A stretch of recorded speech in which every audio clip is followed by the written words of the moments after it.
From the very beginning of his story, he was an ordinary high school librarian. But one day he died due to a fire at the school, although his story did not end there, because he managed to be reborn in a new world, in which he already had more opportunities than a simple high school librarian. He felt like he could do whatever he wanted just because he called himself the most popular professor in the college. Although not everyone thought of him that way, especially those students whom he pestered, it seemed to them that Lu's son was always the most capable teacher. This new world was similar to the world described in the most popular novels. In this world, the power that was important was what he thought he possessed in full measure. He always thought that he would become like the hero of novels, become a scumbag and thus conquer the whole world, and his name was Zhang Huang. But soon he realized how wrong he was, because clearly everything would not be just like that. Everyone who learned his name immediately left him, because they considered him a scumbag and a deceiver, as well as the worst in terms of coolness. Zhang always thought that working in a library was the worst thing that could happen, but he never thought that he would one day become such a loser. He was a teacher, but unfortunately there was not a single student in his class because no one wanted to come to a loser. This guy is just unbearable, and as a result he became such a loser that the students felt sorry for him, but still they did not go to him. And if there are no students, then everyone hates him. Such were the rules, and in the end Zhang could not stand it and began to drink a lot, which affected him even worse. He understood that if he didn't find students today, he would literally be thrown out of here, when suddenly his thoughts were interrupted by a girl, who entered his classroom rather quietly and asked in a quiet voice, "Is this teacher Lu's son's classroom?" Hearing this, Zhang immediately thought that he was finally lucky, and apparently he had finally met a new student, and this time he was confident that he would succeed. So having collected his thoughts, he carefully turned around and asked the girl in response if she wanted to become his student. She didn't think twice and immediately said yes. According to her, she heard that Lu's son is the strictest and most famous teacher at Hongting University. In response to these words, Zhang told her that in fact she was confused, because he thought that choosing a mentor was like choosing shoes, where only the size was important, and if it didn't fit, then nothing could be done. But he still believed that there are some teachers who may not be so well known. But if they are ideal, then the progress from studying with them will be visible. At first, she was a little upset when she heard this, after which she told him that in fact her brother told her the same thing. But her problem was that she simply did not know which teacher would be suitable for her. Zhang continued to tell and got to the point that a teacher is someone who teaches and explains, and he, as one of Hongting's oldest teachers, could no longer watch students stray from the true path without even knowing it. But today the girl was lucky because Zhang was willing to recommend a teacher to her based on her skills. She took some time to collect her thoughts, after which she began to show everything she could do. Zhang, looking at this, thought that in fact he could not see anything from such a distance. But it wasn't that important because it was time for a little flattery to attract the girl even more to himself. And when she finally finished showing everything she could do, Zhang put on a smart face and said that according to his observations, she had a well-developed base, and therefore he believed that she had excellent prospects. He also added that she had a rather rare talent, and therefore it was obvious to him that she had trained a lot before this. And as proof, he said that she has amazing footwork. Every movement is like a tiger's pounce, and her support is trained, and you can be completely confident in it. And this is the most important thing, because trained legs are the key to success. But the girl did not quite agree with him, because if you believe her words, then her leg was injured, and the doctor gave her a diagnosis that meant she had no chance of full rehabilitation, which Zhang clearly did not expect to hear. He tried to turn the situation around and said that the fact that he did not see the obvious only proves once again that she clearly has an advantage, despite the leg injury. The girl listened to his praise for a long time, but at one point she wanted to know what advantage he was talking about. In response to this, Zhang stood up and said that the most important thing is that she has hope, which made the girl very happy, because she didn't even suspect that her legs really still had a chance. However, Zhang immediately told her that in the entire university there were only 3 teachers, including him, who could help her, and the other 2, as far as he knew, had long since stopped taking students. The girl hearing this was very upset, but she still had hope that Zhang was recruiting students, but he told her that he was not interested in fame and wealth. She immediately fell to her knees and began to say that she knew perfectly well that he had strong moral principles, but she still asked him to take her as a student. She was immediately ready to promise him that she would not shirk and would never dishonor his honor. Zhang was so happy to hear this that he decided not to waste the moment and immediately went down to her and offered to sign a contract which was quite unexpected for the girl, because it seemed to her that she would beg him much longer. But everything happened much faster, and Zhang had already taken blood from her finger in order to conclude a contract. Although she still had a few questions in her head, she was confused that the man didn't think for even a few seconds. Besides, it seemed to her that he had prepared the knife for the contract in advance. In any case, it was time to introduce herself, and according to the girl, her name was Wang Yin. As soon as Zhang heard her name, he immediately escorted her out of his house and told her to come back tomorrow, and under no circumstances asked her to forget that she had a lesson tomorrow. Zhang was so happy that he finally found a student, and now he could not worry about expulsion, and at this stage it seemed to him that this was also some kind of success. Now he thought that he could relax, because now that he had one worry gone, he could finally take care of his student. But suddenly his thoughts were interrupted when his head began to spin very strongly, after which he seemed to fall into the ground and began to fall into an endless abyss. After some time, he woke up and realized that he had lost consciousness, but now he was more interested in what was happening. When he came to, he realized that he was right in front of the entrance to the library of the heavenly path. The first thought that came to Zhang's mind was that he had died again, although it seemed to him that this was simply impossible. On the other hand, he suspected that perhaps this was some kind of punishment for him because he had spent his entire life in the library, and now he was back in it again. In any case, he decided that he needed to go in there, because, as it seemed to him, it definitely couldn't get any worse. His first impression of this library was quite good. He immediately noticed for himself that this library was much more luxurious than the one in which he had worked for a long time. Besides, there were so many books here, and his old library was usually donated by old people, so it was not so rich. But he still didn't understand why he needed this pile of books at all, and how they would help him win the battle. Although Zhang always believed that until you check, you won't know for sure, so he decided to open several books. He assumed that these might actually be first-class wrestling textbooks, but when he reached out his hand to get one of these books, his hand literally went through the wall, and he realized that everything around here was not material. Zhang was angry, because he was being mocked again, and all these books were fake. You can't even take them and read them. After a while, once Zhang regained consciousness, he was able to leave that place. But in his head there were still thoughts about what kind of place it could be. The only thing he was finally convinced of was that the library was absolutely unsuitable and a waste of time. In any case, he thought that it was useless to think now, and first he decided to have a snack, after which he planned to return to searching for new students. Suddenly his thoughts were interrupted by someone's cry, which was clearly calling Zhang. It was one of the teachers at the academy who called Zhang to remind him that today students choose their own teachers, and that quite a lot of new guys had joined him, which apparently could not be said about Zhang. This man humiliated Zhang in front of everyone, so he had to respond and say that in fact it was not necessary to brag to him. Besides, it was not even his business. But this man did not stop mocking, and at one point he even started shouting that this was Teacher Zhang, the only one of all the teachers at the university who received 0 points in the teacher rating. It was really embarrassing because the students began to look at the man with disdain. 0 points in the rating. It is really very little. Zhang had no intention of standing and talking to them, nor did he even intend to respond to them.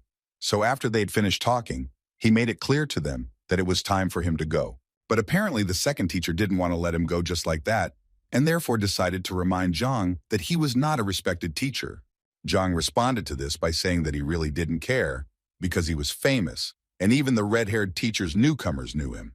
But if we take Chao Xiong, he wasn't famous as a teacher, and even considering all this, he still had the courage to show off. Their dialogue was interrupted at one point by a female voice, which said that Teacher Zhang was not really like everyone else said. It was Wang Yin, who also added that the teacher was very good because he not only accepted her as a student, but also gave her hope for recovery, so she believed that he could easily become #1. But she was interrupted by a man who stood next to her. He reminded her that the master told her to go to Lucen, but she did not listen and went to this idiot. So he asked the girl to think better of it and refuse his patronage before the young master found out. Chao Xiong did not miss the opportunity to once again point out that Zhang was incapable of anything, because even his student, who had just come to him, already wanted to leave him.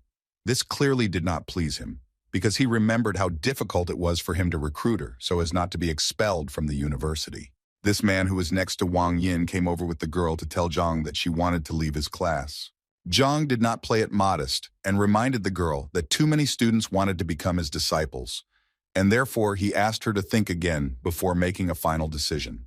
And while Wang Yin was thinking, Zhang also turned to the girl's brother to tell him that students who leave their teachers have a rather bad reputation. Moreover, none of the teachers would want to take her.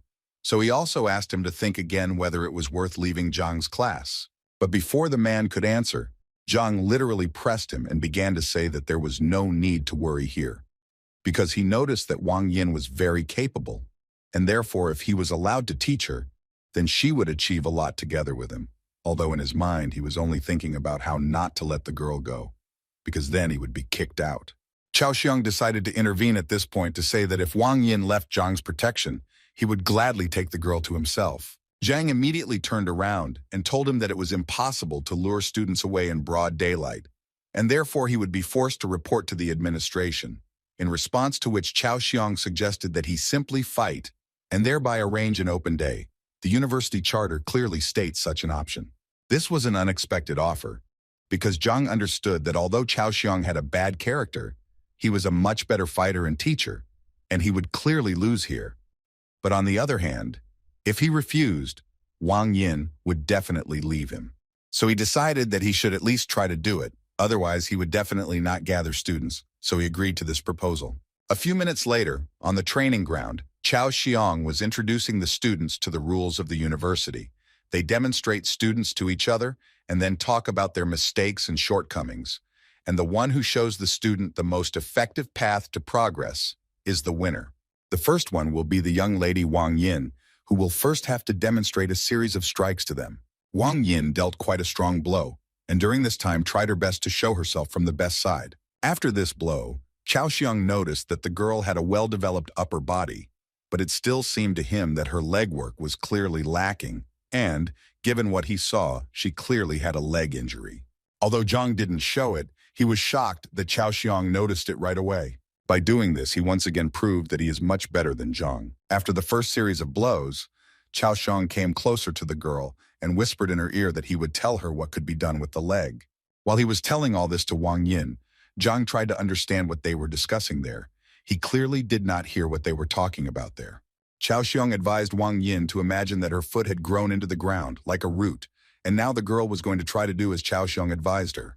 And as soon as she did this, she immediately noticed that the support in the form of a root clearly helps her accumulate more strength in her hands. In this way, she was able to release almost all of her energy with just Chao Xiang's advice and delivered a blow that was a full 10 units stronger on the local scale. This clearly surprised the other guys, who didn't expect that in 1 minute her striking power would increase by 10 units. But Chao Xiang's students weren't surprised by this, because they already knew very well that Teacher Chao Xiang was very insightful and considerate. At this point, Teacher Cao's instructions were finished, and now Teacher Zhang entered the battle to give advice to Student Cao. Zhang immediately stopped Cao's student, not allowing him to show what he was capable of. The whole point was that it seemed to him that all this was not fair. What he meant was that if he lost, he had to give Wang Yin to Chao Xiang, but they hadn't discussed what would happen if he won, so he thought he was at a disadvantage. Chao Xiang did not lose his nerve and declared that if Zhang defeated him, Yang would become his disciple. Cao was not at all worried that he could lose such a disciple because he was sure that Zhang would not be able to defeat him. Apparently, this is what will happen, because as soon as Zhang saw Yang's technique, he realized that it was all over, because he didn't even recognize his fighting style, and therefore, he didn't understand how in his position he could even correct the guy's shortcomings. Yang was thinking at that moment that he needed to give it his all, because the last thing he wanted was to become a student of the teacher at the bottom of the list. Zhang wasn't going to give up just like that, though, so he tried to find fault with the guy. Suddenly, his thoughts were interrupted as it felt like a hammer had struck his head. Zhang was transported back to that huge library. He sincerely did not understand why he was here again, until the inscription Heavenly Path of Lack appeared in front of him, although this phrase was a mystery to him. A few seconds later, he noticed a book fly out of one of the shelves and towards him. He was able to catch her, and it was quite surprising for him that she was material, and he could support her in his arms, because last time this clearly did not happen. The title of this book was quite unusual. It was called Yang Li, exactly the same as the name of the guy Zhang was looking at right now and trying to find flaws in him. From the very beginning, the book told that Yang Li was the youngest of the Yuncheng Li family. It also said that his fighting style was White Lotus. But most importantly, it indicated his shortcomings, among which were too many unnecessary strikes. This was only the first drawback, so Zhang did not stop and continued to carefully read this book. And at some point, he reached the 12th drawback, which was that the left hand is much more developed. But Yang uses the right more often, so the strikes lose their potential. After reading all this information, he finally returned back to the training ground, where Yang was able to hit 62 on his first punch. At this time, Zhang finally realized that the Library of the Heavenly Path was created specifically to identify and record all the shortcomings. Considering the information he can receive, this is a pretty good gift for him, in honor of the beginning of a new life. And now Zhang is absolutely ready to finally show everyone around him his true strength. He started by saying that Yang had 12 flaws, which caused Kaoxiang to burst into laughter. The other guys also started laughing, because each of them understood that Yang was using the White Lotus style, which was known to everyone for its power, meaning that it was incredibly difficult to see any flaws in such a fighter, especially in such quantities.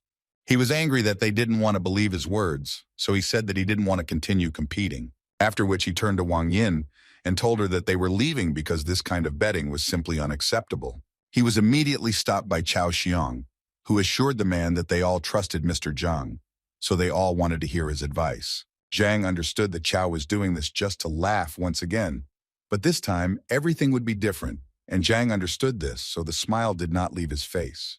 The first thing he asked Yang to do was to hit with his left hand, not his right. This clearly surprised the guy, and the other students began to laugh even more, because he simply asked the guy to change his hand. Could this really be his wise advice? Cao Xiang simply asked Yang to do what Zhang asked, and in his mind at that moment he was thinking that he knew Yang's abilities very well, and therefore was confident that his left punch would not reach even 30 units. Yang struck with his left hand, and without expecting it, he struck a blow that was almost twice as strong as the previous one. Cao opened his mouth and stood like a statue in surprise at what he just saw.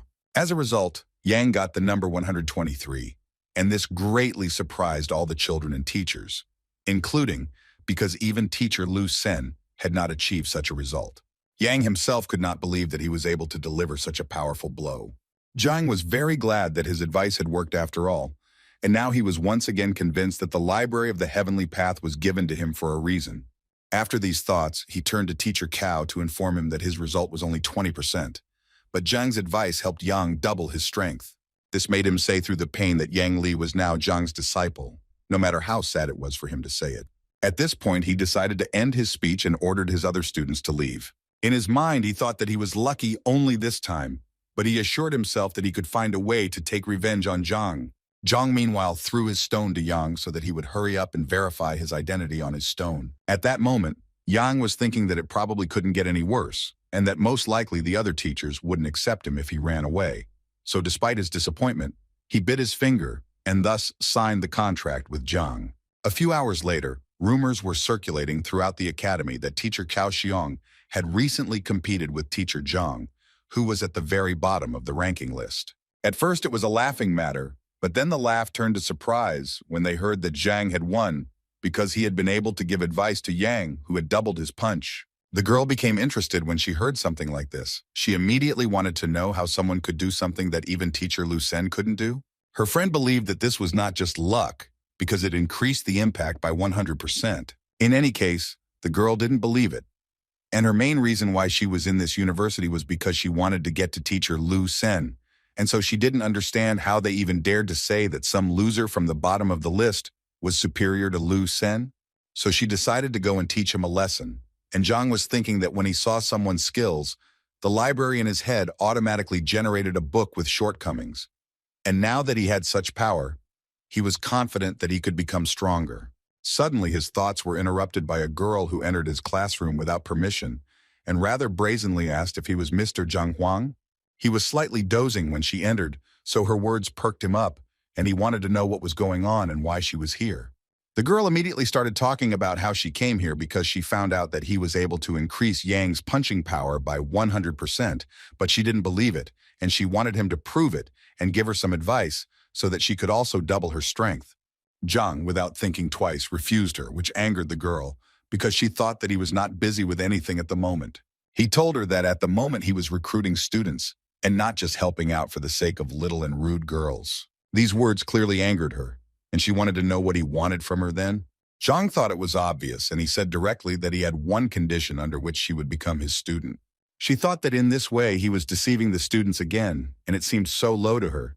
She thought that first she would become his student, and after she revealed herself, she would break the contract with him and move to Lu Sen's group. Therefore, she agreed with this idea, but immediately told him that if she finds out that he is deceiving the students, she will tell everyone about it.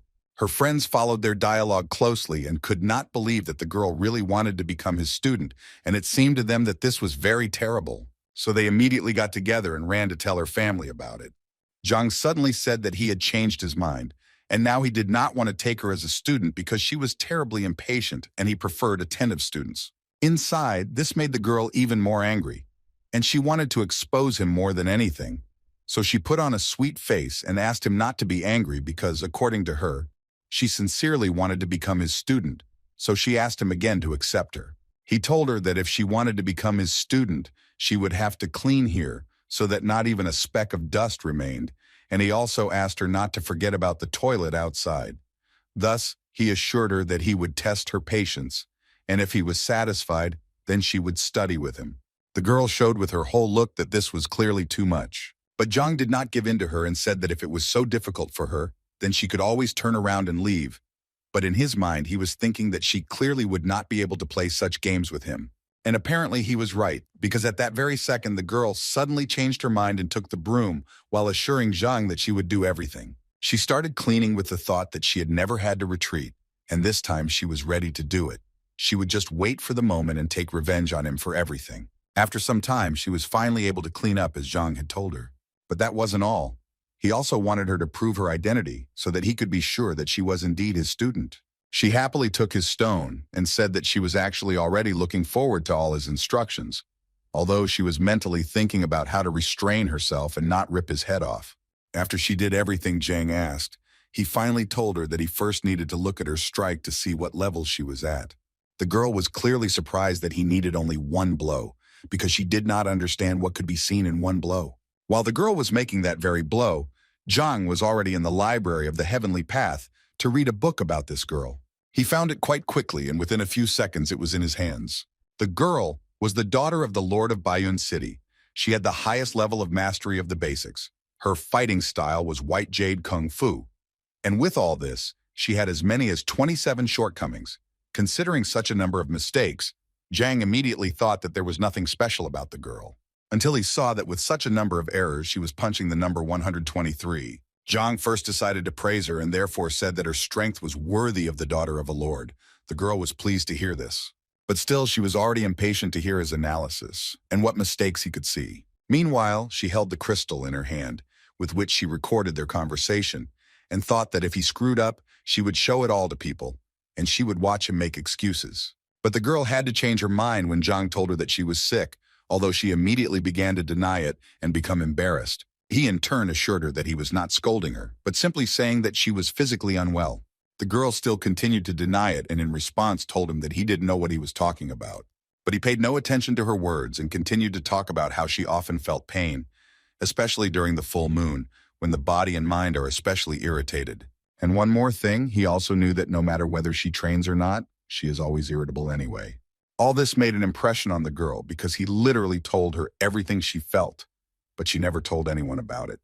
Zhang smiled and said that there was really no point in being surprised because he was quite an experienced teacher. She lowered her head and asked him with embarrassment, "Is there a solution to her problem?" Zhang immediately told her that the solution was actually simple. All she needed to do was come to his class tomorrow, where he would definitely explain everything to her. He also didn't forget to say that he wants to see complete trust. If she doesn't give it to him, then it's better for her to go to another teacher. In response, she assured him that she now trusted him completely. And after hearing these words, Zhang wanted to know if she still wanted to keep that crystal with the recording. The girl immediately squeezed and broke it in her hands and said that this would not happen again. Thoughts flew through the girl's head about how he immediately recognized her illness and realized that she was recording him on the crystal. Now she couldn't understand just one thing, how such an experienced person could even get to the bottom of the ranking. The only explanation she had was that he was too noble and didn't need wealth and recognition. Suddenly, her thoughts were interrupted by a man who stopped them both. It was Yao Han, the manager of Baiyun City. It was the girl's uncle, from whom she immediately wanted to know what he was doing here. Instead of answering her question, he asked her not to say that she had become Zhang Huang's disciple, but to his great regret, the girl immediately confirmed it. After which he turned to Zhang and said that her niece was the pride of the family, and therefore she could not study with someone like Zhang.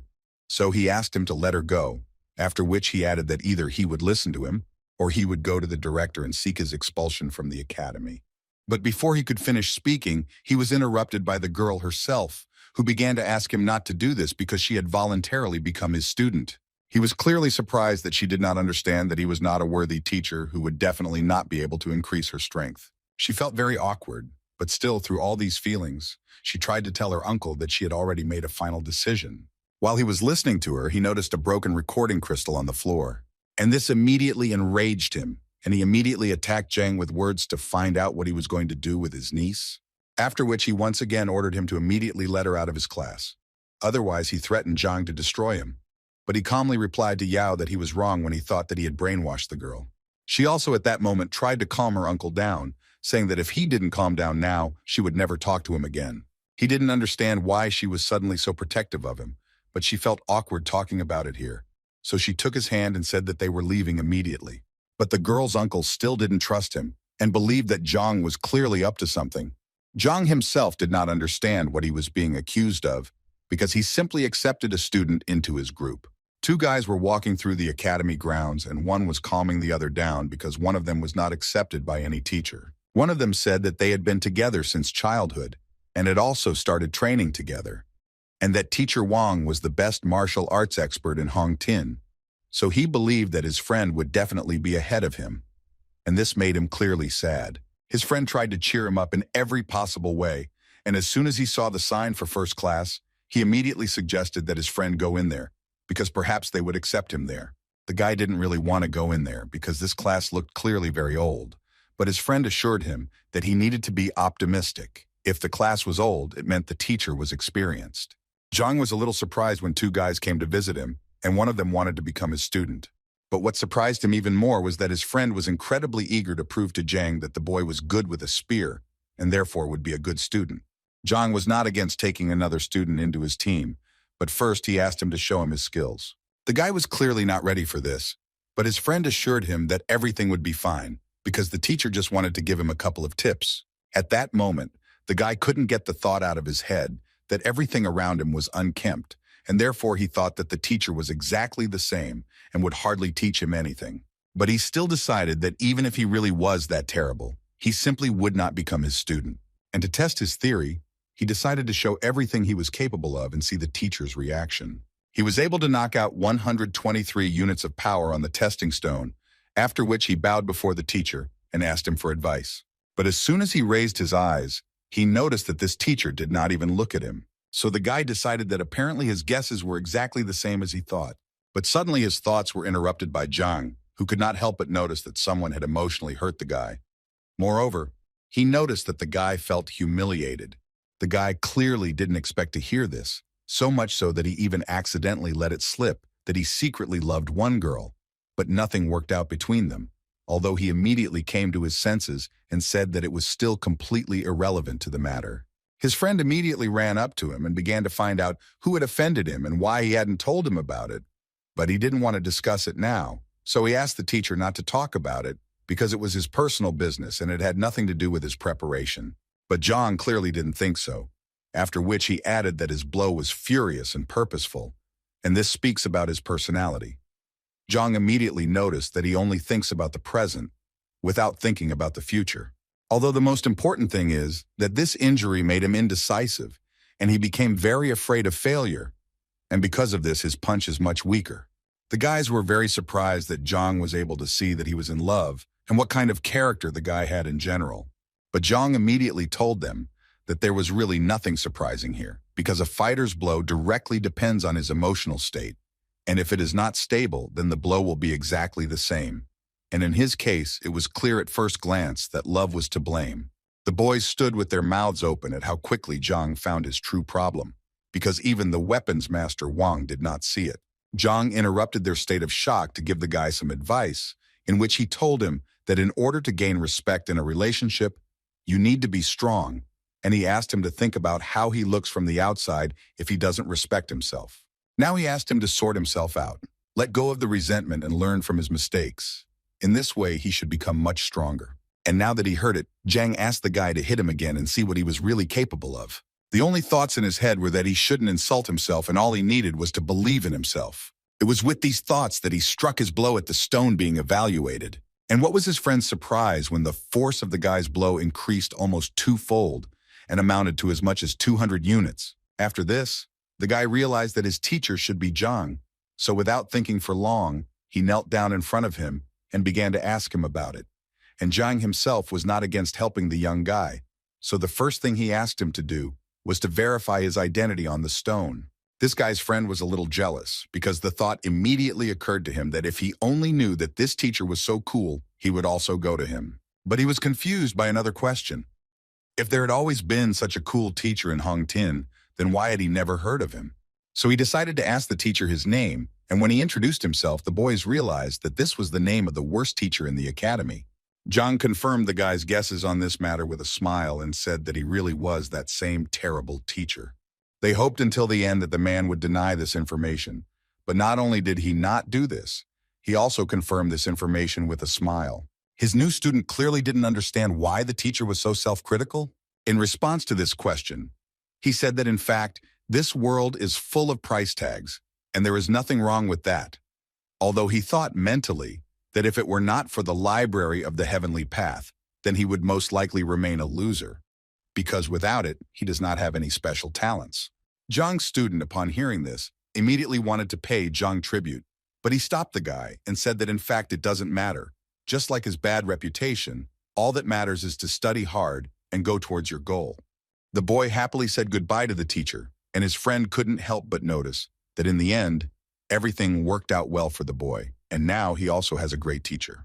Zhang also smiled with joy, because he understood that today was actually a holiday for him too, since he had 4 new students. Moreover, for the first time in his career, his registration plate has expired, which he will have to get from the logistics building if he wants to continue recruiting new students. As soon as the man entered the building, he immediately noticed that it was quite deserted, but his opinion changed dramatically when he heard voices that said that their first teacher, Zhang Huang, had appeared in front of them. This voice belonged to Can Biao, who was the head of the logistics department. And as soon as Zhang noticed him, the big guy decided to find out what he was doing there, because everyone knew that he had problems recruiting people. Zhang immediately remembered how Can Biao always bullied him, because due to his reputation, he did not earn much. And considering all this, Zhang immediately thought that perhaps because of this big guy, he originally only had 4 tokens. In any case, the first thing he did was tell the big guy that he was out of registration tags and would like to get some more. These words caused the big guy to laugh incredibly hard because he did not understand how a teacher like Zhang could run out of tokens. Zhang actually expected this reaction, so he challenged the guy to a bet if he didn't believe him.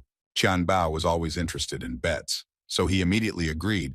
But before that, he wanted to know first what he could put on the line.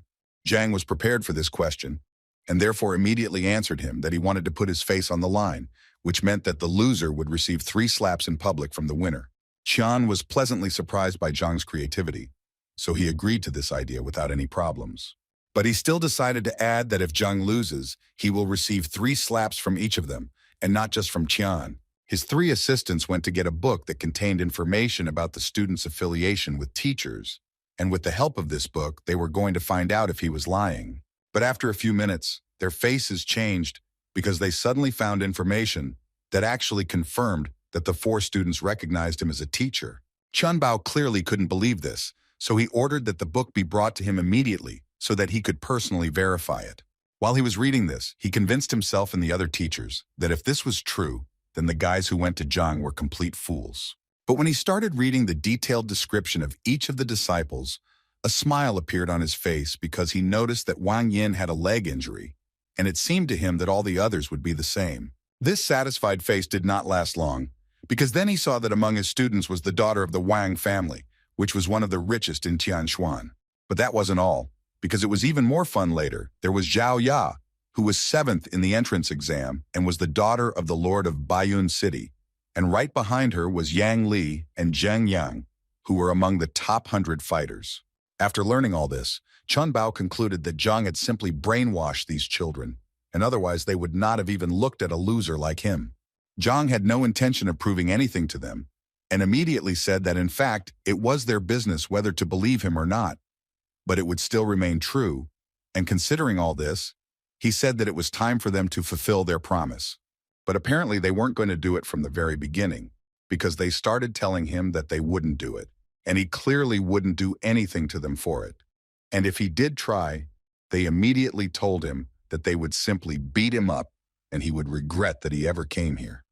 Zhang received all these words with joy. Deep down, he even wanted them to refuse to carry out the punishments.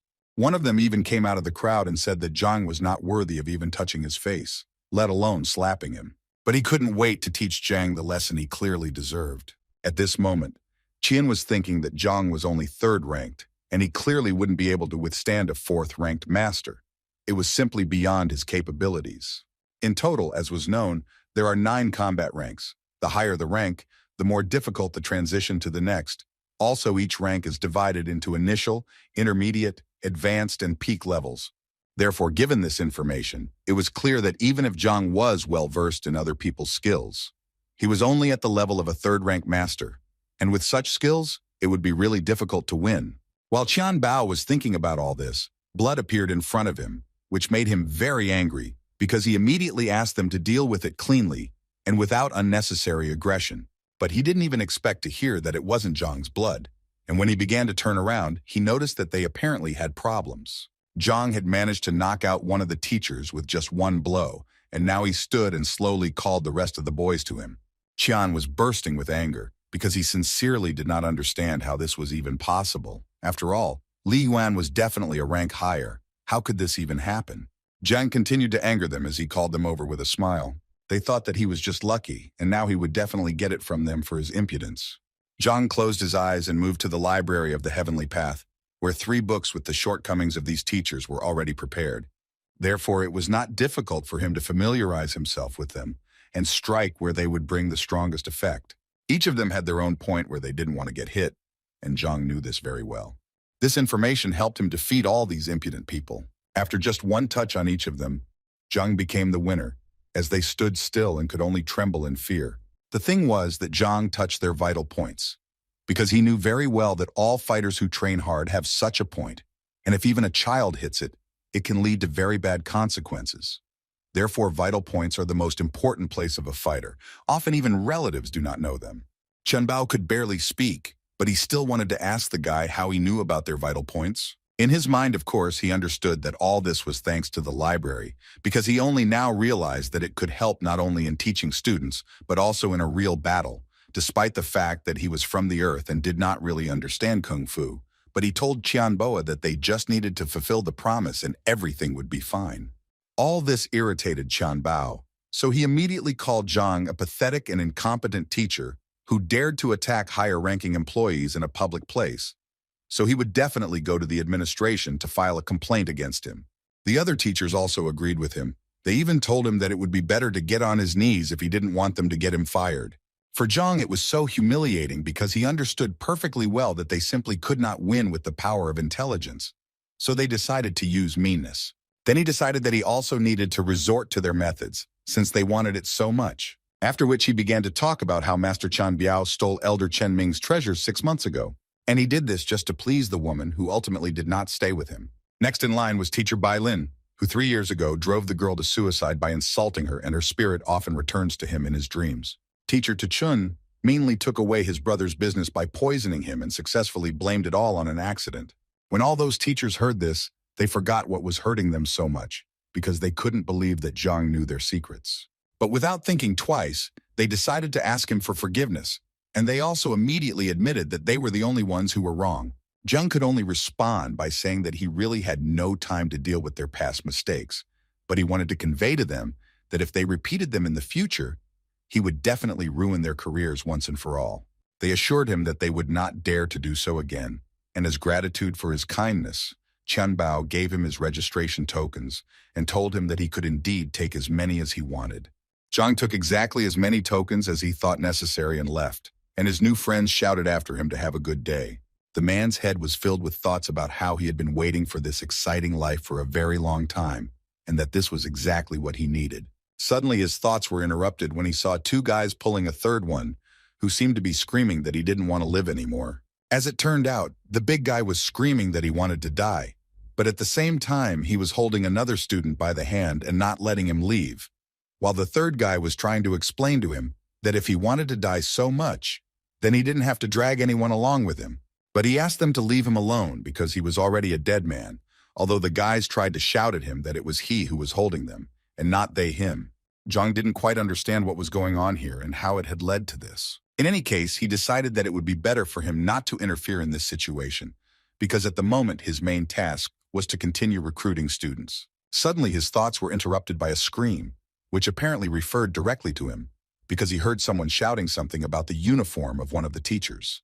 And a few seconds later he noticed that same big guy stuck to his leg. He immediately turned around and saw those two students quickly running away and thanking Zhang along the way for helping them distract the big guy. Zhang tried to calmly ask this guy to let him go, but he refused and kept saying that he had been rejected for patronage 10 times already, and today was his last day of selection, so he just wanted to ask him to have mercy on him and take him as a disciple.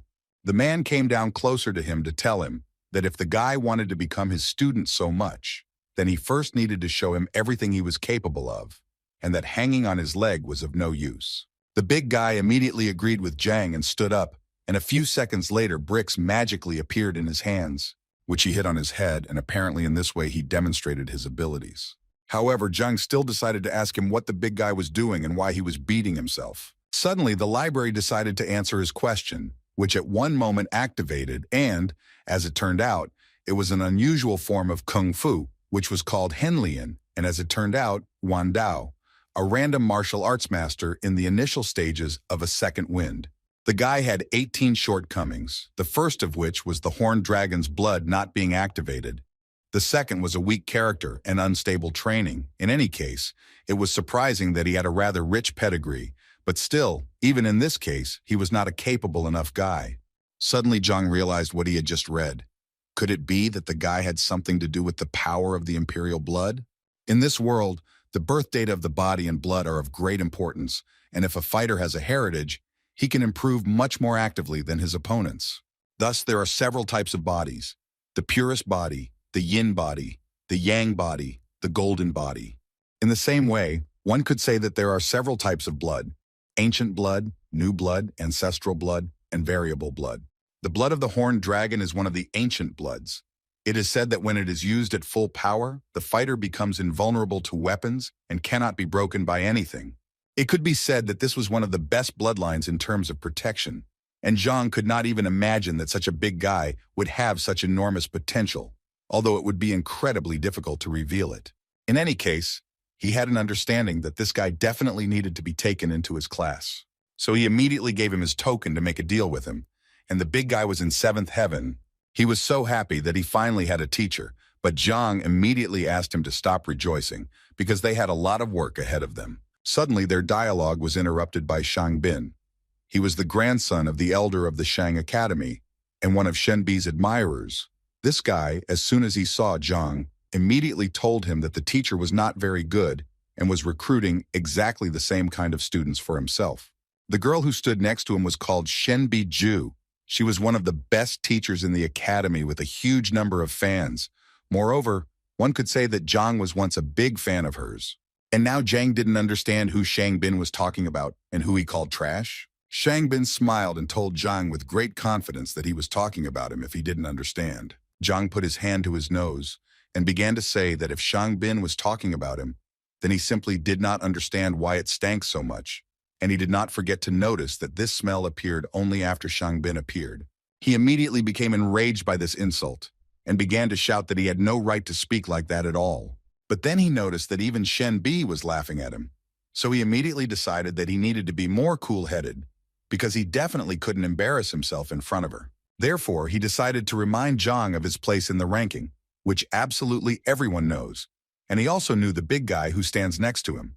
And if you believe Shan's words, then the strength of this guy's blow was only 15, and he was only good at defense. He also did not forget to add that the guy was last in the entrance exams. And as a conclusion, he said that this is a pretty good coincidence. The teacher and the student from the end of the list finally came together. As soon as the big guy heard the name Zhang Huang, and that he was in last place on the ranking list, he realized that he had probably asked him to become his teacher in vain. Zhang did not intend to react sharply to all these words, and decided to tell Shan that if he had finished speaking, then his personality could leave. Zhang personally let him go. Although this angered him, he still decided to listen to Zhang. But first he turned to Shen Bi and told her that they had better leave here, because communicating with this scum was dangerous. It could negatively affect her beauty. Before leaving, Shen Bi decided to say a few nice words to Zhang. So she said that last time, although he was at the bottom of the list, she asked him not to give up and work hard, and then he would definitely succeed. Zhang understood that she thought that since he took this big guy in, it meant he had given up on himself. But he still answered her that he was pleased to hear such words from her. But he could still guarantee that this big guy was an uncut diamond, and if he trained him correctly, he would most likely shine. Shenbi did not argue with him, and said that she would look forward to this moment, after which she turned to Shang to tell him that she was already quite tired, so she would like to rest a little without him. Shang again decided that Zhang was the only one to blame for this, so he promised him that the time would come when he would have to answer for everything he had done. While they were talking there, the big guy decided to run away very carefully, but Zhang noticed this and pretended that the big guy simply got confused and went in the wrong direction, because in fact his class was in a completely different direction. The guy tried to say that he was too weak and therefore he would not want to ruin teacher Zhang's reputation, and therefore he would not mind if the man suddenly decided to let him go.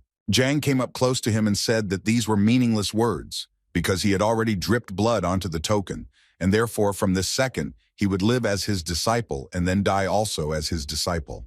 After this conversation, Zhang went to his room to think about the fact that today was his last day of recruiting students, and apparently his limit would stop at 5.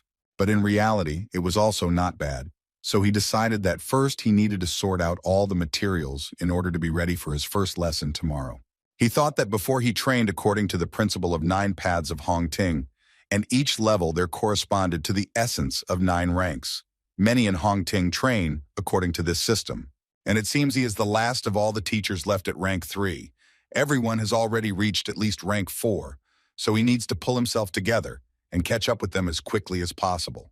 But his training methods were not quite suitable for this, so he decided to visit one place where he thought he could find a method to train more successfully than the last few times. The essence of unifying the true key is to gather the spiritual energy that is around them, and this process is very slow and difficult, since the spiritual energy needs reconstruction to reunite with the true key of the body, and some masters study day and night for at least 3 years to achieve an acceptable result.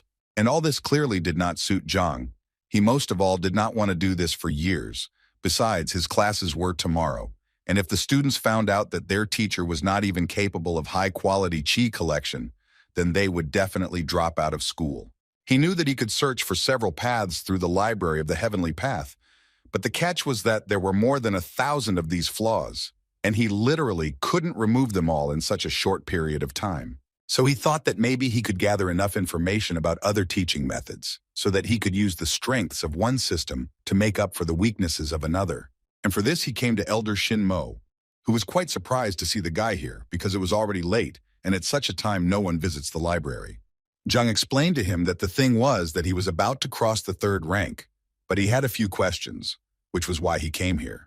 The elder took this information with a smile and told him that there was actually nothing wrong with his slow cultivation, since the university always needed fresh blood like him. Therefore, he told him that the information about the 3rd rank was on the 4th row, for which Zhang was very grateful to him. The elder always knew that Zhang was actually a good boy.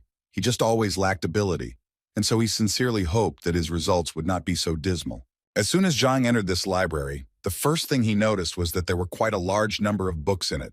It even seemed to him that the university library was no poorer than an ordinary modern library, and besides, he almost immediately discovered a row with the books he needed. He took the first book that suited him and was slightly surprised that this book described a technique that had more than 3,000 shortcomings, and it was a little unclear to him why this system was so popular then. It seemed simply impossible to him to correct so many mistakes. But at one point, he realized that now was not the best time to despair. And thanks to this, an idea came to him, the essence of which was that he did not have to correct all the shortcomings. He decided that he could simply fix the moment that was interfering at his stage, and he was absolutely right, because as it turned out, at his stage there were only 10 shortcomings. The only thing he felt sorry about was that the library of the Heavenly Path only spoke about mistakes, but not about methods of correction. But he did not despair, because he realized that he would be able to find the advantages of different methods that would cover the shortcomings of others. By combining all the information, one could get something new and more progressive. This thought gave him the understanding that since he had already come here, he had a great chance to gather information about the 4th and 5th ranks. He sat for quite a long time at the books, until he had become familiar with everything he wanted. After quite a long time, Zhang left the library with the thought that the information about the 4th and 5th ranks had been found, and now he understood that it was time to return to practice. The elder was surprised that Zhang was able to finish so quickly, and so decided to offer him a copy of one of the books to take with him, but Zhang assured him that his question was not really deep enough to warrant taking copies. After which he thanked the elder for his kindness and left. The venerable Mo at that moment thought that he was wrong not to take a copy with him, because it seemed to him that Zhang would soon return to him again to reread that very book. That evening, Zhang, sitting in his room, thought that he had finally managed to collect everything he needed with the help of the library of the Heavenly Path, and now the worst stage had come. He now needed to put it all together, and the guy didn't even know how he should do it. Suddenly, his thoughts were interrupted when the library suddenly summoned him without his consent. He still didn't understand anything, and this continued until books suddenly started falling from the sky. And this continued until one moment, a bright light suddenly appeared before Zhang's eyes, from which he had to hide, because it was simply impossible to look at it. After some time, this light finally went out, and in its place appeared a book, which fell right into Zhang's hands. As soon as he opened this book, he realized that in front of him were all his notes from the elder's library, only they were structured and laid out on shelves. He immediately noticed that the content of this book could not belong to any of the known teachings, because its information was completely new for the whole world. And the weirdest thing is that it still doesn't have a name, so the guy suggested that maybe he should choose this name. Zhang decided that since it was created by the Heavenly Path Library, he decided that it would be better if it was called the Heavenly Path Technique. And as soon as he said it out loud, the title itself appeared on the book, which even scared the guy a little. After some time, he began to study this book and did it gradually, as the library of the Heavenly Path recommended to him. And at some point, his understanding and knowledge of this book was reached to its maximum. Zhang immediately realized that this was some kind of breakthrough, but he was surprised by the fact that it happened so quickly, because he knew that other people who had advanced to the rank of skin and bone purification fast for a long time, constantly meditate, and all this in order to achieve at least a small success. It only took him half a night to reach the 5th rank of Ki Vessel. He also couldn't help but notice that his training had increased his Ki power, but he always felt that this required holy or divine refining. But it seemed like the library of the Heavenly Path did all the work for him. He realized that apparently when he used the 9 paths of Hongting, he made too many mistakes, but now he seemed to finally be able to collect the highest quality Ki. After such a breakthrough, he immediately became curious to know whether he could learn a holy or even divine refining method with the help of the Heavenly Breakthrough Library. There are 3 types of Qi energy, higher, intermediate, and lower, and accordingly, the higher its quality, the stronger the fighter. Zhang was confident that he was now using the highest quality Qi, and that this practice had improved his body as well as his energy. So taking all these points into account, he decided that he immediately needed to see what he was now capable of. The first thing he decided to do was to approach the measuring plate that his students were hitting. It seemed to him that it made sense to start with this. He gathered more energy in his hand and was about to deliver his first blow after meditating. And as soon as he struck this blow, the number 8 appeared in front of his face, and behind it the word ding, which was approximately equal to a blow of 8,000 units. Zhang initially thought that this plate was simply faulty, because according to the measuring stone, its strength was equal to the strength of a 6th rank sage. In a way, he looked at his hands and thought that this was quite terrifying to him. Moreover, he was able to reach the 5th rank in just one night, so he decided that it would be best to keep this news a secret. Suddenly his thoughts were interrupted after he heard some strange sound, Zhang thought that it was already too late for guests, so he decided to check who had come to see him. When he saw this person, he immediately realized that whoever he was, this person was clearly heading towards his room. But what was more important was that he did not notice Zhang. This unexpected guest at that moment was thinking that Zhang himself was to blame for what would happen, because he shouldn't have taken everyone in a row as his disciples. Zhang understood that if this man was sneaking up on the teacher in the middle of the night, then he definitely did not bring joy. And for starters, he decided to take off his teacher's uniform for better camouflage. And as soon as he thought about it, this man turned around and shouted in his direction to find out who was hiding around the corner. Zhang knew very well that this man was only here to destroy him, so he decided to say that he had the same plan, because he thought that this would clearly confuse him. And as soon as Zhang said that he was here to destroy the loser teacher, the unwanted guest calmed down and said that he would then cover for him. Zhang continued to play the role of a criminal, but before that he was surprised that this unwanted guest did not mind, because it seemed to him that he himself would like to destroy him. After which, the man said that he was not actually here to destroy Teacher Zhang, but only to scare him a little. He was going to cut off his delicate organ, and in this way he prevents the reproduction of people like him and all this because he was so unfair to his niece. For the first time in his life, Zhang did not regret going to train instead of going to sleep, because if he had gone to sleep, there would have been rather dire consequences. In any case, this strange man thought it was time to end this talk and get down to business, and Zhang decided to suggest that he start first, because if he simply destroyed him, there would be no point in castrating him. The man at this moment thought that it was such an incredible coincidence that they both came that night to finish off Zhang. So thinking about this, he suggested to his unexpected partner to go on this mission together. First of all, the criminal asked him to focus on his energy in order to better feel the body and deliver the most powerful attack. Zhang at that moment moved to the library of the heavenly path because he realized that he had heard the voice of this man before, and the book itself fell into his hands. This man's name was Yao Han, and he was a servant of the Baiyun house, a 6th rank fighter who opened 8 chakra points. Zhang immediately understood that Yao was Zhao Yao's direct assistant, but he did not understand what he had done that this mercenary came to destroy him.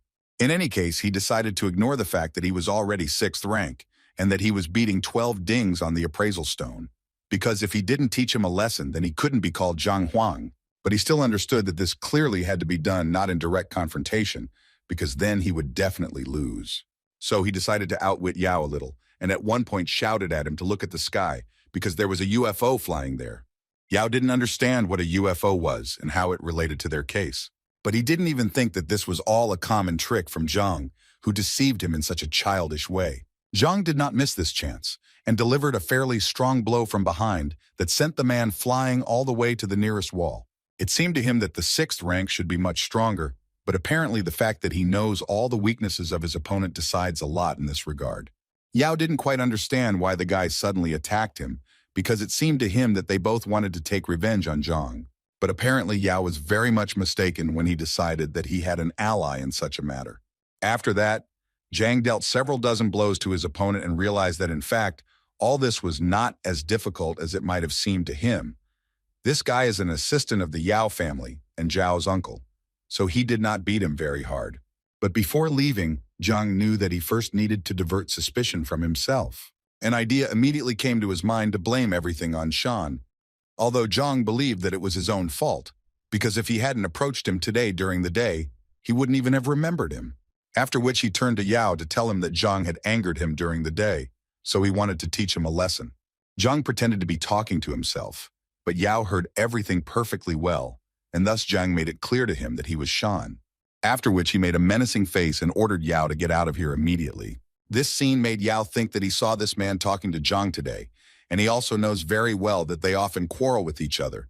And in the end, he said something for Shen Bi, so he was sure that it was that guy. Zhang thanked himself again for deciding to train today instead of just lying down and resting. Also, tonight gave him the understanding that he needs to become much stronger if he wants to survive in this world. The next day in the morning, all his students gathered, except Zhao, and when he asked the guys why she was not there, they quite confidently answered him that she was simply late and would arrive a little later. He decided that they would start without her, after which he began to talk about how his teaching methods were different from others. According to him, individuality was important to him, so he would work on the style of each of them. And he decided to start with Wang Yin, because it was she who became his first student. Although the girl agreed with him, at that moment she was thinking about how yesterday after she returned home, she found out that teacher Zhang was really a liar, so she mentally didn't want to deal with him, although she couldn't tell him that yet. Zhang at this point asked her to come closer to him and show her blow again, because he had to look at it more closely. Wang Yin felt that there was too little space for this, but Zhang assured her that it didn't matter. The thing was that when he looked at her power for the first time, he did not yet have the library of the heavenly path, and therefore he did not quite understand what shortcomings the girl had. So she had to deal another blow, which was quite strong, and so Zhang immediately decided to praise her. Wang Yin then wanted to say something to her teacher, but he did not let her do it, because at one point he simply interrupted her. And he began to say that if he was not mistaken, then her leg was injured 2 years ago in battle. Wang Yin didn't even understand how he could know all this. Zhang ignored her questions and continued to talk about how there are 3 points in a person's leg that are responsible for strength, speed, and agility. And it seemed to him that her opponent had hit the point that was responsible for strength, and this led to it closing and the blood beginning to flow in the opposite direction. At this moment, Wang Yin thought about the fact that one of the best doctors they invited said the same thing, but he couldn't do anything because this requires a master of at least the 8th rank. So she asked him without much hope, could he cure her? But the answer completely changed her expression, because Zhang said quite confidently that for him it would be just a couple of trifles, although the girl had thought all her life that her injury could not be cured now, and the teacher said that for him it was a mere trifle. According to Zhang, he called her here specifically to cure her, and to begin with he would like her to relax her body and sit down. Wang Yin noticed at that moment that for some unknown reason, she suddenly became confident in her new teacher. Her thoughts were interrupted at one point by Zhang, who quite unexpectedly for the girl threw a small needle at her. The girl immediately thought that this was a technique that required strict control over the flight of the needle so that it hit the target accurately, and this technique was known as air acupuncture. But this technique required at least the 5th rank. That's why she couldn't believe that the worst teacher at the university could even reach the 5th rank. But Zhang continued to carry out his technique all this time, and he had just begun the stage of introducing true qi into Wang Yin's body. It was an incredibly painful process, and the girl had to endure it. But her head was still filled with the fact that this was indeed the teacher's qi. She immediately realized that this was the purest qi, like spring water without a single impurity, flowing through her body. But she still could not get out of her head the fact that such energy simply could not be in a 3rd rank master. Besides, no matter how much she studied this matter, she had never heard of such a mastery of refining true qi. In any case, the most important thing now is that she feels her legs more precisely and distinctly than ever. Wang Yin felt as if he had turned some kind of lever, and now she could feel them. The girl had been waiting for this feeling for so long. And finally, when she had almost lost hope that she would ever be able to cure this disease, the teacher was still able to cure her. And he did it so simply that she couldn't even believe it. For such a gift for her, she immediately knelt before him and began to thank him. Zhang thought that there was no particular point in this. He just wanted the girl to start training hard so that the second one would not be spoiled so easily.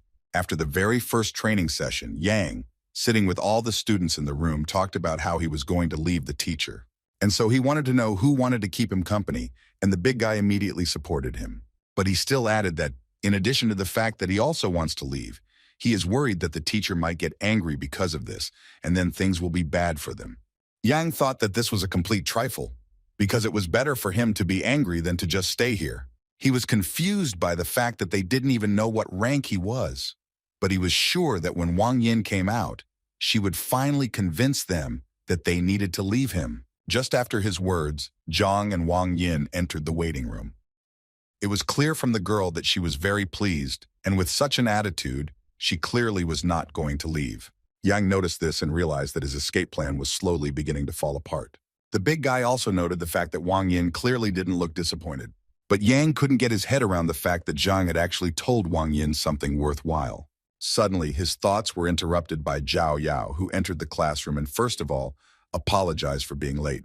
Zhang was of course very happy to see her, but he couldn't help but ask the girl who the disabled person was next to her. The girl did not expect such a formulation and was a little stunned when she heard the word disabled. But the man who was next to the girl did not tolerate this and immediately called Zhang a cripple in response, because in fact his name was Yao Han, and he was a servant of the Baiyun house. He also added that he came here to check Zhang and how he would conduct this lesson. Zhao tried her best to calm him down, but apparently it was quite difficult to do so. Zhang in turn decided to add fuel to the fire and said that he actually needed absolute silence in the classroom in order to teach, and besides, he believed that this was not a public place for just anyone to come in. Zhang gently hinted that he should leave here, which angered Uncle Zhao even more, and so he immediately began to threaten Zhang, saying that he could slap him right now. The teacher did not argue with him and asked Zhao to deal with her relative herself. Zhao immediately began to accompany Han out of the classroom and told him that he was disturbing her studies. A few seconds later, the doors in front of the man were closed, and he apparently would not be able to watch his niece's occupation. And when Zhao finally dealt with her uncle, Zhang decided to call Yang to him, because it was his turn. The guy happily agreed because he really wanted to see what his new teacher was capable of, and he also decided that if Zhang really was such trash as everyone said, then the guy would quit his classes without any hesitation. He entered Zhang's room, and the first thing he asked the teacher was whether he wanted Yang to show him what he was capable of. But before he could finish his question, Zhang answered him that it was actually useless and that he already understood everything. Zhang explained to the young master that at the moment the Feijoa strike is at the beginner level, although the Kunlun strike is at a high level. Yang was slightly surprised that Zhang knew that he practiced Kunlun, because absolutely no one knows about these trainings, not even his family. Zhang replied with a smile that in fact everything is quite simple. Yesterday he saw in his Feijoa Kunal style. This shocked the guy even more. He couldn't believe that Zhang was even able to see such a thing. Mentally, he remembered that even teacher Chao Xiong didn't see such a thing. How could Zhang guess then? His thoughts were interrupted by Zhang, who assured the boy that every time he used the Kunlun strike, the boy's armpit pain increased and his shoulder began to itch. At this point, Zhang amazed Yang, so much so that the guy even shouted a little when he heard such detailed information about himself. The body of a Kunlun technique master is perceived as the body of a dragon, and if the warrior has reached the rank of skin and bone purification, there will be no side effects, since the Kai energy will nourish the muscles and bones of its wearer. But according to Zhang, Yang is currently only at the second wind rank, and his body is still too weak, so the Kunlun is injuring him, and if he continues, the injury will become even worse. Yang was speechless and clearly didn't know what he had said to his teacher. He simply remained silent and waited for Zhang to continue. Therefore, the teacher continued to say that if he continues in the same spirit, his arm will atrophy and it will be impossible to save it. Zhang also suspects that the guy is already at the stage when his sleep is disturbed, and at night, the spasm is felt throughout the entire arm. Yang realized that he was in trouble, so without much thought, he knelt down in front of his teacher and began to ask him for help. Zhang went down to him and first of all asked him not to worry so much, because in fact the solution to the problem is quite simple. He only needs to stop using Kunlun and focus on his rank for now, and Zhang will definitely find a solution to this problem. There was so much hope in Yang's eyes, and in his head he was thinking about how wrong he was. But now he understands how lucky he is, because his new teacher is the greatest. The other guys were waiting impatiently for Yang to leave Zhang's room, and finally he came out, and they were waiting for him to decide that the guy would leave this teacher. But Yang, hearing these words, immediately pounced on the big guy to tell him that he really didn't understand what he was talking about, after which he added that if he was destined to learn from this man, then that is exactly what he would do. And now that he was already here, he saw no point in retreating. The boys' faces were far from their normal state. They did not even try to hide their surprise. Next in line was Zhao, who couldn't believe Zhang's words when he said that she had a yin body. The man also added that she was far from sick, but simply had a body that most women in the world dream of.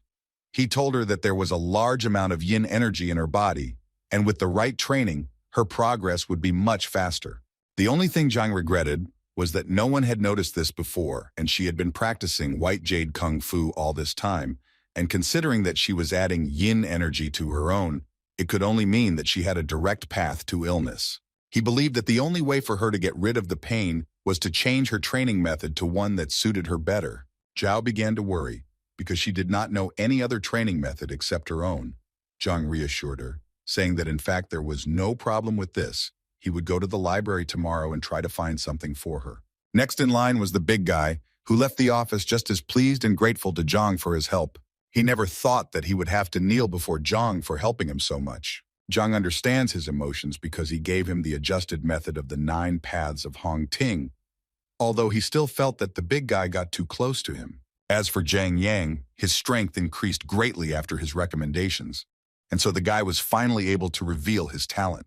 After which he went out to the guys to tell them that he had analyzed almost all of their individual recommendations.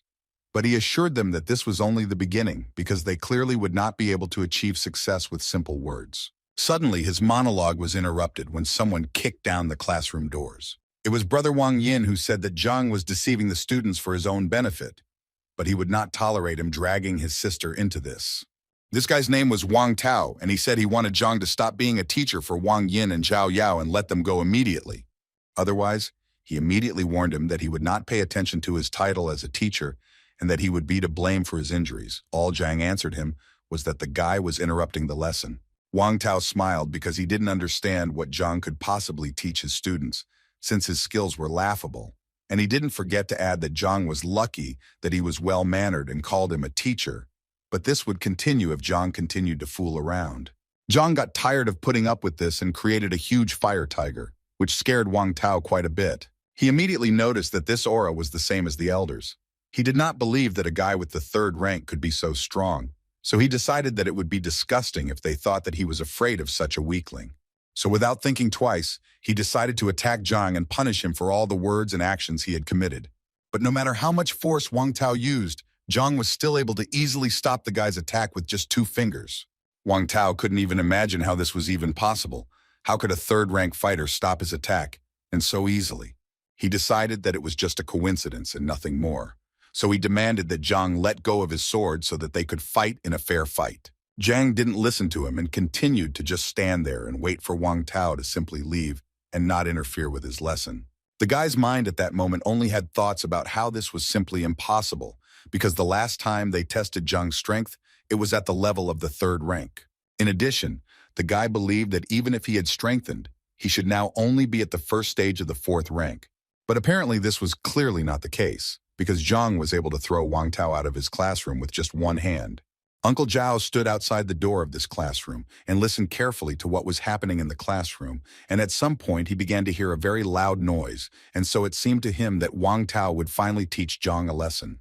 And he clearly wanted to see this more than anything, so he carefully opened the classroom doors. But apparently he did it in vain, because as soon as he opened the doors, he noticed the body of a fighter flying towards him. It so happened that they landed on the ground together, and thus received from Zhang together. After he dealt with his fans, to put it mildly, he decided that it was time for them to continue their activities. The guys apparently still couldn't get over what they had just seen. It seemed to them that it had just been the highest power of the 4th rank. Brother Wang Yin was defeated so easily, even though he is a famous fighter. How could a teacher from the bottom of the rankings do this? They all came to the conclusion that Teacher Zhang had simply been hiding his strength all this time. Uncle Zhao Yao, after such a not-so-soft landing, would like to ask Mr. Wang Tao what happened and why he failed to teach Zhang a lesson. Wang Tao couldn't think of anything better to say than that he had just used a new technique and was just lucky because he hadn't fully mastered it. So today, according to him, luck was on Zhang's side. It seemed to his interlocutor that something was clearly not right here, and even with the new technique, Wang Tao should have won. The guy also decided to add that the university has a strict rule not to interrupt classes, so he decided to wait a little this way. The man agreed with him and added that since they had free time, he would like to ask Wang Tao about something, and the guy was not against talking, but mentally he asked that their topic of conversation not concern Zhang. And his question was that he would like to know if there's a teacher named B in this academy, and if she has any fans. Wang Tao first noticed that the name had the word B in it, so he immediately assumed that he might be talking about Shen Bi Ju, who is the local ideal of beauty and therefore has many admirers, and the most obvious of them is Shang Bin. But he also did not forget to say that Zhang also ran after her. Hearing this, the man thought to himself that now all he had to do was find out that they really had a conflict back then. Shang Bing sat in his office and listened to Chao's tales, who told him that Zhang had deceived his student, and that's why he decided to turn to the grandson of the academy elder. Shang Bin slammed the table and immediately said to forget about it, because he was going to solve this problem himself. In his words, he always wanted to teach this Zhang a lesson, but in his mind he understood that if he attacked him there, it would lower him in the eyes of the precious Shen Bi Ju. But now he has a good reason. And now he is ready to do everything for this, And as an assistant, he decided to take Qiao with him because he was going to make a cripple out of him. When they arrived at Zhang's class, they saw Wang Tao standing there, and next to him was some unknown man. The first thing Shang Bin wanted to ask Wang Tao was why he was here and not training. Wang Tao decided that there was nothing to hide, so he told them that his sister had been tricked into going to a teacher and that he had come here to sort it out. Shang Bing was quite surprised that Zhang dared to lie even to Madame Wang, and now he was more than sure that this guy needed to be put in his place. Wang Tao also introduced Mrs. Zhao's family assistant, Yao Han, whose ward was also deceived. Shang Bing's face changed even more when he heard that Zhang had managed to deceive the Yao family as well. In that case, he decided that they needed to go together and teach this scoundrel a lesson for everything he had done. Zhang, meanwhile, told his students that the Hongting 9-path system, although basic, still had many flaws. It was the first time the guys listened so attentively to someone's lecture, and all because they really thought it was very informative, because he could point out the shortcomings of even the most effective methods. Some of the guys even thought that even his father could not compare to teacher Zhang in teaching. Suddenly, he was interrupted again by the same people, but now Shang Bing was also with them, who took Qiao with him. Zhang didn't understand what they were doing here, but he guessed that since they came in here so pleased, it meant they clearly weren't going to praise him. Shang Bing was the first to speak when he said that he didn't expect Zhang to stoop to cheating, and he still couldn't believe that he had deceived Miss Wang Yin and Miss Zhao Yao. Zhang was tired of enduring all these senseless accusations and suspicions, so he immediately replied to Shang Bing that if he had any business with him, he would listen to him after class. But Shang Bing seemed not to hear him and continued to walk over, only to say at one point that he wanted Zhang to let these disciples go right now, otherwise he would have to force him. Zhang didn't want to let anyone go, so he decided to first ask Shang Bin what he was going to do, because it seemed to him that the respected Shang Bin didn't know that fights between teachers were prohibited in Hongting. Shang Bing responded by telling him that the university rules were made for order within these walls, but he was breaking them. So for his sake, Shang Bing would make an exception. Zhang knew that perhaps he was doing this because he was hurt by the words he said to him yesterday, and so Zhang felt that Shen Biju would be angry when he found out about it. Shang Bin was surprised that he wanted to catch him doing this anyway. He had already decided to teach him a lesson, so he didn't care about such nonsense. Uncle Zhao was shocked by what he saw, because he realized that this was the same Shang Bing, a fan of Shen Biju, and it was he who had a conflict with Zhang yesterday. So connecting all these facts, the man assumed that he was the person who hit him last night. Therefore, without thinking twice, he decided to take revenge on this scoundrel who attacked him from behind. Shang Bin clearly didn't understand what was happening, and he immediately asked Han to calm down, because he didn't even imagine why he had just been hit. Han didn't understand why he was even asking him about this, as if he didn't understand that he deserved it. Shang Bin really didn't understand what was going on, but he still told Han that if he hit him again, then he would hit him back in kind. But before he could finish speaking, Han immediately attacked him and began to literally beat him for what he had to go through yesterday. Qiao and Wang Tao also did not understand what was going on and why Han suddenly went berserk and started beating Shang Bin. Zhang stood aside at that moment and enjoyed the fact that his plan worked as it should, and the fight began when he needed it. Wang Tao decided to stop Han so that he would finally tell what happened that the man suddenly decided to attack Shang Bin, but Han continued to break free from his hands. He said that he was not finished yet. Shang Bin's face was too swollen. It was clear that he was in a lot of pain. But even in this state, he threatened to take revenge on Han for everything he did to him. At one point in this argument, Zhang intervened and told them that if they had any disagreements, they could resolve them outside of his classroom, and that they should immediately leave his classroom, or he would be forced to contact the education department. Shang Bing understood that his condition was too bad, and he really had to leave because it would be embarrassing if anyone found out about it. He agreed to leave, but still did not forget to add that they would all still get theirs, so he asked them not to rejoice. After the lesson was over, the kids finally left the classroom in a great mood because they thought that today's lesson was exciting. They especially liked the part with that teacher and the servant of the Yao family, and also the strength of teacher Zhang was a real revelation to them. Zhao couldn't even imagine what could have happened to Uncle Han and why he was wearing a bandage, and it was quite difficult for the man to explain all this to her. As soon as Wang Ying walked out of the classroom, her brother grabbed her hand and immediately ordered her to go home with him. She didn't quite understand why she needed to go anywhere if she was now living at school. But he wasn't going to explain anything to her because it wasn't up for discussion. So he repeated to her once again that they were going home immediately. Meanwhile, Shang Bing was walking down the academy corridor and almost screaming about how he was beaten for literally nothing. Chao suggested that perhaps Zhang was in cahoots with Han. He agreed with him because Shang Bing really didn't do anything that he could get punished for, so he was sure that he attacked him because he wanted to teach Zhang a lesson.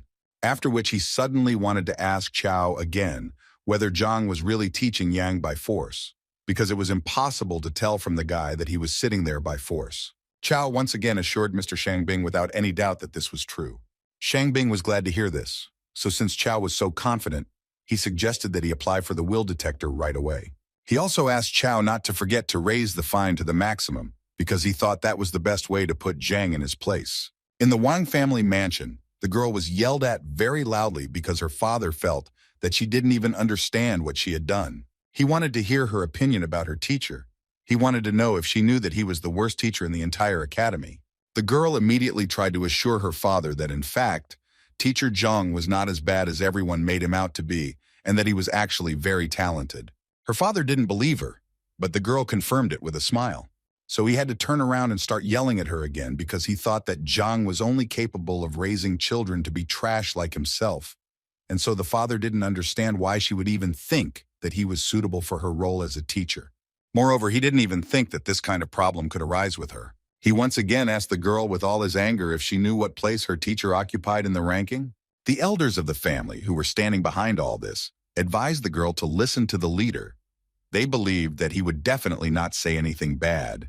And as an example, they decided to give her Wang Yang, who was studying with Lu Sen. According to them, the guy's strength increased by 40% in just one lesson. Wang Yin, through fear and embarrassment, decided to say that with teacher Zhang, her strength increased by more than 100%, and he was also able to heal her legs. One of the elders refused to believe this, because he believed that if their most famous doctor, who was invited from distant lands, could not cure the girl, then such a scumbag would not be able to do the same either. Another elder also laughed when he heard that she had increased her strength by 100%, and the healing of his legs captivated him even more, after which they asked her not to lie, just to cover up for this liar. At some point, she decided to shut their mouths and started shouting about how they could even talk like that about teacher Zhang, if they had never even seen him, and she had already firmly decided that she refused to leave his class. But this made the old people laugh even more. They assumed that the girl had some other reasons to protect this guy. The girl's father also believed that he was talking complete nonsense and ordered her to quit his classes today. Otherwise, the doors to this house would be closed to her. Without thinking twice, she left the house, hearing her father shouting after her that if she left, she would never be able to return. But the girl was not going to go anywhere. She approached the column that measures strength and said that if they do not believe her, then she will gladly prove it to them with actions. After she had gathered her strength a little, she decided to deliver her first blow with her foot. She was able to knock out as many as 205 units of strength, which surprised all the elders because they were sure that yesterday her strength was only 53 points. And what is more surprising is that her legs work as they should. After which Wang Yin immediately added that if it weren't for teacher Zhang, she would never have been able to achieve this result. The father couldn't believe his eyes. Could he really cure her legs? The girl confirmed this information, after which the man immediately wanted to know what teacher Zhang said in his lecture. The girl was ready to tell him about it without any problems, but she immediately said that teacher Zhang was talking about deep things, and therefore she was not able to remember everything. After listening to his daughter, Wang Yin's father simply couldn't understand how he was able to teach the first rank so subtly. The elders also understood that Zhang had given a truly genuine lecture by a master of his craft, and now they were clearly looking at studying it in a new way. They even thought about what would have happened if they had heard this at the time. How many heights could they have reached? In any case, her father was so impressed that he ordered his daughter not to leave this teacher under any circumstances. Moreover, he asked the girl to ask Zhang if he could accept their other fighters and whether it was possible for the man himself to attend some of his lectures. The elders immediately reminded the man that he was the head of the clan, and he could not simply become a disciple of such a person, because then their family might think the wrong things. Father realized that they were actually right, and this was clearly not the best idea for him. But the elders themselves were not against attending several lectures of this teacher, so they politely asked Wang Yin to ask permission.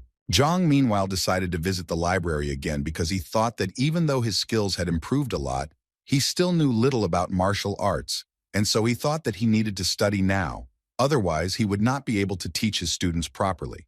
He came to Venerable Mo again and said that this time he would like to look at the martial arts material. But the elder told him that today was not the best time for that. Before Zhang could ask what was going on, he was suddenly interrupted by Shen, who had also come to the library to borrow a few books, and the elder happily let her through. After which Zhang again turned to the Venerable Mo to say that this was unfair, because he and teacher Shen had the same goal, to read the book, and he did not understand why he was not allowed, but she was allowed. The thing was that the elder believed that Shen was really looking for knowledge, but he came here for an unclear reason. Zhang had to start proving that he also came here for knowledge. Shen at that moment did not understand why Zhang did not talk to her. Did he really stop liking her? In any case, she decided to support Zhang and told Venerable Mo that she was sure that teacher Zhang had no evil intentions, and therefore she suggested that he also let him in, especially since as a teacher, he had every right to do so. The elder decided that since Shen insisted on this, he would let Zhang into the library. But he immediately warned him that if he saw Zhang breaking the rules again, he would be to blame himself and would also bear responsibility himself.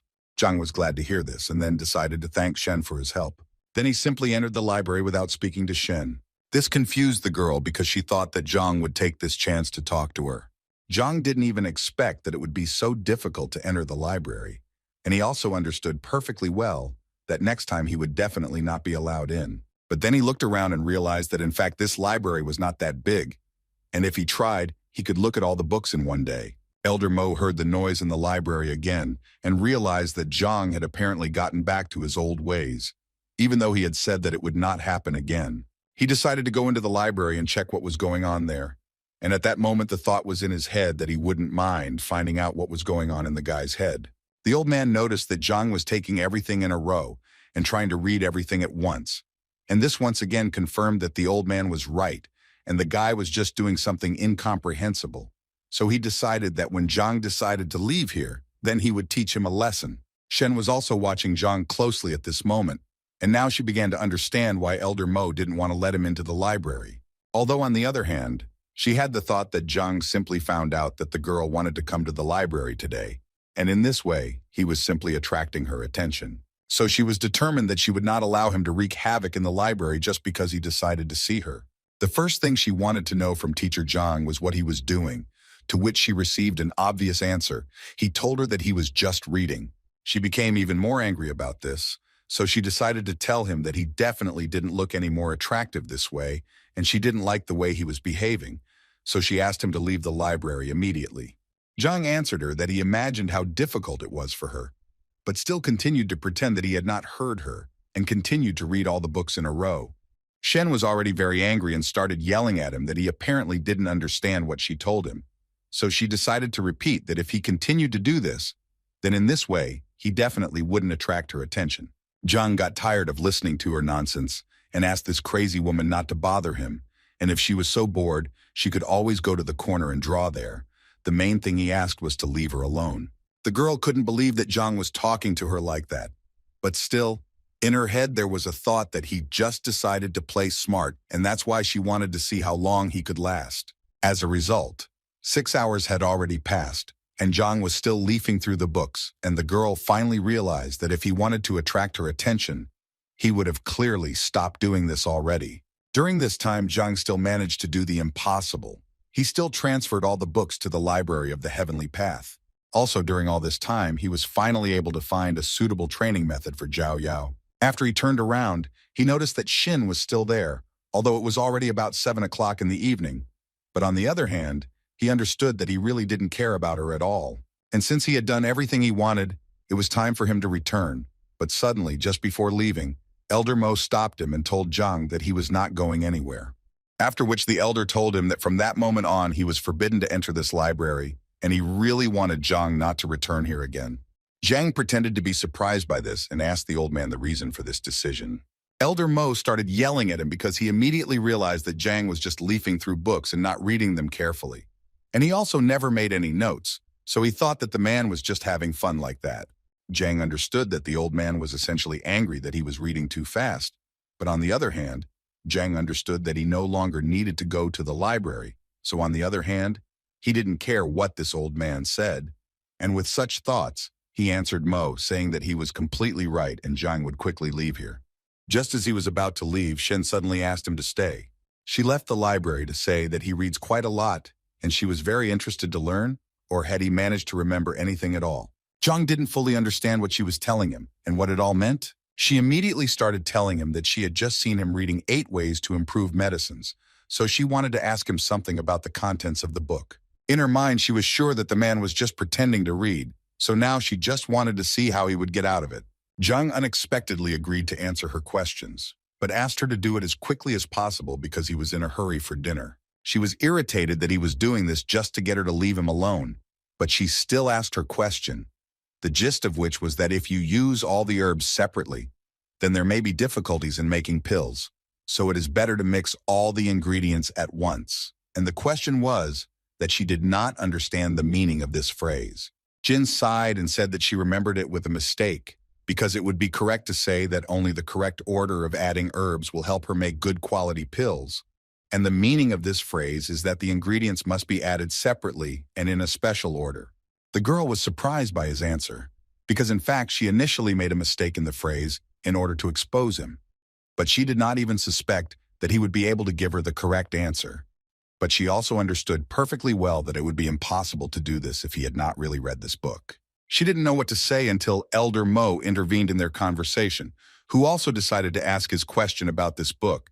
And he wanted to know how Zhang understood the phrase, "Qi travels through the body, the mind travels through the world." The old man knew very well that the 8 ways to improve medicines are the basis that more than one generation of doctors had mastered. And even if he had not studied this material, it can easily be heard from other sources. Zhang, in turn, was surprised that such an old man did not understand such a simple expression, because it was so simple. After which he explained that this means that as qi travels and fills the body, so the mind cognizes the world, filling it with knowledge and subduing it with skills. According to Zhang, this phrase is from the treatise on qi and blood, authored by Pak Ming. This book can be found on the 27th row on page 69. Elder Mo's surprise was noticeable. The whole thing was that one elder asked him about this, but he could not answer. And even later that old man did not find an explanation in the library, so he simply could not understand how this guy came to this. In any case, he clearly didn't trust him, so he decided to go and check this information himself. After some time, they found the very row where the book was, and then opened the page that Zhang indicated and read exactly the same thing that the man said, which surprised them even more. Mo mentally repeated that the old man had not found the answer. Having turned the entire library upside down, he could not find this book and the answer to the question. But Zhang not only managed to find it, but he also read it, and most importantly, understood what was written here. While they were looking for that book, Zhang decided that he didn't have time to just look at them, and he needed to leave quickly, because at this rate he might not make it in time for dinner. But Shen decided to stop him again. Elder Mo almost lost consciousness from the realization of what he had learned. Questions were spinning in his head about why this guy was then the worst teacher, because with such an ability, he could clearly be the best of the best. Zhang asked Shen to speak faster about what she needed, because as he had already said, he was late for dinner, and Shen suddenly noticed the fact that she also had not eaten for a long time. Zhang mentally asked her not to say that she had just asked him this question only to then offer to have dinner together, so he decided to answer her that if she was so hungry, what did she want from him? She couldn't get her head around the fact that so many people were inviting her to dinner, and she was turning them down. And when she herself gave Zhang a chance, he turned her down. In any case, she overcame herself and invited him to have dinner together. Zhang clearly wasn't interested until the girl suddenly said that she would treat him to dinner. He was always happy when he was treated, so he immediately agreed, but immediately warned her that he ate a lot. It was Shen's first time meeting a guy like Zhang, because before she had obviously encountered other guys who had invited her and paid for her. The Library of the Heavenly Path could see the shortcomings and advantages of techniques, allowed one to read the weaknesses of the enemy like a book, but was not able to reveal a woman's heart to Zhang Huang. He did not understand that with just a few words, he had brought the first beauty of the academy to a panic attack. Shen also noticed that this guy spent half a day with her but never spoke to her. And when she turned to him to ask something, she noticed how some kind of aura arose around him. After some time, she realized that this was the second rank of the power of the mind, which was called the calmness of the waters. Martial arts masters develop not only the body, but also the mind. The higher the rank of mental strength, the greater the learning ability, and the ability to perceive and process information. But as it was known, the mind is much more difficult to train than the body.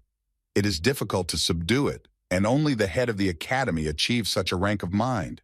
And considering all these facts, Shen realized that his teacher test results were simply fake, and he did it in order to comprehend the second rank of reason with the help of other people's reproaches and bullying. She realized that this guy was essentially a real tiger in a pig's skin, whom she would try to tear apart. Zhang at this moment thought that he had simply decided that this was a beautiful place, but now he realized that he had received the second rank of intelligence. He was very happy to realize this because he was reborn into a new life. Moreover, with his new training method, his body was filled with the purest ki, so this was no longer surprising to him. With these thoughts in mind, they quickly reached the very restaurant where they would have dinner today. At that moment, Zhang was thinking that he always ate in small restaurants and canteens, so he didn't expect that she would bring him here. And at that moment, Shen was thinking that she was incredibly interested in finding out how much longer Zhang would pretend. Today, Chao and Shangbin were relaxing in the same restaurant, and he was still very angry about the situation that happened to him. But Chao asked him to calm down because they had already applied for a will detector. Therefore, all that was left was to wait for the moment when they would be punished for what they had done. Although Shangbin understood that the heavenly lion was his grandfather's favorite, and he would hardly be able to control it. But Chao thought that it was not necessary to do this, because they could just give him something to drink and feed him, and then it would be much easier for them. At that moment, their order, which they had been waiting for quite a long time, was brought. Shangbin also told the restaurant owner that he had a lion in his backyard, and he wanted them to make sure it was fed. Afterwards, Chao told him that he heard that Hongting Pavilion was a very prestigious restaurant, and its owner was always cold to his customers. But now, for some reason, it was the opposite. Shang explained to him that the pavilion was so famous because its creator, Wang Tao, was a strong and influential person. The only thing Shang didn't understand was why Wang Tao didn't become one of the elders of the academy. As for their warm welcome, it's all because his grandfather was a good friend to Hong Hao, and so his family is always welcome here. Chao suddenly interrupted Shang and asked him to look in the other direction, where he thought Zhang and Shen Bi were walking. And he turned out to be right, because it really was her. But what is she doing here? And with this loser, Shan also did not forget to note that he invited her here so many times, but she never agreed. Chao felt very sorry for the gentleman, but he immediately asked him not to despair, because according to him, he knew how to open the eyes of Madame Shen Bi and show what kind of trash Zhang really was. And in the same way they could raise his authority in her eyes. After some time, Zhang was very happy because he had not eaten so well for a long time. It was incredibly delicious. Shen was a little upset because Zhang had been just eating all this time and didn't pay attention to her, so she wanted to ask for the bill for this dinner as soon as possible. The waiter happily came up to her to tell her that he only hoped that they enjoyed everything, and also to inform her that they owed only 1,280 coins. The girl clearly did not expect to hear such a figure, because she was more than sure that they ordered a maximum of 100 coins. The man decided to explain to her with a smile that the thing was that they had ordered wine, which cost 1,200 coins. This surprised the girl even more because they didn't order it. But they were simply given this bottle, and so she thought it was free. The waiter's face suddenly changed, and he started saying that it was quite logical that they had to pay for this wine. And he also believed that if she didn't ask how much it cost, then it wasn't their problem, but only hers. This was definitely a problem, because the girl did not have that amount of money with her, so she asked to have the amount credited to her account so that she could return it to them later. The waiter was not going to make concessions because he believed that if she could not afford this wine, then there was no need to order it. So he told her that she should return their money right now because no one here was going to feed them for free. At this moment, teacher Shangbin approached them and first of all asked what was going on here. The waiter started smiling again and telling the man that there had been an incident, that these people had eaten but could not pay for their order. Shangbin immediately turned to Zhang and told him that if he didn't have money, then there was no point in pretending that he had it, because that would only bring shame to their academy. Zhang immediately asked him to stop saying such things in front of everyone, especially since it was not true. But Shinbin was clearly not stopped by this, and continued to say that he would never have thought that Zhang could stoop to such a level, that he would pretend to be such a generous person. Although in his mind at that moment, He was thinking that it was he who asked for Zhang to be served an overly expensive drink that he would not be able to pay for when he looked like a nobody. Then Shang should have come and saved the beautiful Shen. This way he would do it all in one shot and punish Zhang and finally get Shen. But apparently he didn't think his plan through to the end, because Shen clearly showed that she didn't like everything that Shang Bin was doing now. He thought that she took it personally, so he decided to clarify once again that he said all this about teacher Zhang, and that he specifically had no money, but he still treated her, and it was some kind of shame. Zhang decided at that very moment to intervene in their dialogue in order to say that it was not he who was treating her, but teacher Shen who had decided to treat Zhang. Shan clearly didn't expect such a turn of events. It seemed literally impossible to him because he invited her to dinner every day, but she refused. And then she suddenly decided to invite this trash herself. In any case, he would have to somehow fix the situation, because Shen was clearly very angry because Shang told her that she was pretending to be generous and that it was a disgrace to the teacher. Chao tried to prompt him from the side and told Shan that it was even better, because now he could offer her to pay her bill and then everything would be fine. Without thinking twice, he decided to listen to his friend's advice and immediately put a bag of coins on the table and told the waiter that he would pay Miss Shen's bill. At that moment, he immediately thought that this would definitely calm Shen Bi down. Moreover, it even seemed to him that she liked him. But apparently his thoughts were too premature, because Shen at one point simply took off her necklace and said that she did not need it and was ready to pay herself, so as not to pretend to be generous. She took off what turned out to be a jade pendant, which was worth about 5,000 coins, and offered it to the waiter as payment. Although later she changed her mind and said that she would leave it only as collateral so that she could buy it back later. Shang Bing immediately turned to Chao to ask him what to do next, because everything was clearly not going according to plan. Suddenly this whole farce was interrupted by Zhang, who assured the girl that in fact there was no need to give such a valuable thing as collateral, after which he got up from his seat and came closer to the waiter, telling him along the way that in fact this food is not so expensive. And besides, she's trying to give him money for the fact that he is so maliciously deceiving her. These words angered the waiter because according to him, they have a prestigious restaurant and an honest place, and there is no point in talking about any deception here. So he promised them that after such words they will definitely not leave here unpunished. Shangbing and Chao were happy to see how the waiter and, as it turned out, the owner of this place got furious, and now they were sure that Zhang would be in trouble. Shen, also standing behind him, did not understand why he said all this at all because she knew very well how influential this restaurant was, and it was quite obvious that he would get into trouble if he continued in the same spirit. Zhang also decided not to remain silent and told the restaurant owner that since he was telling him such things, then he would not mind telling him why he was so unhappy. The first thing he mentioned was the aromatic bear meat in violets.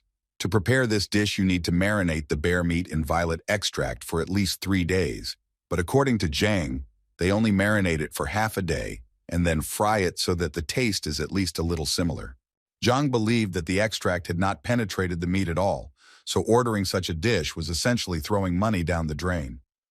While he was telling all this, people gathered around and listened attentively to the story of how they were being deceived. Zhang clearly wasn't going to stop there and continued to talk about how the Honghu guppy, which they pass off as wild, was actually bred in captivity, which can be seen from its small, thin fins and tail. The waiter became even more angry with each word, but his anger was connected with the fact that Zhang was actually right, and he really was replacing all these products behind the back of his superiors. But this was difficult to notice even for a professional gourmet, so the man could not even imagine how Zhang managed to understand this. He decided to deny all of this, and so the first thing he did was start yelling at Zhang that he was talking complete nonsense, and everything he said was just a coincidence. And if he was already accusing him of this, then he demanded strong evidence. But mentally, he understood that if he admitted this, then the restaurant's reputation would be over. Zhang decided to prove to everyone around him that the man was lying, and first of all, he took a vessel of wine and began to pour it out. Then he took out a fire and said that since this wine was so expensive, they could easily check it.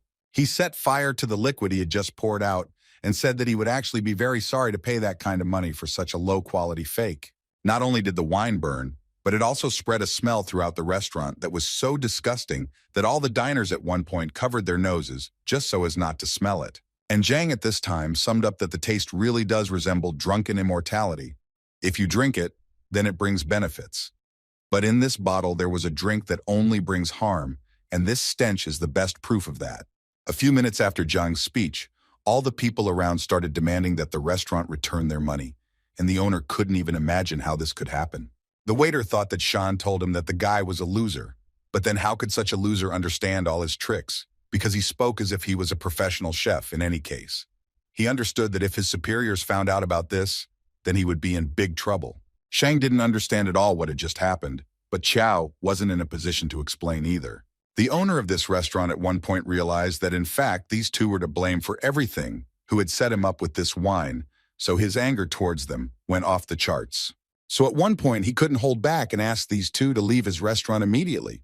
They didn't understand what they had done that made him react so sharply, but they understood that it would really be better to leave because it seemed like the man had gone crazy. Zhang also suggested that Shen leave, since it seemed to him that they would hardly be brought the bill. The girl at that moment was just thinking that teacher Zhang was really good because he so easily determined the quality of wine and food. She even assumed that he did so poorly on the teacher's exam because he was developing his culinary skills. Zhang himself actually didn't expect that the library of the Heavenly Path could determine the quality of dishes, but in any case, he should be grateful to her for this ability, because otherwise he would clearly be in an awkward situation. His thoughts were interrupted by Shen, who was incredibly grateful to him for saving her today. But suddenly she said that she couldn't just leave it like that, and that's why she was going to invite him to dinner again, because they hadn't managed to do it. Zhang was not prepared for such a turn of events, and immediately told her that it was not worth doing, because he had eaten enough to last a whole year, although he was not against having dinner with the Nettle girl, but he also did not want to fight off her suitors later. He managed to surprise Shen again, because she never thought that someone would refuse her several times in a row. But then he also managed to add that it was very good that they just ate together, and now he had to go. And this literally finished off the girl. Suddenly, he was stopped by Shang, who ordered Zhang to stand in the place where he was now standing, and was going to make sure that Zhang would not leave here in one piece today. Shen immediately wanted to ask him what he was planning to do, and why he had rolled up his sleeves. But instead of answering, Shang asked the girl to step aside, because this should be decided only between him and teacher Zhang. But she wasn't going to do it, so Shang decided to shout towards Zhang and tell him that if he was a real man, he wouldn't hide behind a woman's back. Although Zhang himself did not understand what was wrong with hiding behind a girl's back, moreover, he calls it conflict resolution, and he did not see anything wrong with hiding behind a woman's back to calm them down. Everything didn't go according to Shan's plan again. Moreover, Zhang managed to justify himself so directly that he simply couldn't answer him anything. But this was only the beginning, because then he turned around and said that he was leaving, and he asked teacher Shen to calm these two down because he didn't have time for this. In his mind at that moment, he could only think that they were complete fools if they thought they could provoke him with this, because he was a migrant from one world to another, and he had experienced so much that they definitely couldn't surprise him with this. Shangbin continued to order him to stand where he was, and he also added that if Zhang died today, he would not have the right to bear his surname. Zhang wasn't going to listen to this lunatic, so without thinking twice, Shang summoned the Heavenly Lion, and then he ordered this animal to destroy Zhang, and if he did this, then Shang promised to feed him every day. Shen did not understand why he was doing this because he knew perfectly well that the destruction of a teacher was a terrible crime for which he would suffer a terrible punishment. Shang told her that teacher Zhang was trying to kill him, and the lion was simply defending his master and accidentally struck too hard a counterattack, and therefore it could be taken as self-defense, and no one would be able to say anything to him. After his words, the lion immediately ran to attack to carry out Shan's order. Shen understood what consequences this could lead to, so she obviously began to worry about Zhang. The girl fell to her knees out of worry because she began to understand that it was she who was to blame for this. Shangbin interrupted her thoughts by starting to shout at the girl that Zhang had definitely already died and that there was no way to fix it, and all of this made him incredibly happy. But suddenly his euphoria was interrupted by Qiao, who noted that something was clearly wrong there, and it was apparently too early to rejoice. Shang started yelling at him because he was sure that this time everything went according to plan and there was no point in panicking, but Qiao asked him to just look there and everything would immediately become clear. But when Shang finally looked in that direction, he realized that Qiao was indeed right, because Zhang had literally tamed a huge heavenly lion, which now definitely wasn't going to eat him. Shang couldn't believe his eyes, because he always thought that the heavenly lion was his grandfather's pet. This animal was very proud, and would get angry, even when it was simply touched, not to mention stroking its head. So he didn't understand why this powerful animal was groveling in front of Zhang like a loyal dog. He decided to test his luck once again and ordered the heavenly lion to immediately gather and carry out the order, namely, to destroy Zhang. But the lion did not hear a single word of Shan. He enjoyed the presence of Zhang, who was scratching him. Teacher Zhang got tired of listening to that madman's screams, so he politely asked his new friend to shut him up. The Sky Lion was ready to destroy Shin without any problems and therefore immediately attacked him. Chao immediately ran to Shang Bin to ask him how he was, and if everything was okay with him. Shan was literally already crying because he didn't understand what was happening here, because this lion was his grandfather's pet who always listened to him, and now it was as if Zhang was his master. The lion continued to suck up to his new owner, and Zhang himself was not averse to praising him and saying that he was a great guy. Shen was also very interested to know from Zhang how he managed to do this. According to Zhang, it was all quite simple. He thought that this heavenly lion was very accommodating, although he did not deny that Zhang seemed simply beautiful to him, so he did not continue to attack him. Although Shen knew very well that he was a heavenly lion, and if he would respect anyone of his own free will, it would be another male heavenly lion. In any case, Zhang thought that it was time for him to go home and it was time to say goodbye. He also told the lion to go home and that they would definitely see him again. Zhang continued to be amazed in his mind at the abilities of the heavenly library. He couldn't even imagine that it worked on animals too, and as it turned out, this lion had quite a few shortcomings, so it was easy to tame him. Shen asked him not to leave so quickly because he had not yet explained to her why the lion obeyed him. Zhang was tired of being followed by so many troubles, so he asked her to leave him alone because he really wanted to live a long life. At first, she yelled at him because he was talking to her so brazenly, but then she calmed down and said that she was not holding him and he could go about his business. That same man from the restaurant was called in by the management to be scolded and punished for the fact that he had lured products for his own benefit, and the man agreed with this, but still thought it would be important to add that the other guy was much worse because he said this in front of everyone, without hiding it, as if he did not respect the real owners of the restaurant at all. His boss slammed the table and ordered him to shut his mouth immediately, because he thought that this in no way justified his theft, which sooner or later someone would have noticed. And now he was giving him exactly 5 days to restore the good name of his establishment, and then he would forgive him for the deception or else he would die. After which he still wanted to know who this guy was and who gave him the right to publicly insult the Kuntian restaurant. The frightened waiter, through his fear, told that this man was a teacher who occupied the last place in the ranking, and his name was Zhang Huang. The restaurant owner was very annoyed by the fact that this Zhang Huang dared to disgrace the reputation of his restaurant. Zhang was just walking around at that moment and thinking that he would never have imagined that one dinner could bring so many problems. In any case, he understood that he needed to forget about it as soon as possible, because he had other important things to do. For example, he needed to figure out how to advance to the 6th rank. But to his great regret, no ordinary teacher can simply gain access to information about the rank of opening chakras, because a copy of these documents can only be obtained with the permission of the elders. But at the last test, he only had the 3rd rank, and if he makes this request now, he will simply become a guinea pig. Although if he remembered correctly, there were many useful things sold in Tianquan City, including growth manuals, and if he could leaf through them, it would actually solve many of his problems. So he decided to go immediately and see if his guesses were correct. He came to the Tianquan shopping district and was slightly surprised that it was so lively, and apparently it was because he didn't remember anything about this place. He had thoughts in his head that that guy was an ordinary teacher with a low salary, so it's not surprising that he never came here, although so many things are sold here, but he sincerely doesn't remember what they are needed for at all. But for this, he now has a library, which he also decided to test on these products. As soon as he came closer to the goods, the seller immediately turned to him and offered his help, and also did not forget to say that his goods were of high quality and he would definitely like them. He was literally ready to vouch for this. Zhang decided to take a look at one of the products, and according to the seller, this bell was made by a real master, and therefore it has an unusual effect and costs only 50 coins. The library also worked on items, so Zhang found information that this bell actually causes dizziness when exposed for a long time and is effective against 1st rank fighters. It was also said that it was made in the Qing Yun workshop. Zhang remained silent, so the seller decided to say that he could actually sell the bell to him at a discount and thus give it away for 20 coins. Zhang at this moment thought that he was actually lucky, because with the Library of the Heavenly Path, he really didn't have to think about the fact that he might buy a fake. Instead of buying this bell, Zhang decided to ask the seller if he had any ice sungrass. In response, the seller told him that Zhang was actually very lucky today, because according to him, he was the only one in the entire market selling this herb.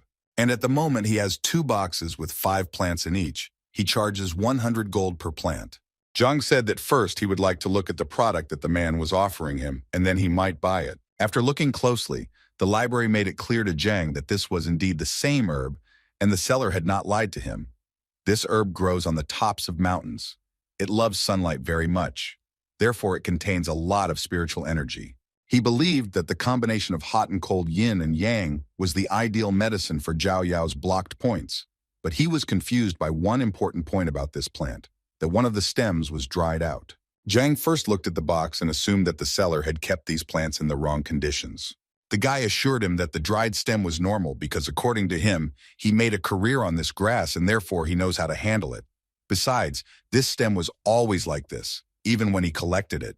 But he still told Zhang that if it bothered him so much, he could give him the flower for half price. Zhang at this point continued to examine these herbs, and at some point he discovered the ancestral stem.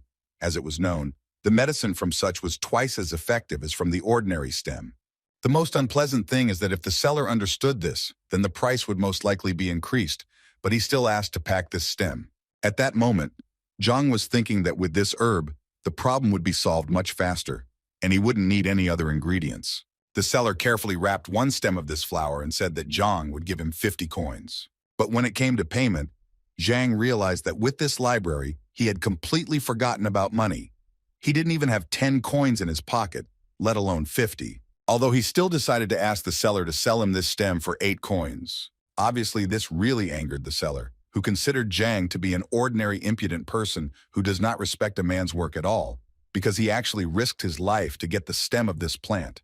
After which the seller also added that although these flowers are not of the best quality, they are still medicinal in any case, and their price is at least 30 or 50 coins.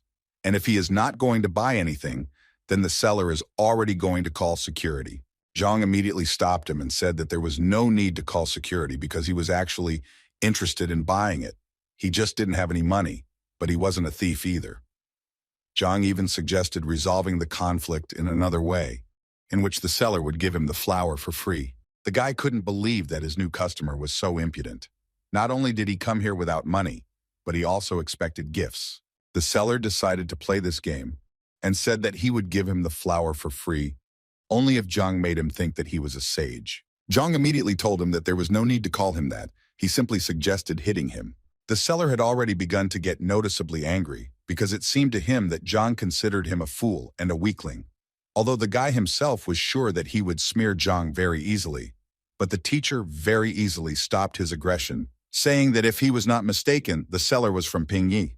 The guy was very surprised, because Pingyi is a small settlement near the city of Tianshuan, and therefore he was sure that Zhang simply could not guess it, and he wanted to know how Zhang guessed that he was from there.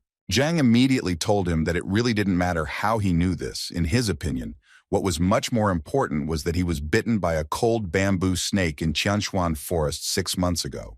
The guy still managed to survive in the end, but because of the bite, he was almost damaged, and in addition to that, unfortunately, he became impotent. The salesman turned noticeably pale, because 6 months ago in Tianshuan forest he was indeed bitten by a cold bamboo snake. But the guy couldn't even imagine how Zhang could know about it if he only told that girl from the brothel about it. Zhang looked at the guy with a smile, and at one point he finally decided to say that if he lied, he was going to just turn around and leave. But then Zhang assured him that he would definitely never be able to feel like a man again, and also he would not have the right to later say that Zhang did not warn him. The seller immediately perked up to ask Zhang if he really knew how to help him with his problem. Zhang smiled, and the guy started asking him for even more help. If he knew the cure, then he literally started begging Zhang to give it to him, and then he could take everything that was on his shelves for free. Finally, the teacher got the words he wanted, and after that, he finally added that the poison of the cold bamboo snake freezes the organs when it enters the body. And this is a fact. Medicines are powerless here. For this reason, people often amputate their limbs. Even the most skilled alchemists cannot do anything. But here's what's strange. Despite the chilling properties of this snake's body, Its bile has a warming effect, so all you need to do is absorb it, and it will completely cleanse the body of foreign cold, and he will be able to become a man again. The guy couldn't believe that he just needed to eat the bile of a bamboo snake. Was it really that simple? Zhang confirmed this information, and also decided to say that he saw these snakes in one kiosk. And if he did not believe him, then he could go and buy this snake right now and try it. But the seller thought that he had a better option. As it turned out, he had one of these snakes lying around in a distant drawer. He opened the box, where indeed there was one of these bamboo snakes, and the first thing he had to do was cut it. And as soon as he managed to get the gall sack from the snake's body, the guy immediately brought it to his mouth to swallow. Imagine his surprise when he felt that the effect came literally in a few seconds. He immediately knelt down in front of Zhang and began to thank him for this, because he could finally feel like a man again, and as a token of gratitude, he would like to give him all this ice sun grass. Zhang laughed at him and said that as he said, the seller would give him this grass for free. The salesman felt a little ashamed that he had not immediately recognized Zhang as a talented person, when suddenly their conversation was interrupted by the shouts of other people who were very loudly discussing the fact that Master Mo Yang was finally here. They believed that they had the opportunity to receive his invaluable advice, and if they were lucky, they would definitely become his students. Zhang didn't quite understand what was going on there. So the seller explained to him that apparently Master Mo Yang had come to the village again. According to the guy, he is simply a great appraiser, and as far as Zhang understood, this is a rather specific profession, like a gourmet, and they are valued approximately equally. But whether to follow the appraiser's advice or not is like gambling. You never know until the end. Whether you'll be lucky or not, betting on treasures is like betting on precious stones in his world. Someone will get a fake and another a valuable artifact. But with the Library of the Heavenly Path, he doesn't need luck at all. He just needs to touch the object, and he will understand everything at once. And considering all this, he understood that at the moment this is the best way to get rich. Therefore, Zhang decided not to stand still for long and act. He asked to pick up the grass from the guy later, after which he said goodbye to him. When he arrived at the place, the first thing he saw was how people were literally going crazy over this Master Mo Yang. Each of them wanted to hear his advice. This master answered all these people that he would leave here tonight, but he still wanted to thank them for the hospitality they had shown him, and therefore he was ready to give advice to 5 people. He also assured them that they did not need to quarrel either, because if they were destined to be helped, then so it would be. Zhang, meanwhile, continued to look at the exhibits that were in this market, and at one point he reached a table where there was a vase, which, although it looked impressive, the Heavenly Library still assured him that it was just junk. Now he was 100% sure that, as he thought, with one touch, he could find out detailed information about everything, and he also immediately realized that the prices here were terribly inflated. People were obviously upset when they heard that Master Mo was leaving that evening, and so they began to offer him to stay at least one more day. He immediately assured them that it was simply impossible, since he had things to do that he couldn't cancel, so it was out of the question, but he still decided that he would add 5 more, because as they knew, searching for treasure among the trash was a difficult task that required concentration, and therefore 10 was his limit. People started shouting that they were ready to pay him for his help if only he would give them advice, but he immediately answered them that they were telling him complete nonsense, because he had been practicing his craft for a very long time, and if he wanted to make money on it, he would have done it without them. He could have bought out the treasures and sold them for a higher price. According to him, the reason he helps them is their gratitude and bright emotions, because money for him is water, which has no value. And he immediately warned that if anyone started talking about money again, he would not help them. After these words, they began to respect him even more, and also asked him for forgiveness for their stupidity. He also wanted to tell them that the appraiser could actually only increase the chance that they wouldn't get a fake, but they still wouldn't be able to get a full guarantee of success. But while they were with him, he would do everything to help them with this.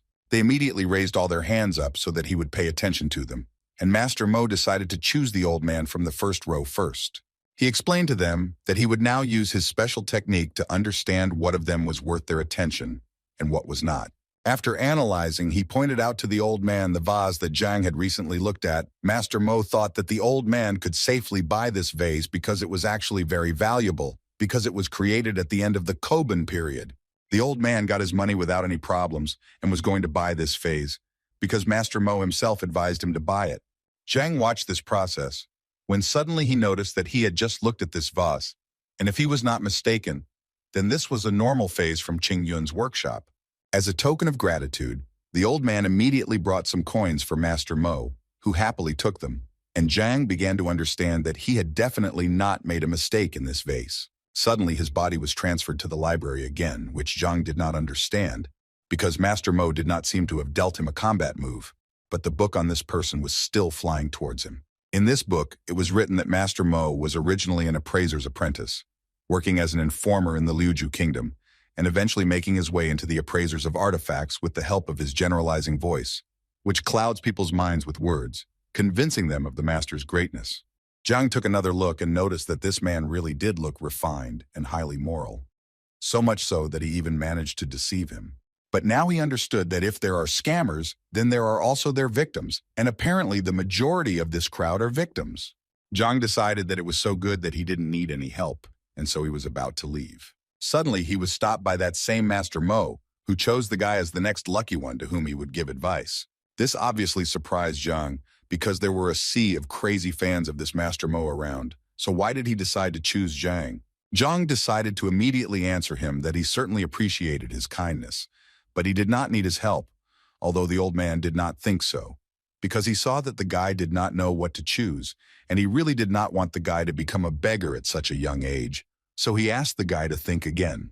Zhang understood perfectly well that if he listened to this master, he would definitely be left without money, so he assured Master Mo that he definitely did not need his help. But the old man still continued to insist, because he believed that it was not easy for a young man to quickly accumulate capital, and he was now giving him such an opportunity, and his kind heart could not allow him to spend a lot of money on scrap metal or other trash. His fans began to admire him even more after these words. At one point, Master Mo said that he was almost certain that the guy was now probably thinking that he had finally gotten a great chance to get the treasure, and he also felt that he would not be able to protect it because they would most likely want to take it away by force. Zhang, listening to all this, became more and more convinced with each passing second that this old man was too proud, and how could he even come up with such nonsense? Master Mo continued to tell his fans that he had chosen this young man, and no matter what treasure he got, he would always hope that none of them would covet him. Otherwise, he would consider it an insult to him, and then he would be merciless. After which the old man turned to Zhang again and asked the boy to rejoice, because if he gives him the last place, it means that this is his destiny, and he, in turn, believes in karma most of all, and because he gives these treasures completely free of charge and only with good intentions. The old man even prepared a valuable item from one of the sellers, whom he asked to calculate the exact cost of this item. According to the seller's bills, they wanted only 30,000 coins from Zhang, and all the people behind the guy literally pressed him and said how lucky he was, because as soon as he bought this thing, he would almost immediately become richer and then acquire a whole fortune. At one point, Zhang couldn't stand it anymore, and therefore yelled at the old man that he wasn't going to buy anything, and if he wanted to deceive people, then the old man was unlucky today, because he chose the wrong person, because Zhang didn't trust him at all. Master Mo couldn't believe that the guy told him such things, and the people who stood behind him also looked for a long time and didn't understand what was going on here. The old man's face immediately changed, and he said that apparently they simply didn't understand each other. Zhang no longer held back and said directly that the old man was simply pretending that he did not understand what Zhang was telling him, because it was completely obvious to the guy that he was simply deceiving ordinary people. But what irritated him most was that the old man was acting as if he was better than him. The old man became completely angry and called Zhang an impudent man and asked him to shut his mouth, after which he added that he received his qualification 30 years ago, and all this time he helped people. According to him, he always honestly solved other people's problems, and no one had ever called him a liar before. Ordinary people also began to stand up for the old man and tell Zhang that Master Mo Yang was honestly helping people, and so they couldn't understand how Zhang could even accuse him of lying. Then the old man said that the guy was extremely lucky that he was a kind person, and if the guy now asked for forgiveness, then so be it, he will forget about his offensive words. But Zhang thought that they needed to do something a little different because in fact his words were very easy to check. You just need to reveal what this swindler had just sold to the person, and people would immediately understand everything. The old man pretended to be very surprised, because according to him it would take at least half a day to clean the artifacts that he advised people to do. But as he said, he had urgent matters to attend to, and he simply could not wait that long. But from Zhang's face, he saw that the guy was literally holding back from saying that he was supposedly using his busyness as an excuse to leave early because he would be ashamed of his actions. At that moment, Zhang was thinking that he was quite a professional liar because he had already thought up an escape route in advance and said so.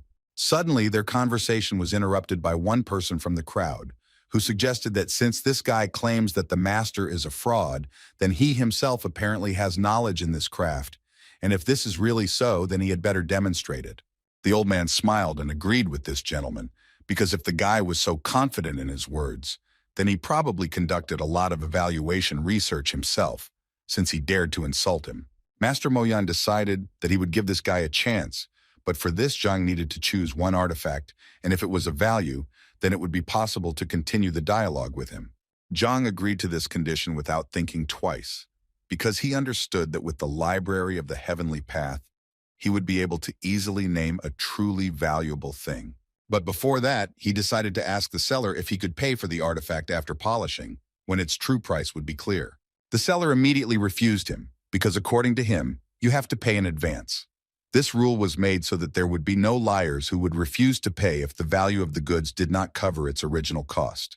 But suddenly this seller was interrupted by Master Mo, who asked him that this guy pay in a way that would be more convenient for him, and if this young man wins, then he will pay for him, and if not, then he will simply apologize, as he said.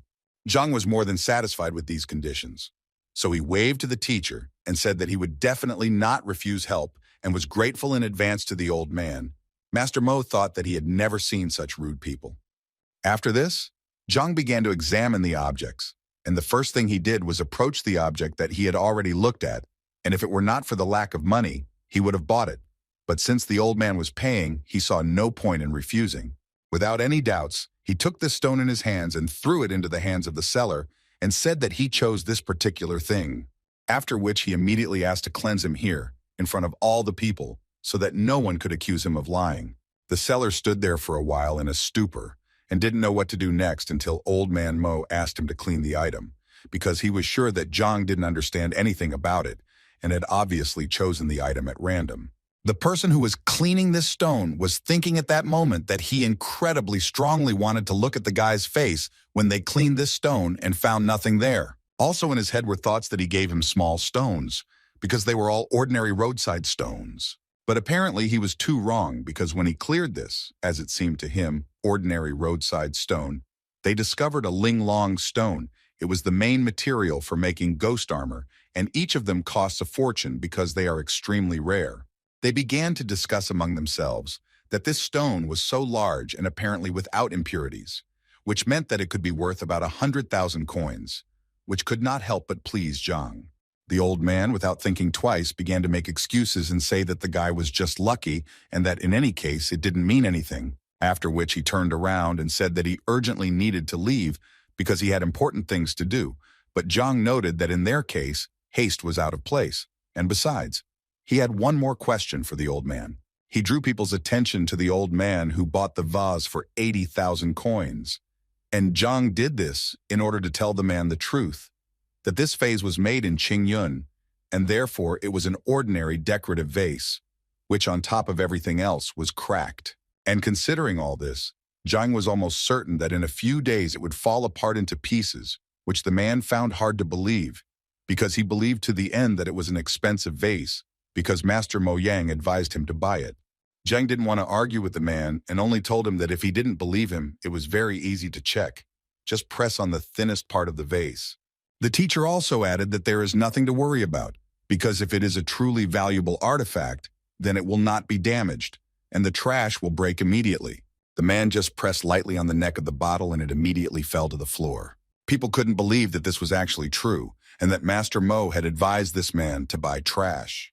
Zhang suggested asking this question to Mo Yang himself, who said that it was a precious vase that would make a poor man rich. But without waiting for an answer from the old man, Zhang himself decided to tell that if he was right, then he and the kiosk seller were in collusion, and they were selling their goods with the help of false popularity under the guise of free advice, and they were buying junk for huge amounts of money.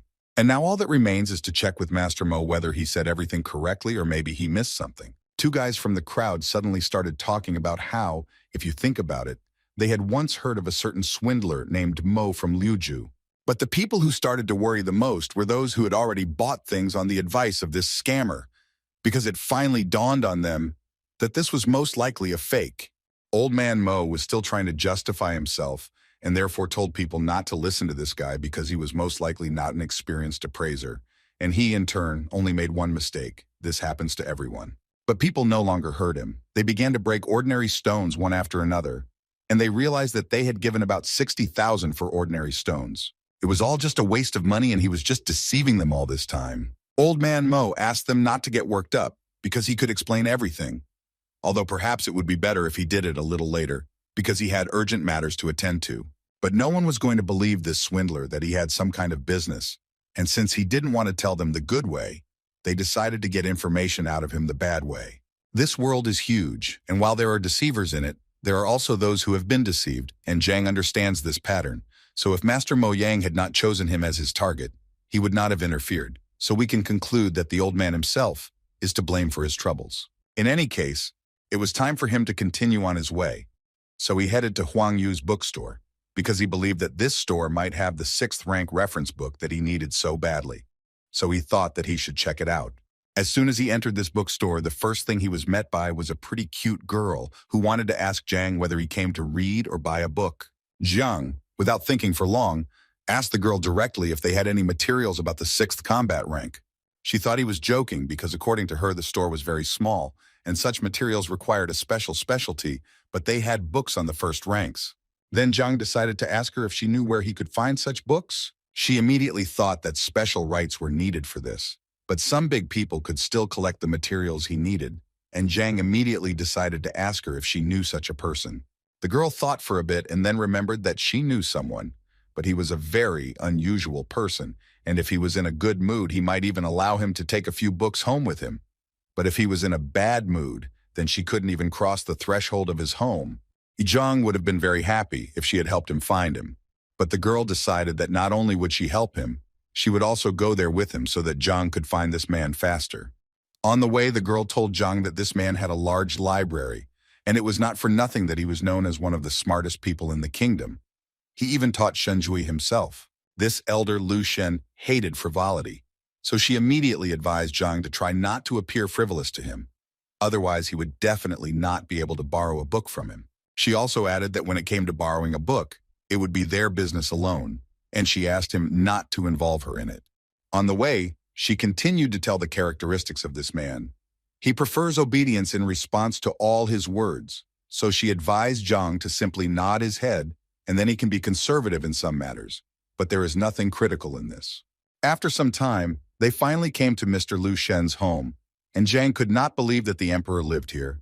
The girl in response told him that the emperor insisted on richer housing for his teacher several times, but he always refused. Suddenly, out of nowhere, a guy on a horse appeared, who clearly knew the girl and immediately turned to her and said that he was glad to see Yu here again. She was a little unhappy that he addressed her like that, because her name is Huang Yu, and besides, they weren't so well acquainted that he would call her that. In response to these words, he told her that, given their relationship, the address had no meaning at all. After which he saw Huang Yu Zhang next to him and decided to tell him not to even think about courting her, because she was only his girlfriend.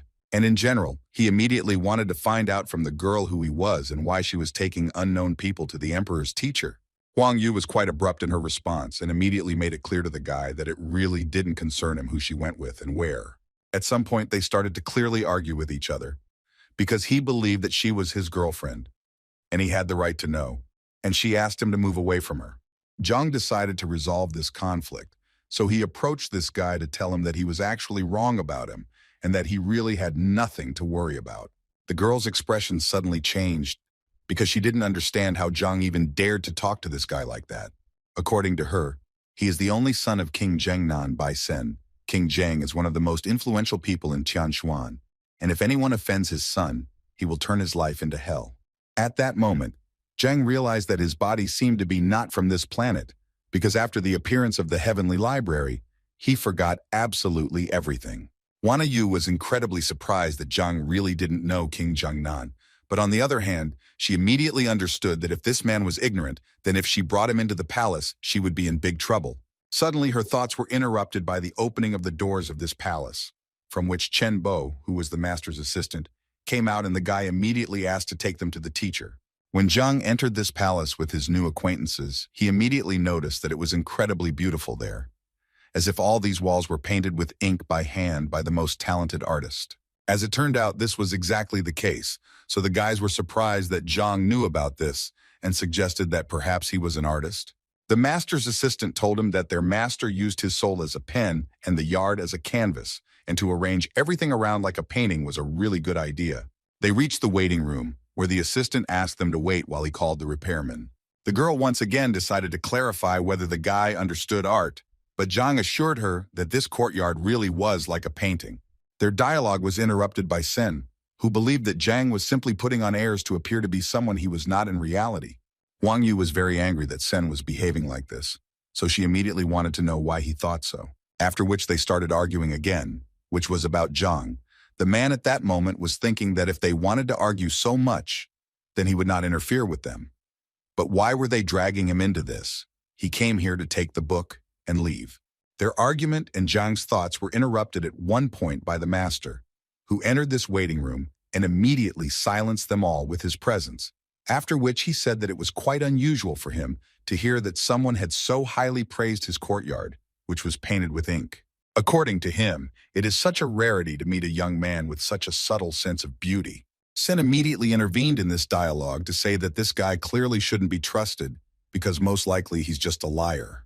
The man immediately turned to him and noted that he had not actually given him the floor. After he realized that Zhang knew his paintings, he asked him to appraise another rather rare painting. At this moment, Wang Yu approached him again to say that this was a kind of test that the man was giving everyone. Even she had gone through such a test in her time, and if he did not pass it, she immediately assured him that he would not receive the books. At that moment, Zhang thought that if he only knew what this would lead to, he would have been better off keeping quiet there in the yard because he didn't understand these paintings at all. He could only hope for the library of the heavenly path, which helped him to understand the artifacts, and therefore he became interested to know if it would help him with the paintings. The library is simply an amazing thing, and Zhang was convinced of this once again when she gave him a complete description of this painting. After which he asked the master again if he really wanted to hear his opinion about this painting. The man, without thinking twice, immediately told him that he would be grateful for his opinion, and Zhang said that he would please him, because in fact he had one comment. After which he said with complete confidence that this was simply a nightmare come true, and this was one of the most terrible pictures he had ever seen, which the guys clearly did not expect to hear. Huang Yu immediately felt incredibly ashamed of him, because it seemed to her that Zhang was truly an intellectually developed person, but she sincerely did not understand how he could say such a thing. Sen was very glad that Zhang said exactly that, because he believed that this proved that he was indeed right, and Zhang was an ordinary swindler. But the master again noted to Senya that he did not give him the right to speak, after which Zhang asked the master for forgiveness for such rudeness, because he actually did not know that this was the master's work. But the man immediately told him that it made no difference who painted it, because he wanted Zhang to appreciate it first and foremost as a painting, and not as the person who painted it. Zhang was glad to hear this, so he continued to talk about how any roadside artist could really paint such a picture. But on the other hand, he also believed that if you look at this picture from the other side, you can notice that it opens up in a completely different way. The master didn't expect the guy to add something like that, so he immediately wanted to know what he meant. Zhang stated that everything was actually simple, and therefore if the master did not object, Zhang would like to ask him for permission to reveal the secret of this painting. Sen immediately started shouting in his direction when he saw a knife in his hands, because he believed that this painting was priceless and definitely couldn't be cut. But Zhang didn't listen to him, so without thinking, he did what he wanted. Such an act surprised even the master, and he watched further events with fear and curiosity. Zhang took the cut canvas by the tip and said that the painting was a fake because it was painted on rice paper. The real canvas was hidden on sheepskin and had a much more modest appearance than the fake. Zhang's skills greatly impressed everyone present, who were stunned by how quickly he managed to understand it. The master praised Zhang, because not many people know about the technique of drawing on sheepskin through rice paper. Then the master decided to give Zhang another test and led him to the next canvas waiting for the evaluation.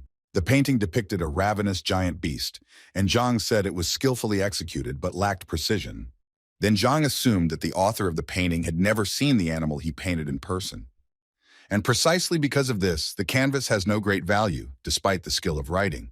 The author of the painting was the master himself, and he was struck by the fact that Zhang very quickly understood the value of the painting. But he didn't reveal himself yet, so he asked Zhang what exactly the inaccuracies were. Huang Yu was surprised that the emperor's teacher would ask such a young man for advice. Zhang fondly explained that Qi Xiong, the beast depicted, has a streamlined body shape that resembles a blade, and this condition is not observed in the canvas. The master was so pleased with such an answer that he began to clap his hands in delight. The master admired the skill of his new acquaintance, despite his age, and equated his skills to master's. Master asked Huang Yu to introduce his new friend. Huang Yu was a little embarrassed because when she met Zhang, she did not ask him his name. The emperor's teacher was a little angry that the young boy was treated like this, because in his opinion, he was his equal. The king's son looked somewhat confused after these words, because he did not believe that an ordinary average person turned out to be a master. Then the emperor's teacher looked at him sternly, as if to make it clear that all doubts would disappear. Huang Yu and the king's son bowed to Zhang as a sign of respect and honoring the title of master. Zhang was embarrassed by this, and said that he was just expressing his opinion about the paintings, so he should not be called a master. The emperor's teacher assured him that he really deserved all the honors, because he pointed out all the flaws of the paintings without mistake, and added that he had every right to instruct Huang Yu and the king's son at any convenient opportunity. Then the emperor's teacher asked Zhang what was the purpose of his visit. Zhang said that he knew about the large library that was here, and he came to find the material on the 6th battle rank. The teacher replied that he had a really big library and mostly all materials about art, but not so many books about fighting skills. The teacher willingly agreed to show Zhang these materials, and for this he had to go to his office. But the servant wanted to say something else. Then the teacher gave him a sign that such a dignified person as Zhang could not be forbidden from doing something. They went out into the yard because the master's office was in another wing of the yard.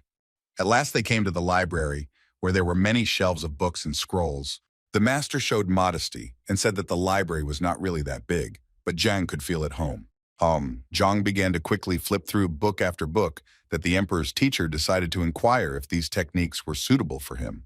Then Zhang noticed the books on the shelf above, lying away from everyone else, which the teacher said were his son's books. The master added that his son liked brute strength, so he collected many books on physical improvement, some from the royal library. Zhang asked if he could inspect them, to which the emperor's teacher had no objection. Zhang liked this favor and decided to take advantage of this hospitality by reaching for the books. He again started flipping through them at a frantic speed, which made the teacher embarrassed, thinking that these books were not suitable either. In fact, all this time, Zhang had been using his superpowers of speed reading and absorbing information quickly. While it seemed to everyone that he was just flipping through books, Zhang seemed to be in a vortex of information, looking at everything in detail. Zhang held the last book on the list in his hands and took his time to unfold it, as if carefully examining the binding. Holding the book in his hands, he felt warmth and energy envelop his body. Every muscle in his body was filled with the long-awaited energy of qi, which made Zhang strong and resilient. Zhang unfolded the textbook and realized that the strength of qi was highly dependent on the strength of the body. And thanks to the library of the heavenly path, they managed to absorb the best knowledge from the book. His body unconsciously began to transform, and he could now practice the golden body of heaven. With this technique, Zhang's strength increased, but he still had not found information about the 6th rank. The teacher who had been watching Zhang all this time couldn't figure out what he was doing, and so he approached Zhang to inquire more closely if the young master was all right, touching his shoulders. At the moment of contact, the emperor's teacher felt his body permeated with mad energy. From such a powerful charge, the emperor's teacher seemed to be pushed back several meters by an invisible force. Zhang looked around to see what had happened because there was no one else in the library besides them. The master, who now had a broken lip, had a ragged appearance, but at the same time assured that everything was fine. He pondered over the fact that this unknown force caused the damage that was not like the power of the 5th rank. Zhang ran up to the master to help him up, but the old man assured him that he was fine and just tripped. Zhang placed his palm on the master's back to reassure the old man, as he once again felt a jolt of strength in his body. The unknown but powerful energy that burst out shook the master again. Zhang could not understand what was happening, and for a moment it seemed to him that the old man was pretending. Then he approached the master again to ask if everything was okay with him, but he quickly and sharply replied that Zhang should not touch him. With multiple bruises and sores, the old man stood up and asked Zhang if she had just achieved the 6th rank.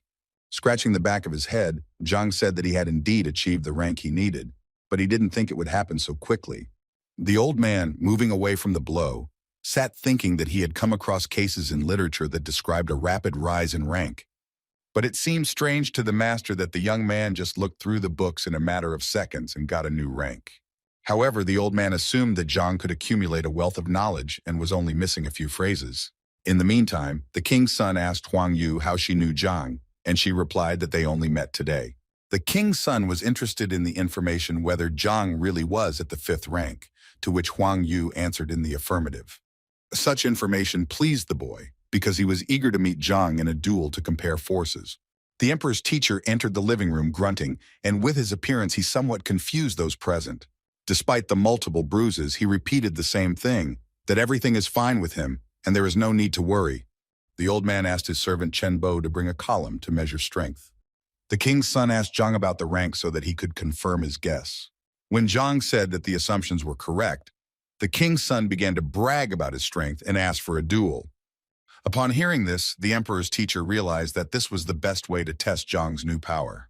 Huang Yu tried to stop Bai Sen, telling him that he was not Zhang's level and would be defeated. Then the old man intervened in the dialogue and said that he is not against a duel if you know the measure and do not harm each other. Bai Sen smiled and assured the emperor's teacher that the match would be held according to all the rules. So Zhang and Bai Sen stood in a stance, preparing for a duel that would show the true strength and skill of the boys. Bai Sen swung with all his might to strike Zhang. He was convinced that victory would be easy. Zhang swung back, wanting to test his strength to see how much his power had grown since the emperor's teacher's library. Their fists collided in a duel, and each of them tried to win the match. But Zhang thought that Bai Sen's punch was weak, and he doubted whether his opponent really had a peak of the 5th rank. Bai Sen flew several meters after the impact, while Zhang remained on the spot safe and sound. If it weren't for the wall behind Bai Sen, the boy would have flown much further, but it stopped him. Huang Yu, along with the emperor's teacher, opened their eyes wide when they saw Zhang's strength. Zhang was worried about Bai Sen's condition for a moment, so he asked if he was okay. Bai Sen, who was aware that if he did not resist with all his might, he would lose the hand he engaged in a duel. But he didn't show that there was anything wrong with him. Then Zhang suggested another duel. Bai Sen said that this was not necessary because he considered Zhang to be strong, and in such a case the duel would not be equal. It seemed to Zhang that Bai Sen was too lazy to fight and that he had not even used his full strength. Meanwhile, the servant informed the master that the force measuring column was ready. The servant also noticed that Zhang managed to defeat the king's son, but he could not understand how it happened. The master told Zhang that Bai Sen needed to recover and treat his wounds, while in the meantime, he suggested that Zhang check the strength on the column. Zhang replied that only yesterday he measured the strength and got a result of 4 dyne, so today it is unlikely to be greater. The master heard Zhang, but still insisted on his point, so he made an inviting gesture to the column. Zhang began to warm up in front of the column and pondered that even though he had used the golden body of heaven, his strength had not increased much. In fact, he had measured his strength in the morning and had gotten a result of 8 din, so he decided to hit the column at half strength. Swinging, Zhang delivered a powerful blow to the stone column, which made a characteristic dull sound. After the impact, the number 4 appeared on the pillar, representing Zhang's strength. Zhang turned his back to the column and invited the others to see that his power had actually not changed. But the facial expressions of those present did not agree with this statement because there were clearly not 4. Huang Yu asked Zhang to come back so that he could see for himself the extent of his power. Zhang couldn't understand why the 4 dings caused surprise in those present, but he still looked back. What was his surprise when there was no number on the column now, but the number 49? Zhang asked the master if the column was working properly, because all this action looked like some kind of nonsense. The master explained to Zhang that the meaning of his metamorphosis was that his body was not used to the new power, which is why he won the duel so quickly. Wang Yu and Bai Sen opened their mouths when they saw that Zhang had advanced to the next rank and raised his strength to a ding. Zhang himself could not understand how this happened because the transition to the 6th wound means the opening of chakras, each of which adds 1 din. Even Master asked Zhang how he managed to open 45 points so quickly. Zhang replied that he had not increased his rank, but he had definitely managed to pump up his body. The master asked Zhang what he meant by pumping the body, and did Zhang eat any fruit before that? Zhang scratched the back of his head as he recalled the morning's events, and replied that he tasted some strange fruit at the market. The master then said that what Zhang tasted was very similar to the pearl fruit, which gave power similar to the 6th rank. Zhang was confused because before that he did not believe in the existence of such things, but it seems that he caught luck. Master invited Zhang to sit down to ask him more about his personal life. Zhang told that he was a teacher at Hongting. Then the master replied that it was no wonder why he was so strong. The emperor's teacher asked Bai Sen and Huang Yu to seek advice from Zhang. Bai Sen was more than happy with such advice, because finally he will be able to properly train his fighting abilities. Zhang thanked the emperor's teacher for his hospitality and apologized for staying so long. The teacher in turn apologized for having so few books on the 6th rank, but he gave Zhang advice on where to find them. Zhang smiled and thanked the teacher again for such generous help. The teacher laughed at Zhang because he liked his modesty, so he advised him to come more often. Zhang went outside thinking that the visits to Master Lu Shen's house had been successful. With his new strength, he could now defeat anyone with a 6th rank, as his punch was about 90 din.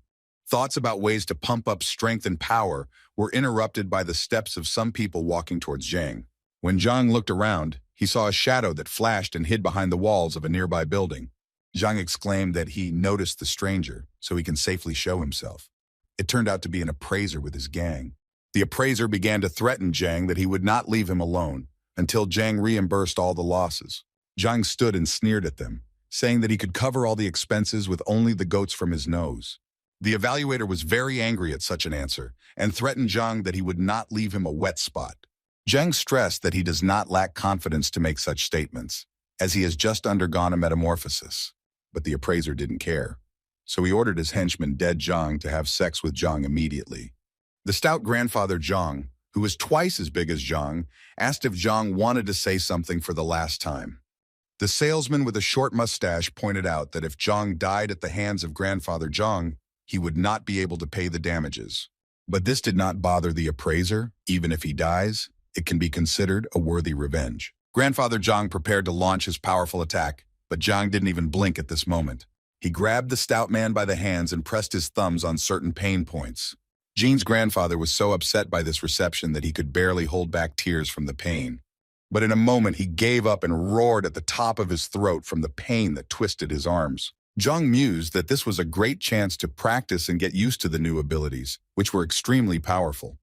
So while Grandpa John recovered from the previous attack, John delivered another one right under his breath, and the stout man was thrown hundreds of meters away by an invisible powerful force. It seemed as if smoke was coming from Zhang's hand after such an attack, and the teacher himself still did not believe in his strength. The appraiser's expression took on a mask of deep surprise at such an attack, and he understood that he had underestimated Zhang. Then he yelled at his salesman to solve this issue immediately, because the appraiser himself was in no hurry to fight. The salesman began to accumulate strength and prepared to demonstrate his 6th battle rank. Zhang carefully observed this phenomenon and understood that in Hongting, this boy would be a respectable person. The appraiser would get his Pazapak to attack already, and hoped that after that he would have no more problems. The seller who had accumulated mana was ready to deliver his fatal blow to Zhang. He straightened his shoulders and prepared for a leap that resembled the flight of a falcon. Other Pazapaks together expressed their reservations to the evaluator about the technique of the falcon, although it is of an average level. But for many it is devastating. The evaluator immediately dispelled all doubts because Zhang defeated Iron Hand, and therefore he is strong enough. So the only option to finish off Zhang as quickly as possible, according to the evaluator, is to use the powerful falcon technique. Zhang, who was watching the scene carefully, was a little disappointed because he had hoped that it would be a worthy match. Posipaka with a short mustache flew at Zhang, preparing to deliver an incredible blow. However, to Zhang, such an attack was like swatting a fly, which caused the appraiser and the others to open their mouths. Zhang raised his leg up and thrust it directly into the groin of the so-called falcon, the pain of which caused the falcon to writhe in agony. He immediately fell to the ground and curled up, whimpering because everything hurt. The appraiser was enraged and ordered his last 2 henchmen to finish off Zhang immediately. They immediately rushed into battle, swinging sticks and using various combat techniques. Zhang advised his attackers to look back as it looked like their master had just given them a scratch. When they looked around, they realized that there was no one in the place where the appraiser was standing a second ago. The man ran away shouting phrases about unity and promising that he would return soon. Zhang and the two fellows who were watching this picture could not understand where this man was taking such audacity. But Zhang lacked time to think, so he smiled wickedly and advised the two boys to run away as well. However, they did not listen to his advice and were crushed by Zhang in no time. The appraiser, who was running away from the fight, could only hear out of the corner of his ear how his followers were shouting and begging for help. Zhang was clever, so he caught up with the appraiser in a moment and asked him where he was in such a hurry. Zhang added that he had some serious and urgent business with such a skilled appraiser, and bringing his leg above him, he leaned on the appraiser's head so that he knew who he contacted. The impact caused the man to twist and turn several times in the air, resembling a wheel spinning on a cart. Zhang approached the appraiser and told him that he must have expected such a reaction when he dared to attack. The appraiser, holding a blood-soaked handkerchief near his mouth, begged Zhang for clemency. He offered Zhang some money, so Zhang wondered how many coins the appraiser valued his life at. The appraiser reached into his hand, removing a green ring from his thumb that could enrich Zhang. Zhang at first wondered how such a small and inconspicuous ring could be worth anything. Zhang carefully examined the ring, which has a space of 3 square meters inside. Zhang decided to activate it to see what this ring was rich inside. The ring vibrated and rose into the air, creating vortices that pulled it inwards. Zhang did find himself in a small room with golden walls and coins and other treasures scattered on the floor. The appraiser anxiously watched as Zhang studied the ring and hoped that he would accept it. But it seems that Zhang was in no hurry to accept the gift because he had a slightly better plan for the appraiser. He offered the appraiser mercy in exchange for what he was hiding under his clothes. The appraiser did not expect such a development of events, because Zhang easily exposed him, and now he had to give all the money. Zhang raised his fisted hand to the appraiser, mocking him maliciously. The clothes that were on the appraiser began to be torn to pieces and scattered around. Now the appraiser, beaten, was sitting on the ground completely naked, covering himself only with a mantle. Zhang was holding a pile of money in his hands, counting them. He couldn't believe his eyes that he was now rich. The appraiser hoped that now Zhang would let him go, because he took everything he could from him and stripped him to the bone. Zhang mocked the pitiful Mo Yan, who was a professional liar who often pretended to be a famous appraiser. All Mo Yan was interested in was how Zhang knew so much about his life, and who the hell was this Zhang? The appraiser understood that there was nothing unusual in the fact that Zhang knew his name, but how he knew otherwise was unclear. Zhang said that it didn't really matter how he knew all this. It was much more important that Zhang found out about his point of life. Zhang couldn't do away with the appraiser, but he could make sure that the charlatan wouldn't fool anyone again. Zhang put his foot over the appraiser and hit him under the breath with all his might so that he would realize the consequences of his actions. The appraiser was thrown against the wall by the impact with the sounds of a crash and cracking of bones. Zhang stood over the appraiser and told him that he could go now and not to fool people. The appraiser was lying on the ground, creaking, writhing in pain, covered in bruises and sores. Meanwhile, Shang was kneeling before his grandfather and begging him for a favor. He complained to his grandfather that he had assured him that the lion would be obedient, but everything turned out to be the opposite. After all, during the fight with Zhang, the lion was supposed to attack Zhang, but instead it harmed Shang. The grandfather replied that it was not easy for him to tame the beast, but they communicate with each other as equals, not as master and servant. But what surprised the grandfather was why he listened to an outsider, because in any case he had to protect his grandson. While Shang continued to complain that he had become docile like a dog in Zhang's presence, the lion sat proudly and unmoved. The grandfather smiled at this situation and told his grandson that he would deal with this problem later. But Shang could not calm down and wanted Zhang to be dismissed from the academy and banned from being here. The grandfather smiled again and gave his grandson the go-ahead that he should not worry, because he will fix everything. But the old man understood that Zhang was lucky to a certain extent, because the man did not believe that he would have at least one student, let alone 5. Shang proposed the idea because he knew that Zhang had forced a boy to become his apprentice, and he advised Grandpa to simply intervene in the situation at the right moment and suspend teacher Zhang. Grandfather asked his grandson if he was really sure of such information, to which Shan nodded approvingly. The old man said that in that case he would invite an elder from the Teachers Guild to observe the process.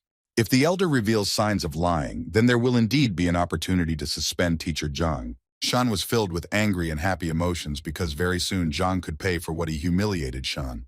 Meanwhile, Zhang thought about the fact that he had read about 10 books from Master Lu Shen yesterday, but had not found what he needed. From what Zhang read, it was not possible to compile a single technique, and this upset the teacher. But he decided that things would get better in time, so he pushed open the academy door as he stepped inside. Opening the door, he saw a company of 5 people happily waiting for Zhang. Zhang could not believe his eyes because for a moment it seemed to him that this was a sweet dream that he did not want to interrupt. It was Zhang's disciples who were smiling at him knowing that he was finally back. Such joy seemed somewhat suspicious to Zhang, as if they were completely different people, but he still greeted them. Rummaging through his pockets, Zhang called Zhao Yao over and said she would be the first. He gave the girl a wooden box in which there was a herb from which you could prepare a healing tincture. When Zhao opened the box, she saw a stem of ice sungrass in front of her. And then Zhang took out a stack of thin books that contained techniques developed taking into account the individual abilities of the students. He handed out a book to everyone and wished them success in learning sometimes not easy techniques. Each of the students started reading the book, and they were surprised that they were hearing about such things for the first time. Enthusiasm knew no bounds, and the accessible methodology was easily learned, as if the author was a teacher himself. For example, Zhao was surprised by the fact that the past technique was created by an 8th rank fighter, but the new one is better than the one she practiced before. Zhang interrupted the intrigue and admitted that he had written these techniques in one evening, but had not had time to come up with a name for them. So Zhang invited the students to come up with names on their own, and this news was extremely shocking. The students did not expect that the teacher gave the opportunity to come up with the names of techniques that might later become popular. Zhao was bewildered by the teacher's generosity, so she asked him one more time whether he had made a mistake in entrusting her with such a serious task. Another student couldn't get over the generosity of Zhang, who wrote as many as 5 manuals and gives students the opportunity to come up with a name. For the students, this is really a whole holiday, because in the entire history of Hongtin, no student has been given the honor of owning the equipment created for him. After such generosity and wisdom of the teacher, the students certainly did not doubt their patron. So the students decided to thank Zhang for his hard work and incredible generosity. All 5 students knelt down and began chanting words of thanks in unison, which puzzled Zhang. Zhao, on behalf of all the students, swore that the knowledge Zhang had given would not pass on, and that those who broke the oath would be punished.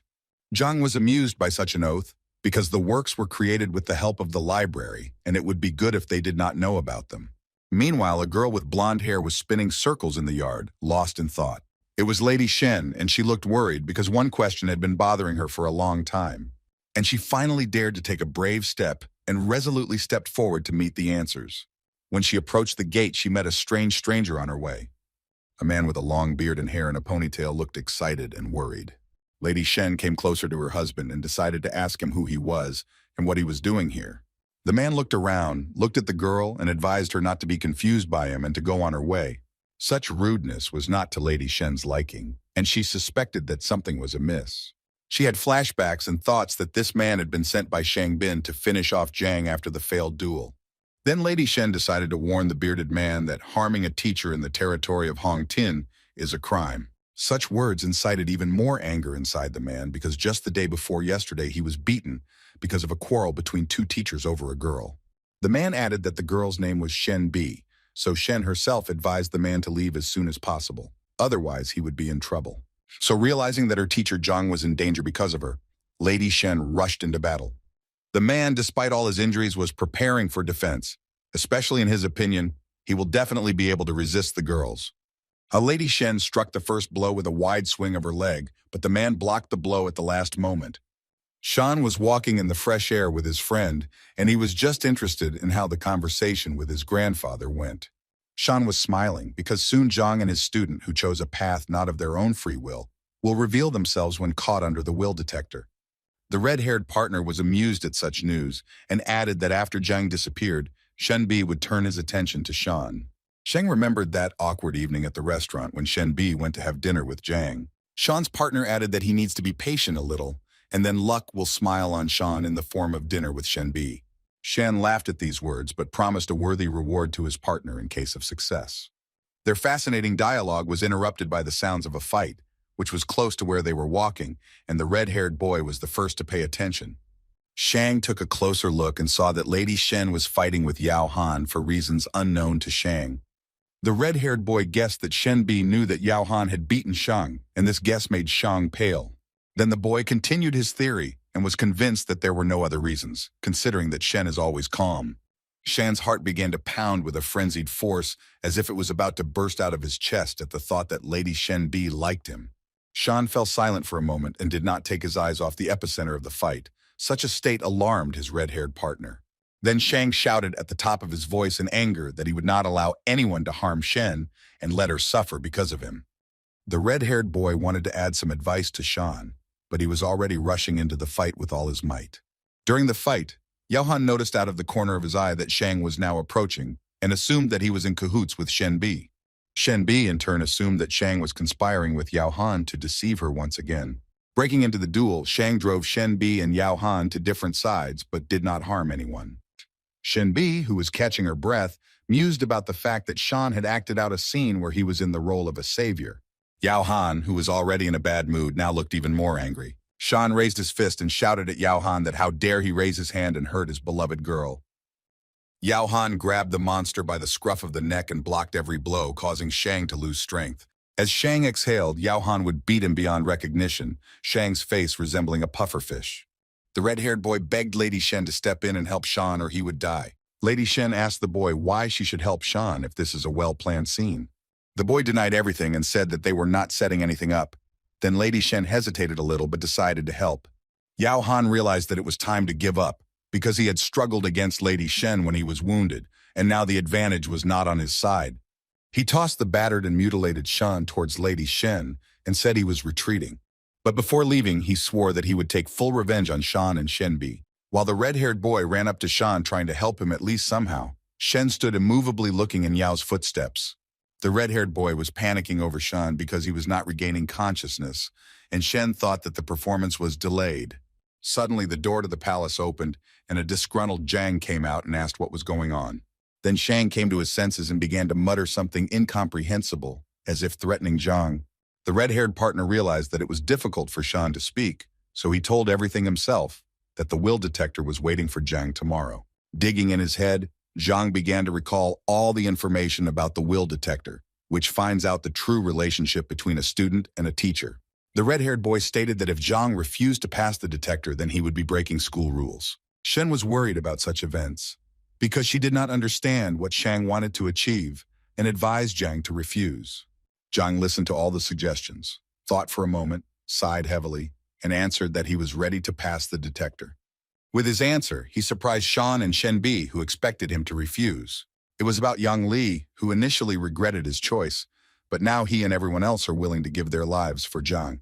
The red-haired boy reassured Shan that Yang Li still wanted to be Shan's student, and that everything would fall into place very soon. Shen Bi approached Zhang so that he could explain to her why he easily agreed to this adventure. When Yang Li arrived, Zhang told Shen not to worry about these events, because everything was under control. But this answer did not satisfy Shen, because she knew about all the power of the Shan family and what they were capable of.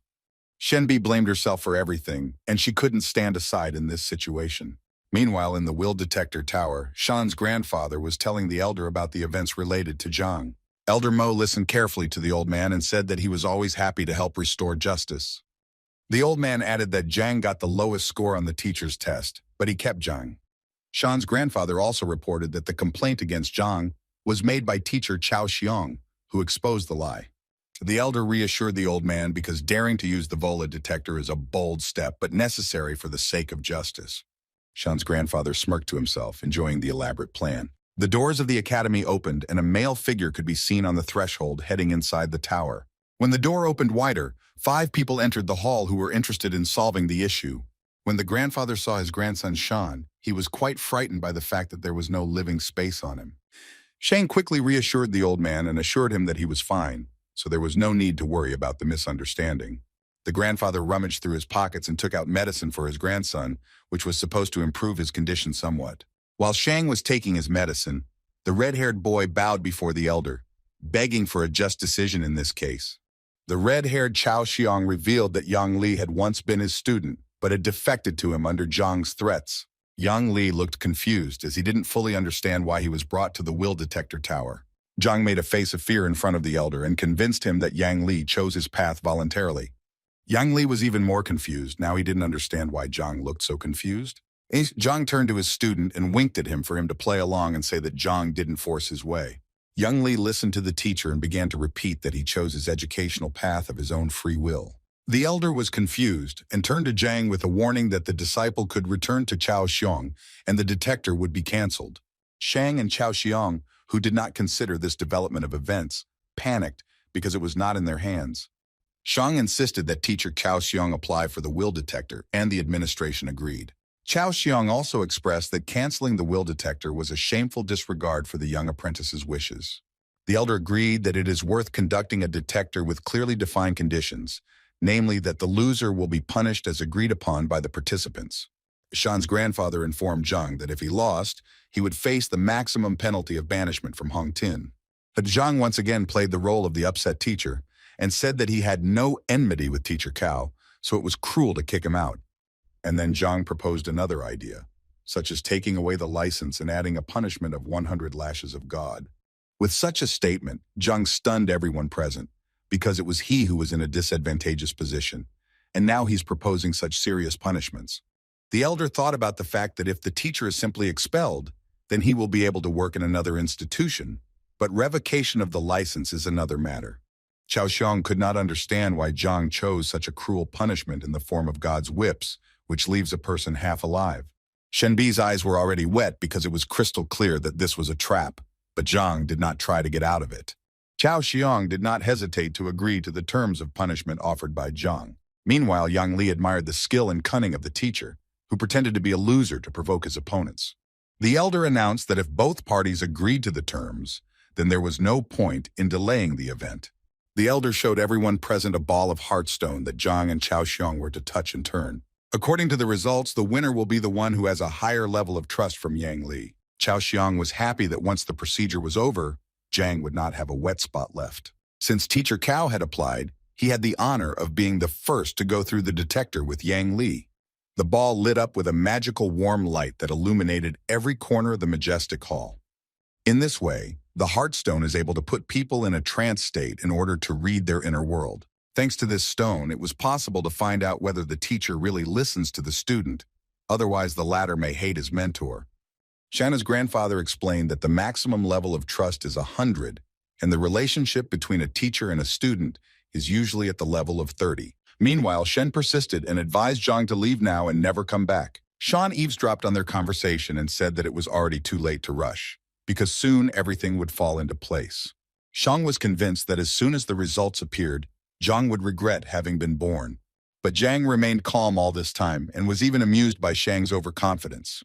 Shang continued to mock Zhang because in his opinion the degree of trust between Chao and Yang would be at least 20. But Zhang, according to Shang, could score less than 10 units, and then he would be ashamed of the whole kingdom. Shen was very annoyed by such comments from Shang, but she was even more annoyed by Zhang's excessive calmness. Shanna's grandfather asked the elder how much in his opinion there is trust in these two teachers. Then the elder replied casually that Cao could get a result of 20, but Zhang was threatened with even a negative value. Shanna's grandfather replied that if the indicator is negative, then in this case he will immediately insist on having his license revoked. Shan squinted through his bruised eyes, which made his eyes look even more puffy as he noticed the results. Cao was looking forward to the results because very soon he could get rid of the annoying Zhang. A pillar of bright warm light rose from the orb and produced a result of 10 units. Shan by no means expected such a result and began spitting at everyone around him out of anger. Cao also did not believe in such a result because he gave the boy a future in Hongtin. Zhang, along with Shen Bi, taunted Shang that his source of confidence had failed. Now, Shan's elder and grandfather were also stunned by such a low figure because the forecasts were better. Shan's grandfather was furious that Cao would dare the will detector with such a degree of trust. Chao consoled himself with the fact that it didn't matter because he was still the winner as long as Zhang didn't score more. For Zhang, such statements were sweet to the ears because, unlike his opponents, he was confident of his success. So Zhang walked up to Yang Li thinking that the sooner this performance ended, the sooner the student would return to class. So Zhang and Yang touched the orb together, and in an instant everyone was blinded by a bright light that was much brighter than Chao's. Shanna's grandfather and the elder opened their mouths, because these two had not yet had time to touch the bullet when the result already appeared above the flash. Shen Bi, Shang, and Cao were no less surprised, especially Cao, who had just managed to get off the pedestal. The huge number 64 flaunted above the bright pillar of light. The readings of the detector stunned everyone present, because no one expected Zhang's confidence to be so high. Cao did not believe that Yang trusted Zhang like a father, and what was the basis for such a high level of trust? Shang was startled again by the detector's results, because the difference between Cao was enormous.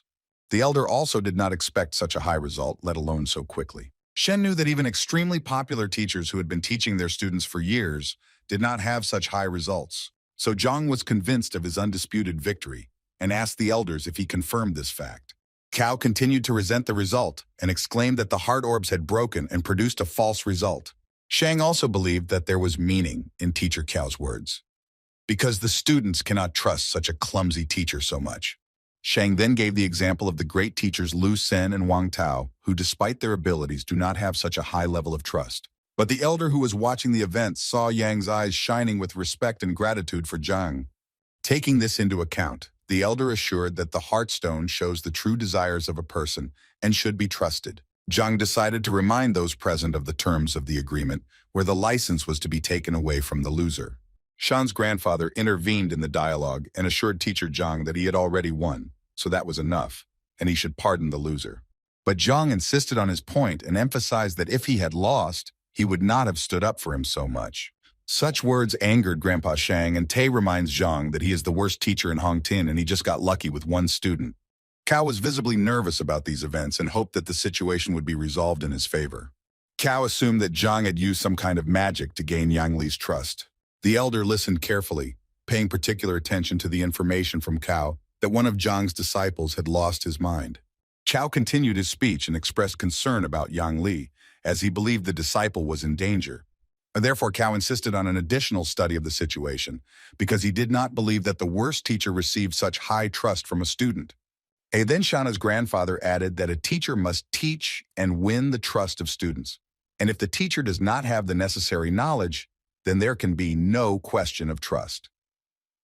Zhang insisted that his teaching methods didn't matter at all, as the contract was to be followed. Zhang's grandfather continued to rage because he didn't understand how a teacher's license could be revoked because of such a stupid contract. Meanwhile, Shang tried to win Shen Bi over to his side and listen to his grandfather's words. Shen Bi seethed with rage and sided with Zhang, repeating his words that if he lost, no one would make concessions to him. Shan did not miss the opportunity to convince the girl, citing the arguments that none of the students had yet moved to the second rank. The door to the hall opened, and with every step it was heard that someone was approaching the hall.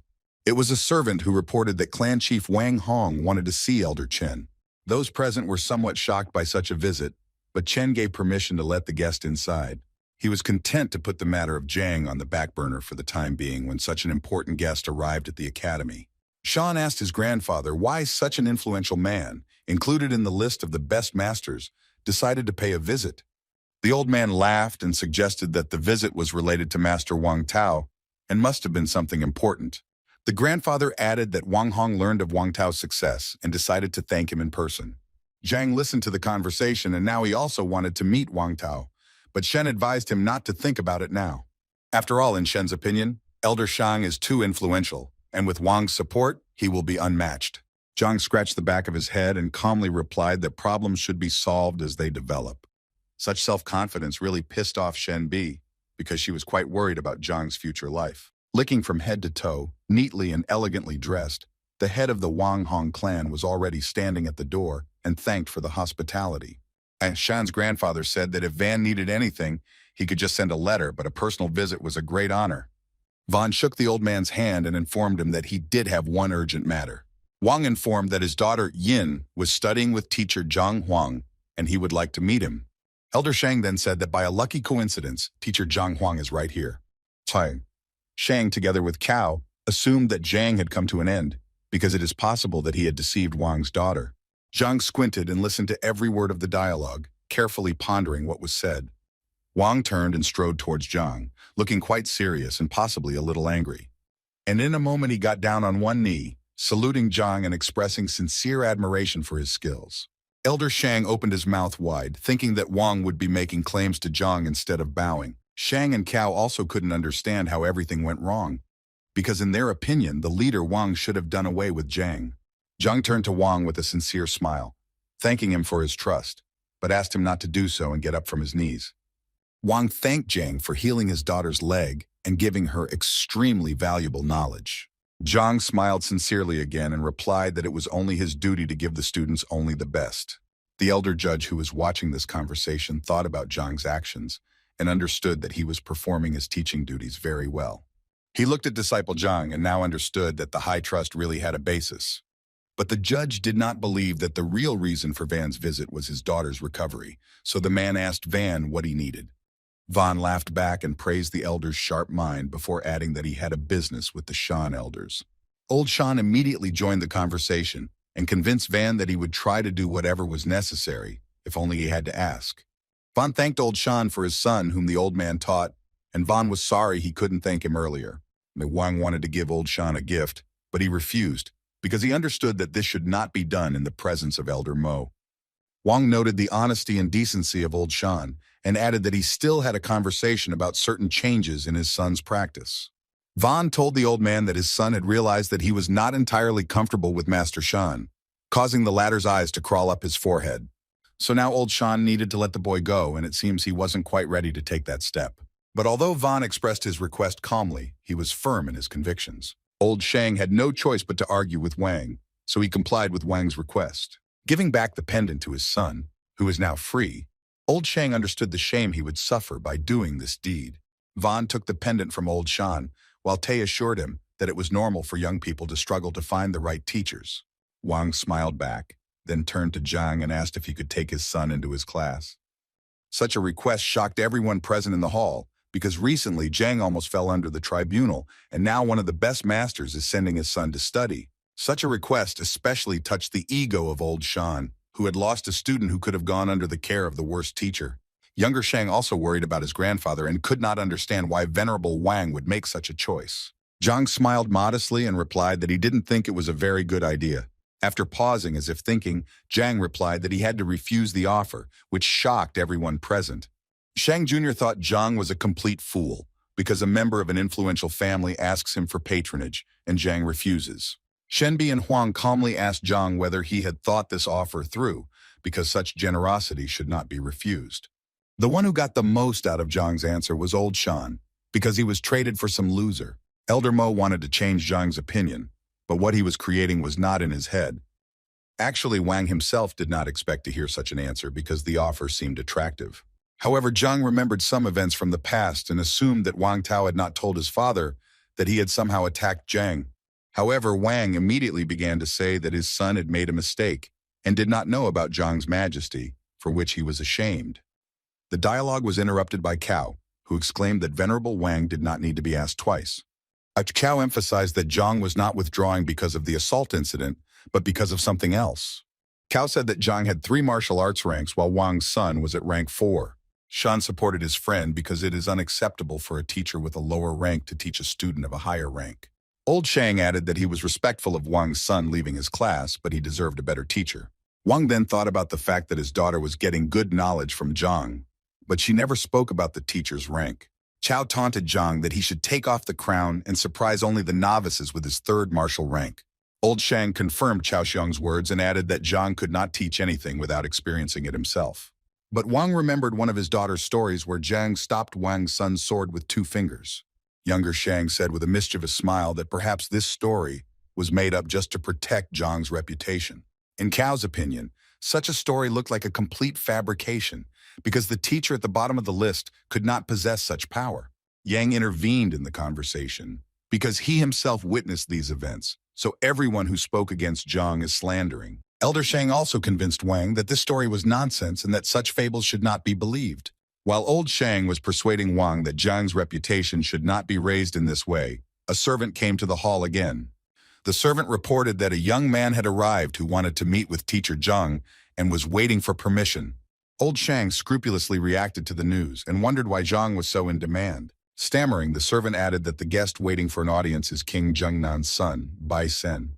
When old Shang heard who was waiting, he shouted that he immediately let the distinguished guest into the hall.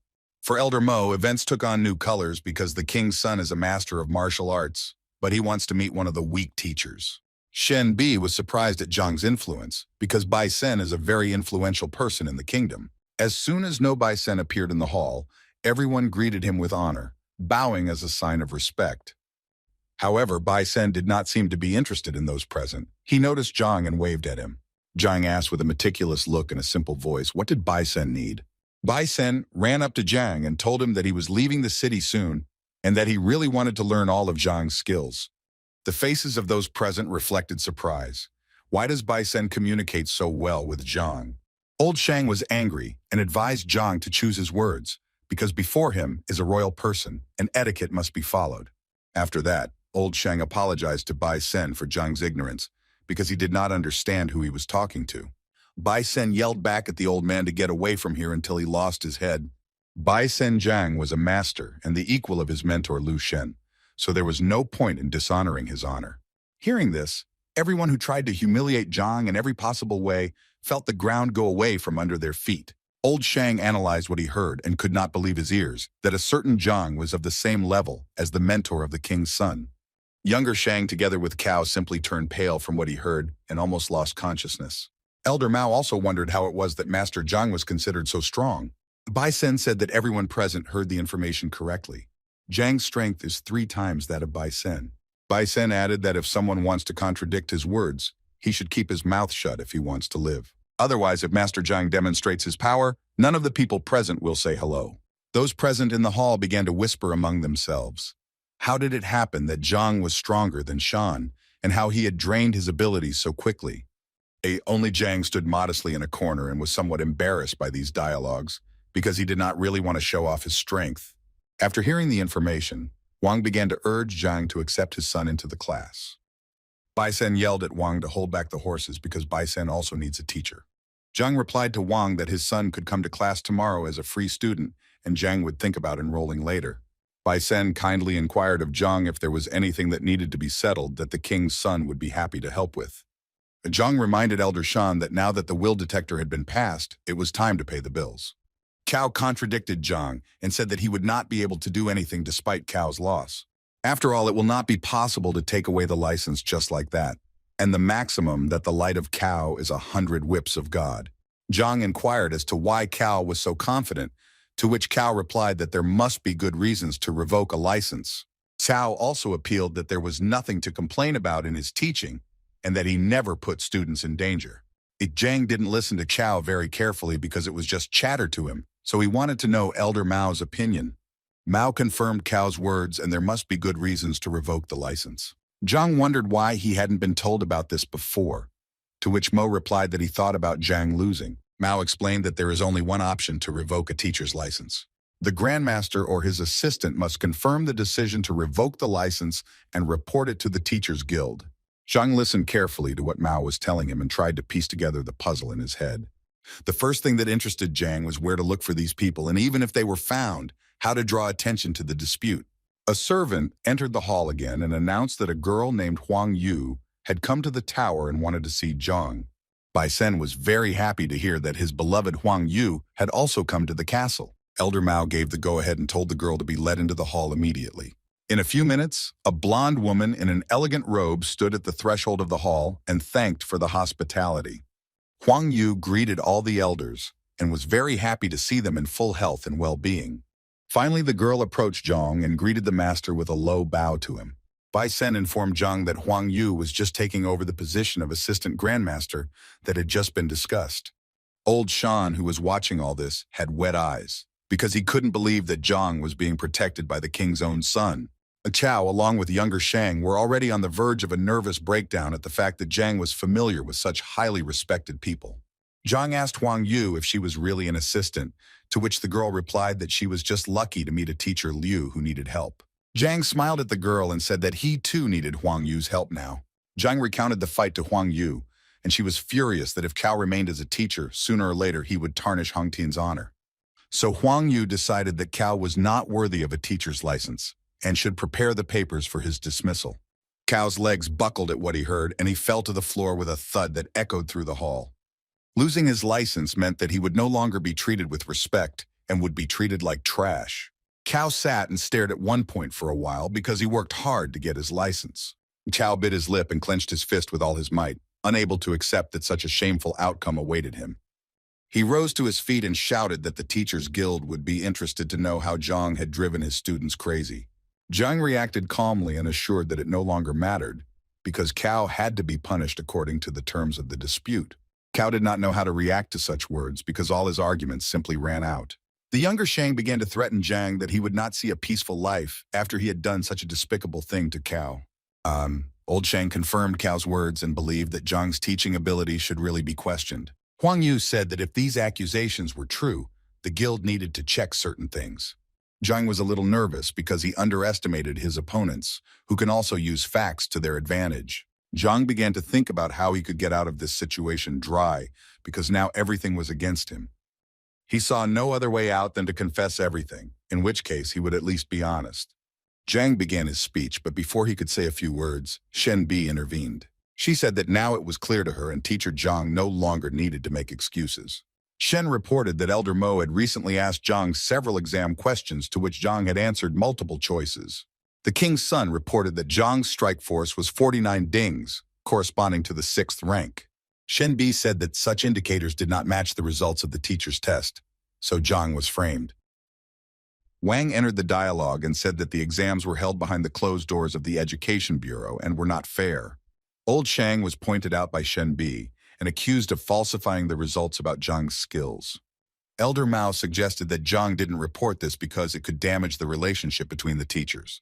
See, everyone who defended Zhang was convinced that he silently endured all the humiliations, but did not lose the teacher's wisdom. According to the defenders, teacher Zhang suffered for the sake of good relations in the team and bore the burden of ignorance. Old Shan did not have time to realize the verbal attacks that flew at him like bullets. Zhang was embarrassed by this situation and only wanted to say that his skills were not fully assessed. Old Shang became defensive and said that he had no reason to interfere with an ordinary teacher. Elder Mao, who had been listening intently all the time, said that he already had enough evidence to draw conclusions, while Old Shang was simply protecting his grandson. Sooner or later, Zhang would stand out among the other teachers, and so that Zhang would not overshadow grandson Shang, Old Shang acted in advance. Old Shang was stunned because he had not paid attention to Zhang before and only turned against him at this moment. Zhang grimaced as if he was extremely ashamed of Old Shang's actions for taking advantage of his authority. Old Shang tried to say something else to Zhang, but he couldn't make out anything intelligible except profanity. He began to pound on the nervous ground, and it seemed that he was about to suffocate in his own malice. Everyone who came to Zhang's defense no longer believed Old Shan and regarded his attack as a sham. Younger Shang, as much as he wanted to spite Zhang, felt broken because now his grandfather was also in danger. Old Shang stood motionless with his eyes closed and his head raised, moving away from his convulsive state. He seemed to enjoy his condition, and his body was in nirvana after so many trials. Suddenly, enlightenment came to him, and he suddenly opened his eyes and looked at Zhang. He said that the accusation of rigging the exam results could not be refuted in any way. But how would Zhang explain his student's madness? What? Old Shang pointed his finger at Zhang and waited for him to explain after the accusations. Zhang understood that such accusations were serious, and it would be difficult to turn away now, although the student's madness was the merit of Old Zhang. Old Shang then asked a servant to summon Zhao Yanfeng from Mr. Lu Sen's class to the hall. Everyone held their breath in anticipation of the development of events. After all, Lu Sen was the best teacher in Hongtin. From his residual memories, Zhang recalled that this young man did not appear in class after the incident. Old Shang continued his argument that Zhao was about to drop out after the incident, but Lu Sen came to the rescue just in time. Wang thought to himself that if Lu Sen restored the strength of a student who was on the edge so quickly, then this indicated the power of the teacher. The servant who had followed Zhao returned a few minutes later and reported that the young man had arrived. As soon as Zhao crossed the threshold of the hall, he immediately bowed low to show respect to everyone present. Old Shang immediately asked him a question, pointing his finger at Zhang. Does Zhao recognize him? Zhang carefully watched his student, hoping that he would not say anything that could harm the teacher. It only took Zhao a few seconds to recognize teacher Zhang, who had harmed him in the past. Then Old Shang asked the young man if it was true that he had almost lost his mind while studying with Zhang Zhao. Zhao confirmed this information, and Old Shang addressed everyone who had so actively defended Zhang. What a scoundrel. Mao agreed with the fact that inflicting mental damage on a student is a valid reason to fire a teacher. A sad grimace appeared on Huang Yu's face because she did not expect Zhang to be capable of such a thing. Old Shang began to question Zhang why he is silent, and can he say something in his defense? Zhang, bowing his head and scratching the back of his head, replied that he saw no point in saying anything. Old Shang wanted to say that he knew Zhang would start to deny everything, but in a second he realized that Zhang agreed with everything. Zhang threw up his hands and said that he really didn't see the point in making excuses. Old Shang continued to narrate that Zhang was not even ashamed of what he had done. Zhang advised the old man to calm down and not repeat the same thing several times. Such words infuriated Old Shang even more, and he said that Zhang had better start worrying about his situation. Zhang turned to his former student with curiosity. How are his classes with Lu Sen, and will he show some skills? Such a request puzzled Zhao, because now everyone was thinking about how Zhang had driven his disciple crazy. Huang Yu also decided that it was inappropriate to talk about the student's skills now, and that they should discuss some other details. Zhao said that Teacher Lu confirmed that the technique used by Zhang was not only wrong, but also dangerous. But Zhang insisted and asked the student to demonstrate what he had learned from the new teacher. Huang Yu agreed with Zhang and asked Tay to show some of the skills he possessed. The guy did a warm-up, focused on breathing, and began to demonstrate confident elements of various techniques. The elders noted that despite his young age, the boy had excellent control of strength according to his rank. But old Shang was worried that Zhang had asked him to demonstrate the techniques. And when he looked at Zhang, he was standing there with his eyes closed and never once looked at the student. When Zhao finished the demonstration, he asked Zhang if he had seen enough to appreciate what he wanted. At that moment, Zhang opened his eyes and looked at the boy with a confident look, making it clear that he had seen enough. Old Shang insisted on not wasting time because all the evidence in Zhang's confession proved him guilty. So Zhang asked the old man to take his time, as he had to explain why he had asked Zhao to show him several pieces of equipment. Before explaining his actions, Zhang informed everyone present that he had specifically driven the boy to madness. After such a statement, it seemed to everyone present as if the ground was falling from under their feet, because no one expected such a development of events. Old Shang decided to use this to his advantage and began to say that Zhang was not even ashamed of his actions. The old man turned to Huang and Elder Mo, hoping that they understood everything and made their conclusions. Zhao seethed with anger, clenching his fist. He did not understand what had happened to Zhang, that he had treated him so cruelly. Zhao was only a student, and to him, Zhang's actions looked like he was specifically teaching the student wrong techniques. Zhang, with a displeased expression on his face, let it be known that Zhao had misunderstood everything. Such actions angered Zhao even more, and now it seemed to him that Zhang had taken up the old ways. Zhang asked Elder Mo and Huang if they noticed anything suspicious when Zhao was demonstrating the technique. They shook their heads in denial, and then Zhang explained that Zhao had an innate stiffness of points. Huang Yu thought about this statement because people with such a disorder have narrowed acupuncture point passages and cannot release qi energy. Elder Mo was very surprised at Zhang's suggestion because it was a very risky move. Zhao also did not believe this because he did not experience any obstacles during the training process. Zhang advised Zhao not to jump to conclusions and think about whether the boy faced difficulties before he lost his mind. Zhang gave the example of the fact that every time the boy tried to gather energy, his body seemed to be torn to pieces. The boy was surprised by what he heard. Wang and Shenbi listened carefully to Zhang, and even though his speech seemed silly at first glance, they still assumed that there was a destiny of truth. Only old Shang was categorically against these judgments, because the stiffness of the points did not matter now. The fact is that the boy was hurt. Zhang advised Shan to take his time and give him a chance to complete his judgments, and then asked how to characterize a person who has lost his mind. Old Shang was surprised by the question, but explained that the energy that bursts out, it cannot be controlled, and a person loses his mind. When the old man realized what Zhang was getting at, he got angry and did not believe that it was invented to destroy the blocks. Huang Yu and Elder Mo wondered how realistic such a tactic was, since its use was very risky. Zhang then asked Cao if he still felt as if his body was being torn apart during the discharge of qi energy. Zhao was surprised again, because when the state of insanity passed, all the difficulties also went away, but the boy attributed these merits to Lu Sen.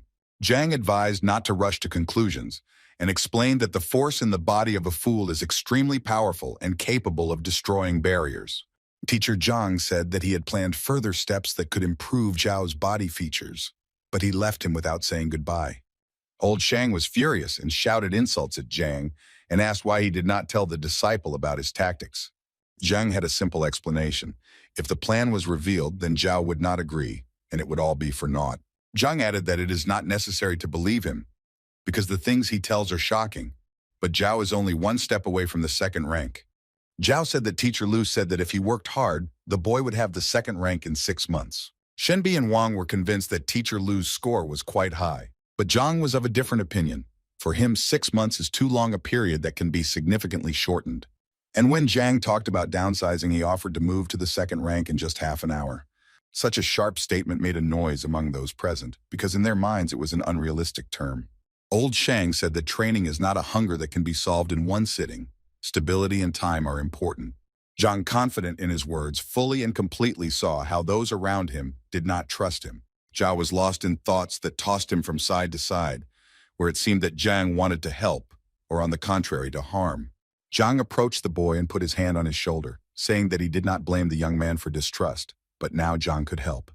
Zhao thought that Zhang had correctly identified his problem, and therefore Zhang must have a solution. Zhao exclaimed that he was willing to take a chance and trust Master Zhang and try to advance to the next rank. Zhang thanked the student for his trust and promised that he would not let the boy down this time and do his best. Zhang explained that he would use silver needles to widen the passage around the energy release points. Zhao sat down on the floor, and Zhang took out a silver needle from his pocket and stuck it in the necessary point. The hall was filled with a powerful blue light, and a hurricane seemed to arise around the boy.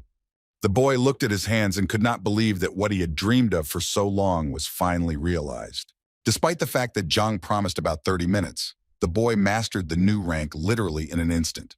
The people around could not believe their eyes, because a miracle had just happened in front of them, which at first glance was unreal. Huang Yu and Elder Mo thought it was some kind of dream, because only with the help of the needle did the disciple reach the next rank. When the reincarnation was complete, Zhao bowed low to Zhang and continuously thanked Zhang for his help. And then he apologized for letting the teacher down and being so rude to him, hoping he could go back. Vaughn, who was carefully watching the reincarnation, remembered how much effort he had put in to get to the next rank, and the boy did it in an instant. Wang told Zhang to forget about the request with his son, because now he also wants to become Zhang's disciple. Bai Sen yelled at him to get in line, because the king's son was also very eager to learn from Zhang. He attracted Zhang's attention in every way, and even promised to renounce his title so that Zhang would take him under his care. Zhang, who could barely get a word in, asked everyone to slow down and promised to talk about it later. Then the teacher turned to Zhao, wondering if he had made a mistake this time. Zhao apologized for the 100th time for his reckless steps, and promised that from now on he would fully trust Zhang. Zhang asked old Shang if he could say something when he had been actively making accusations before. The old man collapsed from all these events because Zhang proved his innocence, but Shang had no way to defend himself. Elder Mo preempted old Shan by saying that any words would be superfluous. Mo announced his verdict that Shang Bin had tried to frame his colleague, so he is now suspended pending a judicial investigation. Mo also added that Chao Xiang deliberately defamed Zhang and will now be suspended from teaching. Elder Mo reminded old Shan of the fact that for falsifying the exam results, he was removed from the position of school principal. Old Shan fell to his knees and felt completely broken just because he had succumbed to his grandson's mischief. Mo apologized to Zhang but promised that he would not be bothered by unworthy people again in the future. Zhang assured the elder that everything was fine and added that sometimes there were difficulties. Elder Mo concluded his conversation by saying that after the verdict was given, Zhang would receive a message from the guild. Zhang and his defenders were leaving the tower, where they had experienced many stormy events in the past few hours. Younger Shan and Old Man were sitting on the floor and were literally broken in every sense. Now Zhang had new plans for life, to become a famous teacher, that is a grandmaster. But for this he must first become a student. Zhang returned to Huang Yu and asked the girl how he could become grandmaster's disciple. The girl said that everything is arranged quite simply. No tests are needed for this, just to catch the eyes of the grandmaster. Zhang asked Huang Yu how she managed to run a shop and be a student. The girl smiled and answered that she lacked life experience, so she chose a crowded place to observe the world and society. Zhang recalled the requests of Huang Yu and Bai Sen that Master Lu Shen had referred to Zhang. Bai Sen explained that Lu Shen had the ruler's ink canvas painting, which he would give to whoever won the competition. Zhang mentally analyzed the painting, which was painted by Master Mo Chenzi in an exquisite style. Bai Sen and Huang Yu were very pleased to receive this painting as a gift because it really touched their hearts. That's why the two turned to Zhang, who they thought was very good at art. Zhang was embarrassed because he only understood paintings thanks to the Heavenly Path Library. Meanwhile, at Hongtin Academy, the entrance exams were being held in teacher Lu Sen's class. A man with long gray hair and a beard praised Lu Sen and emphasized that the students were willing to do anything to get into this class. Although Lu Sen was pleased to hear this, he answered modestly, but the old man continued to flatter the teacher. After receiving several compliments, Lu Sen asked Elder Hong Hao what he could do to help. Hong Hao replied that he was good friends with Lu Sen's father, and he enjoyed watching Lu Sen's development. Lu Sen asked not to mention his father in his presence and to get straight to the point. The Hong Hao then revealed that it was a young and annoying teacher named Zhang Huang. Lu Sen wondered how the boy with the worst result in the exams was able to cross the elder's path. The elder explained that the whole matter was the pogrom of the restaurant that Zhang had committed, after which the business became unprofitable. Lu Sen assured the elder that Zhang was just a loser who would be fired sooner or later. The elder agreed with this statement and added that he heard the administration gave him an ultimatum to fire him if Zhang did not have students. That is why the elder asked Lu Sen to lure all of Zhang's students to his class. After all, it is difficult to teach a teacher who has wards, but if Zhang does not have students, then everything will become easier. The elder insisted that Lu Sen put aside his doubts and recall the incident of poor Zhao, who had almost lost his mind. Lu Sen listened to the elder and replied that he would announce a new set of disciples today. The elder said that he would not be indebted to Lu Sen and would thank him with a delicious meal at the restaurant. The dialogue between the two men was interrupted by a blond boy who dodged teacher Lu before making his request known. Lu Sen inquired what Wang Yang, who was the grandson of the head of the Wang clan, needed. The boy tried to say something, but it was noticeable that he was shy and afraid to voice his wishes. Lu Sen convinced the boy that if he had any problems with his studies, he could share them. The elder did not miss the opportunity to praise Lu Sen again and assured the boy that he would get an answer to any question. Wang Yang knelt down and announced that he intended to leave teacher Lu Sen's class. Lu Sen did not expect such a development, because people want to get into this class more than anything in the world. Lu Sen wondered what the reason for such a decision was, whether anyone had offended the boy, but Wang Yang insisted on his own initiative. Lu Sen tried his best to hold the boy back, so he said that if he left this class, no other teacher would accept him. The boy said that if he left this class, he would have the opportunity to listen to teacher Zhang's lectures. The news shocked Lu Sen extremely. Becoming Zhang's free listener, the boy struck a blow under Lu Sen's breath. The elder was also extremely surprised by this decision, because Zhang's reputation was not the best. Lu Sen asked the boy if he knew about the case of the student who lost his mind while studying with Zhang. The conversation was interrupted by Zhao Yanfeng, who was told by Lu Sen that Wang Yan wanted to go to Zhang's class. Lu Sen asked Zhao to tell Wang what Zhao had to go through while learning from Zhang. But Zhao also knelt down and asked Lu Sen to let him into teacher Zhang's class. Lu Sen now did not understand what was happening at all, because the disciple who was suffering at Zhang's was now also going to Zhang. Zhao explained that Zhang was a good teacher and now Zhao regrets that he made a mistake.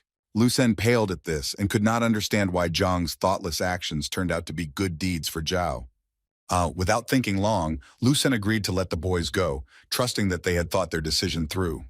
The boys were very happy that they would now be able to listen to lectures from such a talented teacher as Zhang. Lu Sen did not have time to finish what the boys were like, and the spirit disappeared, as if they were not on their knees. Now Lu Sen was very angry with Zhang, because he had taken 2 of his students away from him in an unknown way. The anger burning within Lu Sen pushed him to act immediately and decisively, so he called for Zhang Hong's help. The boy who looked like the embodiment of evil and hatred was already standing next to Lu Sen waiting for instructions in a moment. Lu Sen ordered his disciple to go to Zhang and give him the letter declaring war. The elder was surprised at the decisive step of declaring war on the freshman competition. Lu Sen was extremely angry, and now, if Zhang is so bold, he must answer for his actions. Lu Sen was also going to conduct a teacher evaluation, and when Zhang lost, Lu would take the students to himself. Before these events, Lu Sen wanted to attract the attention of the grandmaster in the freshman competition to become his assistant, but his plans changed. Meanwhile, in Zhang's class, the students were discussing the upcoming classes with Zhang and what unforgettable experiences await them. The conversation was interrupted by the sharp sound of the door slamming into pieces. A red-haired guy was standing at the door, and he smashed the door of Zhang's classroom. He barely touched the ground with his fingertips, and all he was interested in was Zhang's whereabouts. The students of Zhang's class were outraged by this development of events and were already ready to defend the honor of the class and their teacher. One of the students recognized the red-haired guy as Zhu Hong, who took 4th place in the entrance exams. Holding the envelope addressed to Zhang, Zhu Hong was happy that he was so popular. He told a female student in Zhang's class that the envelope contained a letter from Lu Sen, summoning Zhang to the teacher's evaluation. Zhu Hong tossed the envelope at the disciple's feet, adding that Lu Sen was angry after the recent events, and therefore declared war on Zhang. Zhang's students were confused by such a statement because in their opinion, Zhang was the best teacher.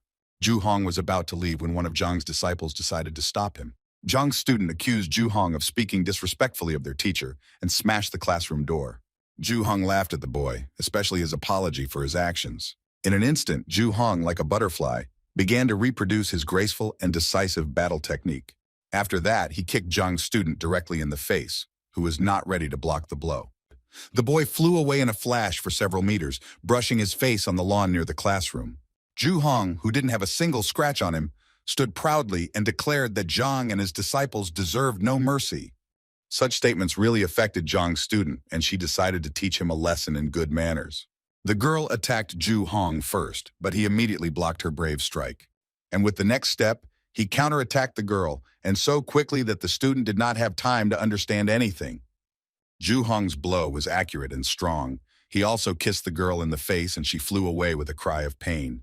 The boy who wanted to help the wounded Zhao Yao didn't have time to look back, as Zhu Hong was already behind him. He tricked Zhang's disciple and also hurt him without leaving the right to counterattack. A girl with pink hair from Zhang's class ran up to her injured colleagues and tried to help them, but Zhu Hong approached her like a ghost, preparing to do irreparable damage. A moment later, Zhu would have realized his plan, but Zhao came to the defense, blocking the aggressor's blow. He tried his best to counter Zhu, but it wasn't easy because Zhu was quite professional in his technique. Zhu taunted his opponent, adding fuel to the fire that Zhao lacked strength and training. Zhao held on with his last strength as Zhu Na dealt him blow after blow, eroding his morale in the process. Each attack was extremely exhausting to Zhao, and he was already at the limit of his abilities. At one point, Zhu broke through Zhao's defenses and delivered a powerful blow that left Zhao unable to stand on his feet. Zhang's battered and mutilated disciples barely regained consciousness after Zhu dealt with each one. Zhu stressed that this was just the first lesson, and if they didn't want it to happen again, then Zhang should apologize to Lu Sen. Suddenly, Zhang appeared in the yard with Zheng, who managed to hear Zhu's threats. Zhu told Zhang that he was just in time, because he was talking about the defeat that awaits Zhang. Zhang ran to his disciples to help them and told Zhu to return to Lu Sen with the news that Zhang was accepting the challenge. Zhang was momentarily saddened by the fact that he had spoken to Bai Sen and Huang Yu and how his disciples were now suffering. Zhu, mocking Zhang and his students, was already saying goodbye to them and rejoicing in his victory. One of the injured students told the teacher that Zhu had spoken disrespectfully about Zhang and destroyed the classroom door. The boy asked Zhang if there was any way to take revenge on Zhu for the damage caused, when suddenly Zhu heard this and stopped abruptly. In Zhu Zhang's opinion, he was the worst teacher and such worthless students were unlikely to be able to stand up to him again. Zhang, on the other hand, listened attentively to his student who wanted revenge for the harm caused to the class and to all those who gain knowledge here. The student wondered if he had any chance of revenge, and Zhang convinced him that it was possible. Wang Tao was Zhang's weakest student, but very capable, so Zhang wanted to show him a technique to take revenge. Zheng, who helped the injured students after the fight, listened carefully to the teacher and understood that he had made the right choice. The girls were also stunned by Zhang's statement, because not long ago they simply lacked the strength to stand up, and now Zhang suggests fasting. Zhu scoffed at Zhang's belief that he was trying to send such a clumsy disciple into battle to extort reparations from Zhu for the pogrom. But Zhu was curious, so he agreed and promised that if he lost, he would not only pay for the repairs, but also throw in 1,000 gold coins. Zhang rose to his feet and asked if he had heard, but Zhu assured him that Zhang understood everything correctly. In this case, Zhang told Wang Tao that this is also a chance to earn some money, so it is necessary to win. Zhang convinced the student that he would show him 3 simple steps by which the student could win. Zhu just barely held back his laughter at such actions by Zhang, who was about to teach a student right before a duel. Zhang called the other students to whom he was going to tell about the tactics that would bring victory in the future. Wang Tao had already begun to doubt his own strength, and was he too hasty with his desire for revenge? Zheng encouraged his colleague and convinced him that the boy should trust Zhang.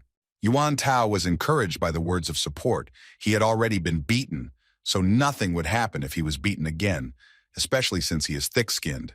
Zhang, who gathered his students around him, talked about the winning technique, and all the students listened carefully to his every word.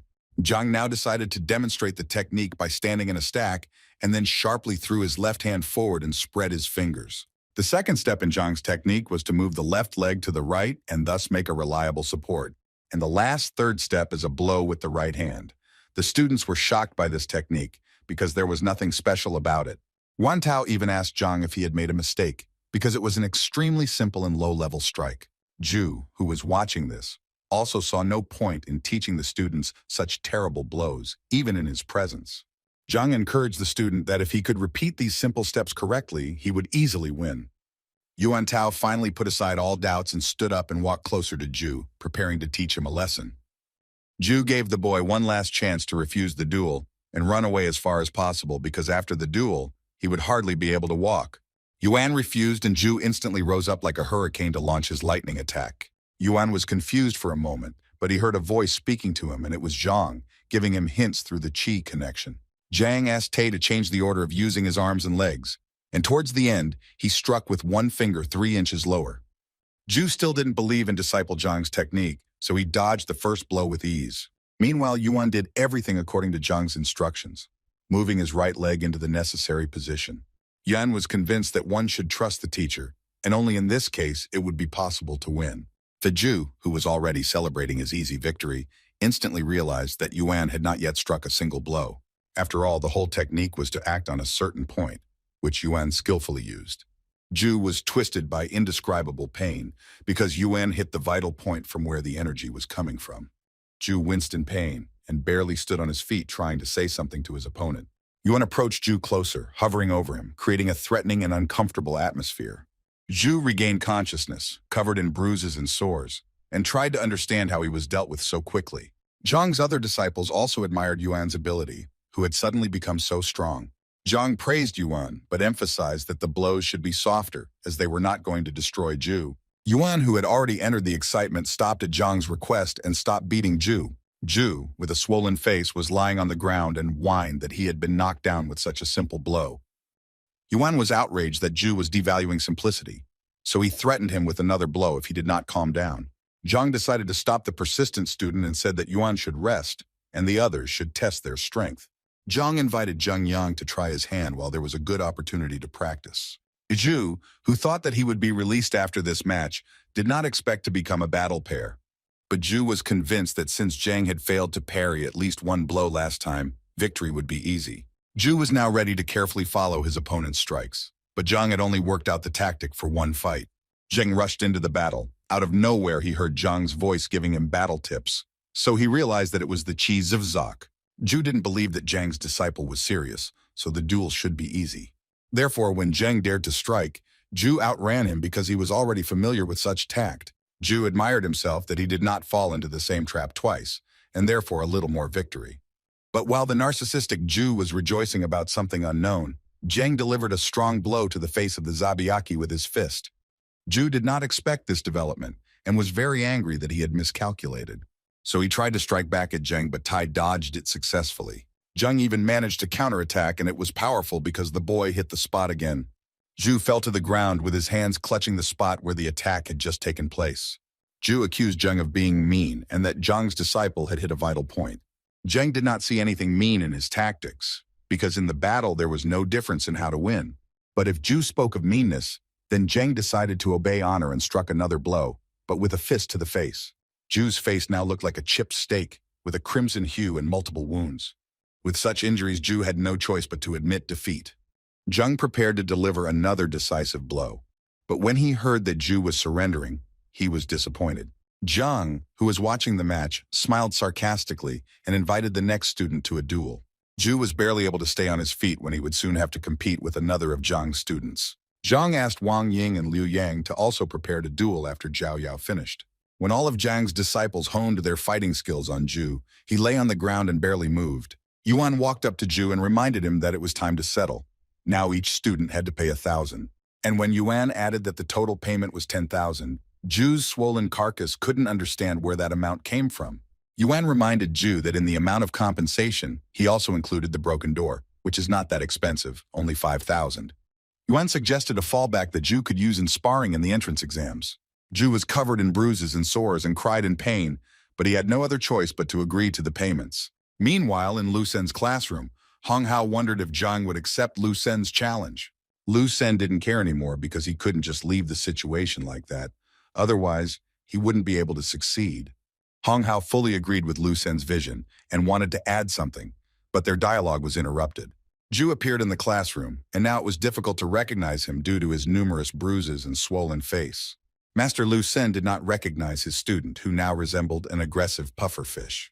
Then Zhu Hong had to mumble his name, and his swollen lips didn't do it right away. Lu Sen asked his disciple what could have happened to him when he only had to deliver the letter to Zhang. Looking at his poor disciple, Lu Sen even assumed that Zhang was able to raise a hand against him. But Zhu quickly denied this information and told me that he got it from Zhang's students. Lu Sen did not expect such a development, because it meant that his former students were also involved. Lu Sen was upset that Zhu was unable to stand up to such weaklings, as he had been paying special attention to Zhu. When Lu Sen found out exactly how the disciples managed to defeat Zhu, he said that knowing a point was no guarantee of victory. Combat is a much more complex system, where the speed of reaction and adaptation to the opponent is important, Lu Sen said. Lu Sen understood that such a tactic was not invented by the students, but by Zhang, so this teacher was not as simple as it seemed at first glance.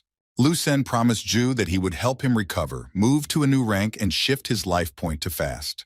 The teacher asked Elder Hong if there was any way to influence Zhang through Elder Shang, who works in the Education Bureau.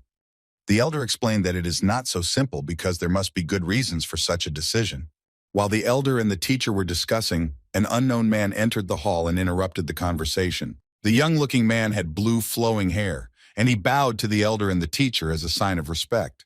Lu Sen greeted Teacher Wang and asked him what he was doing here. Wang announced that he had brought news from the Education Bureau, and that the audience might not like it very much. Lu Sen became alert in anticipation, and told Wang not to create intrigue and get down to business. Wang reported that from now on, Elder Shang has been released and is under investigation. Lu Sen was now interested in the details of these events, as Elder Shang had held this position for a long time. Wang said he heard Shan was suspected of falsifying a teacher's test results, and it was found out during the will detector. Lu Sen was nervous when he heard about the detector because he knew that the initiator of the detector was Chao Xiong. Lu Sen then asked Wang which of the teachers dared to accuse Elder Shang of such a thing. Elder Hong whispered to Lu Sen that Shang had good connections in the teacher council, so it was not easy to obtain his release. Wang said that this decision was influenced by a teacher who did not have a very good academic record, Zhang Huang. But Zhu, who had been kneeling silently until then, became furious at the mere memory of Zhang. Lu Sen was also not happy to hear that after his disciples went to Zhang, he was now involved in Shan's release. Elder Hong, who was still aloof from the events with the restaurant, was shocked by the news about Director Hong Tin. Lu Sen and the Hong elders now had the impression that Zhang was always one step ahead and taunting them. Meanwhile, in his class, Zhang finished another productive lesson on mastering new techniques. Zhang told his students to go home and practice there, because the teacher evaluation was in 6 months. Zhang told the students that he had no intention of losing, so he hoped that the students would help him. After the lesson, the students gathered in the yard to discuss the events that happened recently. The talk was that Zhang had reached the 6th rank, and even Bai Sen himself wanted to be his student. Zhang said that it was worth using Lu Sen's challenge to vindicate Master Zhang's name, and he urged his colleagues to make maximum efforts during the 6 months to perform with honor. The students were convinced that Zhang was an honest and noble person who had been treated unfairly, and it was time to make amends. Having discussed the plan of further actions a little more, the students sat in the yard and then went to their homes. Meanwhile, Zhang remained in the study collecting thoughts and developing a plan to win before the competition. In his opinion, Zhao Ya and Wang Yin have proven themselves well, and if they follow the instructions, then in half a month their powers will increase. Yang Li and Zheng Yang have good prospects. They are focused and capable guys that Zhang did not worry about. But Yuan caused Zhang concern because before that he had not trained professionally and now he had little time. Then Zhang got an idea that it was worth trying to activate Yuan's Horned Dragon blood legacy. However, Zhang struggled because although the idea was good, he did not know how to achieve it. In a second, Zhang felt that he was falling into a kind of trance, and this feeling was already familiar to him. Zhang made his way to the Heavenly Path Library, which tried to answer his question. Zhang held a book in his hands that described the method of activating hereditary abilities. The teacher began to carefully study the book, and realized that there are 3 different ways to achieve the desired result. The first method consisted of hard training. The second, it was necessary to take special drugs to wake up. But the third confused Zhang. It was the most difficult and dangerous because it dealt with injuries, poisoning, and the death of a soldier. Zhang decided that the second method was the best, and now he needed the help of the Pharmacists Guild. Zhang went to the Alchemist Guild, where life is usually bustling, because many martial arts masters gather there. Looking around, Zhang noticed a shop where he could get the information he needed. A cute but tired girl was standing behind the counter, muttering something to herself. When Zhang came closer, the girl smiled and greeted the teacher. Zhang said hello in return and asked the girl if she sold books that help reveal hereditary abilities. The girl was still smiling and answered that if the man is looking for books, then he needs to go to another place with the root of which she will help. Zhang asked the girl not to jump to conclusions because what he was looking for could not be found in ordinary shops. Now the girl's face did not show a happy smile, and raising her eyebrows, she said that there were no books here. Zhang was a little confused to be treated with disrespect, even though he had done nothing wrong. Zhang then assumed that there was a library in this guild and asked if the girl could show this library. Now the girl looked as strict as possible, and indeed confirmed that there is a library, but only for employees, or at least the apothecary's apprentice. Zhang was confused because he was neither an employee nor even an apprentice apothecary, and because of this, his dream was slipping away. Zhang told the girl behind the counter that he could take the exam to become a pharmacist. The girl asked Zhang if he would really dare to make such a decision because there is no turning back. The saleswoman, with a displeased expression on her face, explained that the exam was being held in another wing, and she would take Zhang there. On the way, Zhang asked the girl about how the exam is going, what is being tested on it, and how to prepare. It seemed to the girl that Zhang was deliberately pretending to be a fool who wanted to make a good impression on the saleswoman. But she still explained to Zhang that the exam would test knowledge of the properties of more than 1,000 herbs, the history of alchemy, and the origin of the guild. The task seemed very simple to Zhang, so he was ready to start training right now. The girl was surprised that Zhang considers such a process very simple, because you need to be able to follow the results of the combination of herbs. So it seemed to the girl that Zhang was just bragging in front of her, because even she with a wonderful memory was confused. The girl led Zhang to the examination hall, where a plump man named Li stood behind the counter. The girl introduced Li Zhang and told about her intentions to take the pharmacology exam. Li greeted Zhang and told him that here he would find the necessary books to prepare for the exam. Li also said that 2,000 gold coins must be paid for registration, which are returned in case of success, and remain in the guild in case of failure. Zhang agreed to the terms of participation and reached into his pocket for the money he luckily had after the incident with the appraiser. The girl who brought Zhang watched enviously as he counted bills because she had rarely seen such large sums. Li told Zhang that the exam would start in 2 hours and he could go about his business in the meantime. Zhang thought about returning home, but this option was a failure because it was a 2-hour journey from Hongtin to the guild. Then Zhang asked where he could find exam preparation books to read. Li pointed to the room behind him and his back and said that everything you need is there. You can just read or buy. Zhang had no need to buy these books, so he decided to just read them. The girl who brought Zhang was still distrustful of him and watched him closely. From the room where Zhang was familiar with the books, there was a constant sound of turning pages. The girl was disturbed by this, and it seemed that Zhang was only pretending to be learning something new. Li advised the girl not to pay attention to Zhang. Perhaps he's just looking for the necessary book. But the girl was convinced that in order to achieve a title in any profession, it is necessary to work hard, and not just learn something in 2 hours. Zhang, who had finished reading the last book, came to the conclusion that to succeed in alchemy, it is not enough to simply mix everything. Now it was clear to him why there are so few real pharmacists, and in perfection, people have several professions. To the girl who did not believe in Zhang, it seemed that Zhang was very good at pretending for 2 hours. But Zhang had just finished his training and was already walking full of knowledge to pass the exam. When he entered the room where the exam was to be taken, he saw other participants who were actively discussing something and worried. The examiner, together with the assistant, announced the start and warned that if the participant is caught cheating, they will be deprived of the right to take the exam. The examiner said that there are 3 stages of passing the exam, where the first is the test, the second is the identification of the ingredient, and the third is the check of the combat rank. And so now that the conditions of the exam were known, the examiner wished everyone good luck and gave permission to write the tests for an hour. Zhang carefully studied the exam papers, which had a large number of tests to answer. The examiner reminded the participants to manage their time and complete everything in time. Zhang was completely calm because he was hoping for help from the books he had recently read. He put his palm to the paper with the tests, hoping to get the answers in his head.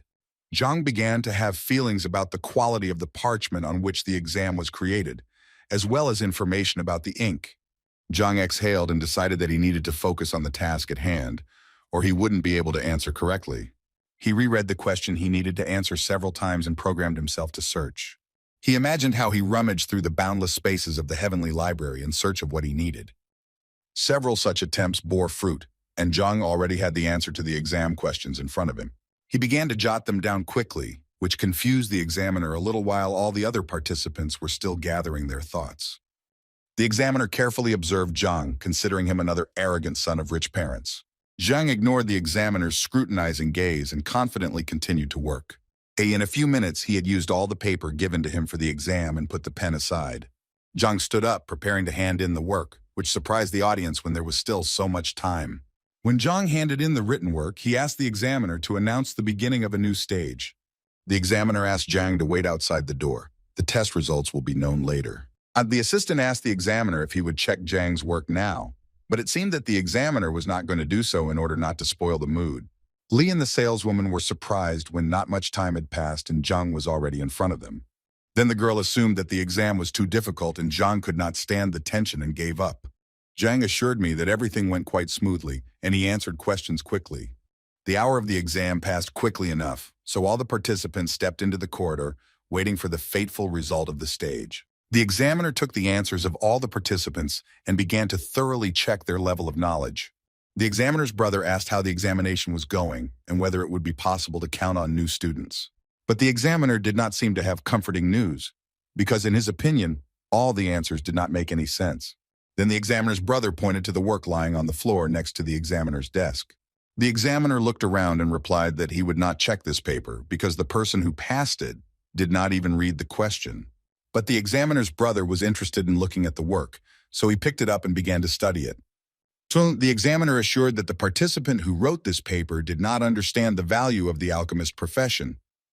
But it seems that Oyan's brother had a different opinion and suggested that Oyan read the work himself. Oyan began to read every word, expecting absurd things to be written there. But with each new page, the expression on his face changed from the realization of what was written. As Oyan reached the last page, he cried out in shock at Zhang's answers. Oyan's brother confirmed Oyan's own reaction that the work was indeed flawless. The man noted that some questions were so difficult that he was not sure if he could answer them himself. Now Ouyang had changed his mind about Zhang and was anxious to know how Zhang managed to get all the questions right so quickly. Zhang sat in the corridor with the other participants and waited for the test results. A few minutes later, Hua Hua, who was a pharmacist's assistant, appeared before the participants.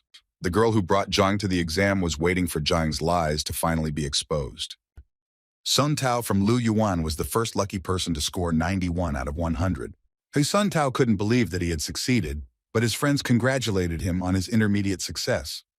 Next was Qian Wenman of Ji Yun, who scored 90 points out of 100 and was also happy with his result.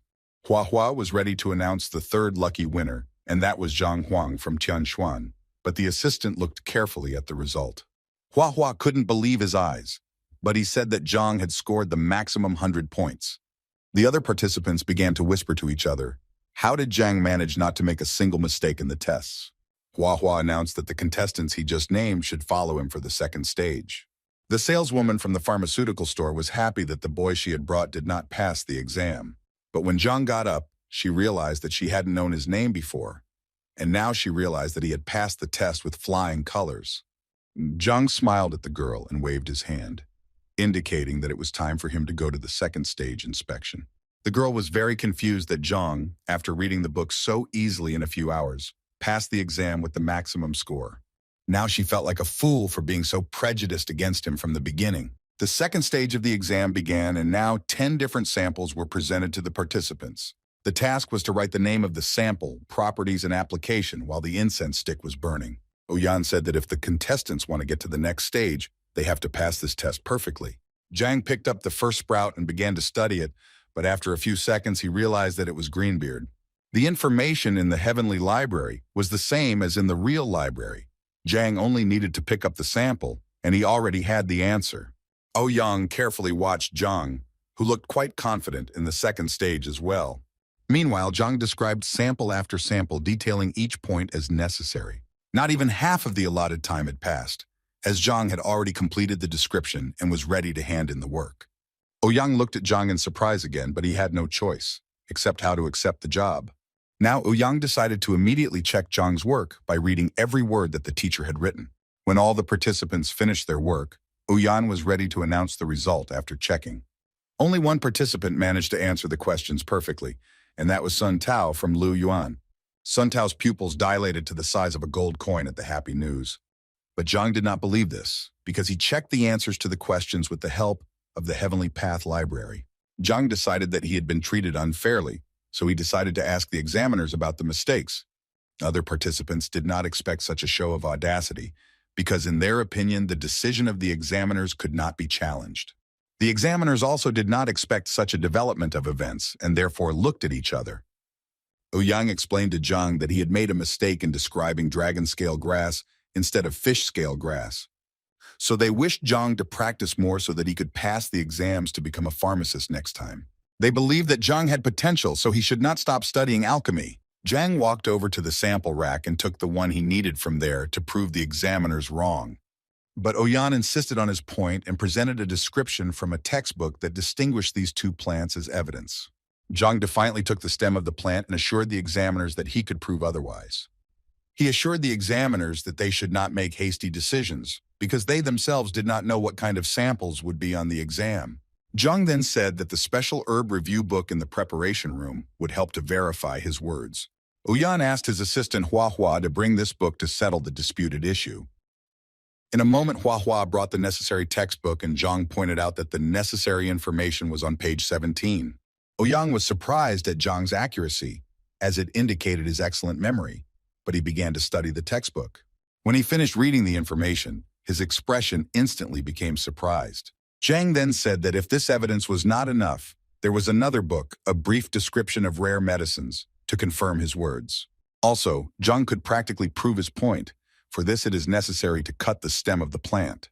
When cutting fish-scale grass, a milky liquid will be released, and when cutting dragon grass, it will be yellowish, which will dispel the cold. After these arguments, one of the examiners asked Zhang to hand over the stem to him. He tore the stem, from which a warm yellow liquid immediately seeped out, dispelling the cold. After that, the examiners were convinced that in their hands they really had a sample knot of fish grass. Hua Hua asked Ouyang if he needed to bring another textbook from the library to check Zhang's words, but Ouyang said that there was no need. Zhang's rivals, who realized the events that had just taken place before their eyes, were very upset. Ouyang smiled and said that they had indeed made a mistake, and therefore it must be corrected. Since Zhang demonstrated excellent knowledge in the second stage of the exam, he definitely moves on to the next stage. Sun Tao, who had just recently been celebrating his victory, turned pale and fell to his knees in frustration. Ouyang's colleague presented Zhang with an alchemist's badge, which gives access to the basic section of the library and a discount at drugstores. Zhang smiled and lovingly took the well-deserved prize, which should improve his life a little. Now the examiners, ahead of each other, offered Zhang to become their student. They showered him with compliments and promises, but Zhang very quickly rejected their offer. Ouyang put everything down to the fact that after such a difficult exam, Zhang really should think things through. The colleague agreed, but stressed that Zhang should not postpone such an offer for a long time, so as not to damage the talent. Zhang asked the examiners where to buy a drug that could help reveal hereditary characteristics. The smile on the examiners' faces was replaced by surprise and confusion at Zhang's question.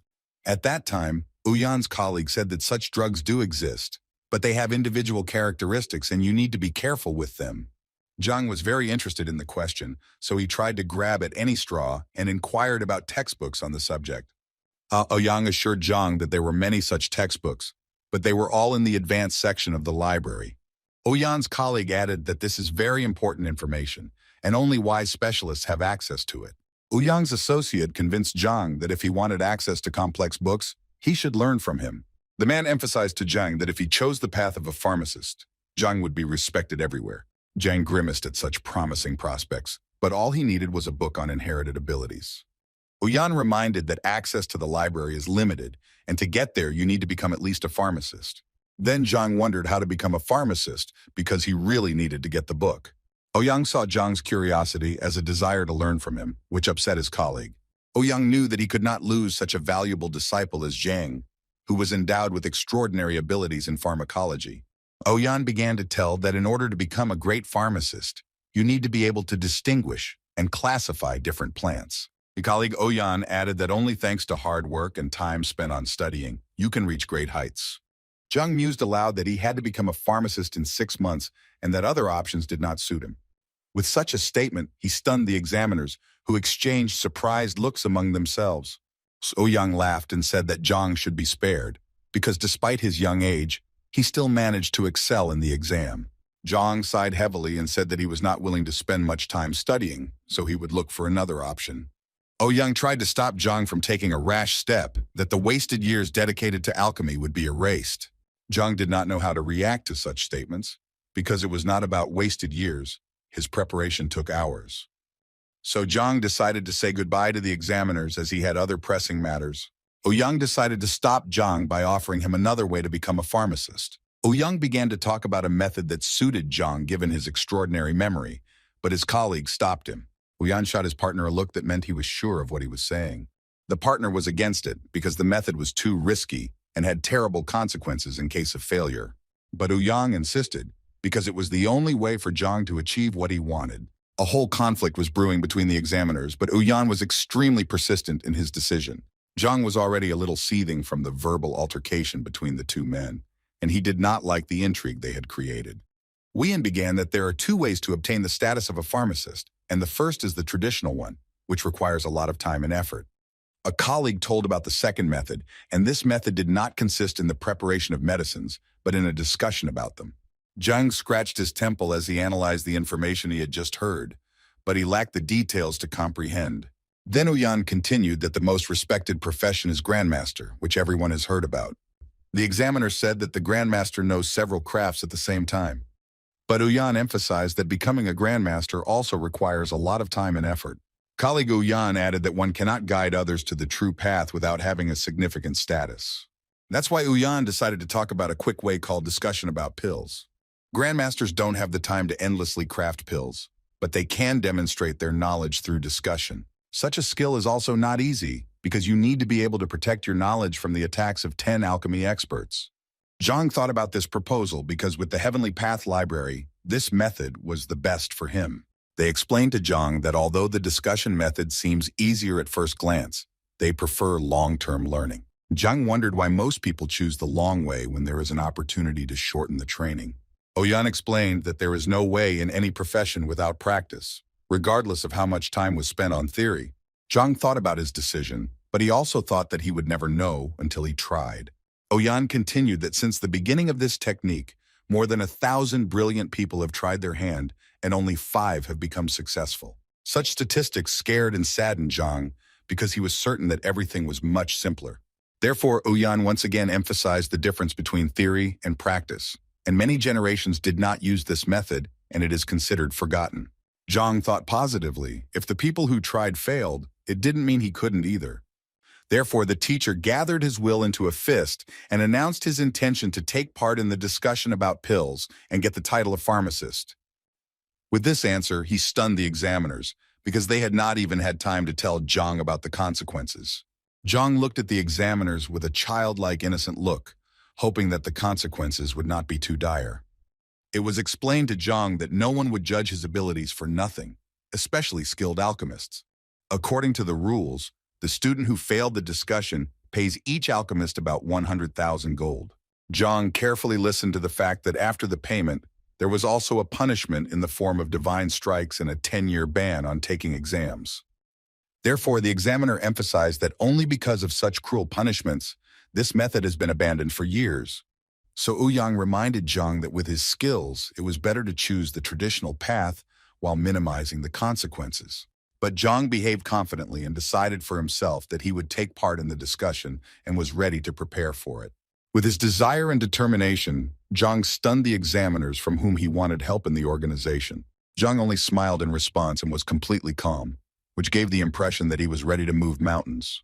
The examiner emphasized that Zhang has just become an assistant and has not even studied the program yet, but is already stepping forward so confidently. Zhang just wondered if he could get into the base section of the library to study the material. The examiners were even more surprised by Zhang's next step, because there are hundreds of thousands of books in the library that cannot be read again. Zhang was still smiling and assured the teachers that he could master such a volume of information. The examiners were even more shocked by such information because they did not believe that such a thing was possible. Zhang stood his ground that he is capable of mastering the necessary material, and the teachers just need to organize everything. The arguments with which the examiners tried to convince Zhang were exhausted, and they simply accepted his decision. Then Ouyang promised that he would take over the organization and manage everything by tomorrow. Zhang thanked the examiners for their help, and then said goodbye to them and was about to leave. And then he suddenly returned to ask how he could get into the library, scaring the examiners. When Zhang finally left, the men began to discuss among themselves whether it was too risky to reveal the method with the discussion. But Ouyang emphasized Zhang's giftedness and special tenacity that could help him. However, Ouyang's colleague did not believe that Zhang's persistence had any basis, and would he regret it? Therefore, the examiners decided to send someone to the library after Zhang to follow his methods. After a while, Hua, who had been following Zhang in the library, returned to the examiners. When the men asked him what he could tell them, he scratched the back of his head and could not find the words. All he could say about Zhang was that he was just flipping through book after book, much to Ouyang's surprise. Hua said that Zhang was looking at books like Basic Alchemy Techniques or All About Alchemy Cauldrons. After the listed books, the examiners looked at each other and were surprised by this choice. After all, Ouyang understood that these are ordinary basic textbooks that every pharmacist's assistant should know. Then Hua was asked if he had mixed something up and if Zhang had looked through any other books. Hua assured that he saw everything correctly and made a gesture with his hands to demonstrate how Zhang studied the books. The examiners could not understand exactly what Zhang's technique was, who simply flipped through the textbooks. Then they assumed that perhaps in this way he was looking for a certain book by studying it by its cover. Meanwhile, at the Hongtin dormitory, Zhao Yao sat in her room deep in thought. Thoughts were interrupted by Uncle Yao, who came to say that he was going on business and that the girl would not be disturbed by unfriendly people. The girl was wary and wondered who the uncle was talking about, focusing on unfriendly people. Then the girl realized that it was about the teacher Zhang, whom the girl began to defend in front of her uncle. Yao was convinced that his niece had not yet learned the world and did not see evil in the people around her. Then the girl took the wooden casket and showed it to her uncle, who was very surprised at what he saw. Zhao Yao explained that Zhang gave her this sprout because he knows that her health is not perfect, and it could make the girl feel better. Uncle Yao couldn't figure out where Zhang, given his status, had gotten this sprout. The girl was confused by her uncle's insistence and asked if everything was okay with the gift from the teacher. While Zhao carefully examined the plant, the uncle explained that it was extremely valuable and was the ancestor of the ice sun grass. Uncle went on to say that the ordinary ice sun grass did not have much value, unlike the ancestor. The girl was very shocked by the information from her uncle and asked him if he was not confusing anything. Then Yao assured his niece that it was the most expensive herb he had ever seen, and he couldn't get anything wrong. The girl carefully studied the sprout, holding it in her fragile hands, which for some reason were now trembling. Meanwhile, Uncle Yao wondered how Zhang managed to obtain such a valuable sprout, and why did he share it with the student. Zhao Yao was warmed by the thought that teacher Zhang not only developed an individual training method for her, but also gave her valuable medicine. The girl got up from the bed and hugged the sprout to her chest, realizing its true value. Then the girl asked her uncle how much money he currently has with him. The uncle rummaged through his pockets and answered his niece that it was not much, namely 20,000 gold. Then the girl asked her uncle if he knew where teacher Zhang had gone because he had been gone for a long time. Yao replied that he had been following Zhang and had last seen him at the apothecary guild, leading Zhao to believe that he had acquired such a valuable gift there. Zhao Yao closed the box with the plant and walked confidently towards the exit, taking Uncle Yao with her. Zhao Yao and his uncle arrived at the pharmacist's guild, where they learned that Zhang was taking the pharmacist's assistant exam. The saleswoman who had met Zhang before the exam had just passed this information on to Zhao. Yao explained to his niece that it is not easy to do, because an alchemist student needs to remember the properties of over 1,000 medicines. Therefore, Yao doubted that Zhang would be able to pass the exam without years of training. The saleswoman then added that Zhang passed the first part of the exam and did not make any mistakes.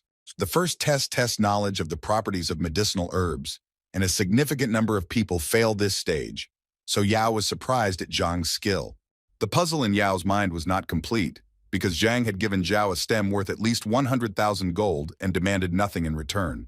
It was known to Yao that Zhang had once been a genius, reaching the 3rd martial rank at the age of 16, but that was the end of his progress. The saleswoman pointed out that theory without practice is meaningless, so Zhang needs to go through the 2nd stage by describing the specimens of herbs.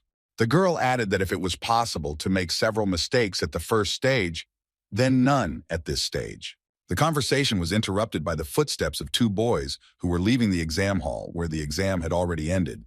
It was Sun Tao and his friend, with whom the saleswoman was wondering how everything went and if there was any good news. The boys bowed their heads, sighed heavily, and answered that they had failed this stage of the exam.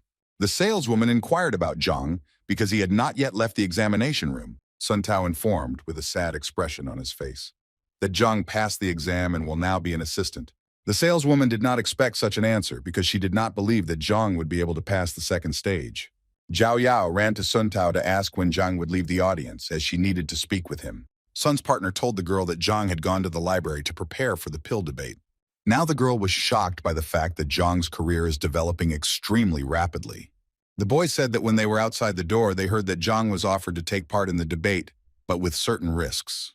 The saleswoman recalled how she had read about the debate and how complicated it was, almost beyond comprehension. Yao also didn't understand why Zhang was in such a hurry when he became a pharmacist's assistant at such a young age. Sun Tao's associate also did not understand this, but added that he had heard how Zhang needs a book on hereditary powers that only pharmacists have access to. Sun Tao also revealed that Zhang was limited in time and only had half a month to find such a book. Zhao Yao remembered that in half a month there would be a teacher evaluation, and maybe that was why teacher Zhang was in a hurry. Zhao asked the boys what would happen to Zhang if he didn't pass the pill debate.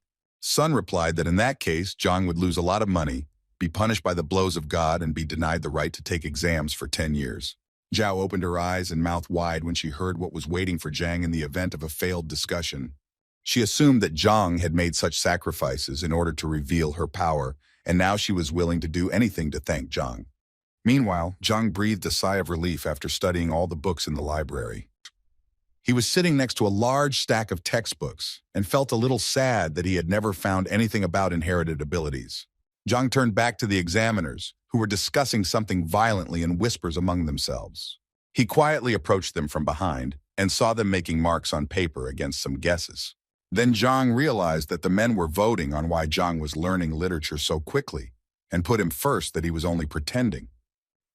Zhang decided to settle the dispute between the 2 examiners and said that he was just flipping through the books looking for a non-lunch, but found nothing. The examiners felt embarrassed after that and apologized to Zhang for doubting him. Ouyang informed Zhang that everything would be ready for the pill discussion tomorrow. Zhang thanked the examiners for their help and warm welcome and said goodbye to them. He left the examination hall laughing at the fact that pharmacists with such a status argued about such trifles. When he looked up, he saw Zhao Yao falling to her knees in front of him and uttering words of thanks. Zhang approached the girl and asked her to get up, not understanding why she was here and what she was thanking him for. He asked Zhao if she drank the Ice Heart herb sprout tincture and if she felt better. Uncle Yao also knelt down and apologized to Zhang for questioning Zhang's skill. Zhang couldn't understand what was happening because he had just passed the test to become a pharmacist's assistant. And what did he get these honors for?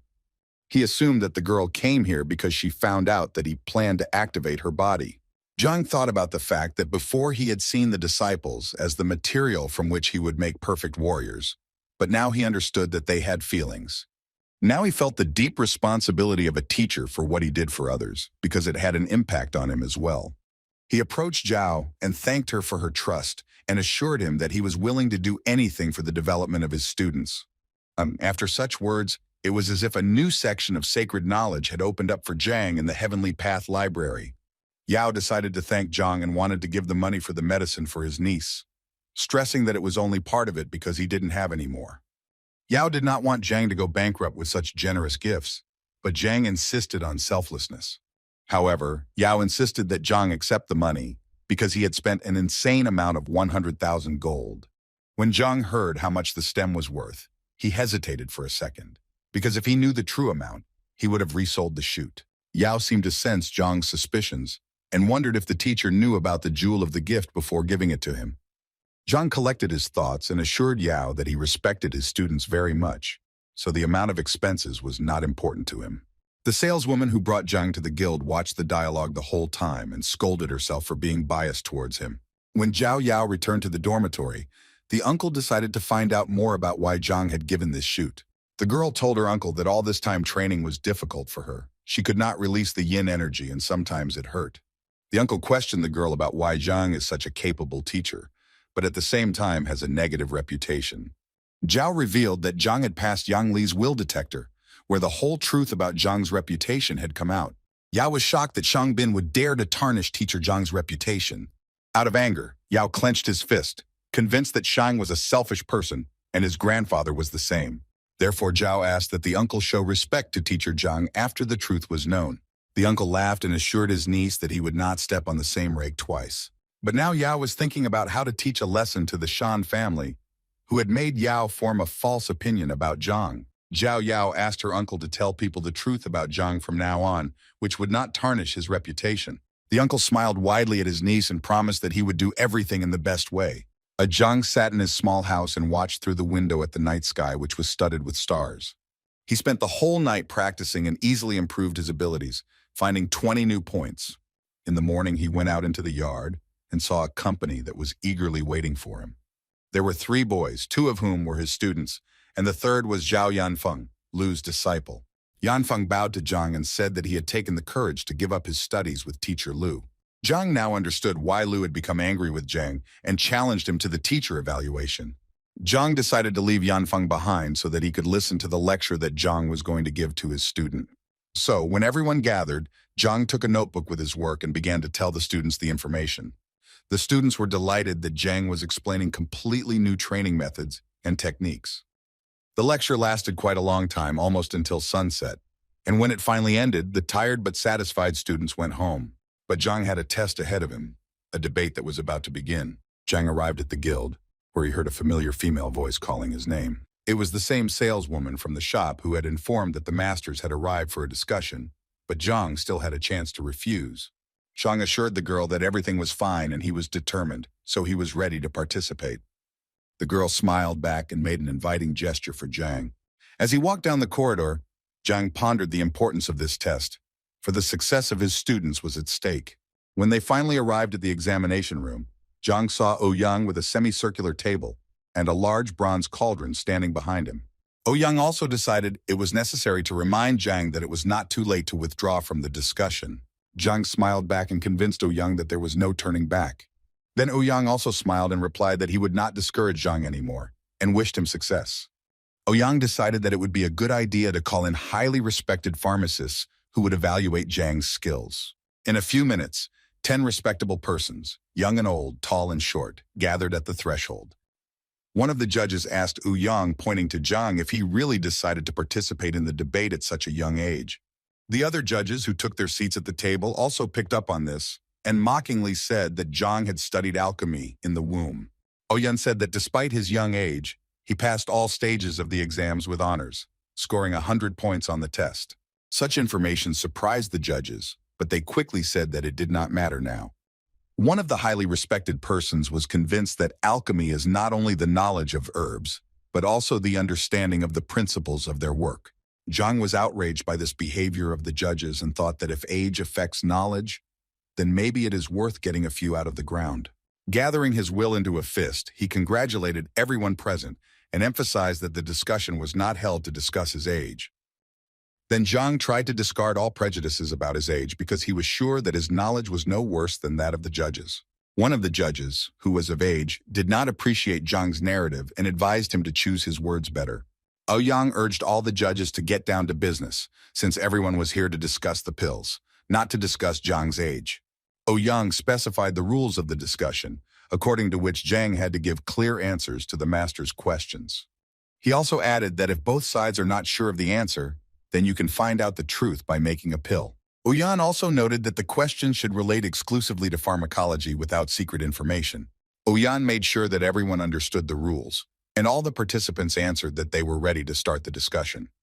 Ouyang was ready to start the discussion, but Zhang indicated that he wanted to make some adjustments. The masters laughed at Zhang that it was too late to give up or declare defeat. Zhang smiled at the masters and assured them that he was not at all afraid of their questions.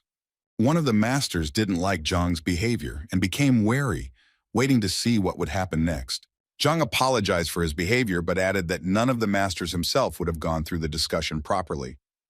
With these words, Zhang seemed to stir up a hornet's nest, and the masters were already on the verge of being angry with Zhang.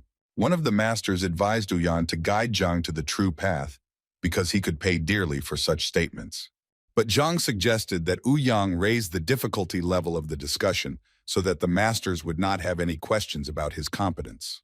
Ouyang paled at such a request, because the discussion itself is a complex phenomenon, and raising the level could turn out to be negative for Zhang. But Zhang suggested that each craftsman prepare a pill, and he would explain the preparation method and point out the shortcomings of the medicine. One of the masters was extremely displeased that Zhang, as a pharmacist's assistant, was going to point out the master's shortcomings. Ouyang couldn't understand what Zhang was thinking, because even though he showed an excellent result yesterday, he was prudent. Zhang continued to taunt the masters that by pointing out their flaws, he could dishonor their honor and skills. One of the masters decided to start a discussion and agreed to accept Zhang's challenge first. It was Cheng Jiang who praised Zhang despite his young age for his courage and worthy knowledge that Ouyang had tested. Cheng asked Ouyang to prepare a furnace to demonstrate to Zhang that he was very wrong in his beliefs. The masters noted the skill of Master Cheng, who was quite promising among alchemists, who managed to perfect more than 100 pills in 3 years. Cheng began the discussion with Zhang by saying that he had recently created an alchemical technique that he had named only a few days before. According to the masters, the creation of a new technique deserved respect because such a master was destined to go down in history. It now seemed to Ouyang that Zhang had already failed the test because the new method was completely different from the original, and it was impossible to point out the flaws. Zhang remained calm and confident as he waited for Master Cheng to demonstrate his technique. Master Cheng walked over to the kiln, taking out from his pocket everything he needed to demonstrate the authentic technique. He put on the ring of storage and with a few movements summoned 3 blue flower buds. Returning them in his hands, the master whispered some words that resembled a spell, after which he threw the flowers into the oven. Zhang felt somewhat confused as he could barely make out anything from the master's rapid movements. Zhang understood that he seemed odd to the masters because even a skilled pharmacist could sometimes fail to see the flaws. But Zhang knew that what was invisible to the naked eye was like an open book to his library. When Master Cheng finished cooking, several pills fell out of the cauldron through a special sieve. Cheng said, pleased with himself, that his work was complete and ready for Zhang's evaluation.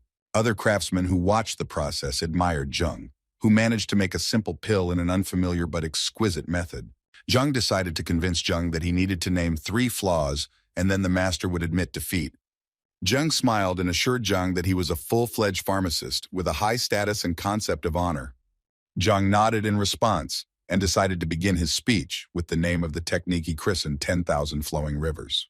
The master began to get nervous, but he tried not to show his excitement to Zhang and continued to listen to him. Zhang then continued and noted that the master had produced the tranquil breathing pill using 12 techniques. Zhang switched to the Qi link, and now only Zhang heard Zhang declassify that the master had copied several techniques from Master Bai Ming and Ling Thumb. Zhang carefully looked at Zhang's eyes, realizing that he was right, which made it difficult for the master to control himself. Zhang put his hand on the master's shoulder and said in Qi's voice that he specifically did not say anything about the techniques in his voice, because it would embarrass Zhang. Zhang wondered if he should continue further, but the master understood that this was a defeat, so he allowed him not to continue. The other masters who watched this spectacle could not understand why such an experienced Zhang gave up so easily. The masters were amazed at how easily Zhang managed to guess the name of Zhang's new technique. So the masters realized that Zhang is not as simple as it seems at first glance. But Zhang continued to smile and urged the masters not to waste their time, so he invited the next one. One of the masters loudly hit the table with his fist and said that he would be next, and now Zhang would have no transfusions. The master was unclear as to what had happened to Cheng Jiang, but he could not allow the masters to continue to be humiliated. Meanwhile, Cheng sat holding his head, lost in thought that his reputation now rested on Zhang's silence. The next master suggested that Zhang change the rules so as not to fall into Zhang's trap. So he invited Zhang to observe the cooking technique, but to point out the flaws in the process. It seemed to Ouyang that Zhang would not get out of such a trap and would definitely fail the test. Zhang noted in his calm pace that it was not worth wasting time, and it was better to get down to business. The master was starting to get angry at Zhang's overconfidence, but he was still convinced that Zhang would be defeated. So the master concentrated all his inner energy, and then with a few movements he created hundreds of tongues of fire around him. Zhang, who had been watching Bai Ming closely, guessed that he was using the multiple mountain hands technique. The masters sitting at the table did not hide their admiration for the skill of Bai Ming, who created a pill to numb acupuncture points. Bai Ming let out a long breath and told Zhang that he could begin his part of the test. So now Bai Ming stood proudly and waited for Zhang to list all the shortcomings of the technique. Bai Ming believed that without Zhang's talent, he would not be able to get the desired approval from him. Zhang showed complete calmness and poise and said that the master should mentally prepare himself for what Zhang would say. Zhang began by saying that this is really a technique of multiple mountain hands in which the herbs are placed in a certain order, like rocks. But for Zhang, the drawback of this technique was obvious, and therefore even if the pills are of good quality, it is impossible to achieve the ideal. When Zhang said that this technique was suitable for mass production by low-level pharmacists, the master's face contorted with rage. Such a technique, according to Zhang, is a dead end, and the pharmacist in such a case will bury himself. Ouyang paled after Zhang's words because Bai Ming is not only a first-class pharmacist, but also one of the most influential people in the kingdom. Bai Ming was furious, but Zhang's words were meaningless to him until the technical flaws were brought up. Zhang moved closer to the furnace and said that he would start the list of defects with the simplest one. Zhang asked the master if he knew anything about the equipment he was using, since pharmacists must have the skills to use it. Zhang assumed that most likely all the furnaces were about the same, so the master was not too concerned about the matter. But Zhang, pointing to the cauldron, said that one technique is for one cauldron, and if this is not taken into account, the recipe will give different results. Zhang slapped his palm on the cauldron and indicated the exact parameters of the cauldron, even noting that it had scratches on it.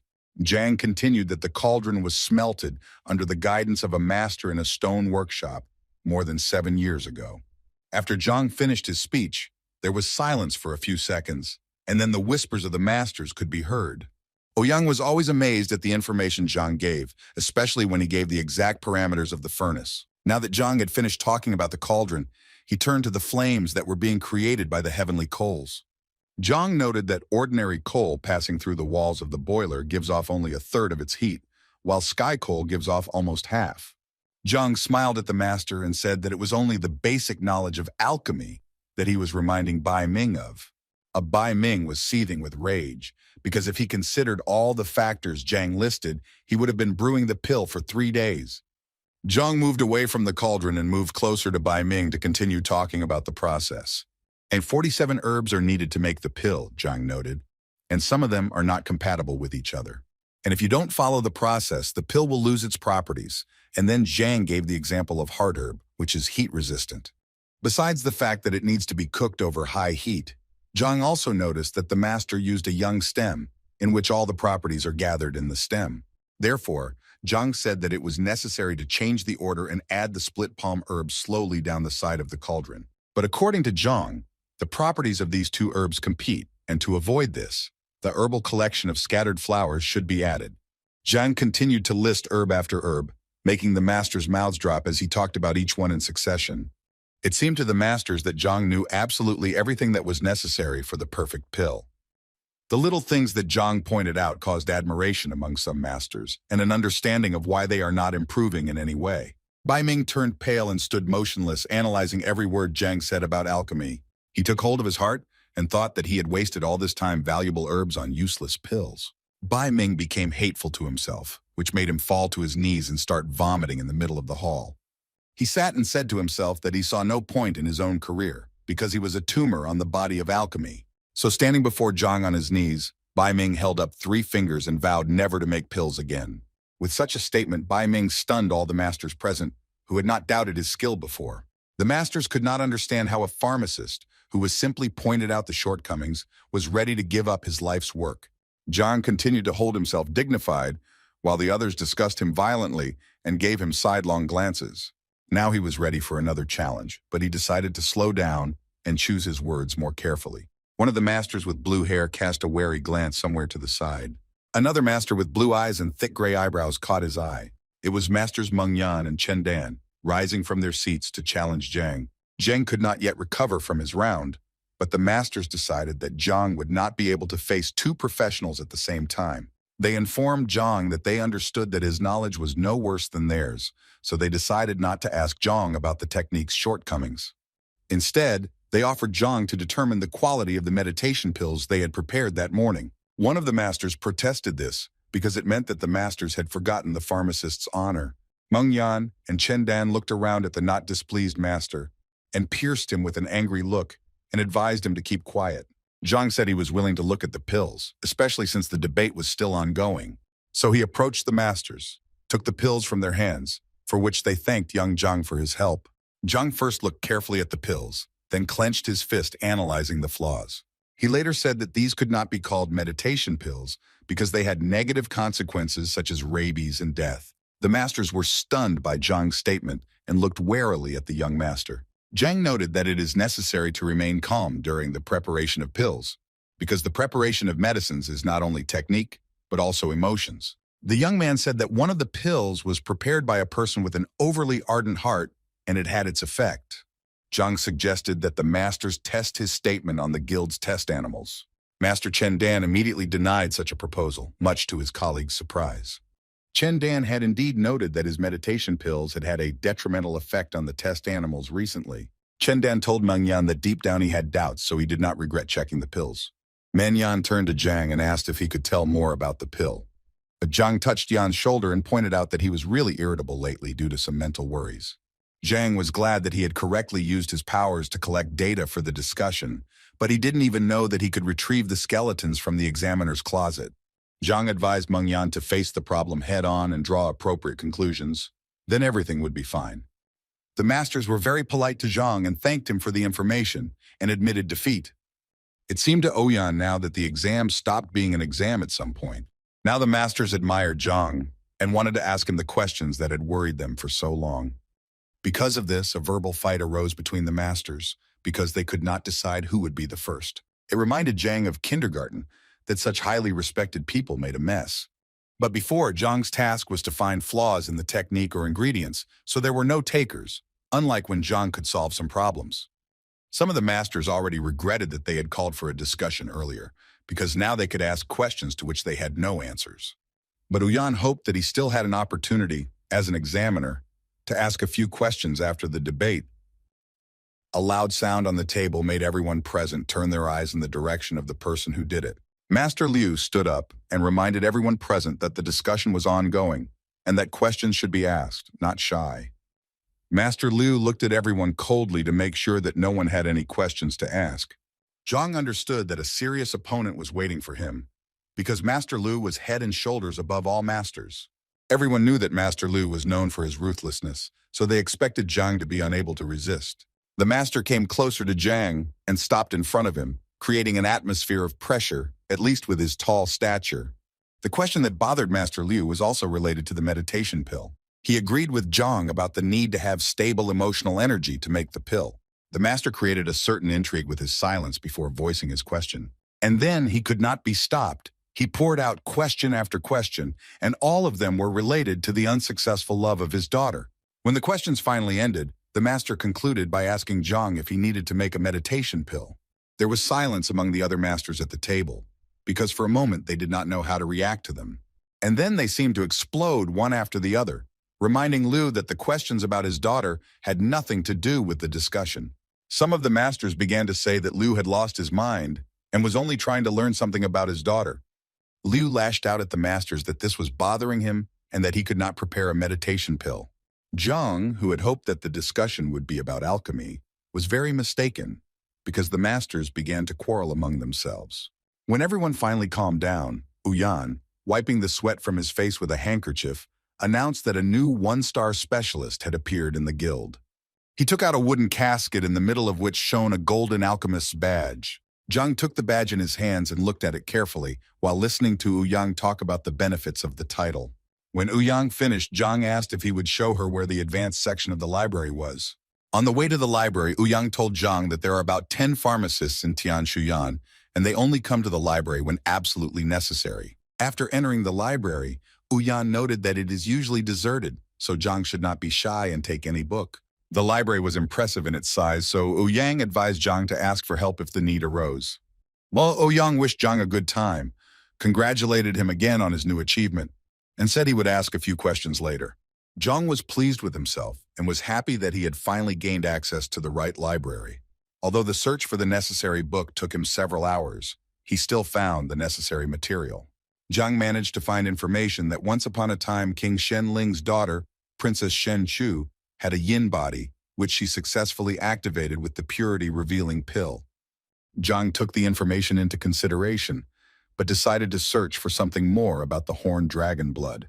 Zhang found what he was looking for and learned that a single man couldn't unleash energy like this for a long time until he used the blood of the giant rhino. With the help of the Heavenly Path Library, Zhang decided to test all the shortcomings of such methods. The library informed him that only 10% of the power could be activated with the purity pill and the blood of the giant rhino. But for Zhang, it was better than nothing. And besides, he decided to combine these techniques, and now he just needs to find everything he needs. Zhang returned to Ouyang while he was sitting in his office rummaging through various documents. Zhang announced his intentions that he would like to purchase the purity pill, meridian rejuvenation pill, body nourishment solution, and giant rhino blood from the guild. Ouyang replied that everything is possible but except for the purity pill and rhino blood, but maybe such ingredients are in the main branch. But since the main branch is geographically located quite far away, the delivery will take 10 days. Zhang tensed because there were 14 days left before the teacher's evaluation, and if the materials were only available in 10, then he needed to get himself together. Zhang accepted Ouyang's proposal and asked him to apply as soon as possible. Zhang also asked how much he should expect and whether he should pay for the product now.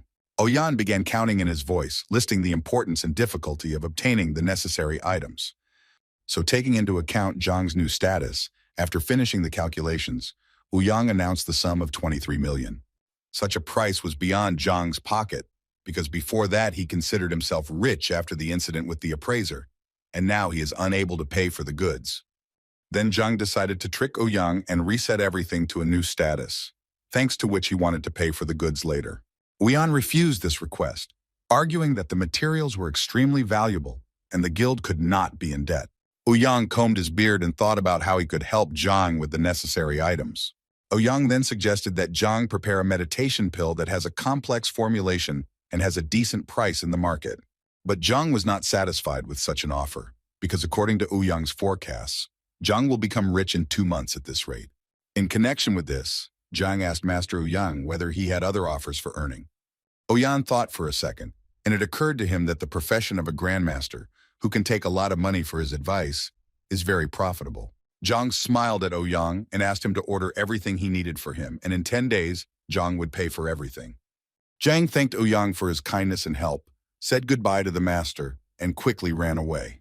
The market was rich in its variety, such as the Sunny House, which could be rented and admired in a luxurious place in the middle of nature. A handsome man approached the seller who was so actively promoting the Sunny House. Zhang, who decided to disguise himself as the grandmaster, was a little confused when the boy called him a highly respected person.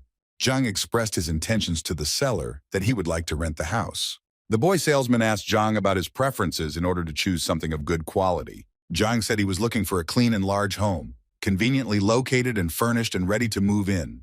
The young man seemed to have an answer for every question, so he said he had a house that fit the bill. Zhang replied to the young man that he did not care about the price, and the young man willingly agreed to show the house of his dreams. When they approached the luxurious estate, the seller told them that the house belonged to a rich merchant who had given the house to his son as an inheritance, but the latter was a lover of gambling. Also now, according to the seller, an estate with a 5-room complex, gazebo and lake for sale. Zhang listened carefully and inspected the house with the help of the library, looking for flaws. When the estate was presented, the seller announced that such a luxurious place was rented for 150 gold per month. It seems that Zhang did not like the voiced number, and he was already thinking about how to put the cunning salesman in his place. The guy continued to convince Zhang that the estate is luxurious, and the price for such apartments is cheaper than it seems. As the boy continued to ramble on about what a beautiful estate this was, Zhang got as close as he could, much to the boy's confusion. The boy first jumped back, and then asked Zhang why Tay was looking at him so intently. Zhang explained that in this way he needed to make sure of some facts. The boy threw up his hands and asked if Zhang agreed to the terms of the estate's lease. Zhang was in no rush to pay the rent because he told the boy that the previous owner had gone bankrupt and was trying to sell the house quickly. While the boy was panicking, Zhang continued to pour in facts that the house could not be sold, and therefore it is being rented out, although the price is inflated. Zhang talked about all the details of the deal, including when the deal was signed, who was there, what was on the table, and what music was playing. The guy who was trying to rent out the house as soon as possible was very confused by Zhang's facts.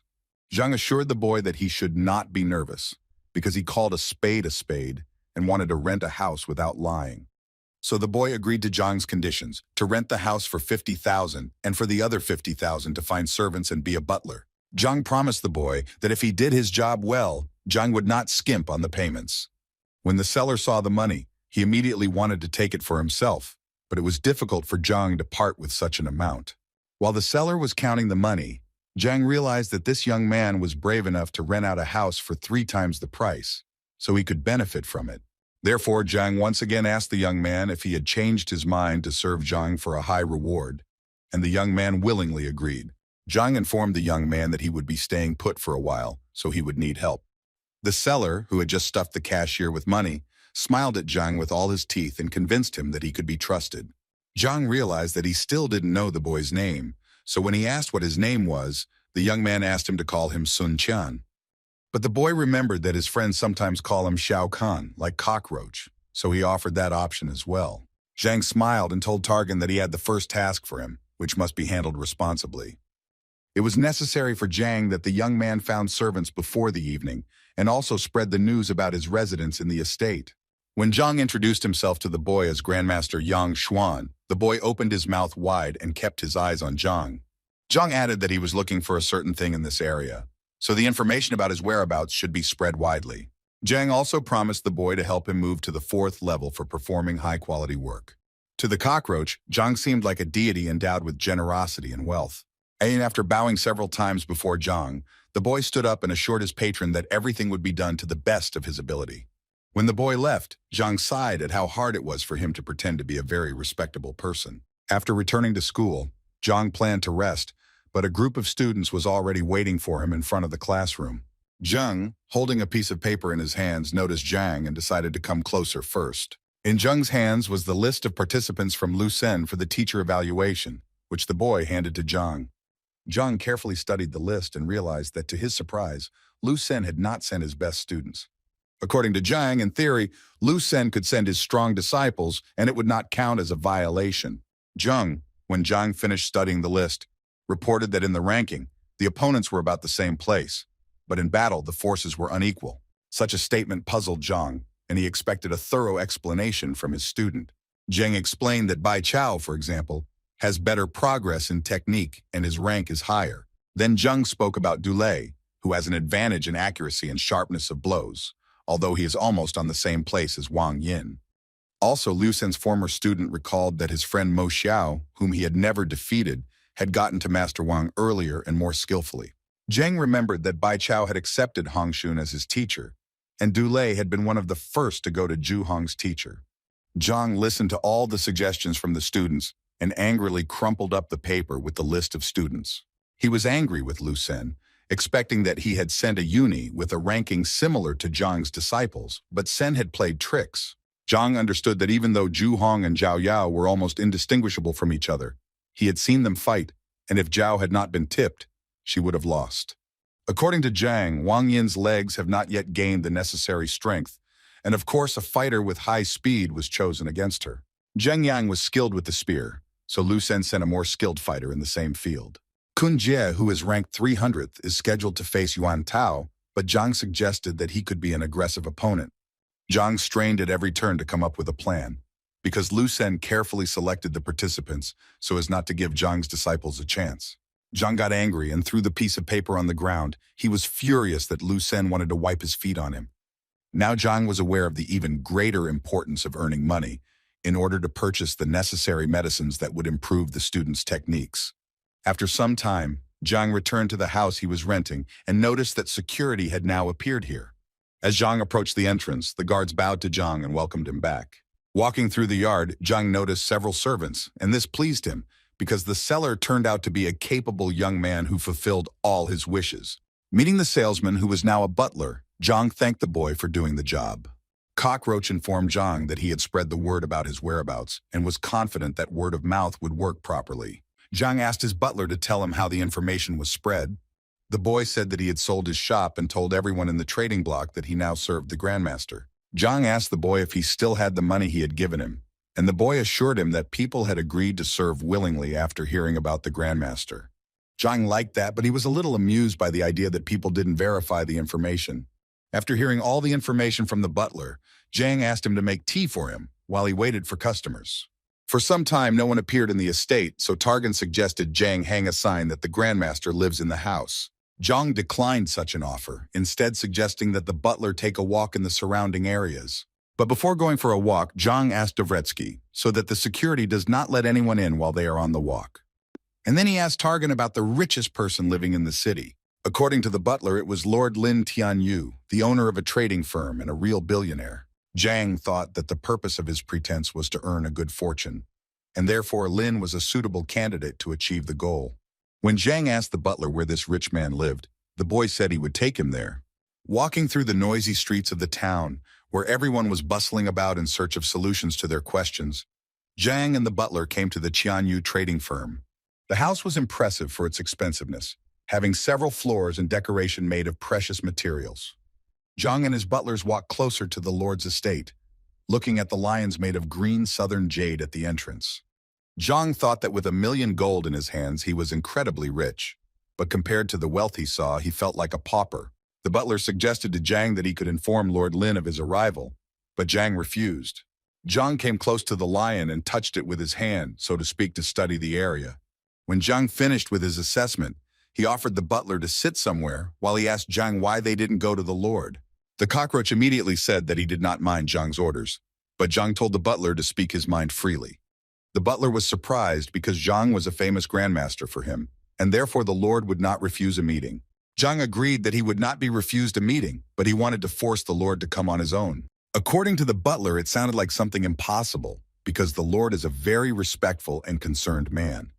The butler told Zhang that the lord had built a large trade network on his own, and some princes and ministers were unable to meet him. Zhang calmly sipped his tea and said that he would demonstrate that the lord would come to him himself. But in order to implement such a plan, the butler must do whatever Zhang says without objection. The boy agreed, and Zhang asked the boy to take off the head of the precious stone lion. The butler was shocked when he heard Zhang's wish and almost fainted. He knelt before Zhang and began to say that every lion was worth millions, and for such a prank, the boy's head would be blown off. Zhang looked at the boy with a stern and cold look that reflected the boy's mistrust. The boy did not know what to do, but Zhang convinced him that if he smashed the lion's head, he would protect the boy. The boy sat on his knees for a few more seconds, and then gathered his strength and accepted Zhang's request. The cockroach took the sledgehammer lying nearby from the construction site and approached the lion, daring to take a brave step. Swinging with all his might, the boy delivered a powerful blow that blew off the stone lion's head. Passers-by noticed that something was wrong and began to discuss what happened to the boy. A company of 5 guys with red armbands decided to stop the riot. They ran up to the butler, who looked extremely frightened and confused. They knocked Zhang off the butler to the ground and began to beat them heavily with their feet. Zhang hadn't expected such a quick reaction, as he had assumed that they would go complain to the lord first. Therefore, while the boy was being kicked, Zhang decided to stay away so as not to get hurt himself. Hearing the commotion, Lord Lin went out into the yard to find out what was happening. One of the boys told the lord that he was patrolling the street with his friends and noticed a boy who had injured a precious lion. The lord leaned towards the beaten boy, recognizing him as Sun Qian, and began to wonder why the boy did such an act. All bruised and with a bruised eye, the boy could barely speak, but still said that this was the order of his patron. Zhang was sitting with his back to the lord and the others, but he could feel the lord's penetrating gaze on him. The lord ordered the boy to stand up and walked over to Zhang, who was still sitting motionless. When the lord came closer to Zhang, the first thing he was interested in was why he gave the order to crush the lion. The lord didn't know anything about Zhang, so to get to know him better, Zhang offered to sit next to him. The lord listened to Zhang's suggestion, but was still puzzled as to why he had smashed the lion. Zhang was in no hurry to explain his predicament and calmly sipped the fragrant herbal tea. The lord insisted that Zhang provide a reasonable explanation for his impulsive actions. The butler approached Zhang and informed him that in front of him was Lord Lin himself, who is a businessman. Zhang sat in silence for a while, then smiled at the Lord and inquired about his family. The Lord got angry at such a question that he even broke the corner of the wooden table with force. The butler, who was given the order to crush the stone lion, did not understand why Zhang calmly inquired about the Lord's family. The Lord was angry and did not want to answer Zhang's question while holding the table fragment. But Zhang insisted on his point, so after begging the Lord, he repeated his question about the family. The Lord angrily replied that Zhang should not worry about his family's condition because it was none of his business. And after taking a sip of tea, Zhang said that he was obliged to help the Lord save the life of his relative. The Lord still looked confused while Zhang calmly placed a cup of tea on the table and began talking about southern jade. He talked about how this jade has a noble effect on a person, but the southern red jade, which absorbs life energy, is another matter. After adding a few more negative facts about red jade, Zhang stood up and asked the butler to leave the scene. As Zhang got up and was about to leave, the Lord stopped him to explain in more detail what he meant. The Lord was especially interested in the information about the southern red jade, which could have caused Yuju to fall ill. Zhang stopped and, standing with his back to the Lord, said that his wife was just an ordinary person with a second rank. The Lord was now even more puzzled that Zhang knew about his wife's rank and occupation. Zhang reported that the red jade was able to absorb qi energy, and the power of the second rank was unable to resist it, which was why his wife's condition was deteriorating. Therefore, Zhang, passing by, saw a stone and decided to prevent a disaster by breaking the stone. Zhang said that he was in a hurry, so with the connections that the Lord had, it wouldn't be difficult to find Zhang when needed. The street guard asked the Lord if Zhang should be stopped, but he denied it. Instead, he asked the guard youth to call appraiser Chen Yuan to the estate immediately. The assessor came to the scene as soon as possible and was interested in what the immediacy was. The Lord pointed to the fallen head of the lion and asked the appraiser what material the statue was made of. The appraiser sighed heavily and replied that he appraised the monument a long time ago, but he clearly remembers what he said. But when he took a closer look at the lion's head, he was frightened by the realization of new information. The Lord ordered the appraiser not to intrigue and to tell the whole truth about the material from which the lion was made. But the appraiser looked confused and could not find the right words, but Lord guessed the truth himself.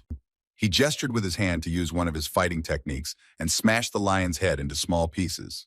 The Lord came closer and took one piece of stone in his hands, realizing that even the master himself did not guess about the origin of the stone. The Lord was interested in whether red jade is really able to absorb vital energy, to which the appraiser replied that there are legends in which it is said about the negative influence of the stone. The Lord turned to the street guard, asking if he knew anything about Sun Qiang. The guard scratched the back of his head and remembered that Sun Qian had sold the shop saying that he was going to serve the grandmaster. The guard thought that Sun Qian was bragging, so the boy was laughed at when the famous grandmaster took him into service. The Lord was upset that he missed the opportunity to make amends with the grandmaster, who could have helped the family. The guard, understanding the sadness of the situation, asked the Lord how he could help. The Lord ordered the guard to immediately find out where Zhang was staying, and then to prepare a transport to his estate. Walking through the streets of the city, the butler did not understand why Zhang, who pretended to be the grandmaster, was returning home.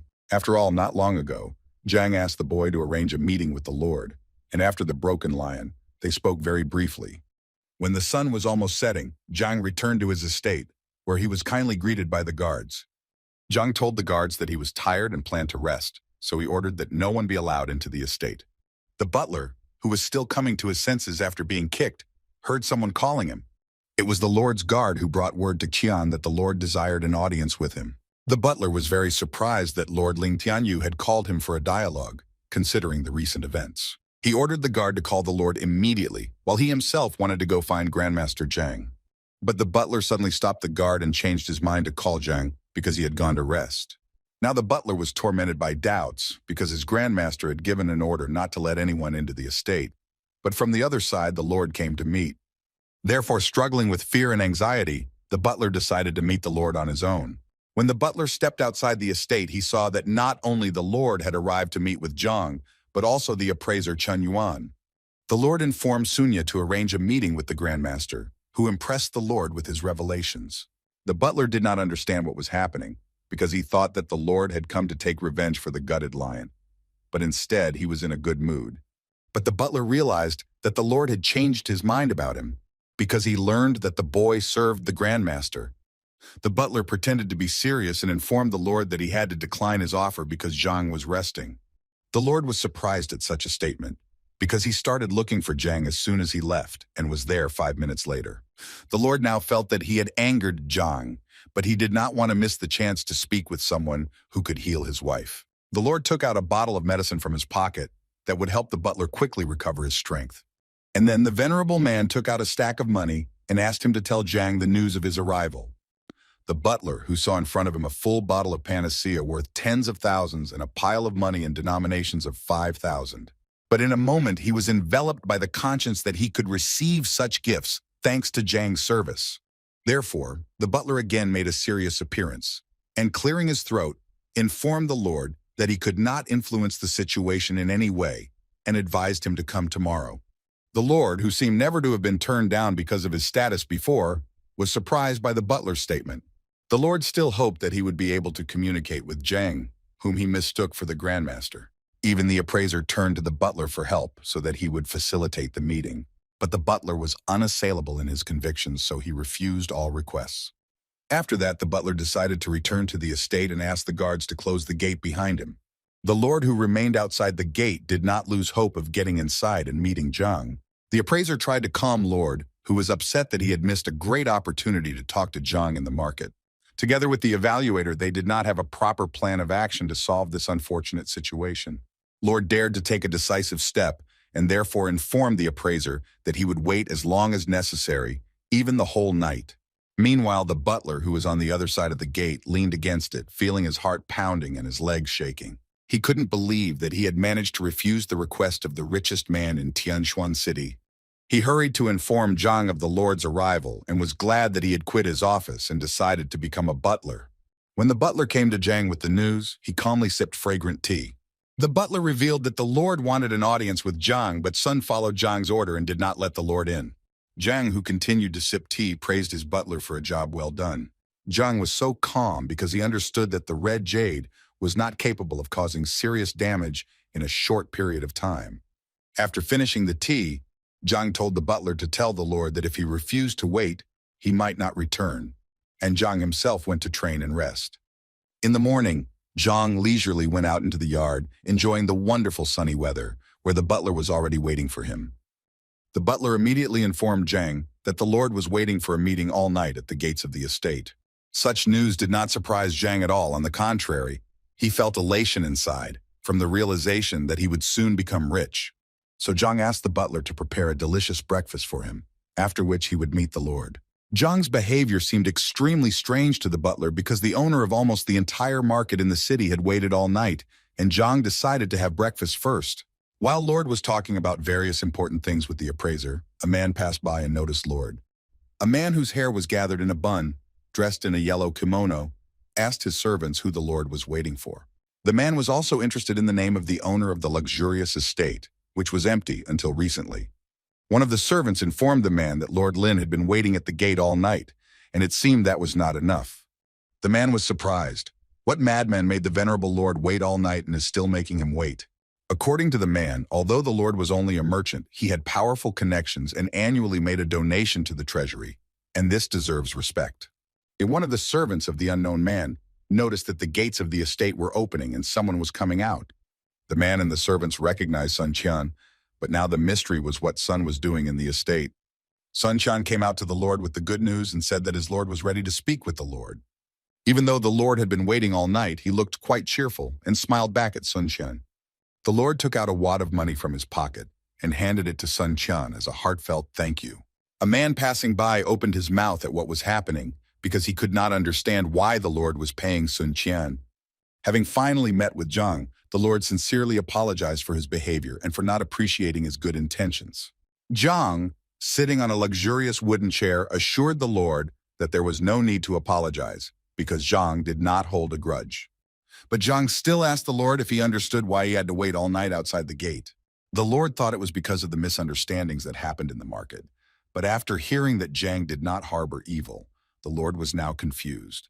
Zhang picked up a cup of tea, the aroma of which wafted throughout the estate, and said that the Lord's night behind the gate was for good intentions. The butler standing nearby did not understand how a night spent in the cold and without sleep could be for good intentions.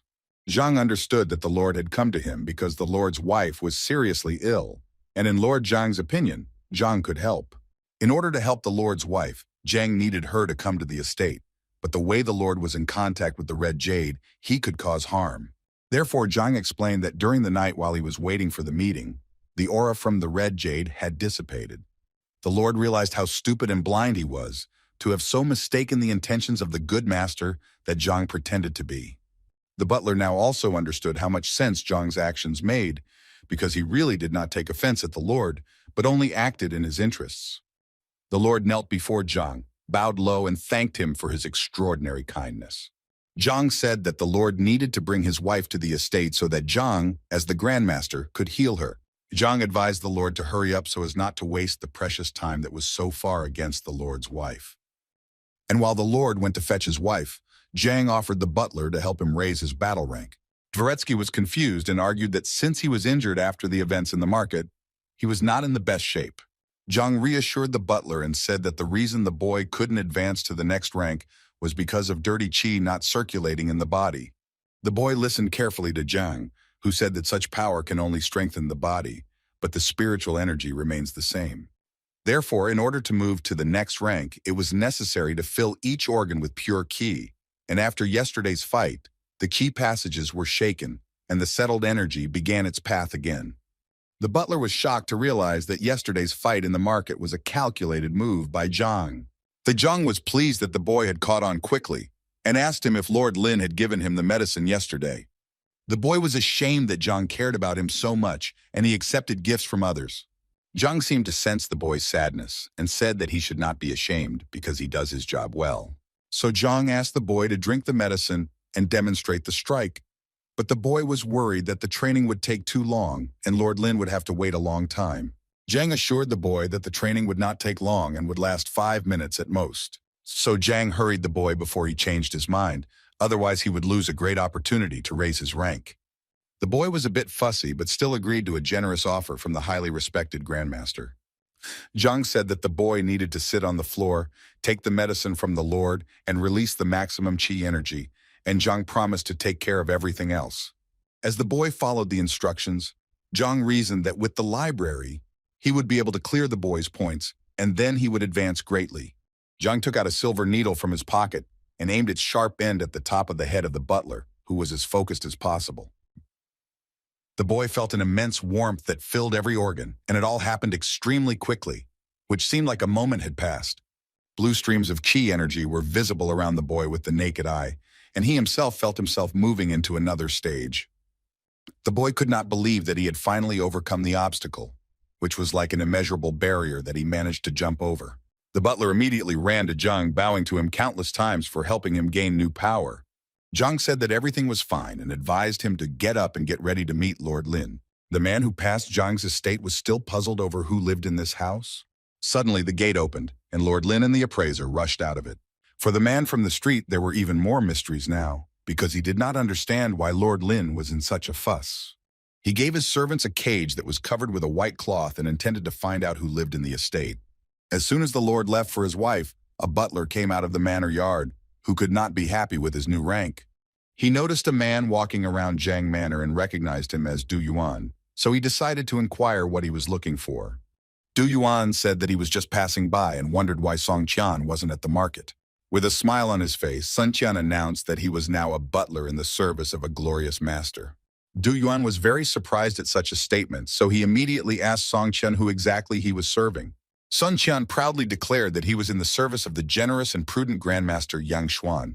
Yuan was shocked by such a statement, but now everything fell into place for him, and now he was anxious to meet the grandmaster himself. Yuan was surprised that he didn't know anything about Yang Xuan, so he asked Sun Qian as much information as possible, including how long the grandmaster planned to stay here. Sun Qian pretended that his lord didn't like too much attention, so he briefly answered all of Yuan's questions, but advised him to keep his mouth shut. While the boys were talking, the clatter of horses' hooves signified that Lord had returned with his sick wife. The butler approached the Lord and informed him that everything was ready to examine his wife and help her heal. While the Lord's servants carried the infirm woman on a stretcher, Yuan carefully observed the course of events. But he could not understand why Lord Lin felt such elation and was so sad for his wife, if all the other doctors put a cross on her. When the Lord entered the estate, his wife was laid before Zhang, who listened to the Lord's pleas for help. Approaching the unfortunate woman, Zhang noticed that the situation was much worse than he had imagined, because the woman already had one foot in the other world. Zhang thought deeply, because he assumed that when he crushed the lion, a book capable of treating such an ailment would immediately appear in the library, but this did not happen. But the Lord did not let Zhang gather his thoughts, because every second he asked Zhang if he would help. Zhang, who had been touting his abilities before, couldn't hit his face in the dirt, so he said he needed to do a thorough inspection. As he walked from one end to the other, Zhang pondered how not to tarnish his reputation and lose all that he had achieved. Then suddenly an epiphany came to him that he even exclaimed in his voice, which surprised Lord Lin. He bent down to the woman and asked the Lord for help to touch the woman, a woman who was destitute and exhausted by the disease. The Lord reacted rather violently to such a request from the grandmaster, because it seemed somewhat unacceptable to him. Even the butler was shocked at such a sudden request, but tried not to show his surprise. Zhang noticed that there was no initiative from the Lord to help, so he decided to take matters into his own hands, literally. The Lord was already visibly enraged that the grandmaster wanted to commit complete atrocities on his wife, who was unconscious without his consent. The Lord was already about to interrupt Zhang's actions, but when he noticed that he was only touching his wrist, he changed his mind. In a state of tension, the Lord twisted himself with various shameful thoughts, while Zhang only checked his pulse. The butler also exhaled because after Zhang spoke quite bluntly, everyone froze in tension. Zhang smiled to himself as he groped the woman, as he finally had a clear plan on how to help the weak woman. Zhang recalled that when he competed against appraiser Mo Yang, he was able to learn information about an item just by touching it. But now Zhang doubted whether such a trick would work with the Lord's wife, because the objects he was evaluating were inanimate. But the library quickly found the necessary book. Zhang began to study her to learn more about the Lord's wife's weaknesses and found information that she had weak meridians. For Zhang, this was what was needed, as the protective energy shell had been destroyed by the red southern jade, causing the meridians to be blocked. The Lord, who had been closely watching Zhang's actions, was always worried and wondering if Zhang would be able to help her. After Zhang finished his analysis, he let go of the woman's hand, stood up, and assured the Lord that his wife's illness was quite easy to cure. The Lord began to make low bows, saying various prayers and supplications aimed at saving his wife. Zhang, brushing his fake beard, informed the Lord that he was here to help. The Lord was ready to give Zhang everything he had, was ready to become a pauper, but the health and life of his wife was a priority. Zhang advised the Lord to calm down and explained that his wife had been suffering from the effects of jade for too long, so she could not be cured in a short period of time. She needed to take medicine for 10 days. The Lord was ready to obtain everything necessary for the preparation of medicines so that they would only help his beloved. But the Lord immediately understood that it is better to trust the grandmaster in such a matter, and therefore decided to trust him completely and completely. Zhang nodded in agreement and took out a silver needle from his pocket and announced that he was going to perform the initial procedure. Zhang stuck a needle into the top of the sick woman's head, and blue streams of light appeared around the needle. Within a second, the woman came to her senses, taking a loud and deep breath which scared the Lord and Zhang a little. The woman was disoriented, but Lord hugged her reassuringly and assuring her that she was in safe hands. Meanwhile, Zhang was already beginning to regret that he had healed the woman so quickly, because he had planned to carry out the treatment for much longer in order to get more money from the Lord. However, the Lord was very happy with the healing of the woman and could not help but admire her, rejoicing that now everything will be all right. The Lord pointed to Zhang and told his wife that Zhang is the grandmaster, and it was he who healed the invalid. The Lord thanked Zhang again for his help, and Zhang added that in order for the effect to take hold, he would have to take the medicine for a certain period of time. Zhang called his butler, Sun Kun, to see off the distinguished guests properly. The woman could barely move, but she was happy with this effect, because her body became numb during the illness, but she did not lose her desire to go for a walk. When the guests left, Zhang was very sorry that he solved the problem so quickly, but he planned to do it for 10 days to get rich. The butler, after seeing off the guests, turned to Zhang, who was now sadly sitting on a chair that resembled a throne. The butler praised Zhang for healing the Lord's wife, and now the whole town would rejoice at this news. Zhang, who was lost in the sadness of his thoughtless act, asked if the butler wanted to tell him anything else, and if not, then he could be free. Dvoretsky added that before leaving, Lord Lin left money, namely 100,000 bills. Zhang was often glad for such gratitude, but he was still oppressed by the fact that he had overdone it with the women he was treating. Meanwhile, at the Du clan residence, old Du Miaoshuan went out into the courtyard and was sunbathing. He settled into the rocking chair, thinking about his life, which was at times embarrassing and at times beautiful. The old man's relaxation was interrupted by his son, who suddenly appeared in the yard, which the old man was not happy about. The son was confused by the fact that he had disturbed his father, apologized, and decided that he would come next time. A father continued to drink his freshly brewed tea and stopped the boy as he was in a hurry with some news. The boy said that there was a grandmaster in the city who healed the Lord's wife in 10 minutes, so the young man assumed that maybe he would help his father as well. The old man who heard the news about the grandmaster put the cup away and asked his son to repeat what he said slowly. The boy repeated everything, and when he got distracted for a moment, he saw that his father's trail had gone straight. He saw how his father was at the gate and was already pinching somewhere, urging the boy to follow him. While the news of the Lord's wife's speedy recovery spread through the city, Zhang pondered how he could improve his technique. So Zhang came up with a theory that he wanted to test on his butler and ordered him to lie down on the floor. And the butler was frightened by such an unexpected offer from Zhang. But on the other hand, it was difficult for him to contradict someone with more power. Zhang urged the boy to stop muttering, then assured him that the procedure he wanted to perform was completely safe. The boy obeyed his master and lay down on the floor, shaking all over while Zhang touched him and got no result. The butler was frightened when he noticed that Zhang was unhappy with something, so he hoped that this would be the end of it. Zhang said that in order to carry out his plan, he needed the boy to be unconscious, so he warned the young man he was going to cut down. Now the butler was even more frightened when he heard from Zhang that he did not like it when the young man was conscious. Zhang asked the boy to be quiet and slapped him several times, causing the boy to lose consciousness. Zhang touched the boy's wrist again and now gained access to the library, concluding that when people are unconscious, the library perceives them as inanimate objects. While Zhang was performing a kind of ritual, a guard came and informed him that Du Miaoshuan had come to the manor. Zhang gave the order to let the distinguished guest in and began to bring his butler to consciousness. While the old man was waiting for the audience with Zhang, he thought about the fact that due to his illness, his abilities had weakened and no one could help. But now there was hope for the grandmaster.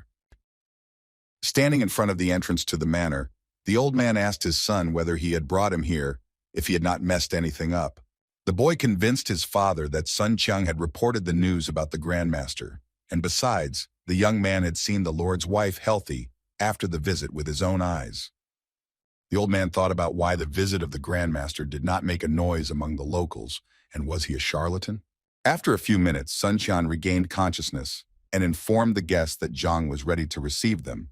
Following Sun Qiang, the old man assessed the area around the estate, which in his opinion was not impressive, and this made him wary. The old man and his son got to a rather luxurious room where Zhang, in the role of grandmaster, was already waiting for them, sitting on the throne. The old man carefully studied Zhang's appearance, assuming that he was in his 40s, although his skin was much younger. Meanwhile, Zhang calmly and casually sat on the throne and drank fragrant herbal tea. He then turned his gaze to the old man and saw that he was studying him carefully, which Zhang was not happy about. Their eyes met, and for some time with a serious expression they drilled each other. The old man's son took the initiative to start a conversation and told that his father was seriously ill and needed help. Zhang was a bit angry that he was now being positioned as a healer. Besides, he didn't really want to help the old man who looked at him like a traitor. The young man was confused by what Zhang said and did not know what to say, so he asked his father to tell him everything himself. The old man smiled and apologized for the misunderstanding and said he had a few questions about the fighting style. Such a conversation revived Zhang, and now he was more interested in listening to the old man to understand what was going on. The old man talked to Zhang in riddles because he did not trust him completely, because it seemed to him that his son had succumbed to deception. But Zhang was convinced that with the Heavenly Path library, he would be able to uncover any technique without even having time to think about it. The old man said that he recently learned a new style, but did not master it well enough. That is why he asked for help. After that, the old man decided to demonstrate the level of his skills in front of Zhang, who pretended to be a grandmaster. Zhang carefully followed the old man's movements, trying to notice all the flaws in the technique and how they could be avoided. And as soon as the old man made a few moves, Zhang stopped him, because looking at the old man's posture, one could say that the old man had been familiar with the technique of a quick fist for quite some time. But Zhang noticed something else, which was that the old man was having a hard time controlling the power he was endowed with. And Zhang assumed that the old man was not who he claimed to be. Zhang even thought that the old man was not human. Zhang's butler and the old man's son were stunned that Zhang had called the old man a non-human. The old man's son told Zhang that maybe his father was being disrespectful, but to call him a non-human is too much. Zhang just smiled and advised the boy to ask his father if he was offended by what he said. The boy looked at his father with surprise, expecting some logical explanations from him. But the old man was just silent for a while and didn't seem like he was going to explain anything, and then he fell to his knees. He began to bow before Zhang, begging him for help and saying that Zhang was his last hope. The butler was surprised at the behavior of Du, who had just been cocky and cruel, but if Zhang called him not human, he fell to the ground. Zhang heaved a heavy sigh and asked the butler to lead the distinguished guests out the door. The butler immediately began to carry out Zhang's order to the shouts of the old man, who relentlessly begged for forgiveness. Zhang was angered by this behavior of the guests because his words should not be empty sound for them. Dvoretsky called for the help of the guards, so that they would help to remove the respected Du from the estate. 2 guards took the old man by the arms and dragged him behind the gate while he shouted that he was ready to wait as long as needed, if only they would help him. Now the old man sat on his knees outside the estate, thinking about the big mistake he was about to make. The son did not understand why his father was going to wait under the estate for at least an eternity, and why Zhang's words did not offend him. The old man told his son to sit next to him and explained that he had disrespected Zhang, whom he now believed to be the true grandmaster. Son Du did not understand why he should also kneel next to his father, but the old man insisted on it in a pointed tone because he wanted to apologize to Zhang for his behavior. Now the old man was 100% convinced that only Zhang, in the role of grandmaster, could heal him. The situation became even more confusing for Du's son, but he couldn't argue with his father, so he knelt next to him. The butler, who had just shown the guests out the door, also did not understand what was happening because Zhang's behavior seemed somewhat superior to him. Sun came to Zhang and informed him that Mr. Du was kneeling in front of the entrance to the estate, which Zhang advised the boy to ignore. The butler then asked Zhang what he should do now that the last visit had failed. Zhang sighed heavily as he pondered only one problem: money, 23 million at that. Then he stood up abruptly and told the butler that he was going to settle certain matters and that the boy should stay at the estate. But before leaving, Zhang told the butler that he had a separate important task. He came closer to the boy and began to whisper instructions in his ear, even though there were only 2 of them in the estate. When Zhang finished, the butler was very surprised, but Zhang assured the young man that everything was fine and that he trusted him. Meanwhile, old Du sat under Zhang's estate and told his son that he was not doing this for any show, but only because he was truly sorry for what he had done. The guards of the estate passed by, gossiping that Lord Lin had given 1 million gold coins for the sake of his wife's health. Old Du began to listen carefully to every word and heard from the guards that they were somewhat jealous of such a gift because it was quite a large sum. After hearing this, the old man ordered his son to immediately return home and take all the old man's savings over the years. The gossipy guards began to talk even more actively, and it was already said that Zhang was dissatisfied with such a gift because the Lord valued Zhang's prestige too cheaply.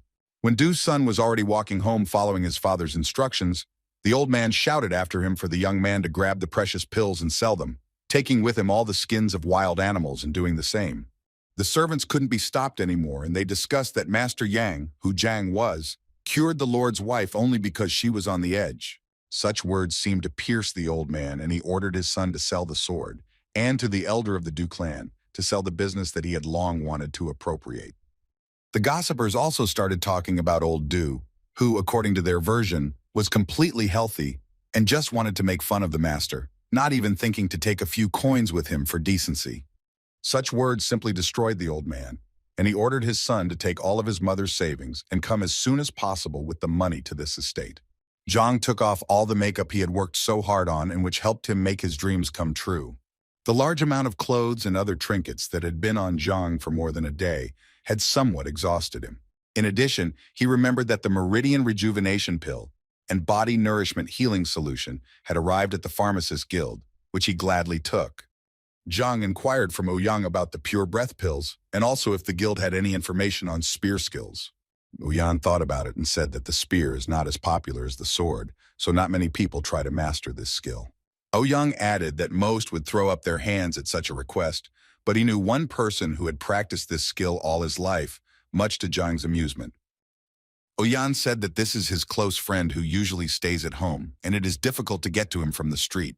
And besides, he does not willingly share information. Therefore, Ouyang suggested that Zhang visit an old friend now, which Zhang gladly agreed to.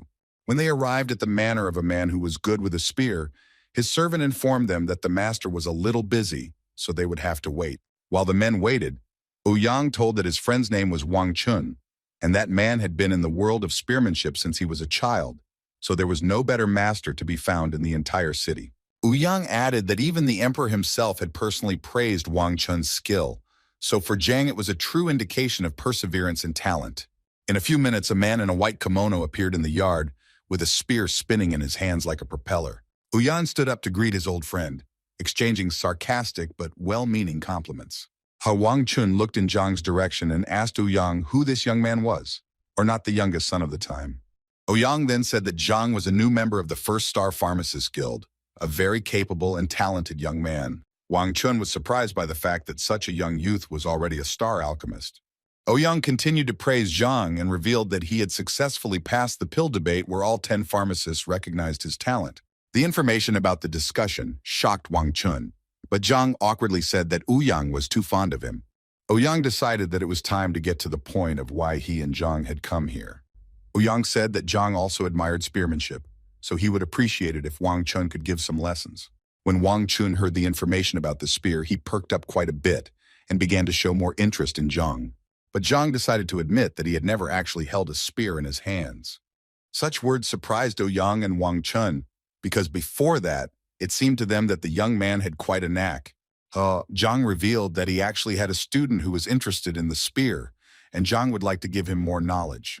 Now the smile on Wang Chun's face disappeared, and he looked quite serious, not understanding how you can teach something to a student when he himself lacks knowledge. Wang Chun didn't know what to do to help Zhang and his student now, because the skill of wielding a spear cannot be mastered in a short period of time. Zhang then offered an alternative, which was that if Wang Chun had books on the skill, then Zhang wouldn't mind looking at them. Wang Chun said that the books had enough theory and needed to be read, but it was not enough, but he would gladly show them to Zhang.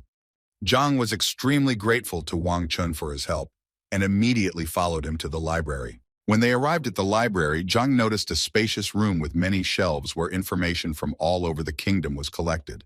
Wang Chun told Zhang to make himself at home, while in the meantime he invited Ouyang to drink tea so as not to disturb the boy.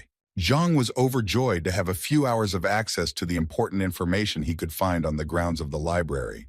While Zhang was studying thousands of martial arts textbooks, Ouyang and Wang Chun, like good old friends, chatted about events they felt they needed to share. Opening book after book, Zhang marveled at how large and informative Wang Chun's library really was. Serving Ouyang with tea, Wang Chun once again asked about Zhang's abilities, to which Ouyang briefly replied that Zhang was a true genius. Wang Chun liked this, but in his opinion, if a boy has a talent for herbs, it does not mean that he has the same talent for martial arts. Ouyang smiled and agreed with Wang Chun that mastering the spear was quite difficult, unless there were some secrets in Wang's library. Wang Chun assured Ouyang that all the important secrets are only in his head, and only the chosen one can learn about them. Wang Chun added that his library only contains the basics to help beginners. And after reading the books, Zhang can discard the naive thoughts about his student's education. Wang Chun continued to tell Ouyang that Zhang was young and did not realize the full importance of life. Ouyang only smiled and was happy that if Zhang discarded his thoughts about martial arts, he would return to alchemy, where he would be able to reach great heights. Ouyang was about to say something else, but Wang Chun became wary and turned to the side, sensing some danger. In the direction of the gazebo, where the men were calmly talking, a flaming spear flew at insane speed. Wang Chun seemed to leap from his seat as he grabbed his spear to parry the powerful, life-threatening attack. With considerable effort, Wang Chun tried to deflect the sharp spear flying straight at him somewhere to the side. The spear exploded into the building behind the gazebo where the men were spending their time peacefully. The speed and power with which the spear flew gave a complete picture of the picture, when the men looked back at the wall in which they could see a huge hole. Ouyang, lying on the floor, fearfully asked Wang Chun what it could be, and he explained that it was a spear of great strength.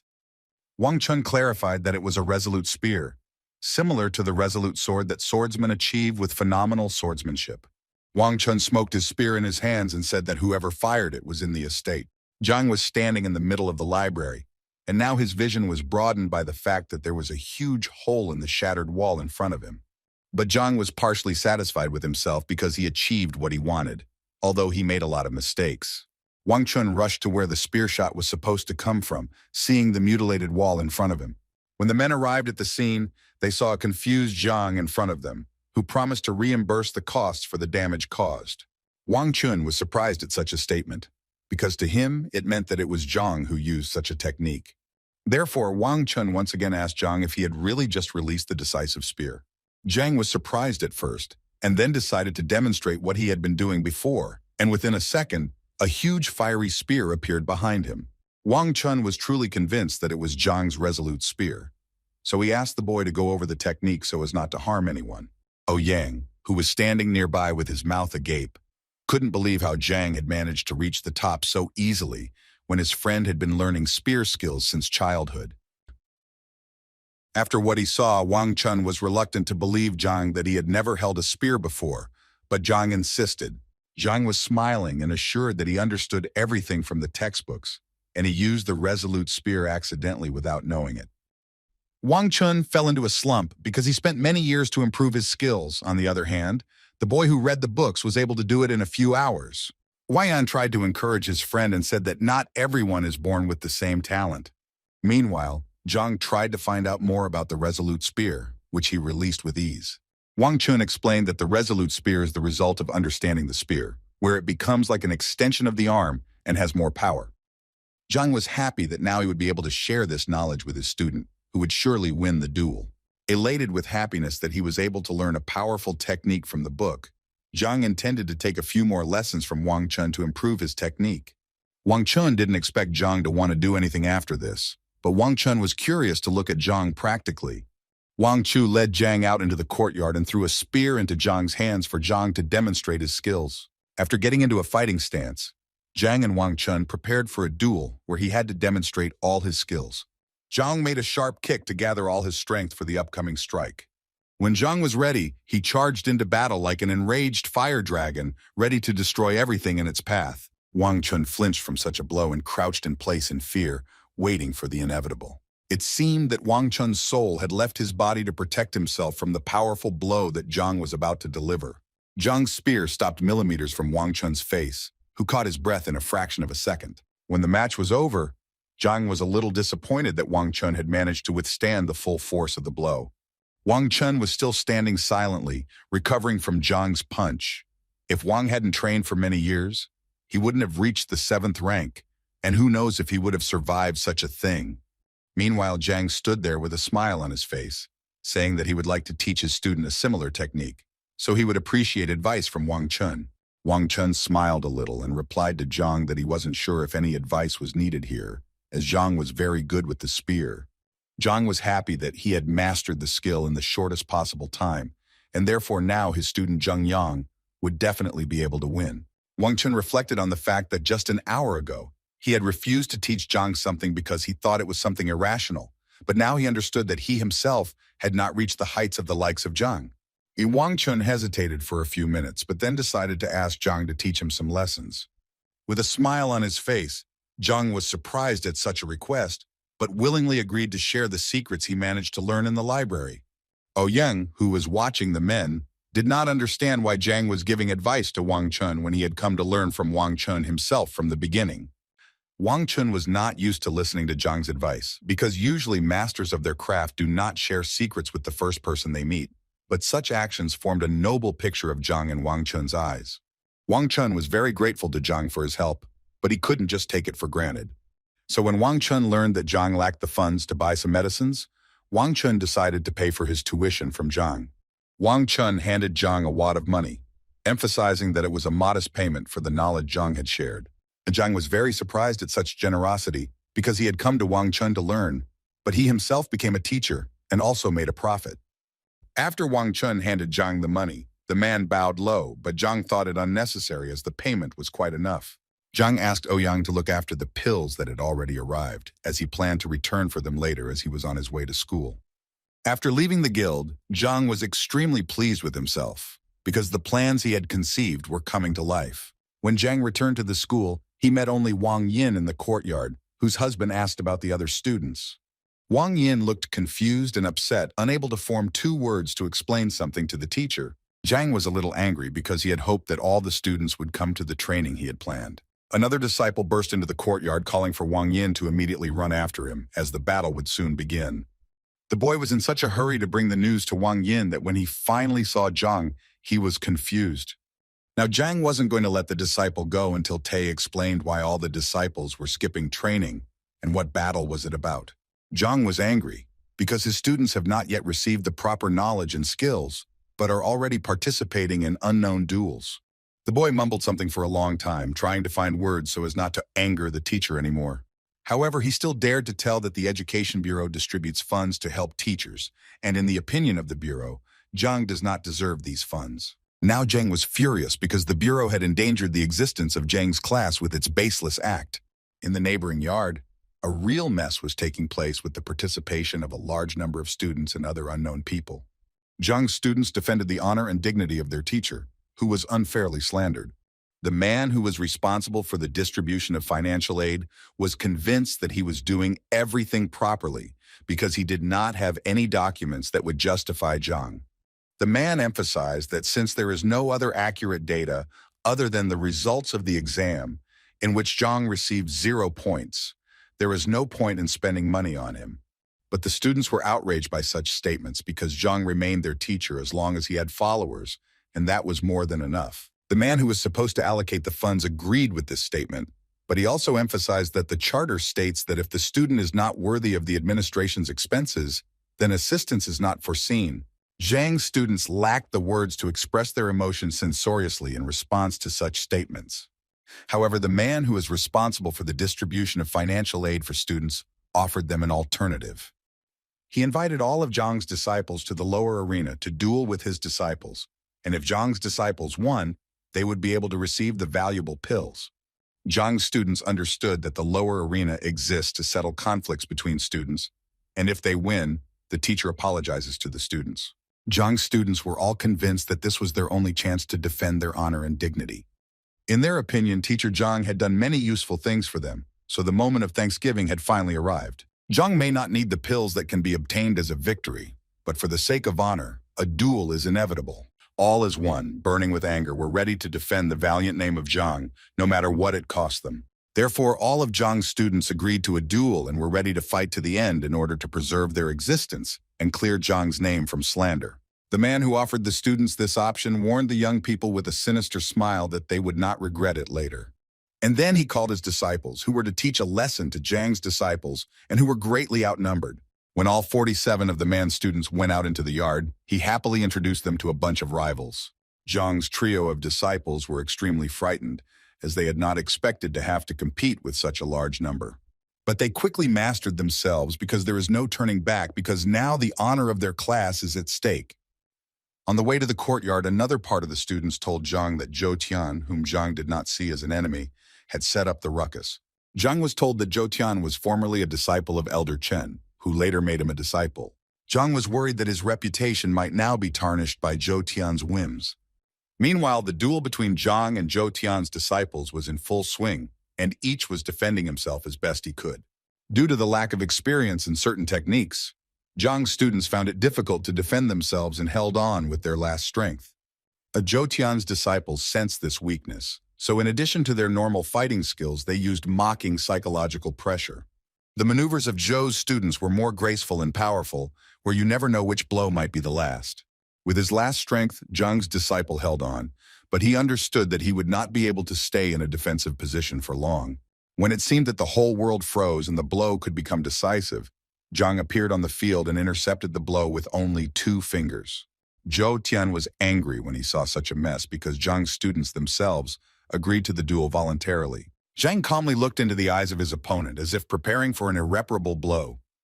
But Zhang understood that Zhang Yang and his other disciples were too injured and were not ready to continue the duel.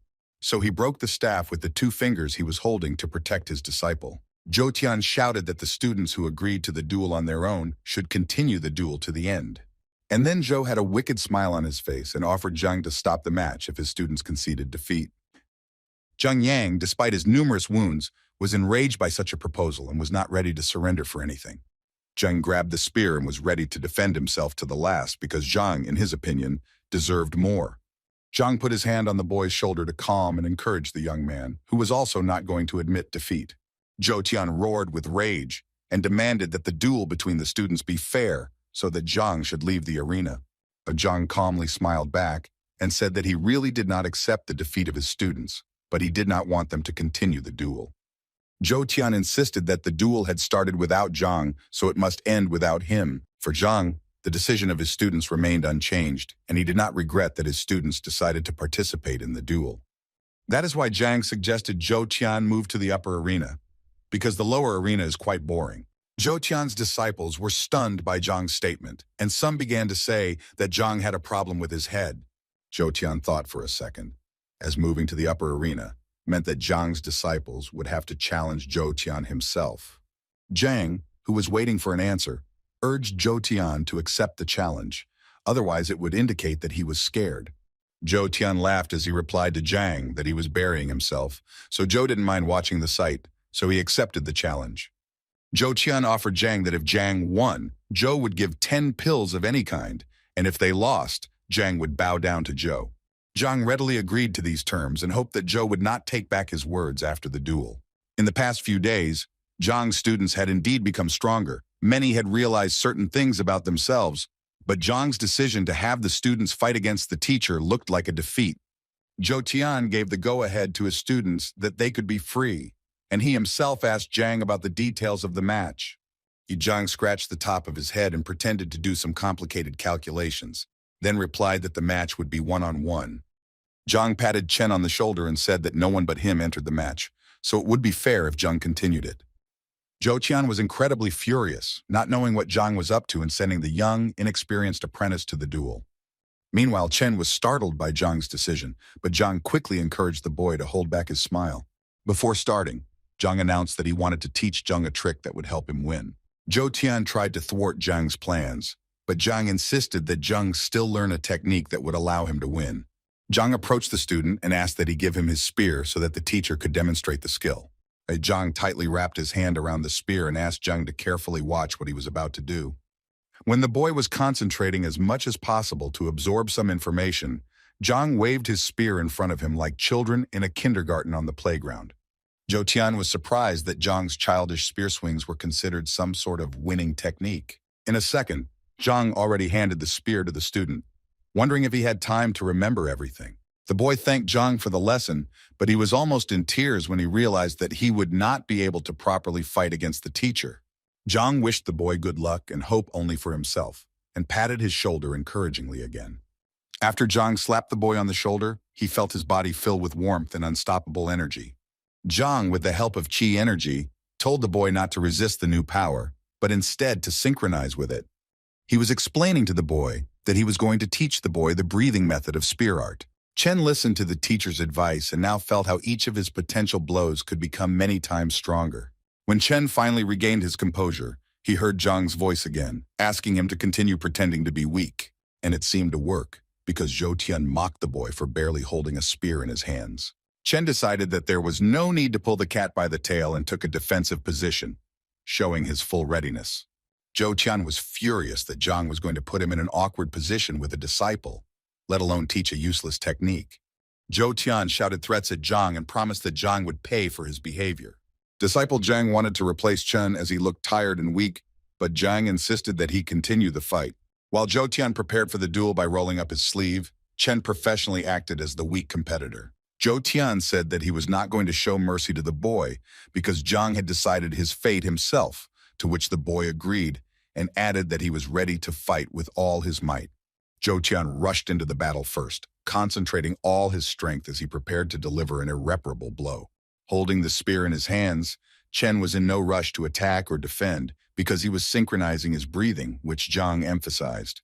And when the boy felt that he was ready to deliver a decent blow, his eyes, full of energy, opened wide. He swung his spear sharply towards Zhou Tian, and the spear seemed to wrap around a fiery snake that was ready to pounce on anyone who opposed it. Zhou Tian did not expect such a turn of events, so he was very frightened when he came face to face with the merciless snake. Choking with fear, Zhou Tian did not immediately understand what was happening, but in a moment, dozens of spears attacked his body. Each blow left its mark in the form of a bruise or wound, and with them came the realization that Chen was not such a weak opponent. The last blow was so strong that it sent Zhou Tian's battered body flying several meters up. When Zhou Tian finally landed on the ground, barely alive, the disciples gathered around him, not understanding what had happened. Zhang was glad that Chen had managed to adjust to his new power in such a short period of time. Some of Zhou Tian's students helped him to his feet while Chen stood motionless in front of his teacher. Chen reminded Master Zhou that if he won, he would have to give 10 breath beads. Through anger and hatred, covered in bruises, Zhou ordered his disciples to bring these beads. The students asked Master Zhou if he was sure of his decision, but he was persistent and asked not to repeat it twice. When the beads were finally brought, Chen took them and went to brag to Zhang about his gains. When Zhou gave the beads to Chen, he knew that Zhang would never be able to accept them because they were won only by students. With a look of surprise on his face, Zhang carefully opened the box and carefully examined each bead as if studying it. Zhang turned back to his students, as if surprised that the match had been arranged for such an unnecessary gain. So the next moment, Zhang threw the casket to the ground and crushed it with his foot, shocking his students. Zhou himself was no less stunned, for whom the box was extremely expensive, with each pill worth at least 1,000 gold coins. Zhang took out a small bottle from his pocket and asked his students not to act hastily, because although the beads help to gather energy, they also harm. That's why Zhang handed the students a bottle with pure breath pills in the middle. The students could not believe such generosity from the teacher, for which they were infinitely grateful to Zhang for the valuable gift. Zhang smiled back and asked his disciples in the future not to get involved in such petty squabbles. After the words of thanks, Zhang began to distribute a pill to each one so that the students could recover faster from the recent events. As Zhou sat devastated after the duel, his students began to discuss Zhang's generous gift. Such conversations were killing Zhou even more from the inside, tearing his fighting spirit and self-belief to shreds. Zhang decided that time was not worth wasting, so he called his students back to school. When they finally returned to school, the students couldn't help but feel that Zhang had given them such expensive gifts. Zhang reassured them again and assured them that if they helped win the teacher's evaluation, he would take it as a worthy reward. It was a big responsibility for the students, so they promised the teacher that they would do everything in their power. Zhang was very happy that he had such devoted disciples, and after thanking them, he decided to speak to Zhang alone. Zhang took Zhang to a quiet room where he told the boy about the spear technique he had recently discovered. But before telling the secrets, Zhang asked the boy that no one knew about it except the two of them. Zhang was filled with emotions from the realization that what he did in the duel, maybe it looked silly, and maybe it was exquisite, but the boy didn't care. Zhang emphasized that all strong techniques contain simple elements, and this should be kept in mind, especially with 10 days left before teacher evaluation. When Zhang was telling the boy all the secrets, Zhang asked the teacher what he called this technique, and since Zhang didn't have time to name it, he left it to Zhang. After a few training sessions, Zhang told the students that he was leaving the school, and that until he was gone, the main task was constant training. Meanwhile, where Zhang was considered a grandmaster, the city discussed his exploits, and some even watched over the estate. Du Miaoxuan and his son waited patiently under the manor for Zhang to invite them to an audience. Eventually, the moment came, and the butler invited the guests to the estate, informing them that the grandmaster was ready to talk. Meanwhile, an unknown man was watching these events from around the corner, trying to understand what was happening on the other side of the gate. Old Du, as soon as he arrived at the estate, fell to his knees before Zhang, begging for help. Zhang, who had already put on the grandmaster's clothes, sat casually and assured the guest of help. Zhang decided to first check if he had made a mistake in his judgment when he called the old man a beast. This time, the old man did not object. Zhang began to analyze the problem in detail, explaining that it all started when the old man was not making progress during his training. According to Zhang's version, the old man took the blood of the white wolf, and now this blood takes over the old man's body every noon. When Zhang began to tell the details of how the old man was covered with animal fur every time, but at the same time he was neither animal nor human, the old man snorted, but agreed with everything. The son was saddened by the fact that his father tried to hide it from him, when the usual routine habit of staying alone in the garden turned out not to be a habit. Zhang took a sip of the hot tea and continued with the story of the wolf, who in strength corresponds to the 7th human rank. While stirring the tea, Zhang explained that wolf blood was one of the main ingredients for making the Tongxuan pill, which had the effect of unblocking the meridians. The old man admitted that he was young and naive, and therefore simply believed that wolf blood would make a man much stronger. Zhang put the cup down and asked the old man not to jump to conclusions, because blood really has such properties. The old man was shocked to hear such information, but at the same time, he could not understand why he had been suffering for so many years. Zhang got up from his throne and pacing continued to explain to the old man that the information he read in the manuscript was incomplete, and the old man simply did not complete the reincarnation process. Therefore, Zhang suggested completing the process right now with acupuncture, and Zhang understood that the old man's meridians were blocked, due to which wolf's blood could not circulate normally in the body. So the man took out some silver needles, whispered something over them, and pointed them straight at the old man. One by one, the needle, enveloped in a blue noble glow, reached its goal in the old man's body, freeing him from ancient suffering. When the release process was over, the old man thanked Zhang and hurried to leave the estate when he was suddenly stopped on the street by an unknown man. The old man looked at the young man and recognized him as the well-known Master Lo in the area. A man named Lo asked the old man who owned this estate, to which the old man kindly replied that the grandmaster lived in the estate. The old man was full of praise for Zhang, calling him an intelligent and extremely capable man. However, he emphasized that the grandmaster did not like frequent guests.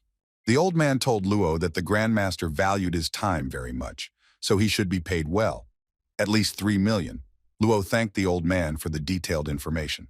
In a few minutes, Luo Chun was already at the estate and greeted by Zhang, who immediately knew that the man was a blacksmith. Zhang, in his luxurious and relaxed manner, asked the man what brought him here. The man complained that lately he has not been able to make powerful weapons like he did before. Zhang immediately asked the blacksmith to show him a weapon that Tay considered strong enough. Zhang took the sword out of its scabbard, examined it carefully, and realized that it was an ordinary sword that did not even require the use of spiritual techniques to create. Zhang immediately understood what the problem was, as if it was red in his eyes, which made the blacksmith very nervous. Zhang seems to have specially inflated his price due to an artificial intrigue, which he stretched out and savored. But he still told the stocky man that he was eating a lot, which caused the blacksmith to drop his sword on the ground. The man even tensed up from such statements because for him they sounded humiliating. So even the butler was shocked by Zhang's insolent remarks towards a respectable person who spoke about his problems. Zhang hurried to reassure the blacksmith, because he did not intend to offend him with his words. Koval admitted that he really likes good food lately, especially emperor shrimp. Zhang took the kettle to add tea to his cup and told the blacksmith that it was all about the shrimp. But the blacksmith still did not understand what shrimps had to do with making weapons. Zhang, who calmly continued to brew tea, emphasized that shrimp are directly related to weapons.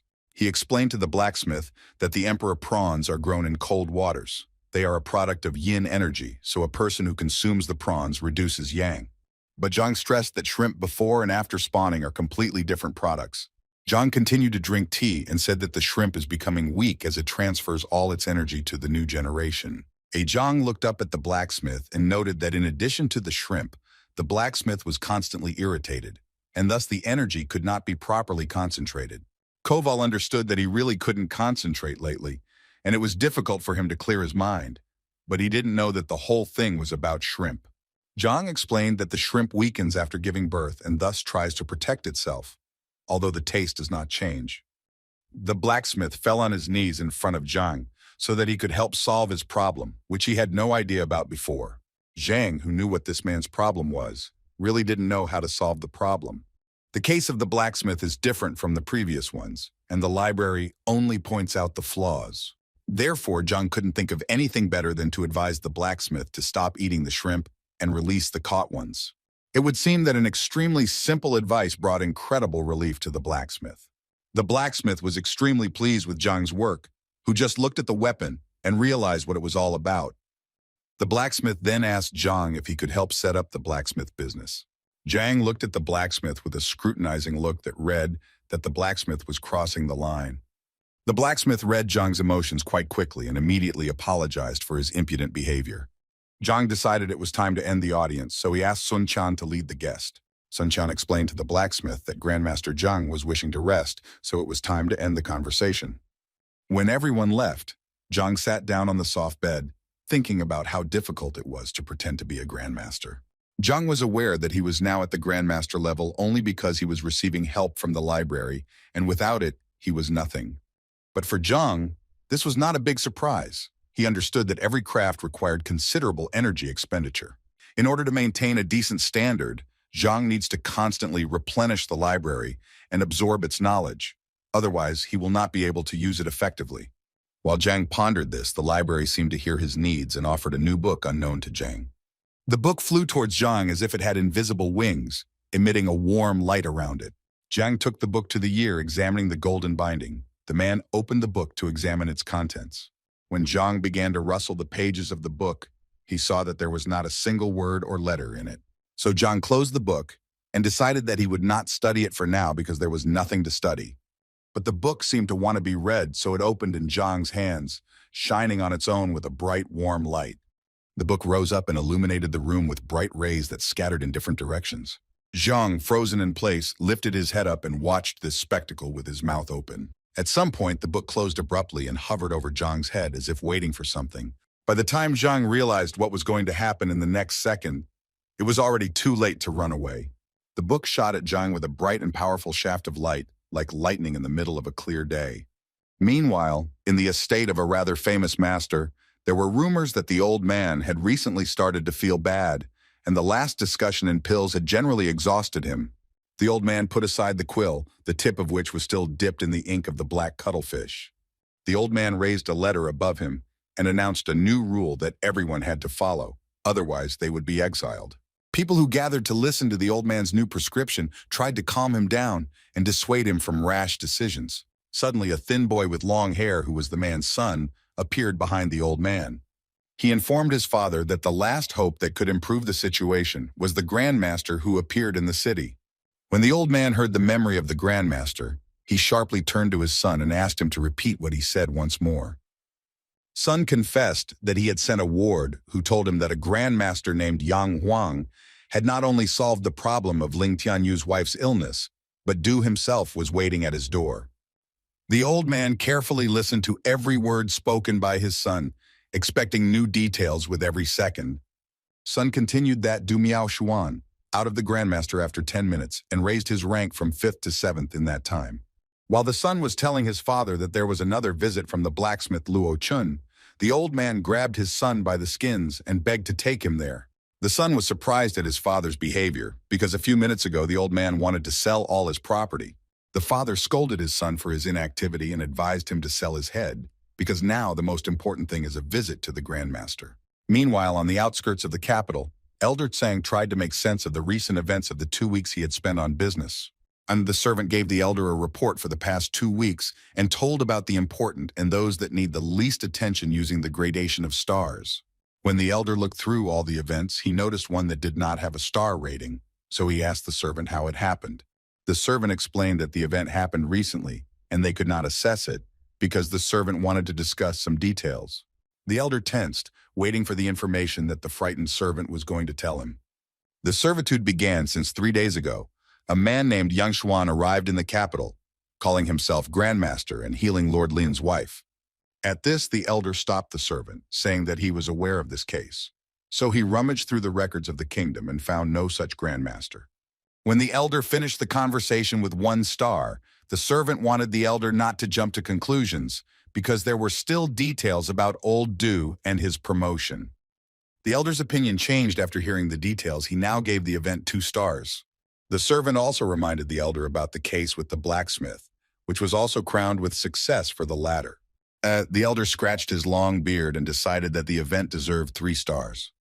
The servant decided to put the icing on the cake and recounted Ouyang Chen, the leader of the apothecary guild, and Chen Xiao's apothecary to this grandmaster, but he did not let them in yet. The elder came to his senses and said that such a development deserved 4 of his respected stars. The servant either pretended to be deaf or really was, decided that the elder rated the event 5 stars, but accidentally blurted it out loud, which greatly annoyed the elder. While Zhang slept, the events around the grandmaster's skills were gaining a frantic pace, because some people were outraged that it was necessary to pay insane amounts of money for the entrance, while others considered it a necessary measure. After moving from a lying position to a horizontal position, Zhang took hold of the back of his head, which hurt a lot. Trying to remember what had happened, his head began to crack every second, as if someone was squeezing a ripe watermelon with all their might. In front of him, hieroglyphs began to form in rows, which did not fit into words or sentences. And then, when the delirium stopped, the headache stopped with it. Zhang began to remember what had happened to him, so he looked up at the ceiling to see that the golden book was gone. Meanwhile, the morning sun lit up every corner of Zhang's luxurious estate, which he had rented to carry out his grandiose plans. When Zhang leisurely went out into the courtyard, the butler informed him that while he was sleeping, the leader of the pharmacist guild, Ouyang Chen, and pharmacist Chen Xiao had arrived. Zhang still didn't quite understand what was happening, and the butler added that the guests had been waiting for about 2 hours. The butler also added that the distinguished guests had paid 3 million to enter, so Zhang ordered that they be let in. The visit of the head of the pharmacist guild ended rather quickly and caused a flurry of various rumors, but Zhang was already hurrying to his students. When Zhang returned to the school, he was told that Huan Yu had arrived and was waiting for him. Huan Yu waited for Zhang in the middle of the class, causing great admiration among the male students. The girl was very happy when she noticed teacher Zhang entering the classroom with the students. He called the girl to the yard so that they could calmly discuss the issues that interested the girl. The girl had the honor of informing Zhang that he was being invited to Master Lu's residence. Zhang had already been happy that Lu wanted to show Zhang the royal library, but the girl interrupted Zhang's premature joy. In fact, Zhang's visit was to act as a judge for Baishun and Huan Yu. Zhang was not very happy about such news, but Huan told Zhang how much Master Lu valued him for his deep knowledge of painting and calligraphy. Zhang didn't know how to turn him away from this offer, considering that Huan had helped a lot during the detector, although he himself couldn't pass up the chance to get into the library. Zhang smiled at the girl, said that it was not worth wasting time, and asked when the tests were to be held. The girl was a little embarrassed and answered that the test was supposed to start at noon, but if you hurry, you can still make it. So Zhang immediately jumped up and went with the girl to the exam, trying to learn at least some rules along the way, but Huan assured her that she knew nothing. The only thing the girl knew was that the exam was completely designed by Master Lu and Master Yuan Yu. The latter was a doctor, and Zhang did not understand what it had to do with painting. Huan said that Yuan Yu is not only a master of medicine, but also of painting and calligraphy. Zhang was stunned by the fact that Yuan Yu had recently painted a painting of the Crow River, and the birds had mistaken it for a real landscape. So this time, Master Lu decided that the exam was being taken by 3 dignitaries that Zhang did not consider himself to be. When the couple arrived at Lu's courtyard, the butler they met at the entrance was nervous that the guests were wandering around for so long. Zhang immediately apologized for his ignorance, because he understood that respectable people have respectable affairs. When Zhang walked inside the building, he saw Master Lu kindly waving at Yuan Yue. Noticing Zhang, Lu stopped his conversation and immediately introduced his close, talented friend Yuan Yu to Zhang. In turn, Lu praised Zhang before Yuan Yuem for his high achievements despite his young age. Zhang felt out of sorts and assured Yuan Yu that Master Lu often exaggerates when talking about talents. Yuan Yu replied to Zhang that there was no age in skill, so if Lu was describing human talents, then he was right. Lu decided that since everyone had gathered, it was time to start the long-awaited examination for young talents. Before starting, Lu decided to announce some important points, in particular the main prize is a painting of Master Lu himself. Since the participants are focused on painting and calligraphy, it is not appropriate, according to Lu, to ask them to write something. 3 masters will write their pictures, which the participants have to evaluate. The winner will be the one who does it as accurately as possible. Zhang was shocked when he heard that he would have to write something because he didn't even know how to hold the bone properly. So he decided to offer the other members of the jury his refusal of such an exam format.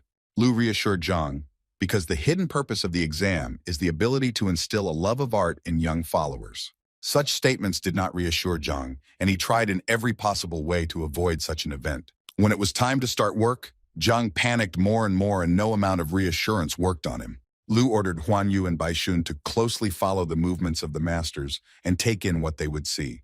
If Zhang had known all the details of the exam, there was no way he would have gone because he couldn't even draw with a pencil.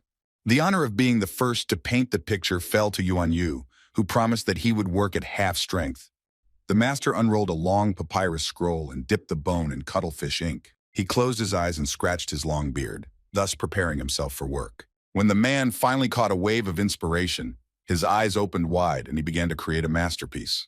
Smears of paint flew in all directions, falling on the papyrus in whimsical spots while Master Yuan Yu completed his masterpiece. Lu, together with the young participants, carefully watched the actions of the master, and it seemed to them that the third-level intention picture would soon appear before them.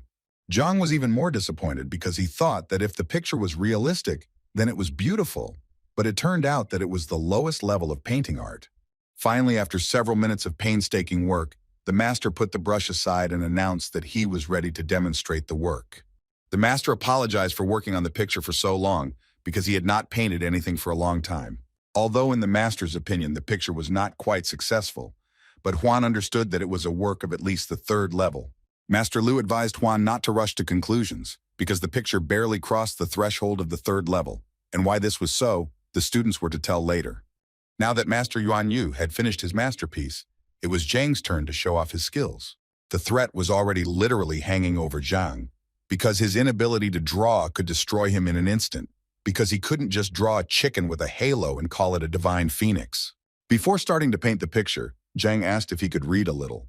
Master Lu was surprised by such a request and for a split second did not know what to answer. He asked Zhang what caused his strange desire because it looked as if the man lacked knowledge. Zhang laughed nervously and said that it is still difficult for him to reach the proper state for painting, so he reads every time to improve the quality of the result. Yuan Yu noticed that a really good state of mind and working capacity are closely related, and considering Zhang's age, it is really difficult to immediately catch harmony. Yuan Yu asked Lu to allow the young man to read the books on painting that were probably in the master's study.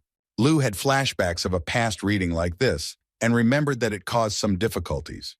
But he still allowed Zhang to read a few books, pointing with his hand to the study, which Zhang already knew the way to. On the way to the office, Zhang pondered how he could get out of the water dry, because the golden book he found made all the knowledge of the reviewed books Zhang's knowledge, but it didn't work like that with art. As Zhang walked towards the library, Huan pondered Zhang's wish in surprise. Lu explained to the girl that it was a rather individual question that was difficult to study, so Zhang's wish was somewhat strange. Yuan Yu did not see anything strange in this, because he perceived it as a kind of ritual. In his memory, there was one expert who, before becoming famous, was engaged in selling firewood. Bai Sen immediately understood who Yuan Yu was talking about, because it was Elder Lu Chai. Yuan Yu confirmed the boy's guesses and said that the elder had a rather difficult time, because before each match he chopped firewood to defeat his enemies. Yuan Yu could give many similar examples that Zhang actually fell under, but the master had some doubts. Lu asked his friend not to hold back in his judgments and to voice them boldly. Yuan Yu said that when he finished painting he looked at Zhang, who seemed confused, as if he did not understand what level it was and what strokes were used. Lu noted his friend's attentiveness, but added that Zhang immediately guessed the secrets of Lu's paintings when no one else could. Yuan Yu smiled and said that he could be wrong in his judgment, so it was better to wait for the result. Lu decided to ask his friend where Tay was in such a hurry, because earlier Yuan Yu had said that he intended to pay another visit. Yuan Yu said that he had heard about the new grandmaster Yang Xuan in the city, who had solved many problems. Lu couldn't believe his ears when he heard that it was grandmaster, so Yuan Yu offered to keep him company. Huan Yu and Bai Sen also heard the news about the grandmaster, and they were very anxious to know the true purpose of his visit, and even better to get to know him. Yuan Yu and Lu chatted for a few more minutes, and agreed that after the exam, they would visit the grandmaster together. Zhang's students learned several new techniques and practiced with each other while he was at the exam. While two students competed in a friendly match, others watched carefully and placed bets on victory. There were rumors among the students that teacher Wang had taught Mo Xiao some secret techniques. Some were wary of this, while others did not believe such nonsense and ignored the information. It was known that there were two Wang families in Tianshuan, one of which was one of the four great families, and the other was the Wang Chun family, known for its spear skills. Wang Chun is known as a skilled spearman. Even the emperor recognized his talent, and his secret techniques are unique and inimitable. Zheng and Wang's former student Mo Xiao were supposed to compete in a friendly match, so most people bet on the latter winning. But some believed that the fight was unlikely to be so clear-cut, because after Zhang's help, Zheng became much stronger. Master Wang imparted some of his knowledge to his student, which the students thought was very generous. Mo Xiao had indeed boasted that Master Wang had taught him the 3rd, 7th, and 18th techniques, so the boy felt confident. Mo Xiao decided that it was not worth pulling the cat's tail, so he dared to start a duel. The boy sped up and swung his spear at full speed, thus demonstrating his 3rd cold flash onslaught technique. The blow could have seriously damaged Zheng if he hadn't dodged in time. Zheng was pleased with his dexterity, energy, and strength raging in his body as he prepared to strike back. It was unclear to Zhang's students why Mo Xiao, who had achieved great success, was showing it now instead of at the teacher's assessment. But the fact was that Mo Xiao and Zheng Yang had grown up together, and therefore had no desire to fight against each other. So Mo came to show his friend what he had learned. And indeed, in the eyes of others, it looked quite noble, because the guy listed all his techniques. The girls in Zhang's class truly admired the sincere friendship between the boys. Spears crossed in the battle. In the fight, the guys bravely stood side by side, making decisive blows. The boys engaged in spear combat with impressive skill and determination, causing a great commotion and dust all around. Finally, Mo Xiao reached his final trick, spinning the spear above his head. The boys, fighting with spears, fought with great skill, showing skill and strength. Zheng barely managed to block the last receiving blow and remained on his feet. The boy was thrown back, but he stood firmly on his feet, not giving in under the blows. The match seemed to be coming to an end, and Zheng praised his comrade for making significant progress. Zheng was now preparing to show off the skills Zhang had taught him to his friend. The boy was determined and was preparing for an impressive reception, which he wanted to show off.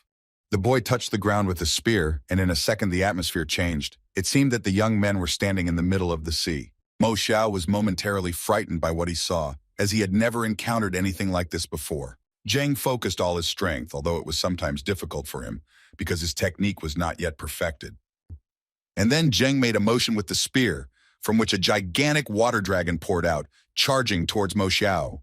Mo Xiao was extremely frightened because the giant dragon could swallow him in a split second. The boy defended himself with all his might, but he felt that he lacked them, because the blow was extremely strong. In a moment, the boy felt that he was unable to control the force of the blow, which caused him to be thrown back. Zheng was very afraid for his friend, which made him drop the spear from his hands and ran to help him. Zheng's other disciples were also surprised that Zheng was able to use such a powerful blow that was not at the level of the Wang clan. Zheng tried to help Mo Xiao up and apologized for causing serious harm. As Mo Xiao moved away from the blow, Zheng bragged to him that it was Master Zhang who had taught the boy such a technique. The reception turned out to be stronger than the receptions of the Wang family, at least 2 times, considering that Zhang was not a master in this craft. Zheng reassured the friend that Master Zhang spared nothing for his students, again emphasizing his generosity and mercy. Mo Xiao was so impressed by Zheng's reception that he was extremely eager to learn his name. Zheng scratched the back of his head and admitted that the technique did not have a name because it was created by Zhang recently, and he did not have time to come up with a name. Mo Xiao was stunned by this fact, because the technique is much better than the secrets of the Wang clan, but still has no name. Zheng suggested that Mo Xiao choose the name of the reception by himself, but Mo Xiao was against it because it would be disrespectful to the teacher. Zheng laughed and then explained to Mo Xiao that the teacher had allowed the boy to come up with the name of the technique himself. Mo Xiao's jaw dropped, especially when Zheng revealed that this was common practice for Zhang. Meanwhile, Zhang was rummaging through Lu's office looking for books that could save him from his shameful situation. Zhang looked around the spacious study, where there were many books of various categories that improved various skills. He closed his eyes for maximum concentration, asking the library to select the best option. Lu, who was already tired of waiting for Zhang for 3 hours, decided that it was time to hurry up the man. Zhang sat with his eyes closed and concentrated on painting and calligraphy, which are very helpful in overcoming impatience. Lu sneaked up close to Zhang and couldn't understand what he was doing. It seemed to him that the boy might even be moving to a new rank again. When he leaned extremely close to Zhang, their eyes crossed for a second. Both Zhang and Lu came to their senses and were frightened by the unexpectedness, so they immediately adopted a defensive position. Standing at the counter, Zhang asked Master Lu why he was here and why their eyes met in such close proximity. Lu in turn worriedly asked if Zhang had been promoted to a new rank, as had happened last time. Zhang immediately reassured the old man, causing the man to let out a calm breath, and explained to Zhang that he had been in the office for quite some time, so Lu decided to make sure everything was okay. Zhang laughed and said that no one gets a new rank as quickly and easily as Lu imagines. Lu was surprised by Zhang's laughter, because last time the new rank was quite simple for Zhang, albeit with consequences. Old Lu decided it was time to get down to business, so before returning to the exam, Lu asked Zhang if he was ready, to which the man nodded in approval. Zhang thanked the distinguished guest for waiting for him and was already ready to write a masterpiece.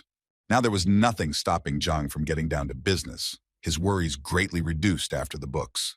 Zhang walked over to the table with 4 brushes and tried to choose one of them at random, the best one, so to speak. Everyone was filled with emotions from waiting. Everyone was eager to look at Zhang's artistic skills. Zhang took 4 brushes in his hands at once, looking at something on them and feeling each one. He took one of the 4 brushes and dipped it into the ink as if observing his behavior.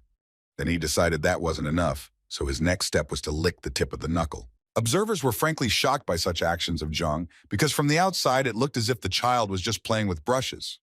Either with the help of the library or simply intuitively, Zhang picked up a brush, twirled it in the air, and began to paint a picture. Unfolding the scroll, Zhang made a sharp stroke with his left hand and then grabbed another bone in his right hand and brought it to meet the first one. While one hand was drawing, the other seemed to have a life of its own, because with the other hand, Zhang managed to show off tricks and also draw. One by one, the strokes merged into a single one and already resembled certain images, while the enraptured Zhang was enjoying himself. Old man Lu, who had been closely following Zhang's movements, guessed that the boy was using the flying dragon technique. Bai Sen asked Yuan Yu what kind of technique it was, and he explained that it was one of the great methods for improving the quality of painting. Lu added that during this technique, the brain is divided into 2 parts, and with the help of 2 brushes, the artist draws images directly from his imagination, and when the puzzles intersect, the picture is ready. Yuan Yu noted that despite the speed of this method, the complexity also increases. Lu noted that it is necessary to have a clear idea of the future picture, to divide the mind in half, and to understand the colors of the picture extremely finely. Lu admitted that it was an extremely complex technique that even he and Yuan Yu were unable to replicate properly. It is necessary to be absolutely confident in the ability to complete the picture, Lu believed, because without several dozen years of practice, it is impossible to implement such a technique. Yuan Yu advised the viewer to postpone his surprise for the time being, because this method required perfect reunification in the center. Otherwise, such a work would be difficult to call successful. The man repeated this and kept a close eye on Zhang's every move, who was enthralled by the process. Yuan Yu noted that it is necessary to remember that painting is very closely connected with the artist's consciousness. Without a clear concept, a picture, no matter how beautiful it is equally useless. Now Yuan Yu felt that Zhang was a braggart and really wanted to impress the audience, but such a picture would hardly make it to the 3rd level. Yuan Yu explained that the dragon technique is really spectacular, but is more suitable for street artists. While the masters pondered Zhang's talents, Bai Sen exclaimed that the moment of truth had come, the joining of the parts. Zhang had almost completed his painstaking work, and when the reunion was a few millimeters away, the man felt a slight anxiety. But everything worked out for Zhang, so when Lu looked at the picture, he couldn't believe his eyes. Zhang managed to paint people on one side and nature on the other, where one side depicts calm and the other movement, and in Lu's opinion, this is a true synthesis. For Yuan Yu, it was a kind of miracle when just one touch changed the whole composition. Zhang, satisfied with himself and his work, announced the completion of the work with a smile on his face. Everyone present came closer to the table where Zhang was painting to study it carefully. Only Yuan Yu and Lu did not express their joy. On the contrary, their emotions resembled sadness. Bai Sen and Huan Yu were worried by this reaction of the masters because in their opinion the painting was complete. Yuan Yu said that although the work is done and perfect, but the context picture is not followed, although such a technique is difficult to perform. Lu agreed with his friend and reassured Zhang that he was still young and would eventually paint a 3rd or 4th level painting. Yuan Yu praised Zhang for his display of talent, but advised him to remain humble. Zhang laughed and apologized again for being late to such an important event. Yuan Yu told Zhang that he now had a good foundation, so a little practice would help Zhang not waste his talent. Lu agreed with his friend's statement because in order to create a true masterpiece, you need to have a broader understanding of the world. Bai Sen, who was still admiring Zhang's painting, noticed that some of the creatures had no eyes. Everyone was surprised at this remark, but Zhang took it with a smile and decided to rectify the situation. Taking a brush in his hands, the man painted the eyes of all the people and animals in the picture. Before he had time to put the brush aside, the painting blinded the man with a bright light. Everyone present froze in anticipation. What will happen now? The figures of girls, a man, and an antelope began to appear from Zhang's newly finished painting, which looked like ghosts, but good ones. Huan Yu asked Lu if this picture corresponded to the fourth level, but the man, whose mouth was open in surprise, said that it was the fifth.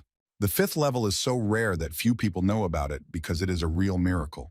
The images of a man with girls and an antelope made a low bow, as if in thanks for giving them life. Yuan Yu couldn't look away because he thought that such paintings were legends, but now he saw it with his own eyes. Bai Sen was ready to do anything to get the picture that Zhang painted. Zhang was surprised at such a request, but Bai Sen did not want to miss the opportunity to get a masterpiece. Huan Yu lashed out at Bai Sen because, in her opinion, Zhang put a lot of feelings into the painting to just give it away. But Huan Yu scolded Bai Sen because she also wanted the painting, but offered Zhang money for it.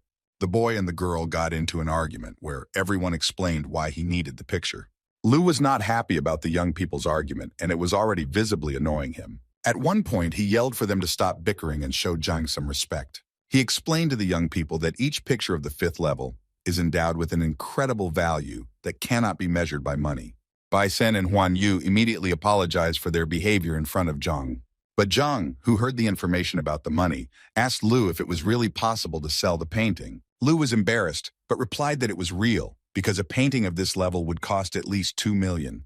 Zhang's eyes sparkled with joy, and in the air he could smell the money he so desperately needed. So in the next moment, Zhang offered Bai Shun to buy the painting for the previously announced price. With such a proposal, he offended Huang Yu, who also wanted a painting, but the teacher reassured the girl that she could paint another one. Yuan Yu fell into a depression when he heard Zhang's intentions because painting pictures is not cabbage to sell in the market. Lu didn't expect this either. There isn't a single person in Tianjuan who would draw level 5 paintings. But Zhang had already entered the excitement, especially when it came to money, so he quickly painted another picture. Satisfied, Bai Shun and Huan Yu promised Zhang that they would settle with him as soon as possible. Zhang was happy with his achievements, that in such a short period of time, he had earned a considerable amount, and now he had almost achieved what he wanted. Lu also informed Zhang that the emperor was arriving in the evening, and that a messenger would soon announce his desire to visit the library. In this way, Lu made Zhang happy that the teacher would finally have access to the royal book depository. The men talked for a while, and then Zhang said it was time for him to go home. When Zhang left, Lu said that it was too late to visit Grandmaster today, so he advised Yuan Yu to do so tomorrow. And then Lu switched again to discussing Zhang's talents, whose eyes sparkle with fire and passion for painting. While Lu praised Zhang, Yuan Yu asked a friend about Zhang's background. Lu turned to Huang Yu, who was at the academy and could tell more about the teacher's background and reputation. Huang Yu confirmed that she knew some facts, but she was in no hurry to voice them so as not to upset Lu. Lu told the girl to feel free to tell everything, because he has nothing or anyone to be angry with. The girl timidly began to tell that Zhang is known in the academy as a loser, who is constantly bullied. When the girl recounted all the details, Yuan Yu could believe that Zhang was a loser, because in front of his eyes, the teacher painted a picture of the 5th level. The girl assumed that Zhang fell victim to the arbitrariness of the administration. Yuan Yu did not expect such a thing from Shang Chen, whom he met quite often and considered a good person. When Yuan Yu asked the girl to intervene in the matter as the Grandmaster's assistant, the girl replied that the matter had been resolved. Lu also expressed his concern about this situation and planned to hold talks with the leader Hong so that he would better monitor the affairs of the academy. Quan looked confused because there was something else she had to report. It was about the fact that someone is calling Zhang to the teacher's evaluation. The men were surprised to hear that someone had questioned Zhang's skill. The girl chose her words very carefully and said that the teacher who challenged Zhang to a duel was quite famous. Lu tensed up when he heard this and demanded that the girl name immediately. The girl paused, took a breath, and said that this was Master Lu Sen, the son of Master Lu. Master Lu was at a loss for words after hearing this, and Yuan Yu barely restrained his friend. While Lu was trying to curb the aggression, a servant came and announced that he had received a letter from the emperor. The emperor's letter made Lu sober up with anger because he could not understand what the matter was. The man took a scroll in which a message from the emperor was written. When Lu unfolded the scroll, he was stunned by what he read. He immediately handed the letter to Yuan Yu so that he could read the contents as well. The letter required an immediate response, so Lu ordered a crew to be prepared for the journey to the emperor. The crew with Lu and Yuan Yu arrived at the emperor's luxurious estate. Lu and his friend quickly got out of the carriage and immediately ran to the estate, where the guards stopped them, informing them that the emperor had not yet arrived. Lu began to discuss with Yuan Yu the importance of the visit to the emperor, because the matter concerned the chief elder's negative state of health. Yuan Yu scratched his long beard as he contemplated some really bad things. In a moment, the sound of hooves and the sound of a cart could be heard in the street, which meant that the emperor was returning home. The carriage stopped near the estate and a whole delegation of servants met the famous emperor. When Lu and Yuan Yu saw the emperor, they bowed low to him as a sign of respect. The emperor was also glad to see such distinguished guests on the territory of his estate. He invited the honorable men to go inside because the rest of the guests were waiting there. When the emperor entered the estate, he immediately apologized to the grandmasters for his delay. There were 3 handsome grandmasters in the manor, among them the green-haired Liu, the red-bearded Zhuang, and the tallest among the men, Zheng. Grandmaster Zheng was honored to be at the emperor's estate, as they had all gathered to celebrate Elder Tian's birthday, and Zheng was also interested in a young man. The emperor immediately understood that he was talking about the teacher Lu Xun, whom the grandmaster wanted to take as his apprentice. The emperor, pointing to his seat, Lu noted that Lu Xun was his son. The grandmaster was very happy to hear, but suggested to move on to the matter, namely the state of the elder's health. The emperor had already hoped that having gathered such a significant number of grandmasters, he would finally help the elder. Grandmaster Liu expressed his deep concern for the elder's health and said that he was unlikely to be able to help. Zhuang agreed with his colleague. Unfortunately, the elder's years were beginning to take their toll. Grandmaster Zheng was of the same opinion, even though the elder had done a lot for the kingdom for decades. Eternal peace would be a kind of rest for him. The emperor looked upset because he had hoped that by gathering the 3 grandmasters he would be able to solve the problem, but he heard nothing new. Grandmaster Zheng was quick to reassure the emperor that he and his colleagues only had 1 star, so it was worth looking for a 2-star grandmaster. Yuan Yu decided that he had information that might interest the emperor. Yuan Yu told the emperor that a grandmaster who seemed to have more than 1 star had arrived in the city a few days ago. The emperor listened intently to the information about the grandmaster, assuming that this was the same 5-star incident in the report. Yuan Yu told the emperor about all the feats of the grandmaster that were known at that time. The other grandmasters were also interested in this information, so Zhuang decided to find out the name because maybe he knew this man. Yuan Yu said that grandmaster's name was Yan Xuan, and he knew almost nothing about him. Zhuang thought, because he was unfamiliar with this name, and he knew many grandmasters with 2 stars, and several with 3. So in Zhuang's opinion, it could be a fraud who only thought about his own enrichment. Grandmaster Liu assured everyone that it was actually easy to verify whether a pseudo-grandmaster was pseudo or not. The men nodded approvingly and agreed to make it a reality the next day. The next day, when Zhang completed his transformation into the grandmaster, he asked the butler not to let anyone in until Zhang arrived. The smile did not leave his face, because soon he will be able to visit the royal library and move to the next rank. When the teacher came to Liu, he immediately noticed the gloomy expression on the master's face. Zhang had already been afraid that he would not be able to enter the library, but Liu wanted to talk about something else. Old Liu was troubled by the fact that his son had challenged Zhang to the teacher evaluation. Zhang looked at old Liu in surprise and realized in a second that his sworn enemy was the son of such a good man. Liu sighed heavily, but answered that he was telling the truth because he and his son had a fight 3 years ago, and he left home. Zhang reassured the old man that he should not worry about this matter, because Zhang was confident of his victory. Liu thanked Zhang for listening to him, and then took him to the library where he presented him with the Order of the Golden Dragon. With the Order of the Golden Dragon, Zhang had unfettered access to the Imperial Library. Liu was in a hurry, so after saying goodbye to Zhang, the man advised him not to be shy to read the books he needed. When Zhang entered the library, he saw an endless number of shelves with textbooks to study. Yuan Yu and the grandmasters arrived at the residence of Master Yang, who was pretending to be Zhang. Yuan Yu asked the guard to tell the grandmaster that they had come to him. The gates of the residence opened and a butler came out to the guests, who informed them that 3 million must be paid before getting inside.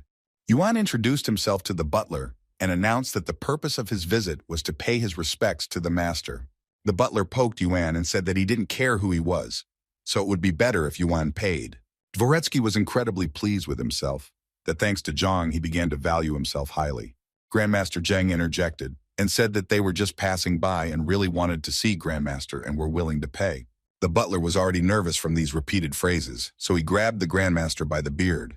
The butler was already persistently informing the man, while the others were shocked by the events, that it was time to pay money or no Grandmaster. Venerable Zheng took out Grandmaster's jade token from his pocket and wanted to explain for him, but he didn't have time. The butler snatched the token from the hands of the Grandmaster and slammed it on the ground. which shattered the token into small pieces. Yuan handed the butler the money and insisted that they were finally allowed inside. Dvoretsky laughed at the men while they poked him with pitiful jade when they had money. The boy asked the men to wait while the master was away, and when he returned and had time, he would definitely invite. Yuan's patience was at an end. He was ready to tear the butler to pieces. But after regaining his composure, Yuan once again asked to convey information about the guests to the grandmaster. But the butler could not understand why they were in such a hurry. Yuan assured the boy that the matters were quite personal, so he would not discuss them here. The butler was not satisfied with such an answer, because he considered himself quite advanced and had learned a lot from Zhang during the receptions. Grandmaster Zheng decided to check on the boy and asked him about himself. What was wrong? The butler asked the grandmaster how his family was doing, but he was stunned and didn't know how to respond to such nonsense. Then the butler decided to reformulate his question and asked if the family was still alive. Yuan and the other grandmasters were overwhelmed by the audacity of the butler, who asked stupid questions. The butler himself understood that something was wrong, because when Zhang asked the question a second time, the situation changed, so the boy decided to try again.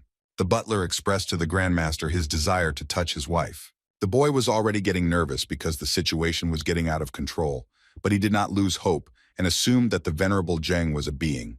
Grandmaster Zheng's anger knew no bounds. It seemed to boil from within. And if the other masters did not calm him down through the chi connection, disaster could happen.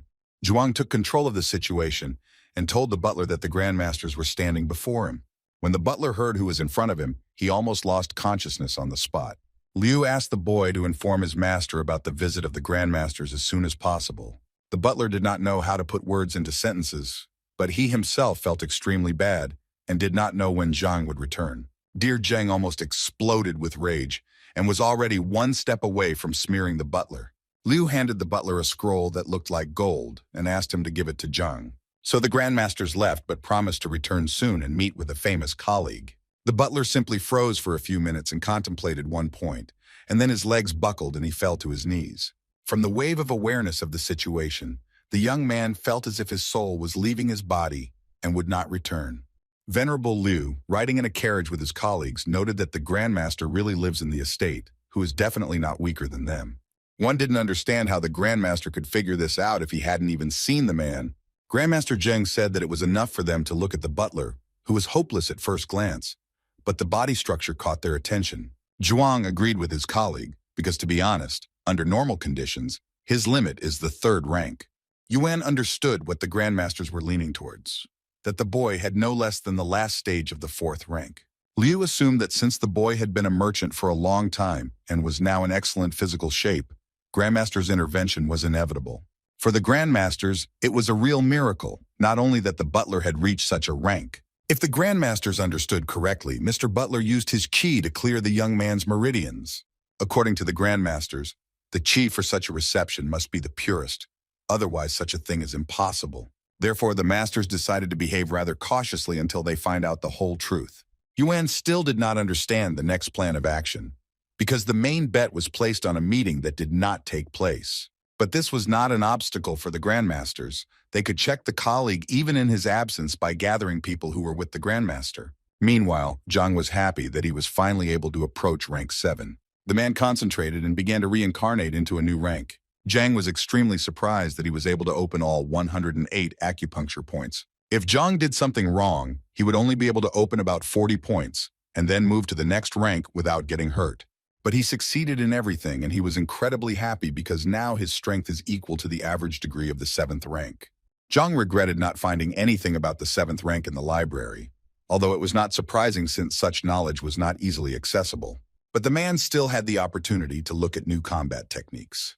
Zhang came across a book that described quick recovery techniques, so he mastered the technique. The man absorbed knowledge one by one and rejoiced at his achievement. His Heavenly Path library was replenished with new knowledge every second. He decided to look at another textbook that caught his attention. But looking through the book in the library, Zhang realized that only basic knowledge was written in it. Next, Zhang studied a book that described a technique that was similar to teleportation. Meanwhile, the imperial servant was surprised to see the apothecary Chen Xiao outside his house. The apothecary himself did not understand why the emperor summoned him, but he assumed that it was somehow related to Grandmaster Yan. Therefore, the servant decided not to detain the apothecary and led the man inside. Meanwhile, conversations raged around Zhang's activities as grandmaster, with some condemning his activities and others approving them. The emperor was told all the rumors about the grandmaster, and although some information needs some clarification, the fact that he is capable is a fact. Therefore, the emperor ordered someone to wait outside the grandmaster's estate as soon as he appeared. Rumors about the grandmaster that Zhang was also reached Lu Sen's class, where the teacher felt that he should not miss the chance to meet the grandmaster. Teacher Lu's colleague inquired about Zhang's plans. For Lu Zhang, he was only a stepping stone on the way to mastery, because his students are constantly training and will easily win. Therefore, the colleague decided to congratulate Teacher Lu in advance on the victory. Zhang himself already lacked the strength to master new knowledge. But the man did not think of stopping, even though he spent 5 days in the library. He reached for the last book he hadn't had time to master during his stay. Through sleepy eyes, Zhang realized that he was holding a book about poisons in his hands. Although he did not see much need for this knowledge, Zhang still decided to study the textbook. After spending 5 days without sleep in the library, Zhang went outside and remembered that there was sunshine. It blinded him with its bright rays and tiredness fell from his legs, but the man was not going to rest because the medicine should arrive soon. Therefore, struggling with fatigue, Zhang walked into his grandmaster's estate to finish things there. 2 famous thieves of the kingdom, Zhang Liao and Zhang Mo, were roaming the streets at that time, robbing the rich to help the poor. The boys wandered around looking for estates to rob. Walking through the winding streets, the young men decided that Du Chao's residence would be their goal. When they arrived at the estate, they were surprised at how many people had gathered nearby. The boys noticed in the queue the 8-armed warrior Lu Kaiwan, who according to the latest rumors seemed to have disappeared. Also in the crowd was the stone dragon, Feng Jun Iron Fist. The boys knew he was the #1 expert in town. They said his fists could break walls.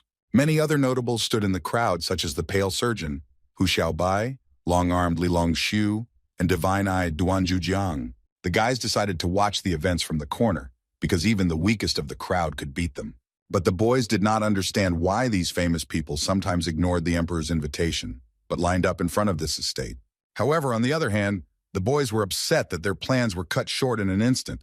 The boys couldn't figure out where they had miscalculated in their plans. They sat down and began to think about how to correct the situation and finally realized what they had planned. Now it was extremely dangerous for them to approach the estate because they would be released from the spirit on the way.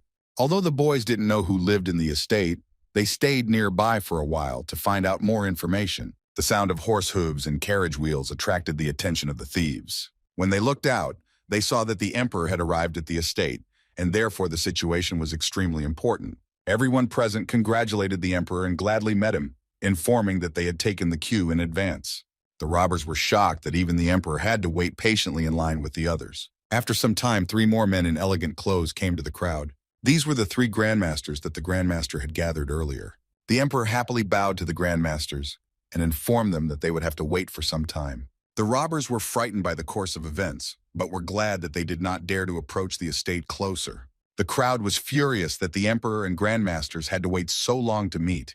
And then suddenly the gates of the estate opened. Butler Sun Chan opened the gate and looked scared and confused. The emperor asked the young man if he could go inside to finally talk to the owner of the estate. The butler apologized, but he had to say that his master had not yet returned. Grandmasters and emperors reacted calmly to the words of the butler and said that they would wait as long as necessary. The butler wanted to go back and close the gate behind him, but something caught his attention. His eyes filled with tears, and the butler was speechless when he finally saw what he had been waiting for so long.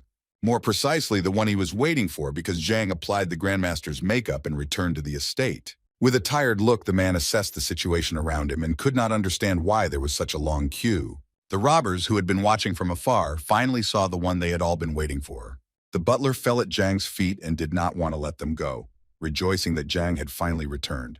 While Zhang inquired from the butler about recent events in his absence, the emperor began a conversation with Zhang. But Zhang immediately stopped him, because he had not yet finished talking to the butler. The robbers who were watching the events were shocked by the audacity of the new grandmaster. And the butler admired her, because his master was not even afraid of the emperor. Therefore, Zhang again gave the floor to the butler so that he could explain everything clearly.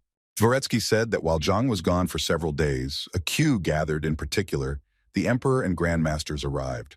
Either Zhang pretended not to see the distinguished guests, or he really did not see them right in front of him. The emperor, who had already tried to talk to Zhang, tried to introduce himself and his grandmasters once more. Zhang looked at all the masters in surprise and did not know that there were so many of them, and he still did not know why they had gathered here. The grandmasters duly greeted Zhang and expressed their deep respect for him. In a few seconds, the men exchanged glances as if they had noticed something unusual. Zhang decided to invite the guests to the middle to discuss the details of the meeting. Walking towards the estate, the grandmasters exchanged thoughts with the help of Qi connection. They noticed that Zhang was wearing makeup, because if you looked at the skin, it was obvious that someone young was hiding behind the makeup. The grandmasters also noticed Zhang's tired appearance and did not understand how he had proven himself to be like this. Sitting comfortably on the throne, Zhang immediately asked what he could do to help such distinguished guests. Grandmaster Zhang started first and talked about his problem with advancing to the next rank. For a tired Zhang, these were empty words and no specifics, so he asked not to waste his time on such trifles. Grandmaster did not like Zhang's behavior. Now he understood why the butler was so defiant. Grandmaster Zhuang decided to take the initiative and began to talk about his problem. He told Zhang that he had already reached the peak mark of rank 7, but was now one step away from making a breakthrough. The man said that he had tried various methods to achieve the goal, but everything was in vain. Zhang tensed at what he heard, because he himself was far from the 7th rank, so he did not know if he would be able to help. Zhang decided to start with the simplest, so he asked the Grandmaster to demonstrate his kick. Grandmaster listened to Zhang and began to gather all his power before striking. The man made a sharp blow in the air, which sent a shockwave through the entire estate. Reaching the wall on the street, she stopped, leaving behind cracks. Everyone was shocked by such a powerful blow from the Grandmaster, and Zhang even hung around for a while looking for information in the library. After a few minutes, Zhang found the answer and said that the problem was simple enough that they might not even believe him. So Zhang asked the master if he really wanted to know the truth about his problem. The Grandmaster, who had spent an extremely long time trying to overcome the rank he had been stuck at for so long, eagerly awaited the explanation. Zhang took his time pouring himself some freshly brewed tea and said that he could solve the problem in 10 minutes. Master couldn't believe his ears when he heard such a statement from Zhang. Other Grandmasters who repeatedly examined their colleague came to the conclusion that this is impossible, and now they hear an incredible statement. Holding a cup of tea in his hands, Zhang continued to create intrigue around the situation. If what Zhang said was true, then Master Zhuang was ready for anything. Otherwise, he would be able to lead Zhang to the clear. When Zhang got Zhuang's consent, he ordered the butler to gather some guards and find the bag and sticks. The faces of the Grandmasters and the Emperor were surprised at Zhang's pretension. In a few minutes, the butler did everything as Zhang asked, and guards with clubs and sacks were standing in the estate. Zhang stood up and explained to the guards, pointing at Zhuang, that this man intended to advance to the next rank and needed help in doing so. Before proceeding with the promotion, Zhang asked Master Zheng to seal his colleague's acupuncture points so that Qi could not move his body. Master Zhuang did not understand why this was needed, because in such a case, a breakthrough would not be possible. Zhang advised the man to listen to him if he wanted to advance to the next rank, otherwise he could leave. Master Zhuang was a persistent man, so he decided not to back down and continue the procedure further. Therefore, Zhang repeated his request about blocking the Qi energy points. The masters were still suspicious of Zhang's words, but still followed his instructions. So Master Zheng placed his fingers at the level of Zhuang's collarbones and blocked the acupuncture points. Zhang then asked everyone present to do nothing regardless of what would happen next. Everyone present agreed, and Zhang took the bag in his hands and approached Master Zhuang. He threw the bag over the man's head while he offered little resistance. The Emperor was frightened and wanted to intervene, but the other Grandmasters stopped him. Zhang turned to the guards with sticks and ordered them to start beating the Grandmaster. The guards were frightened by Zhang's order and began to say that they did not want to die after such actions. Zhang reassured the guards that the master's head was in a bag and he would not see who was playing with him. This did not calm the guards, but on the contrary, made them even more upset, because the master saw them when they came. The Grandmasters and the Emperor continued to watch patiently, although they had never heard of such a technique before. Zhang had already raised his voice at the guards for delaying the master's breakthrough through their inaction. The guards hesitated for a second but decided that an order was an order, especially when it came from the Grandmaster. Therefore, in the next moment, sparing no effort, several guards pounced on the Grandmaster in the bag. Zhuang, who was under the cover of the bag, was seething with rage that such a technique would not help. Zhang seemed to enjoy the process and ordered the guards to hit harder. One of the guards asked Zhang how long they should beat the master, to which Zhang replied, until he dies. Although Master Zhuang's eyes could not see anything, either because of anger or because of the sack, his ears could hear everything. Therefore, Zhang's words released a powerful energy in him that tore the sack into pieces and scattered the guards in different directions. Zhuang was twisted with anger and vowed to kill Zhang for such remarks. Standing calmly in place, Zhang yawned and advised Zhuang to check his rank first. The man came to his senses for a split second and looked at his hands, not believing that he had finally succeeded. The masters and the emperor were shocked that Zhang managed to achieve a result with such a barbaric method.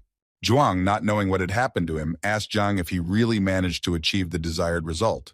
When Zhuang did realize his progress, he began to apologize profusely to Zhang for his ignorance. Zhang explained to the master that the strike he demonstrated was not effective, but neither was it a failure, so it meant that the master had trained thoroughly since childhood. Zhuang agreed with Zhang because he was taught by his father, who was a grandmaster of 1 star. The man explained to Zhang that unfortunately he was not decisive or self-confident, and if Zhang was right, then the master's father had never reached the 8th rank, because it was all about confidence. Zhuang was stunned by such revelations from Zhang, because it was a secret that no one knew about. Zhang noted that this kind of fear is not visible in movement and cannot be cured with pills or techniques. That was why the only way was to make the master angry, and then use that emotion to quell the panic in his heart. According to Zhang, the fear of not being perfect and going beyond the boundaries of learning dictated from childhood is what hindered the master. Zhuang fell on his knees before Zhang to express his deep gratitude and respect. The master swore to Zhang that he would never forget such an act of kindness. Zhang smiled back and asked the man if he trusted him now. The master was puzzled by the fact that Zhang knew everything from the beginning, but still did not refuse to help. The other grandmasters also recognized Zhang's skill and intelligence while talking to Qi. Although Zhang's method was not traditional for the masters, it showed everyone that Zhang was much more powerful than themselves. When everyone present was convinced of Zhang's power, only the emperor remained in the estate, trying to persuade Zhang to help the elder to recover. But Zhang was impregnable and refused the emperor's request, arguing that he had come to Tianquan to rest. In fact, Zhang did not want to take up this matter because he was unsure of his knowledge, and with the grandmaster he was simply lucky. The emperor did not back down before Zhang and promised anything in exchange, if only he would agree. Zhang was not in need of anything, which he told the emperor immediately. But he remembered something and asked the emperor to help him collect at least 1,000 7th-rank secret martial arts books. The emperor was surprised by such a request because a second ago Zhang did not need anything, and now he is talking about books and in such a quantity. Noticing the emperor's hesitation, Zhang said that if it was difficult for the emperor, then they could part ways.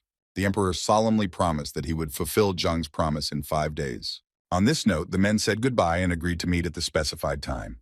When everyone finally left, Zhang began to dance around the estate in joy that he had solved the problem with the books. While dancing, he was caught by a butler who at that moment wanted to tell something. He handed Zhang the golden ring left by the grandmasters as a token of gratitude. Zhang picked up the thing and realized it was a ring of accumulation, so he quickly put it on his finger. The ring transported the man to a vault containing treasures, money, and other valuables. After getting to the vault, Zhang saw how much the grandmasters had left for him. The butler also reported that while Zhang was away, Ling Tianyu came and brought 5 million, and the butler had a list of other contributions. Zhang took the list and asked the butler how many people had signed up. The young man reported that 27 people had paid the entrance fee for a total of 81 million. Zhang's jaw dropped when he heard the number the butler called out. Zhang asked the butler to tell everyone at the door that if they paid, then let them come tomorrow. Everyone else should be chased away, and no one would be accepted from now on. When the butler was about to leave, Zhang stopped him so that he would receive a decent reward for his work. When the boy saw that Zhang was giving him 1 million, he was shocked, because the boy would not have earned such money in his entire life. The butler accepted Zhang's generous gift and promised that he would make even more efforts. Lu Sen was told that the emperor was coming to the grandmaster's estate with 3 other grandmasters who were very pleased with the visit. Lu Sen also learned that the grandmaster that Zhang was had demonstrated the cheese skills inherent in 2 stars. Therefore, Lu made it his goal to meet and like the grandmaster in order to finally spread his wings. Colleague Lu tried to stop the teacher due to the fact that the news spread extremely quickly. So many people wanted to meet. Also, for the visit, it was necessary to pay a contribution of 3 million. Otherwise, you cannot get to the middle. Although Lu Sen was a famous teacher with a salary of 3,000, he did not have that kind of money. However, Lu Sen bet on reputation. If you behave politely, you can do without money. The colleague thought that Lu was proposing to trick the grandmaster and get inside with the others. But Lu Sen had something else in mind. He hoped that with his fame in the kingdom, it would be difficult for him to refuse. Therefore, Lu was going to demonstrate his abilities in front of the grandmaster, and then he would definitely take him as a student. Lu Sen didn't care if he had 3 million. He was convinced that he would get the visit with his abilities. Liu Sen also planned to recruit his disciples as a positive resume. However, Lu also had a backup plan. He wanted to invite the grandmaster to the teacher evaluation, where he would definitely prove his flawlessness.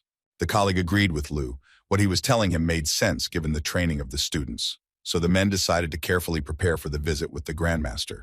Meanwhile, in the Guild of Alchemists, Oyan and a colleague raised their eyes to the sky, observing something unusual. A giant bird flapped its wings above the guild, from which a man jumped. The man's name was Hun Yun, who was welcomed by the masters upon his arrival at the guild. The man was very serious and was only concerned with one question: where was Zhang? The guild masters assumed that Zhang was most likely out of town, which was why he didn't come. Hun Yun was very displeased because he had come to evaluate Zhang's knowledge. The man wanted to review the crystal recording the day of the pill debate to rule out bias and otherwise punish the culprits. Ouyang quickly handed Master Hun the blue spherical crystal with the inscription. Hun took the crystal in his hands and once again emphasized that if something was not to his liking, then the culprits would be severely punished. The man activated the crystal and it began to emit a bright blue light. Crystal showed the master the image of a smiling, calm, and young Zhang. The first question from Hun Yun was addressed to Master Ouyang as to why he allowed such a young man into the discussion. Without waiting for Ouyang's answer, Hun listened intently to the conversation from the discussion and was displeased with Zhang's arrogance. And then he realized that Zhang's knowledge could be equated to that of a high-level alchemist who knew the ins and outs of his craft. Ouyang said that the guild had checked absolutely all of Zhang's words, and they were found to be true. Zhang accurately pointed out the errors in the manufacture of the boiler, as well as the number of breaths required to heat it. Every word Zhang said was something like a defeat for Hun Yun, because the man was convinced that Zhang was right.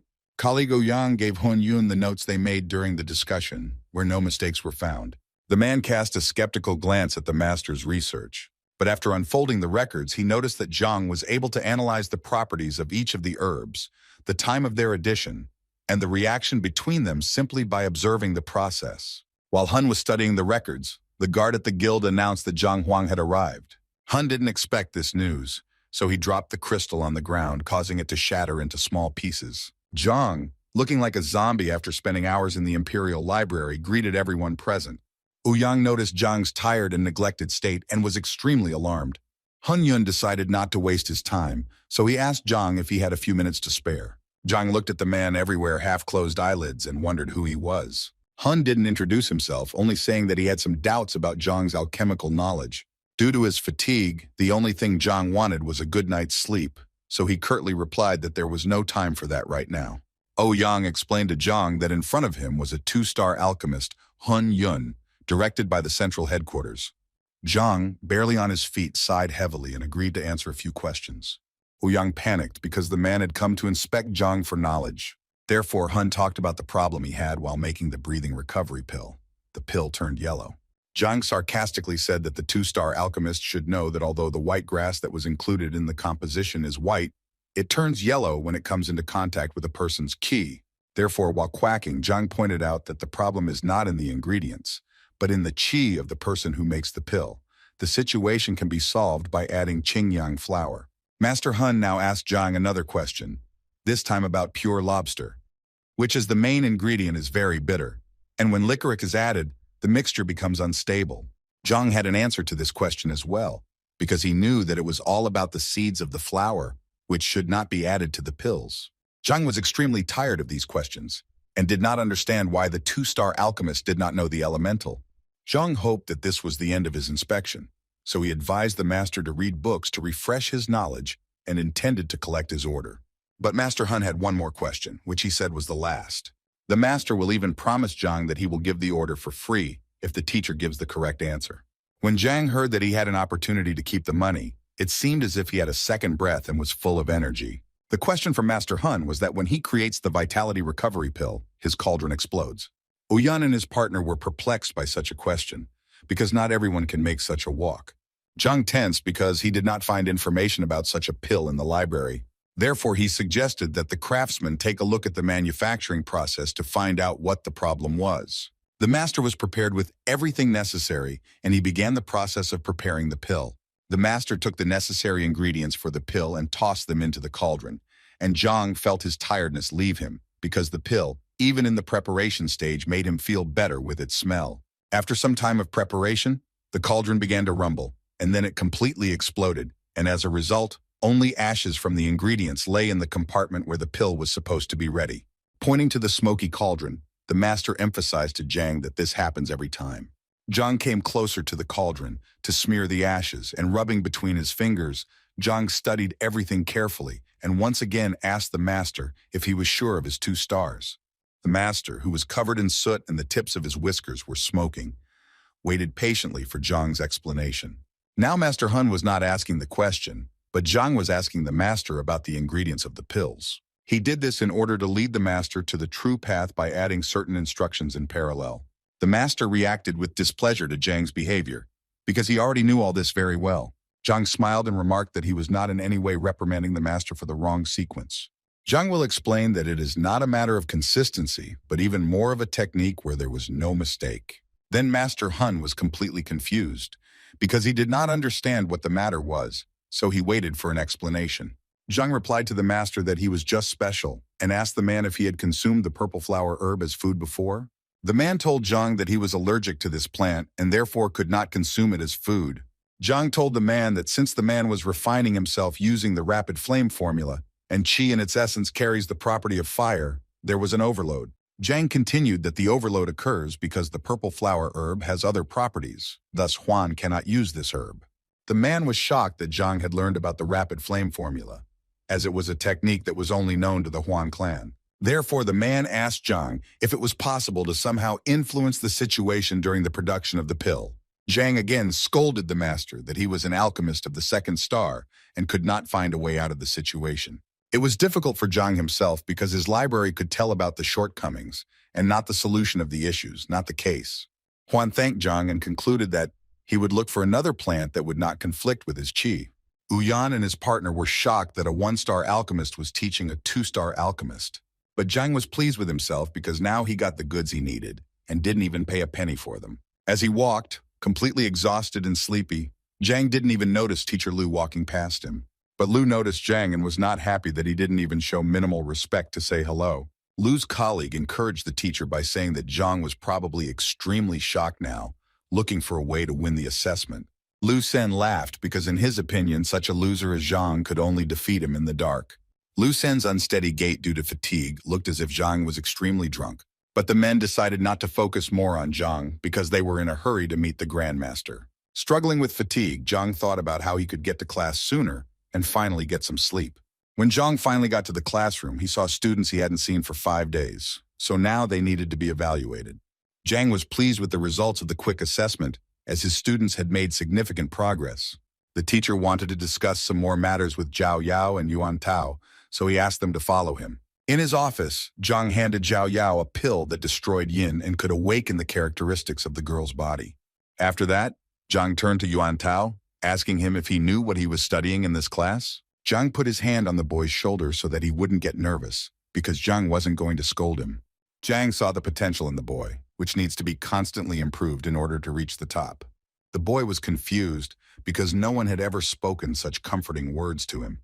But Zhang assured the boy that he was sure of this because the teacher was not wrong. However, Zhang talked about the boy's negative side. He lacked talent, so he would have to work hard. The guy promised that if it wasn't difficult or painful, but he was ready to try.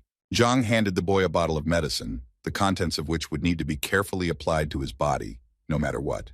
Despite the difficulty, the boy was ready to get better if he didn't have a hard time in the process. Therefore, Zhang handed his student a bottle of medicine and ordered him to follow the instructions. The boy carefully held the medicine in his hands and promised that he would not let his teacher down.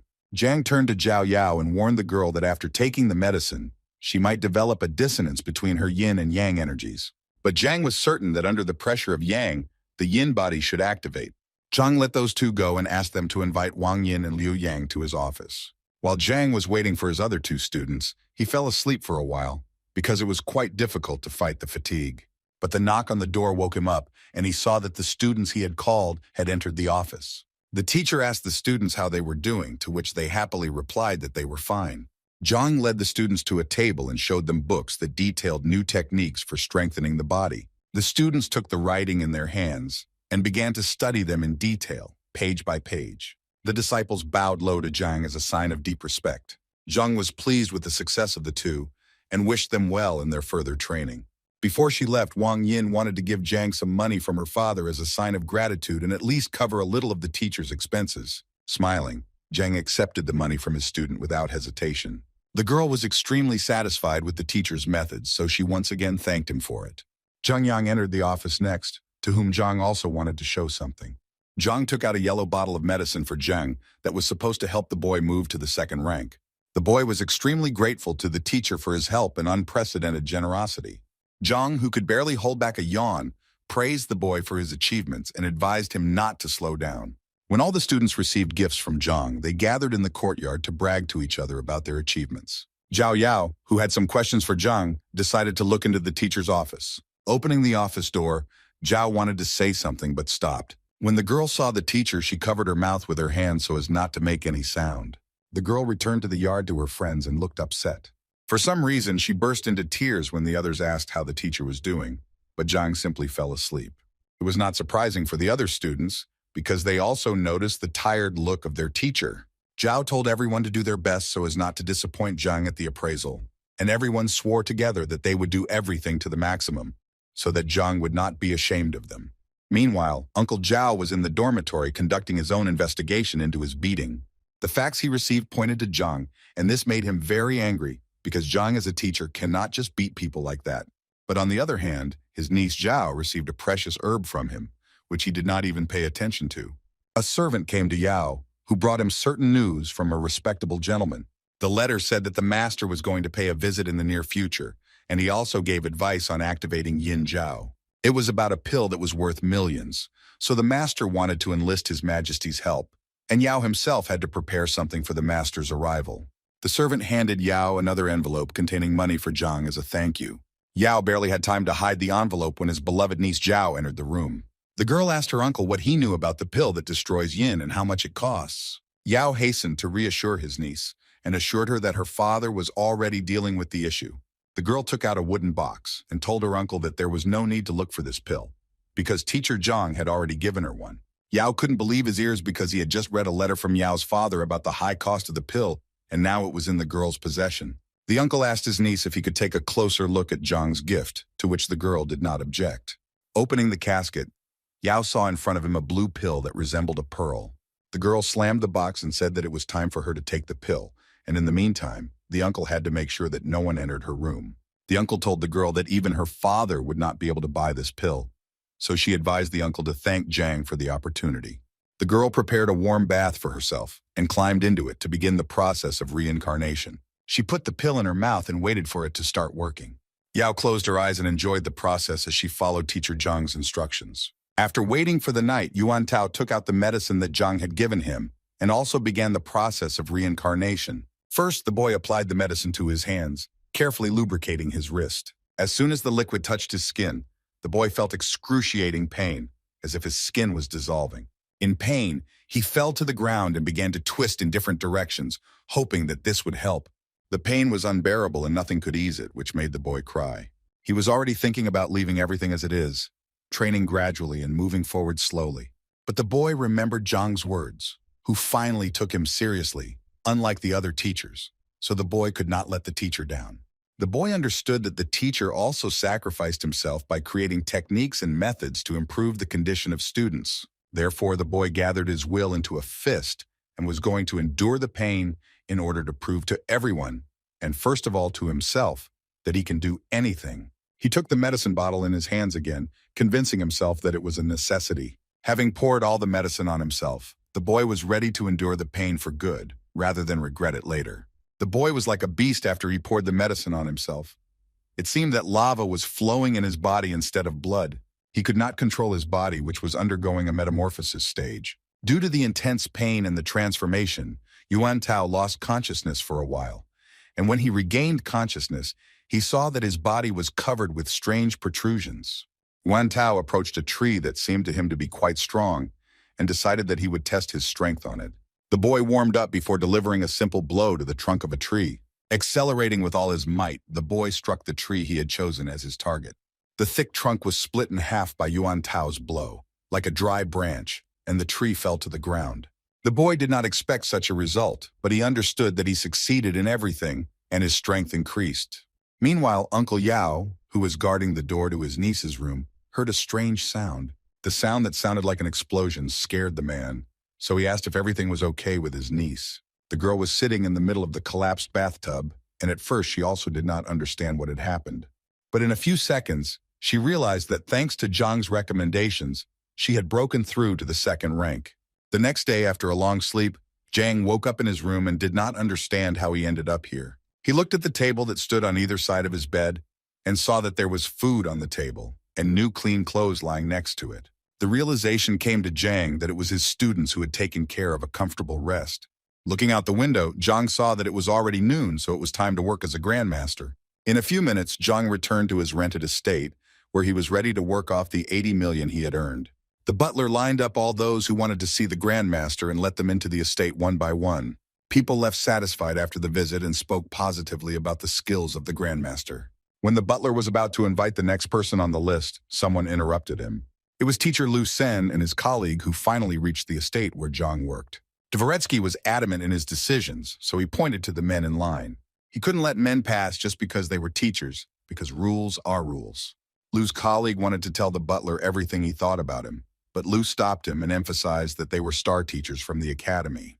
Dvoretsky thought about it when he found out who these men were, and then he panicked at the realization that he had brazenly engaged with the teacher who was prophesied to be the grandmaster. Lu Sen handed the name scrolls to the butler and said that he would be extremely grateful if he could get inside. The butler took the scrolls and asked the men to wait a few minutes while he discussed the matter with Zhang. While the butler went to the estate, Lu Senya's colleague spoke negatively about the young man who had been corrupted by the government. When the people in the crowd heard about Lu Sen's arrival at the estate, they immediately greeted the man and expressed their sincere admiration. In a few minutes, the butler returned with news for everyone who was waiting for his turn. He informed the crowd that the grandmaster was extremely busy at the moment, so it would be best to come tomorrow. All the men from the academy were still hoping that Zhang would accept them today, so they tried to get inside. Dvoretsky stopped the teachers and told them that they had a choice: either pay the entrance fee or leave. Lu Sen's partner became angry and told the butler that the grandmaster could not chase away the outstanding teachers. But the butler calmly answered the man that for the grandmaster, all levels are behind the door. The crowd was also outraged when they learned that 2 teachers wanted to skip the line to get in, so they supported the grandmaster's decision.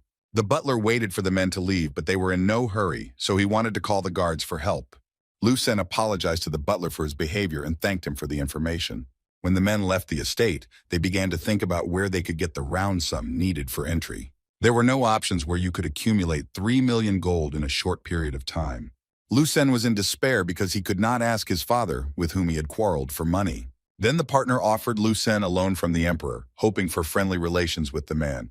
And it will be possible to return the funds as soon as Lu Sen becomes Grandmaster's disciple. A few minutes before the events with Lu Sen, an unknown masked man made his way to Zhang's estate. When he threw off his disguise, one could easily recognize the emperor in his facial features. The emperor came to the estate hiding from prying eyes to ask Zhang for help. Zhang was surprised that the emperor appeared before the specified time because they had an agreement. The emperor apologized for his actions, but he took a risk for the well-being of an elder whose health had deteriorated sharply. He noted to Zhang that the elder's state of health is kept a complete secret. Zhang understood that he was the last hope for the emperor, so he agreed to help him. Zhang ordered the butler to tell the crowd outside the door to disperse and return tomorrow. The emperor wanted to keep the elder's health a secret, so he suggested leaving the estate through the black exit. The men moved across the roofs of the houses with extraordinary speed, and the emperor noticed that Zhang seemed not to be running at all. Zhang assumed that the rapid movement was related to the elder's urgent condition, so he could not hit his face in the dirt. Zhang remembered that a few days ago he had learned the heavenly movement technique, but it required high concentration. So if it wasn't difficult, you should do everything possible to be on a level with the emperor. As Zhang moved like the wind, he contemplated ending his activities as a grandmaster, as it was becoming dangerous. In a few minutes, the men moved to the elder's estate and were about to go inside. Inside, Zhang was met by a trio of grandmasters already well known to him. When Zhang approached the elder, at first glance it seemed that the man was sleeping, but his emaciated body indicated that he had been ill for a long time. Zhang now understood why the emperor was in such a hurry, because the elder's condition was really sad. Zhang took the elder's wrist, trying to understand what was wrong with the old man. But Zhang didn't like that the Heaven's Path library didn't activate after he touched it. Zhang thought about the alternatives because the elder could not demonstrate the blow in this state either. The emperor restlessly asked Zhang whether he could help the elder to recover. Zhang grabbed his beard, trying to find the words to explain because nothing was clear to him yet. Therefore, Zhang asked the emperor for help. He wanted to put the elder into an unconscious state. For the emperor and the grandmasters, such a method was a strange thing, because they did not understand how it would help the man recover. But fortunately, the emperor had a similar powder in his bosom. When inhaled, a person loses consciousness. Zhang wondered why the emperor would specifically carry such things with him, to which the man said that there were different situations depending on his political status.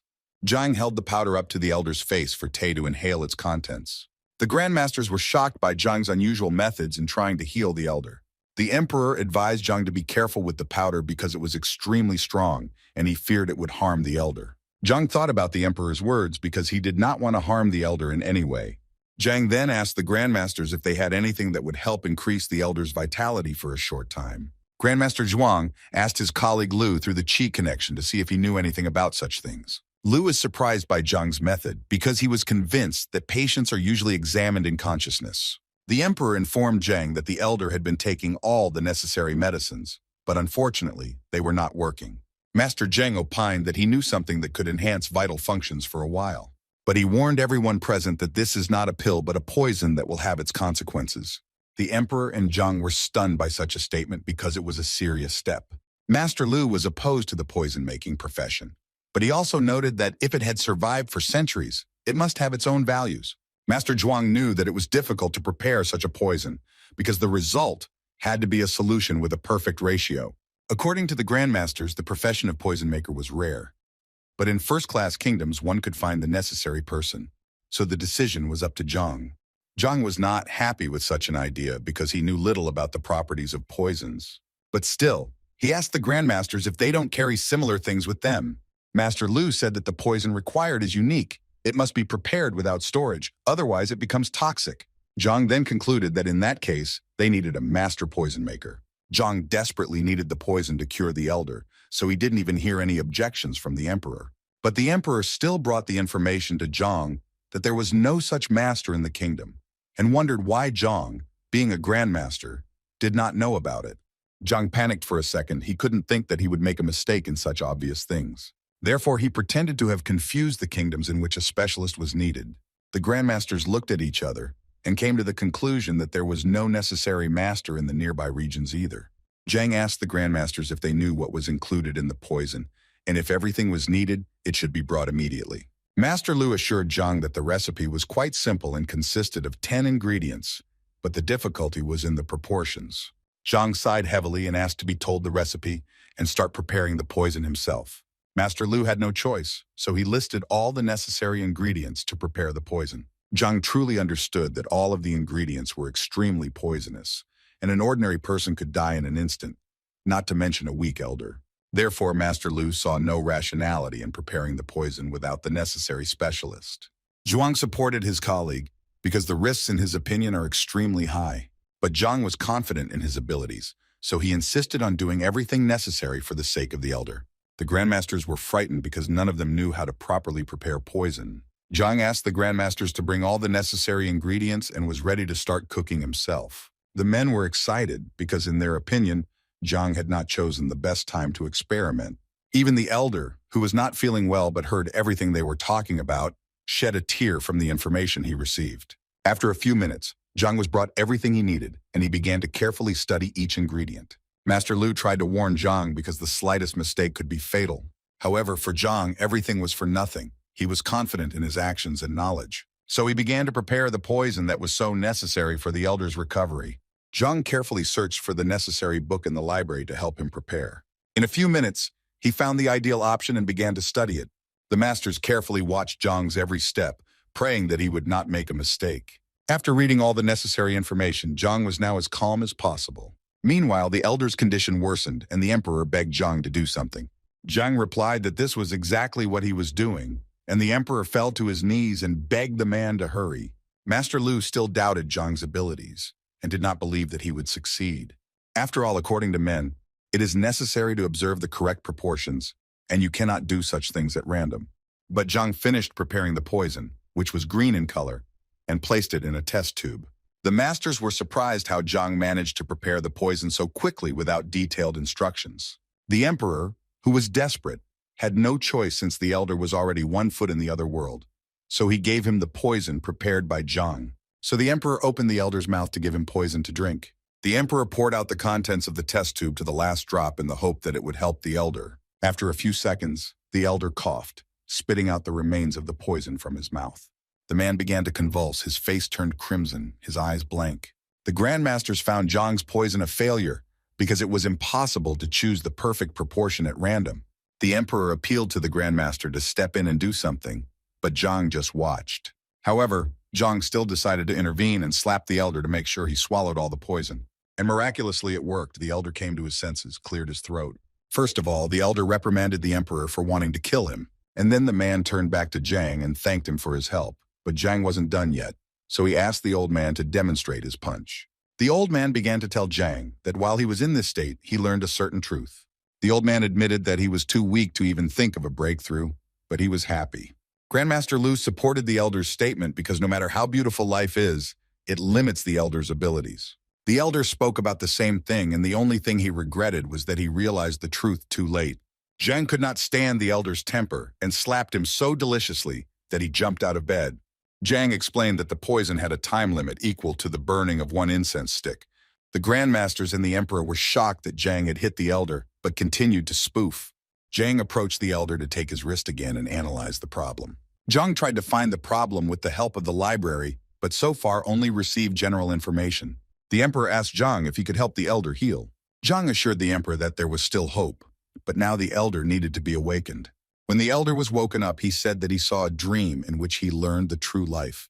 Zhang advised the old man not to waste his time, so now the elder had to choose. Either he is treated, or he calmly lives out his moments.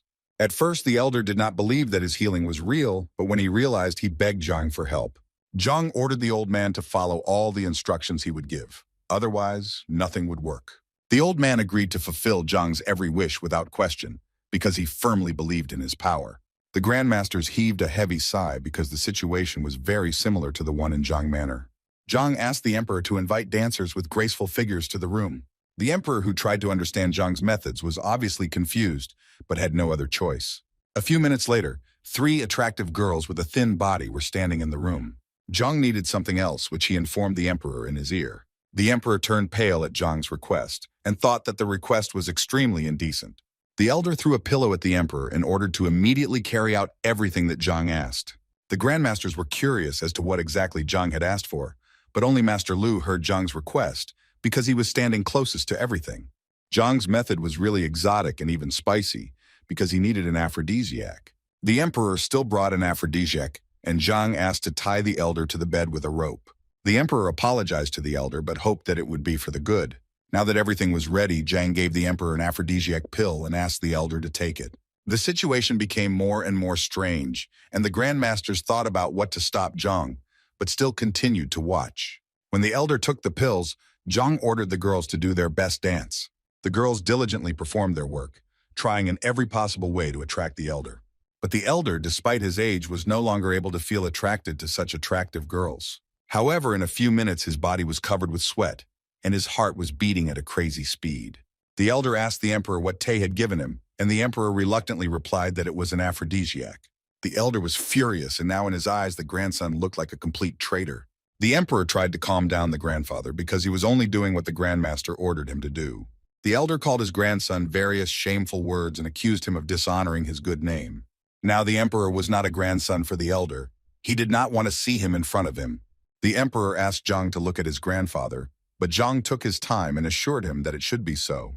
Grandmasters whispered among themselves, discussing Zhang's strange technique, which they had seen for the first time. The men already wanted to stop this farce, but Master Zhuang insisted on continuing the process because Zhang had helped him in his time. The elder behaved like a real savage, and if it weren't for the ropes, he would have pounced on one of the girls a long time ago. Moving to the 8th rank is a difficult process, so the grandmaster still hoped that such actions would help the elder. The elder literally boiled, saliva dripped from his mouth, and sometimes it seemed that smoke was coming out. At one point, he tore the ropes restraining him and screamed like a savage to the whole room. The emperor and grandmasters could not believe their eyes after what they saw. The man, who had been bedridden for several hours, was full of strength and energy and moved to the 8th rank. The elder immediately chased the frightened dancers out of the room while the others were still in disbelief of what had happened. The elder knelt before Zhang to express his words of thanks for his help. The emperor tried to find out from Zhang how he managed to do the impossible. Zhang explained that Shen Hong's vital functions had reached their limits, and at that moment his will to live had evaporated, which was why he was in such a dire state. Therefore, Zhang, thanks to an aphrodisiac and attractive reasons, gave the old man good reasons to want to live, and under the influence of strong emotions, the man made a breakthrough. The old man confirmed Zhang's words. He felt after the aphrodisiac that spark he had long forgotten about. The grandmasters had to admit that Zhang's method was truly incredible, albeit unusual. Zhang explained that there are many different techniques, but he wants to implement and try new techniques. But in reality, Zhang managed to infuse his pure qi into the pill to open the blocked meridian, but Zhang chose not to tell anyone about it. A servant knocked on the room and informed the emperor that teachers Lu Sen and Wang Tao from the Hongtian Academy wanted to meet with him. The emperor was surprised by the visit of the teachers, but asked the servants to take them to the office, where he would soon receive them. Zhang also wondered why the two men had come to meet the emperor. The elder released his grandson to the audience, because now everything was fine with him, and the trio of grandmasters will take care of everything else. Zhang asked the emperor if he could attend the meeting with him, to which he did not object. When the teachers were led into the office, Zhang recognized the two men he had seen yesterday, when he had barely made it to the classroom struggling with extreme fatigue. The emperor's office was quite spacious and exquisitely decorated. The emperor asked the teacher for what purpose they had come to him. Lu Sen told the emperor that he had come to ask for help, namely to borrow 3 million. When the emperor asked why the man had such a sum, Lu Sen said that he planned to spend the money on a visit to the grandmaster, whom everyone was talking about. The emperor glanced at Zhang, who was sitting next to him, waiting for him to say something. Zhang asked the teachers why they were so confident that the grandmaster would accept them, and how the men were going to repay the money if the visit was unsuccessful. Lu Sen did not like that Zhang was interrupting the conversation while he was having a dialogue with the emperor. Zhang was not concerned about Lu Sen's honest name, but he was still curious as to how the men were going to pay back the borrowed funds. Wang Tao stood up for his colleague and advised Zhang to choose his words more carefully.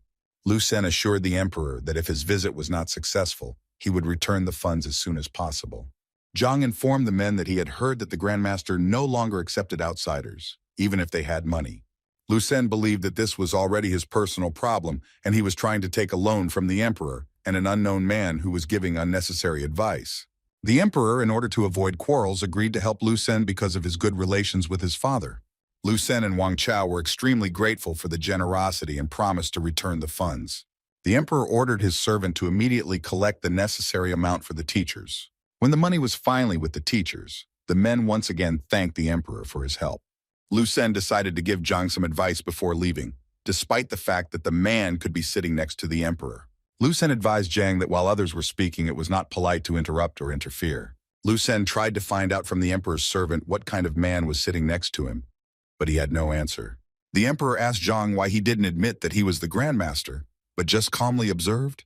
Zhang assured the emperor that he was carrying out a kind of educational work, because men at that age are a bit hot-tempered. So Zhang said goodbye to the emperor, and waited for the ordered 7th rank books from all over the kingdom. On the way to the grandmaster, Lu Sen asked Wang Tao not to blurt out anything unnecessary and to behave discreetly in the presence of the grandmaster. Wang Tao looked back and noticed that Zhang was following behind them and was somewhat confused by this. Lu Sen advised not to pay attention to him, but also not to provoke him, because if he can sit next to the emperor, then he is unlikely to be the last man in the kingdom. In a few minutes, the men were already at Zhang's estate, giving him money to get inside. Butler remembered that he had forgotten to say that the grandmaster does not accept new visitors, even if there is a fee. Wang Tao couldn't hold back his emotions and cursed at the butler because he didn't know what he was doing. Lu Sen quickly reassured his colleague and apologized for the delay, but he really needed to meet with the grandmaster. Meanwhile, Zhang simply walked past the men towards his estate, infuriating the teachers. Now Lu Sen was also furious, because he did everything as the butler said, but he did not get to the estate when some outsider just happened to pass by. The crowd standing nearby looked down at Lu Sen and condemned such behavior. Lu Sen asked the butler who was this man who walked unhindered to the estate. Dvoretsky proudly announced that this is the grandmaster whom the men are trying hard to get to. The teachers were shocked when they learned this information and did not know what to do. But Zhang was the least worried about Lu Sen's visit. He was thinking about the unique poison he had prepared for the elder. There was no information about this poison in the royal library, so Zhang couldn't figure out how it got to him. Zhang even speculated that perhaps his predecessor had even died from a similar poison. Zhang was relatively calm, because his ki was restrained by the poison for now, but it was still worth looking into this situation in more detail. Sitting in his room, Zhang thought about the fact that it was time to get rid of the grandmaster's makeup. Meanwhile, the trio of grandmasters changed into their normal clothes to look at the work of teachers Lu Sen and Zhang. Such a disguise was necessary so that Zhang would not recognize the men as respectable persons. When the men came to the class, they were upset by the size and realized that Zhang was being treated as mediocre. But the grandmasters knew that Zhang put his professional ethics above humiliation, so that was commendable. The men came closer to the class to listen to the students' conversation and find out what he taught them. The men managed to overhear some students discussing the ability to tame spiritual energy. The grandmasters were delighted that Zhang was capable of such deep thought. So the masters continued to listen further to find out more information about the students and Zhang himself. In 10 minutes, the men came to the conclusion that Zhang has a rather serious store of knowledge and teaches students well. They even managed to find out that Zhang knew the enlightenment technique that true sages possess. Master Zheng admired Zhang's skills because he managed to combine theory and practice and create perfect conditions for his students. In the eyes of the grandmasters, after hearing that, Zhang looked like a real diamond. Therefore, the men were sure that if someone trained according to Zhang's method, the skills would definitely improve quickly in less than a year.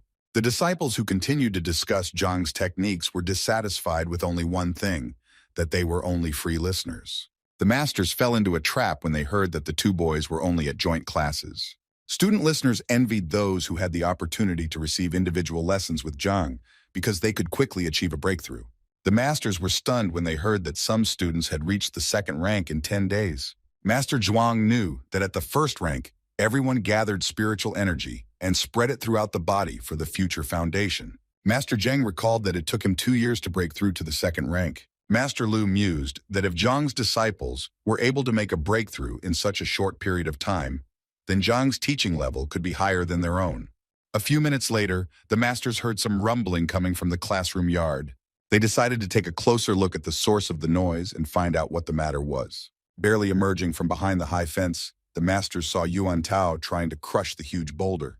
The masters recognized that the boy had quite a strong defense, that if a 6th-rank master tried to break through it, it would be difficult for him. Later, their attention was drawn to a girl who was training with wooden columns. The girl easily, one by one, crushed the columns as if they were paper. Masters noted her powerful footwork and the coordinated movements she demonstrated. There were girls passing by Zhang's class wondering why the 3 elderly men were spying on the class, but the masters didn't pay any attention to it. After some time, it reached the masters that the girl who was crushing the columns was Wang Yin, who had recently injured her leg. Therefore, they wondered how she recovered so quickly and mastered a powerful technique. The next thing the masters saw was a boy holding a spear and practicing his new technique. When Master Zheng realized what the boy was doing, he almost shouted at the top of his voice that it was the confident spear technique. The masters quickly hid behind the fence so as not to expose themselves to Zhang's students. They asked their frightened colleague if he was convinced of his statements, but the man had no doubts. Master Zheng couldn't believe his eyes that a teenager, even at a basic level, had mastered such a technique. Master Lu assumed that the boy, who was Wang Chao's former student, had the basics, but he was still amazed at how the youth had achieved such a remarkable result in such a short period of time. The masters had to admit that Zhang was a true treasure among teachers if he was able to teach students like this. After getting rid of the grandmaster's makeup, Zhang finally exhaled calmly and wanted to return to the classroom to look at the achievements of his students. On his way to class, he met Huan Yun and Bai Sen, who were extremely happy to meet him. Huan Yun understood that Zhang had some things to do, but she still wanted to bother him with something else.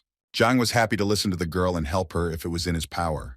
The girl told Zhang that she planned to give a picture painted by Zhang to someone for their birthday, but she understood that as soon as the noun received the picture, she would like to meet the author. Zhang had no burning desire to attend such an event, no matter who the nouns were, so he refused the girl. The girl insisted that Zhang agree, because it was about Elder Tian, where the emperor would also be. Huan Yun added that their teacher, Grandmaster Lu, who had invited Zhang, would be at the banquet. Zhang panicked for a second when he heard Grandmaster's name, and was surprised that he knew about him. Zhang's panic was based on the fact that he thought Grandmaster had guessed who he was. Bai Sen added that other masters like Zhuang and Zheng knew about Zhang, so they would like to meet the teacher. Huan said that it was a great opportunity for Zhang to become Grandmaster's assistant. Zhang became wary and began to question the girl in more detail about the assistant's profession. The girl explained that in order to become an assistant to the Grandmaster, you need to have an auxiliary profession, which Zhang already has. Now Zhang understood why there were so few Grandmasters and why the exam was so difficult. Zhang already had the rank of a one-star alchemist, so he wondered if he could pass the exam when he became an assistant. The personality of the Grandmaster is a formidable weapon, so the man became obsessed with the idea of getting the rank as soon as possible. The girl explained to Zhang that in order to become a Grandmaster, you must first become an assistant, and for this you need a mentor that Zhang can choose.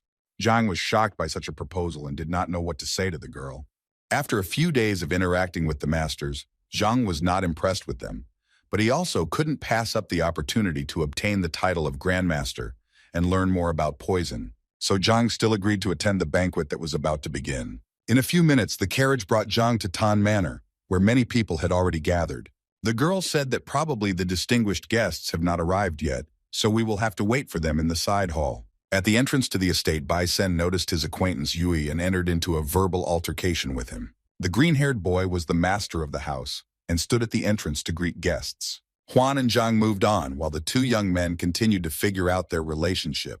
A few minutes after Zhang, Huan, and Bai Sen settled in the hall, Yu proposed tea using a special technology. He ordered that tea be prepared for the guests, and he also took up his position in the hall because he wanted to greet Grandmaster Lu in person. Huan introduced Yuya Zhang as a capable teacher from Hongting Academy. The girl also recommended Zhang Tianlong, the elder's only grandson. Tianlun was familiar with Zhang's name, and he asked the teacher if he would sometimes take part in the teacher evaluation. To Tianlu Sen, the famous teacher at Hongting Academy, was incredible, but Zhang also looked undeniably courageous. Bai Sen was seething with anger when he heard Yu talking to Master Zhang, who was a rather modest but talented man. Yu, when he heard Bai Sen calling Zhang master, advised Bai not to exaggerate. Master Yuan arrived at the estate and was immediately greeted politely by Bai Sen and Yu. When Yu saw Zhang, he approached him to express his sincere pleasure in seeing the master at the banquet. Yu was puzzled when Master Yuan called Zhang a master too. Yuan praised a painting that Zhang had recently painted, and Zhang modestly replied that he would be happy to teach the technique.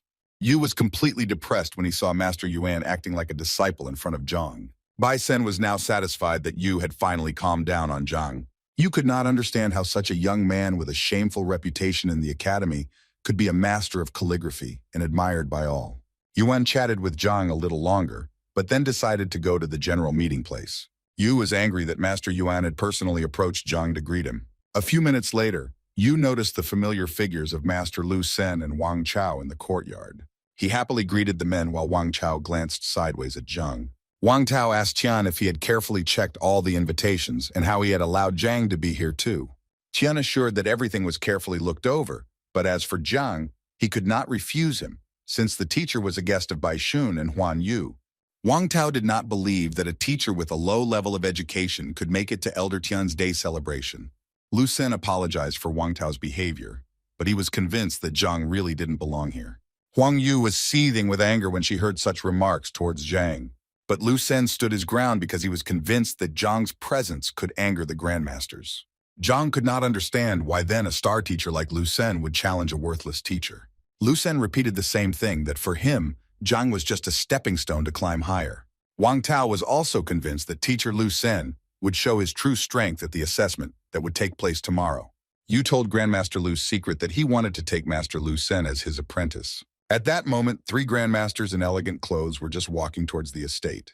Everyone sincerely welcomed the masters upon their arrival, expressing their deep respect for the distinguished guests. Master Lu was puzzled to find Zhang and wondered if he had been invited to the banquet.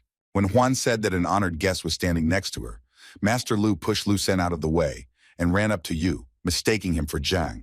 Other grandmasters also approached the boy, expressing their sincere admiration. But Huan said the men had made a mistake and approached the elder's grandson and pointed to Zhang.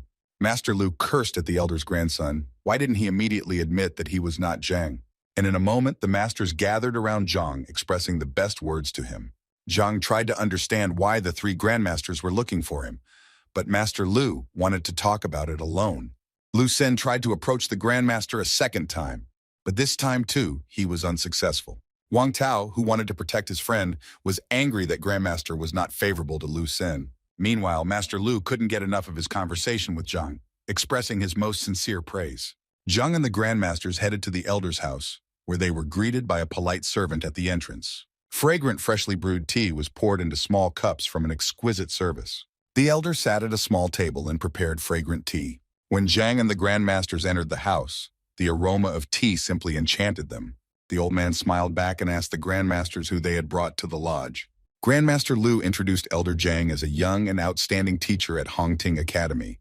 The elder was surprised when he heard that Zhang was outstanding, as he believed that this title belonged to Master Lu Sen. Grandmaster Lu agreed with the elder, but in his opinion, Zhang was not even slightly inferior to Lu Sen. In fact, he was even ahead of him in some ways. The elder was surprised by such a statement, because in the letter, the grandmaster wrote something completely different. Therefore, he offered to pass the test so that you could taste his exquisite and unique tea. Zhang did not understand what the test was about, but the grandmaster insisted that it was a great opportunity. It was explained to Zhang that Tian tea is special. Many people dream of tasting this tea because tea allows you to reach the tranquility of water for a short time. Zhang thought about these words because thanks to the tranquility of water, one can concentrate on anything without succumbing to emotions. Even though Zhang had already reached this state at the basic level, he still didn't mind trying this tea, so he waited for the details of the test. Before starting the test, the elder invited teacher Lu Sen to the room. When Lu Sen entered the house, he greeted the elder and was ready to listen to him carefully. The elder said that he had heard that the teachers were quite outstanding at the academy, but unfortunately, he only had 1 cup of tea, so whoever passed the test would get it. The elder asked the grandmaster what he thought about this, and he was looking forward to the start of the testing. Zhang understood that the old man was not too interested in testing him, and what he was about to do would give Lu Sen a great opportunity to show off his skills. The old man said that since all those present had gathered for tea, the subject of the test would be mastery of the tea ceremony. Master Lu expressed his concern because Zhang had not studied the way of tea. He is a painting master, so it would be unfair to him. The elder also expressed his admiration for painting, and Lu Sen has been familiar with this craft since childhood, so it will be more interesting than the tea ceremony. Therefore, the old man offered the boys to evaluate the picture. Whoever wins will receive a cup of tea. Zhang basically didn't care what to rate, although he would have to rummage through the library for tea. The old man went to the testing place and was about to show the painting that Master Lu had given him. He unfolded the picture and was going to hang it in a prominent place so that the boys could appreciate the master's work. The picture was truly a masterpiece. It depicted a deer in the middle of a forest clearing. When the grandmaster saw the picture, they realized what was the matter, but decided to watch how events would develop in the future. Lu Sen was a little nervous when he saw the picture because it was level 5. The elder also confirmed that the picture was of the 5th level, but the author did not leave a signature. While the elder said that together with the grandmasters, they would be the judges, Zhang also recognized the picture. Therefore, Zhang decided to invite Lu Sen to evaluate the painting first and give recommendations. Lu Sen was confident in his knowledge and hoped that Zhang would run out of excuses when he lost. Lu Sen stood up and walked closer to the painting and immediately announced that since it was a 5th level painting, he did not dare to fully understand it. Despite the fact that the master did not leave a signature, Lu Sen believed that the painting had a deep artistic concept. Lu Sen guessed that the master was in the clearing when he caught the inspiration and used the double hook technique to write. Zhang did not miss the opportunity to frame Lu Sen and opined that the painting was painted with the double dragon technique. Lu Sen thought that Zhang was a fool if he didn't know that a similar technique was used by street artists. Lu Sen looked carefully at the lifelike details, so he believed that the artist had spent at least 2 days painting the picture. So it was only through slow drawing that the artist achieved a flawless result, and Lu Sen believed that the painting had no objections. And Lu Sen will try to guess the author of the painting, referring to his many years of experience. There were only 7 prominent artists in nearby kingdoms, but in Lu Sen's opinion, Yun Shaoqin, who painted the painting, was still alive. The elder applauded Lu Senya for his insightful and thoughtful analysis of the picture. Now it was Zhang's turn to evaluate the painting that had been given to the elders. Lu Sen was impatiently waiting for Zhang to come out and embarrass himself in front of the distinguished guests. But Zhang didn't know what to say. He wanted to evaluate the painting with just 4 words. Before starting the assessment, Zhang asked Master Lu if he really received this painting from his student, and Master confirmed that he had. Then Zhang stopped plotting and admitted that he was the author of the painted picture. Lu Sen laughed at Zhang's statement and advised him to admit defeat rather than invent nonsense. The elder also did not appreciate Zhang's act and thought that the man was too boastful for his age. But Master Lu confirmed Zhang's words that he was indeed the author of the painting. Lu Sen could not believe it, because in order to write such a masterpiece, it was necessary to study painting in the womb. Then Zhang approached the painting, touched it, and the deer standing in the forest clearing came to life.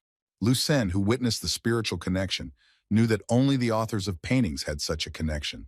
The elder also knew that paintings usually contain the sweat of the author, and it is undeniably connected with him, so when the author touches the painting, it reacts in a special way.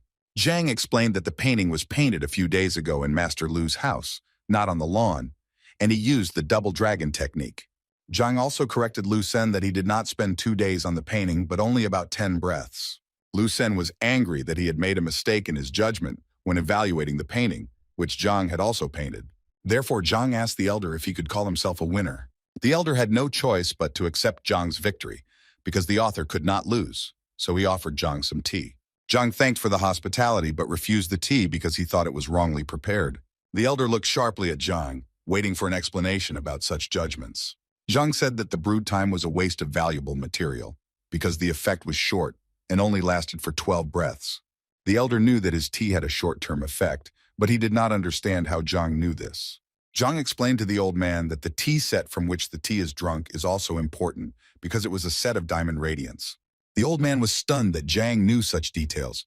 Even true tea ceremony masters could not always notice such things. The grandmasters were also shocked by Zhang's knowledge and suggested that he might also be a master of the tea ceremony. The old man fell to his knees and asked Zhang for help so that he would not transfer the valuable product to the next person. Zhang reluctantly agreed to give the old man some advice for the future.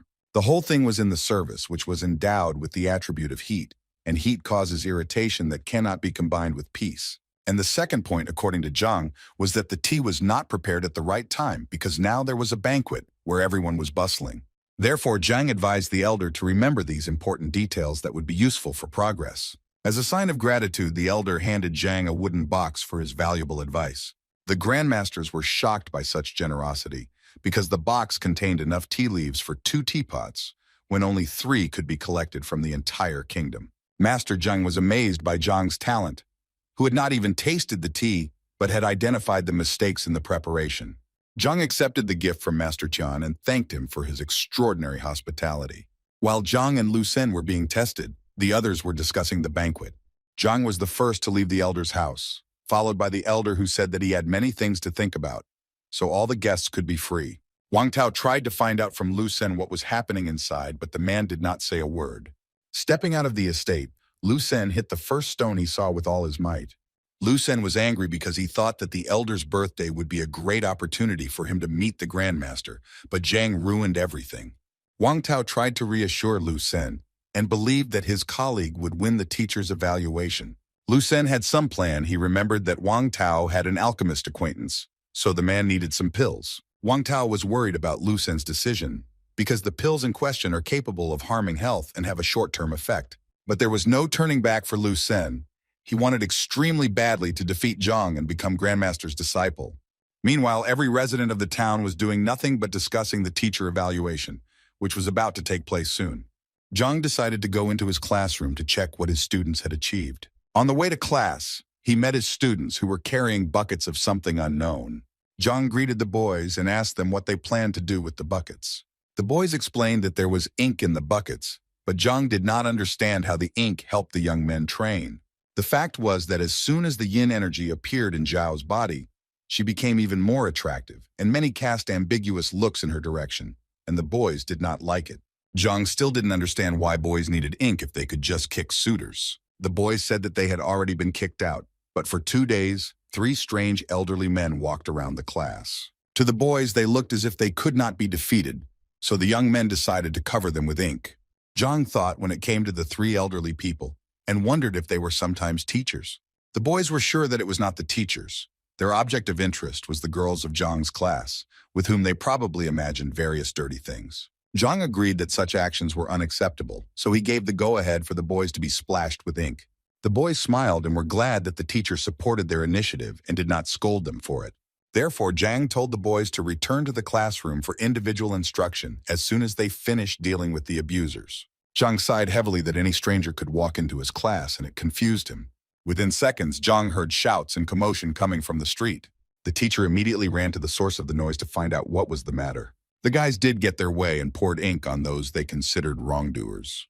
When Zhang saw who was under the cover of ink, he immediately recognized the trio of grandmasters, who confessed that they had been disguised in ordinary clothes and had therefore been misunderstood. Zhang was embarrassed when he realized what had happened, but he did not understand why the three men were secretly spying on his students. But the boys still did not believe that these were grandmasters, because in their eyes, they were shameless grandfathers. After that, Zhang gave the boys a big kick to make them think before doing something. Zhang took the grandmasters to his room, where he gave them a chance to wipe off the ink and apologize to the men. The grandmasters reassured Zhang that it was not his fault, because they themselves had provoked the students. Now Zhang was trying to figure out why the three respectable men were still spying on the class. Master Lu didn't know what to say, but he was preceded by Master Zhuang, who said that he had a friend whom they hadn't seen in a long time, and the atmosphere in the classroom was also good. Zhang did not believe that the grandmasters had come to his classroom for the sake of the atmosphere, because the classroom did not look the best. Master Zhang still decided to get down to business and asked Zhang if he had any idea why they had come.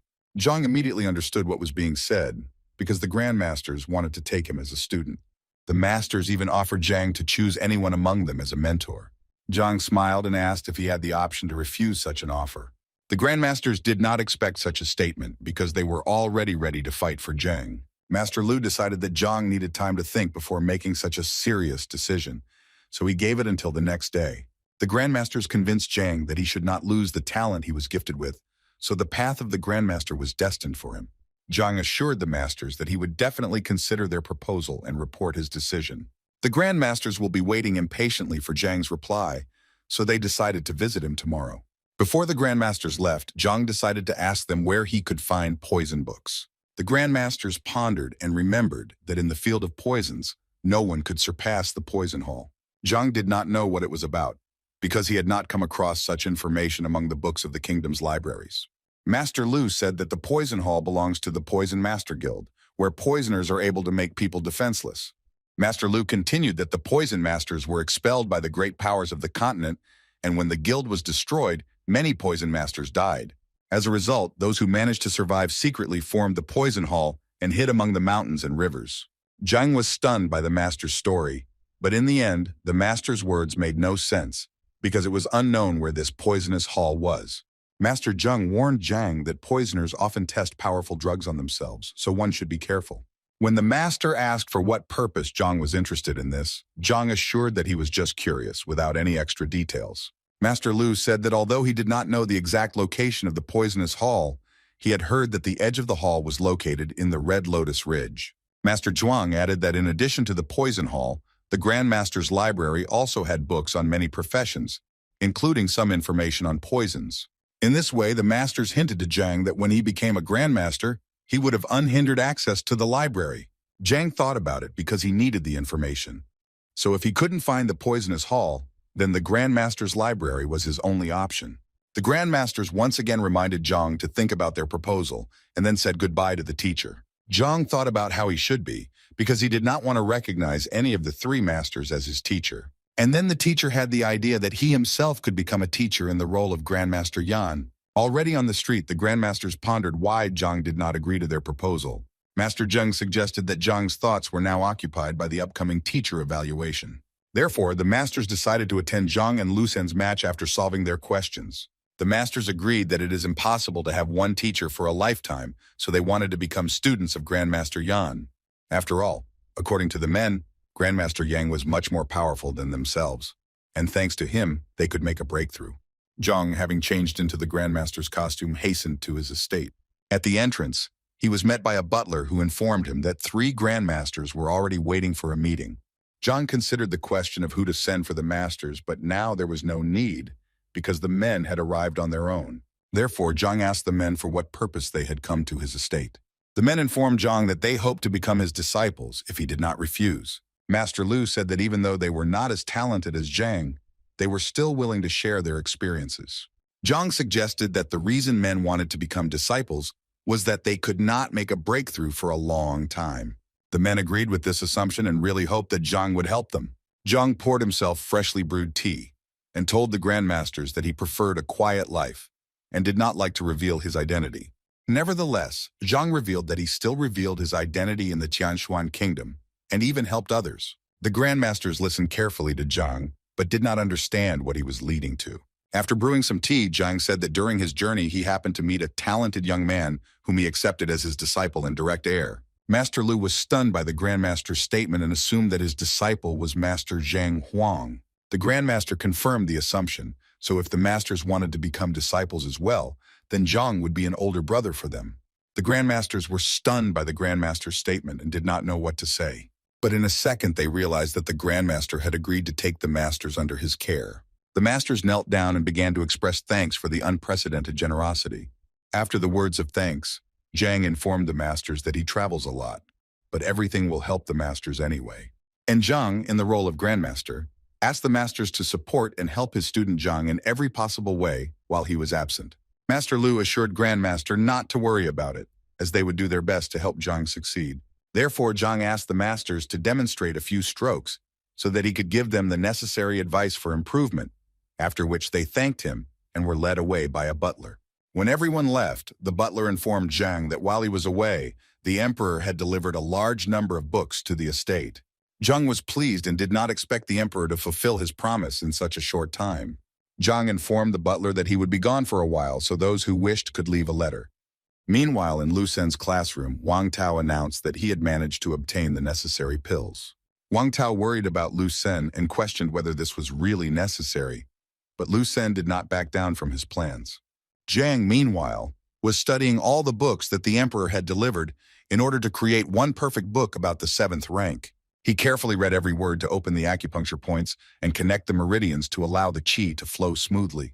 After a few hours of painstaking work, when it was already night outside, Zhang managed to reach the peak of the 7th rank. But Zhang noticed that the pace of his development slowed down. The more powerful he became, the harder it was for him to move on. However, he was satisfied with his progress, so he went to bed in a good mood to get a good night's rest before the assessment. In the morning, people from every corner of the kingdom flocked to the arena where the assessment was to take place. Even the king was going to attend this event, because in his opinion it was 3-star. But his son tried to convince otherwise that it was just a 1-star event. However, the king stood his ground. For him, it was an unusual teacher's assessment. When the king arrived at the arena, he showed his son that he was not the only one here, but the head of the Wang Hong clan. At this time, Wang Hong was just greeting the head of the alchemist guild, Wu Yan, in the nearby box. The king's son was surprised that such famous people took the time to attend an ordinary competition. Then the king pointed somewhere with his finger so that his son could see that not only those two had come to the event. Nearby, Elder Tian and his grandson could be seen chatting with the kingdom's physician Yuan and Master Lu. The king also asked his son to look in the direction of the main places that were to their left. A trio of grandmasters were about to enshrine themselves there, and next to them was the emperor and the head of the city, Lord Zhao Feng. The king's son thought that such distinguished guests would not come to such an event, and was no longer certain that this was an ordinary duel. The king pointed to another place where Suyan Qian, the butler representing Grandmaster Yang, was spread out. Therefore, despite the fact that the event is qualified as a 3-star event, the king considered that it is actually a 5-star event. The king's son did not understand why so many nobles had gathered in one place, and assumed that it was all because of teacher Lu Sen. But the king thought differently because all his thoughts were tied to the second person. And that person was Zhang Huang, who was just entering the arena with his disciples. When Zhang came out, he looked around and also did not understand why the nobles and a large number of other people decided to attend their duel with Lu Sen. While the participants were preparing for the duel, 2 girls were discussing something at the entrance to the arena. The red-haired girl expressed her displeasure to her friend at the expense of Zhang, who agreed to a duel. The girl believed that Zhang managed to get rid of the burden of shame only recently, and now he got into a new mess. The girlfriend of the red-haired girl asked why she is so concerned about Zhang, because it seemed that the red-haired beauty Shen had fallen in love with teacher Zhang. Then the girls discussed among themselves who can win, taking into account the weaknesses and strengths of the participants. Shen noticed that Zhang's disciples had become much stronger and were likely to move to the 2nd rank within a short period of time. Shen's friend turned her attention to Lu Sen's disciples, who were just entering the arena at that time. Lu Sen and his male team appeared in the arena quite confidently. Only Mo Xiao looked sad. Shen noticed that Lu Sen's students were no less than the Zhangs, and perhaps even better. Fierce discussions also began among the spectators of the arena that Zhang's students had no chance of victory. Everyone held their breath in anticipation of the grand event, which should show who is really worthy of the title of teacher. A man who was a judge entered the arena and announced that the match would begin in a few minutes. Zhang was supposed to choose the first disciple for the duel, but gave the choice to the disciples to choose on their own. Wang Tao took the courage to go first because he had been eagerly waiting for this opportunity to show himself for a long time. Lu Sen, unlike Zhang, chose the disciple himself for the first round, and it was Kun Ji. Lu Sen hoped that his student would knock all the spirit out of Yuan and that he and Zhang would finally learn their lesson. Kun Ji scoffed at Yuan and Zhang's decision to let out a cheer to compete first. Wang Tao, who had been observing the course of events, also believed that Zhang's disciple would be defeated in a flash. The elder standing next to Wang Tao was analyzing the situation and was glad that the advantage was not on Zhang's side. For some time, the boys stood opposite each other and just looked into each other's eyes. Yuan then asked Kun to treat him as gently as possible, as Yuan pretended to be a weak warrior. Kun laughed at this and said that he never gives up in a fight, so Yuan will have a hard time. Yuan was also not going to give up, so he was ready to put in his best effort to win. Therefore, Yuan smiled at his opponent and stood up, showing readiness for a duel. Kun decided to attack first, so he gained momentum for his upcoming attack. With all his might, he kissed Yuan's face and hoped that this would be the end of it. Yuna stood in his place, touching the place of the impact. He joked that the impact was like a mosquito bite. Kun was shocked because Yuan didn't even try to block his punch, which was quite strong. Kun then decided to attack again and used the 18 strikes of the market this time. Punch after punch pelted Kun Yuan, but there was not even a scratch on the boy as Lu Sen's disciple rattled off techniques that resembled the names of dishes. The last one was Solera's iron palm, but Yuan gripped Kun's hand tightly. Yuan didn't like that Kun had become a vegetarian, because Yuan didn't like that kind of food. Kun looked scared and didn't understand what Yuan was talking about, who was forcefully holding the hand of Lu Sen's disciple. Kun screamed for Yuan to let go of his hand as the pain reached its peak. However, Yuan was not going to let go of his opponent just like that, but on the contrary, grabbed his other hand as well. Kun was already extremely nervous and scared because he didn't know what to expect from Yuan. Fear flashed in his eyes because at any moment Yuan could attack, and Kun was unable to defend himself. Yuan seized the opportunity and used the fiery head kick technique, hitting Kun right on the bridge of his nose. It seemed that Yuan had entered the excitement and was about to leave only a wet spot from his opponent. The beaten Kun could barely hold on and realized that he had underestimated Yuan, who had changed a lot. Zhang knew that even though Yuan had only recently activated his abilities, he could handle his opponent with ease, and Zhang imagined the following picture. Yuan did not agree to Kun's offer to surrender, because he did not want to let Zhang down. Yuan offered Kun to strike several times before those who surrendered, and for this Yuan would pay 500 gold coins. Kun was greedy for money, so he accepted Yuan's deal, if only he had that amount. Yuan reached into his pocket to get all the money he needed and handed it to Kun. At the moment when Yuan grabbed Kun's hand with his other hand, he pushed the money into his palm. And while the Kun is enjoying the profits, Yuan will deliver a crushing blow with his fist, from which Kun washes himself with soup and flies up several meters like a fluffy feather. The battered Kun landed with a thud near Lu Sen and his other disciples. Lu Sen was angry at his student's failure, and if he had known that such a disappointing result would happen, he would not have given him the pill. A day before the duel, Lu Sen gathered his disciples to give them a pill that would enhance their abilities. The box contained pills that would overnight help Lu Sen's students reach the 3rd rank and win the appraisal.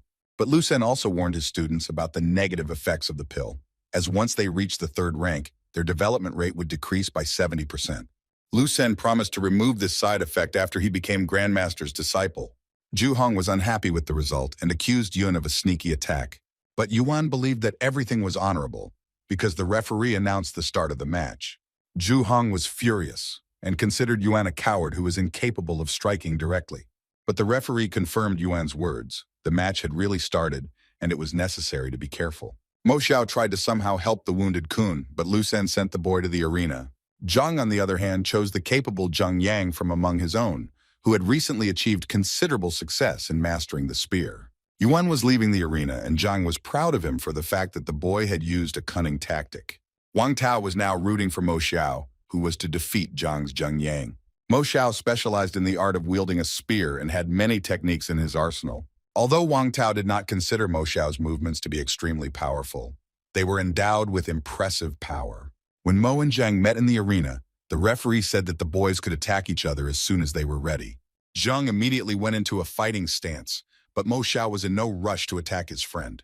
Zheng was surprised by Mo Xiao's behavior and did not know why he chose not to defend himself. Zhu Hong shouted at his classmate not to disgrace the honor of the class and attack like a rat. Mo Xiao had been thinking about how to win all the time after comparing forces with Zheng. Everyone in the lodge was also puzzled by Mo Xiao's actions, but Wang believed in the victory of his capable student. Mo Xiao couldn't think of anything better and released the spear from his hands, admitting that he was not Zheng's level. The boy shocked Lu and Wang with his actions, and Zhang couldn't believe that his student had won again, but this time much faster. Shen, who was watching the match, noticed a pleasant trend that Zhang is still talented. Lu Sen was furious with anger, as he had spent a great deal of resources to make his disciples better. Wang also shouted angry words at Mo Xiao that he had let everyone down with his defeat. Mo Xiao knew that the technique that Zhang possessed revealed the very essence of the spear, and Mo could not resist Zhang's disciple, so he decided to surrender. Mo thanked Zheng for the duel and advised him to cherish Zheng, who taught him powerful techniques. Van couldn't fathom how an ordinary disciple could master a spear so perfectly when he was only a second rank. It was the turn of the next contestants to enter the arena, and Lu Sen decided to release duel. While Zhang was thinking about something, his thoughts were interrupted by Wang Yin rushing into the arena. Zhang had doubts about winning this round, but reassured himself that Wang Yin had been practicing for a long time. Ouyang was also worried about Wang Yin entering the arena and asked Wang Hong about the girl's injury. Although Wang Hong knew about the girl's injury, he invited many doctors to her, but he behaved quite calmly. The judge announced the start of the third round of teacher evaluation. When Wang Yin took a defensive stand, she noticed that her opponent was literally dissolving into space. The guy possessed lightning-fast movement techniques and was like a hurricane. He quickly struck the girl, thinking that she was too slow to react. While Wang Yin lay on the ground, all the spectators chanted the boy's name, which made him bathe in the rays of glory. The boy returned to Lu Sen to show off that he had won this victory for him. But it seems that Lu Sen was not happy at all, and Zhu Hong was actually shouting that the boy was getting on his feet as quickly as possible. Du did not understand what these appeals were for, because he was already standing firmly on his feet. And then the picture began to acquire vague outlines and seemed to float, as after a large amount of alcohol. In a few seconds, Du opened his eyes and did not understand what was happening when he saw Wang Yin standing in front of him. The boy hallucinated for a few seconds from Van's punch and thought he had won, when in fact the girl put him on the floor with one punch. The boy quickly gathered his strength and jumped to his feet to continue the fight. The girl apologized for her blow. Since she has recently mastered the technique, she does not yet have complete control over her blow. The boy was still a little inhibited after this and did not understand what Wang Yin was talking about.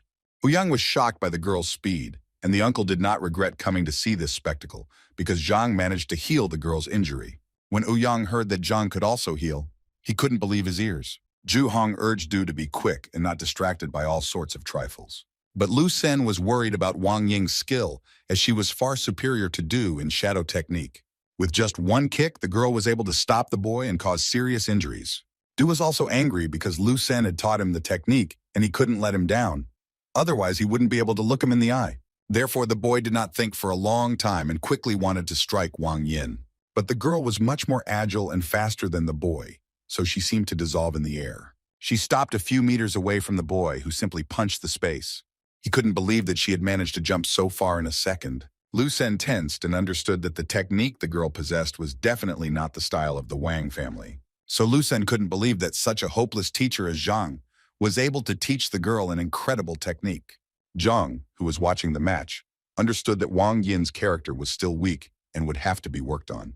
While the boy and girl were rushing around the arena from one corner to another, Zhang understood that Wang Yin's technique was dangerous, because if it was used often enough, a lot of strength would be lost. The girl was really already exhausted and could barely keep up, so she really needed a new plan of action. Du was already annoyed by this, because the match was like a cat chasing mice. And he also understood that if he continued at this pace, he would use up all his strength and would not be able to fight anymore. So in the next moment, Du dared to attack Wang Yin by surprise to finally win the round.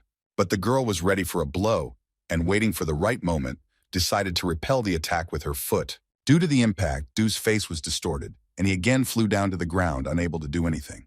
Du, covered in blood, knew that this was his defeat, but he could not lose like this. At the last moment, he grabbed Wang Ying's wrist and pulled her along. The girl did not expect such a despicable act, but Du did not care, because if he did not win, it would be a draw. And both participants flew out of the ring, and therefore Du still managed to realize his plan. Disgruntled spectators began to shout that it was not fair, because Wang Yin should have won. Du's act looked worse than Yuan Tao's. Yuan Tao was angry when he heard such words directed at him, because he had won because of his strength. The referee declared a draw, but both fighters fell outside the ring at the same time. Van was extremely furious that his niece had been humiliated in this way, and ordered his servants to write down the offender. Wang Yin returned to the meeting place of her class, where everyone tried to support her because the girl was very upset. Zhang also reassured the girl and said that his fault was that he did not notice how the girl lacked confidence. He asked the young and clever student not to make similar mistakes next time. The grandmasters were impressed by the match, and no matter what happened, they believed that Zhang's chances of victory were quite high. Lu Sen tried to collect his thoughts because he had no chance of making a mistake. While Lu Sen was thinking about who to send to the arena, Bai Chao took the initiative. Lu Sen looked at the boy and agreed with his wish, reminding the boy to use his strongest punches. Zhang decided to release Liu Yang into the arena, whom he also advised not to hold back. Wang Tao was no longer completely sure of his student, although he had been studying fist-fighting techniques for a long time. When the guys were in the arena, the judge gave permission to start the fourth fight. Bai Chao used the steel skin technique and wanted to offer Liu Yang something interesting. Bai wanted to fight Liu exclusively in hand-to-hand combat to see what Zhang had taught him. Liu thought for a second about such an offer from his opponent, and the next moment, Liu rushed to attack Lu Sen's disciple so that he would not talk too much and fight for real. Bai appreciated Liu's enthusiasm and also rushed to meet the boy in order to win over him. Their fists collided with an insane force that could destroy everything around them. Liu noticed that Bai's steel was not that strong, but still some effort would have to be made. Bai also had to admit that Liu's punch was also quite good and compared it to his steel fist. Their eyes met, and it seemed that there was a tension between them that would destroy everything in its path. The boys threw a lot of punches at each other, but Bai felt that he was inferior to Liu in strength. Liu took the opportunity and decided that it was time to end the fight, that the audience had finally seen the winner. So the boy swung with all his might to finally show what he had learned from Zhang. Bai's eyes were full of fear that made him freeze in place and probably accept his fate. Liu hit his opponent in the shoulder joint, which cracked so that every spectator could hear the sound. Zhang was even a little upset because, in his opinion, Liu Yang still limited himself in strength. Bai's arm was twisted to the other side, and he himself grabbed his shoulder, grunting in pain. The audience was shocked that Zhang's disciple managed to break through the steel armor. Liu himself wondered how he managed to do this and asked his opponent if he had really studied this technique. Bai shouted that he had studied everything and could not be considered weak. It was just that Liu was too strong. Liu then offered to fight again after recovery, but Bai refused the offer because he did not want to be beaten a second time. Bai asked the referee to accept his defeat and end the fight. The judge warned the boy that if he surrendered now, the teacher evaluation would end there. But the guy didn't care about the rating. It's better to be defeated than scored. The referee accepted Bai Chao's defeat and declared the evaluation over, with teacher Zhang winning. The friend had teased Shen for showing such interest in Zhang. Now everything was clear. Shen frowned as her friend contemplated going to Zhang's in the evening for a couple of lessons. The grandmasters analyzed the evaluation and understood that Lu Sen's students treated the competition as a normal task, taking care of their own safety. For Lu Sen's masters, the relationship between students was at the level of a contract. When they developed their skills, they treated it like a trade. It was obvious that Lu Sen's intentions were not pure, so he was unable to give the disciples the proper influence. But the masters admired Zhang and his students, who really love him and are ready to make sacrifices for him. The masters had no doubt why Zhang had managed to win the attention of Grandmaster Yang. Meanwhile, Lu Sen decided to enter the arena before anyone understood why he was doing it. Lu Sen began to address Zhang, admitting that he had lost the assessment and that Zhang was capable of teaching his students. But for Lu Sen, strength mattered, and no matter how good a teacher Zhang was, Lu Sen challenged Zhang to a duel. Zhang was surprised by Lu Sen's proposal because he thought that he was already finished. Zhao Yao, who was determined, suddenly jumped into the arena where Lu Sen was standing. The girl was furious, and everyone looked away in anticipation of how the events would unfold. Zhao became angry with Lu Sen when it was already obvious who was the winner and who was the loser. The Lord and Emperor watched the sight and saw the girl reveal her yin body and make a breakthrough. Her eyes burned with anger, and her body underwent new transformations, making the girl stronger. Spectators were amazed that the girl made breakthrough after breakthrough extremely quickly. The anger and desire to fight anyone who insulted teacher Zhang helped the girl transform to the 5th rank. Lu Sen was stunned by the breakthrough of the girl who had been suppressing her cultivation all this time. Before Zhang could look back, his other students were no longer by his side. All of them stood proudly in the arena, ready to protect Zhang's interests, because no one dared to insult him. It was now up to Lu Sen to decide whether he would dare to accept the challenge from the disciples. The grandmasters were shocked by the students' behavior, because they risked their lives to protect their mentor. Grandmaster Lu could not believe that Zhang had managed to reach the highest degree of relationship with students. An honest and just mind and actions consistent with morality. These are the qualities that, according to the masters, a teacher should possess in order to earn high respect. Rumor has it that only 4-star grandmasters can achieve this level of trust, but Zhang seems to have succeeded. The masters had to admit that they had really underestimated Zhang's talents and skills. Now they understood why Grandmaster Yang accepted Zhang as a student, because the masters themselves would not give Zhang anything new. Lu Sen did not expect such a turn of events. And if he retreats, then people will consider him a coward. And otherwise, if he participates in the duel, then the teacher will be the offender. But it was not the victory that was important to Zhang's student, because they were competing to protect the teacher's honor. Zhang did not believe that the students he had taken in so that he would not be kicked out of the academy were ready for such feats for his sake. Zhang assumed that if even Lu Sen had not challenged him, then the disciples themselves would have thrown him to Lu Sen. Even though they were not afraid to compete with Lu Sen, Zhang could not allow them to take such a risk. Suddenly, Zhang found himself in the Heavenly Path Library, not understanding why, because he hadn't asked for it. The Golden Book was approaching Zhang, which puzzled the teacher even more. Zhang didn't know how the book was created the first time, but now it appeared when his students were taking risks for him. Zhang's disciples made a decision and hoped that Zhang would not interfere, because they wanted to show what they were capable of. All of them could not allow Zhang's honor to be dishonored, so they were ready to defend themselves. Zhang was extremely pleased and agreed to the terms of the students, but asked them to protect their lives and in any case to admit defeat. When Zhang displayed his 7th rank peak, Shen recognized that he was simply hiding his power and didn't want to show it. Wang Tao could not believe his eyes, because even the head of the academy had not reached this level of strength. Lu Sen could not fathom how Zhang had become the strongest warrior in the entire kingdom, but the disciples were eagerly waiting for Lu Sen to finally accept their challenge. Lu Sen still agreed to fight Zhang's disciples and was not going to spare them during the battle. Zhang's disciples were determined and loved that Lu Sen was not going to hold back. Wang Tao threw his formidable body into battle first to show his true strength. He struck a blow at Lu Sen, and Lu Sen barely kept his defenses to avoid collapsing under the pressure of the disciple. But Wang Tao managed to dislodge Lu Sen, and he braked against the wall of the arena. Lu Sen was angry, because in the entrance exams, Yuan had barely reached the initial stage of rank 1, but now his power was beyond belief. Wang Tao covered himself with protrusions that resembled scales and asked Lu Sen if he was willing to hold back any longer.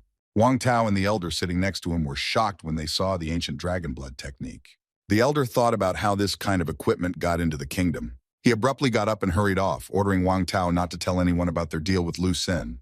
Wang Tao, meanwhile, taunted Lu Sen, who could avoid tears and injury if he conceded defeat. But Lu Sen was not going to back down, and had to admit that they were really worthy opponents to fight. Therefore, Zhang's disciples decided not to leave even the slightest chance for Lu Sen. They performed a combo attack where Zhang rose high into the air to make full use of his spear. Zhang threw it with all his might, and the spear flew straight at Lu Sen, who had seconds to make a decision. Lu Sen swerved to the side, but the spear managed to catch his face and left a small scratch. Lu Sen jumped to the side to avoid being finished off by the spear. Taking the opportunity, Wang Yin decided to attack Lu Sen from behind and aimed a blow at his head. But Lu Sen used the butterfly pole technique and did a backflip and dodged the blow. He was hoping for the slightest respite and understood that Du really didn't keep up with the shadow technique. As soon as he thought this, Liu Yang wanted to punch the teacher hard, but Lu Sen dodged it as well. After that, he was going to counterattack the boy, who had not yet managed to change his position. However, Wang Yin rushed to the boy's aid so that Lu Sen would not hurt him. She was going to punch the teacher in the diaphragm so that he would lose his balance. But Lu Sen managed to analyze the coming blow and grabbed the girl's leg. He spun it in the air and threw it at Liu Yang, thus neutralizing both opponents. The teacher then landed a few meters away from Zhang's students who were lying on the ground. He noticed a strange blue mist enveloping the arena and realized that it was Zhao Yao releasing his aura to narrow the teacher's field of vision. Yuan Tao suddenly jumped out of the thick blue mist who did not let himself be forgotten. Lu Sen concentrated all his energy and flames began to appear in his hands. He created a shield of fire in front of him using the flying dragon palm technique. But Yuan Tao did not give up the hope of breaking through it and striking at Lu Sen. Old Lu was angry with his son for using the family's secret technique against the disciple. Shen knew that such a shield was quite strong, as it created a sphere of qi outside the body that was able to protect against any attacks. Liu Yang twirled his spear with all his might to try and break down Lu Sen's strong defense. Yuan Tao fell to the ground so that his classmate could execute his intended attack. Lu used the ice dragon flight technique against the teacher, which was supposed to destroy the fire sphere. Lu Sen concentrated all his energy to counter the disciple's technique, but every second he realized how difficult it was for him to do something like that, because Lu was no weaker. Eventually, Dragon Liu broke through Lu Sen's fire defenses and the master was thrown back by the blast wave. Wang Tao was shocked that the disciple's strike was able to break through Lu Sen's defenses. The man standing next to Van said that the boy's spear determination was quite powerful, and he would achieve great success in this technique if he continued to practice.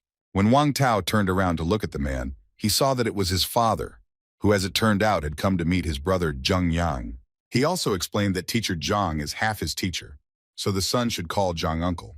Wang Tao couldn't believe his ears and couldn't fathom how it was that Zhang was his uncle. While catching his breath, Lu Sen realized that all of his disciples were doomed to defeat in advance, and such thoughts angered him and provoked him to anger because he really underestimated Zhang's students. Zhao did not want Lu Sen to take too long to recover and decided to attack with the ice fern technique. Lu Sen, who had not yet really recovered his strength, knew that he would be followed by another attack. He tried to block the girl's blows, but such actions were given to him with difficulty. The teacher grabbed the girl's hand and her attack hit the ground next to Lu Sen. Without giving the girl a chance to move, Lu Sen was about to launch his attack. But Zhang's students worked in harmony and protected each other despite everything. Liu gave Lu Sen a blow under his breath, causing him to become disoriented and didn't immediately realize what had happened. Anger filled his eyes and Zhang's snarls were already visibly annoying Lu Sen.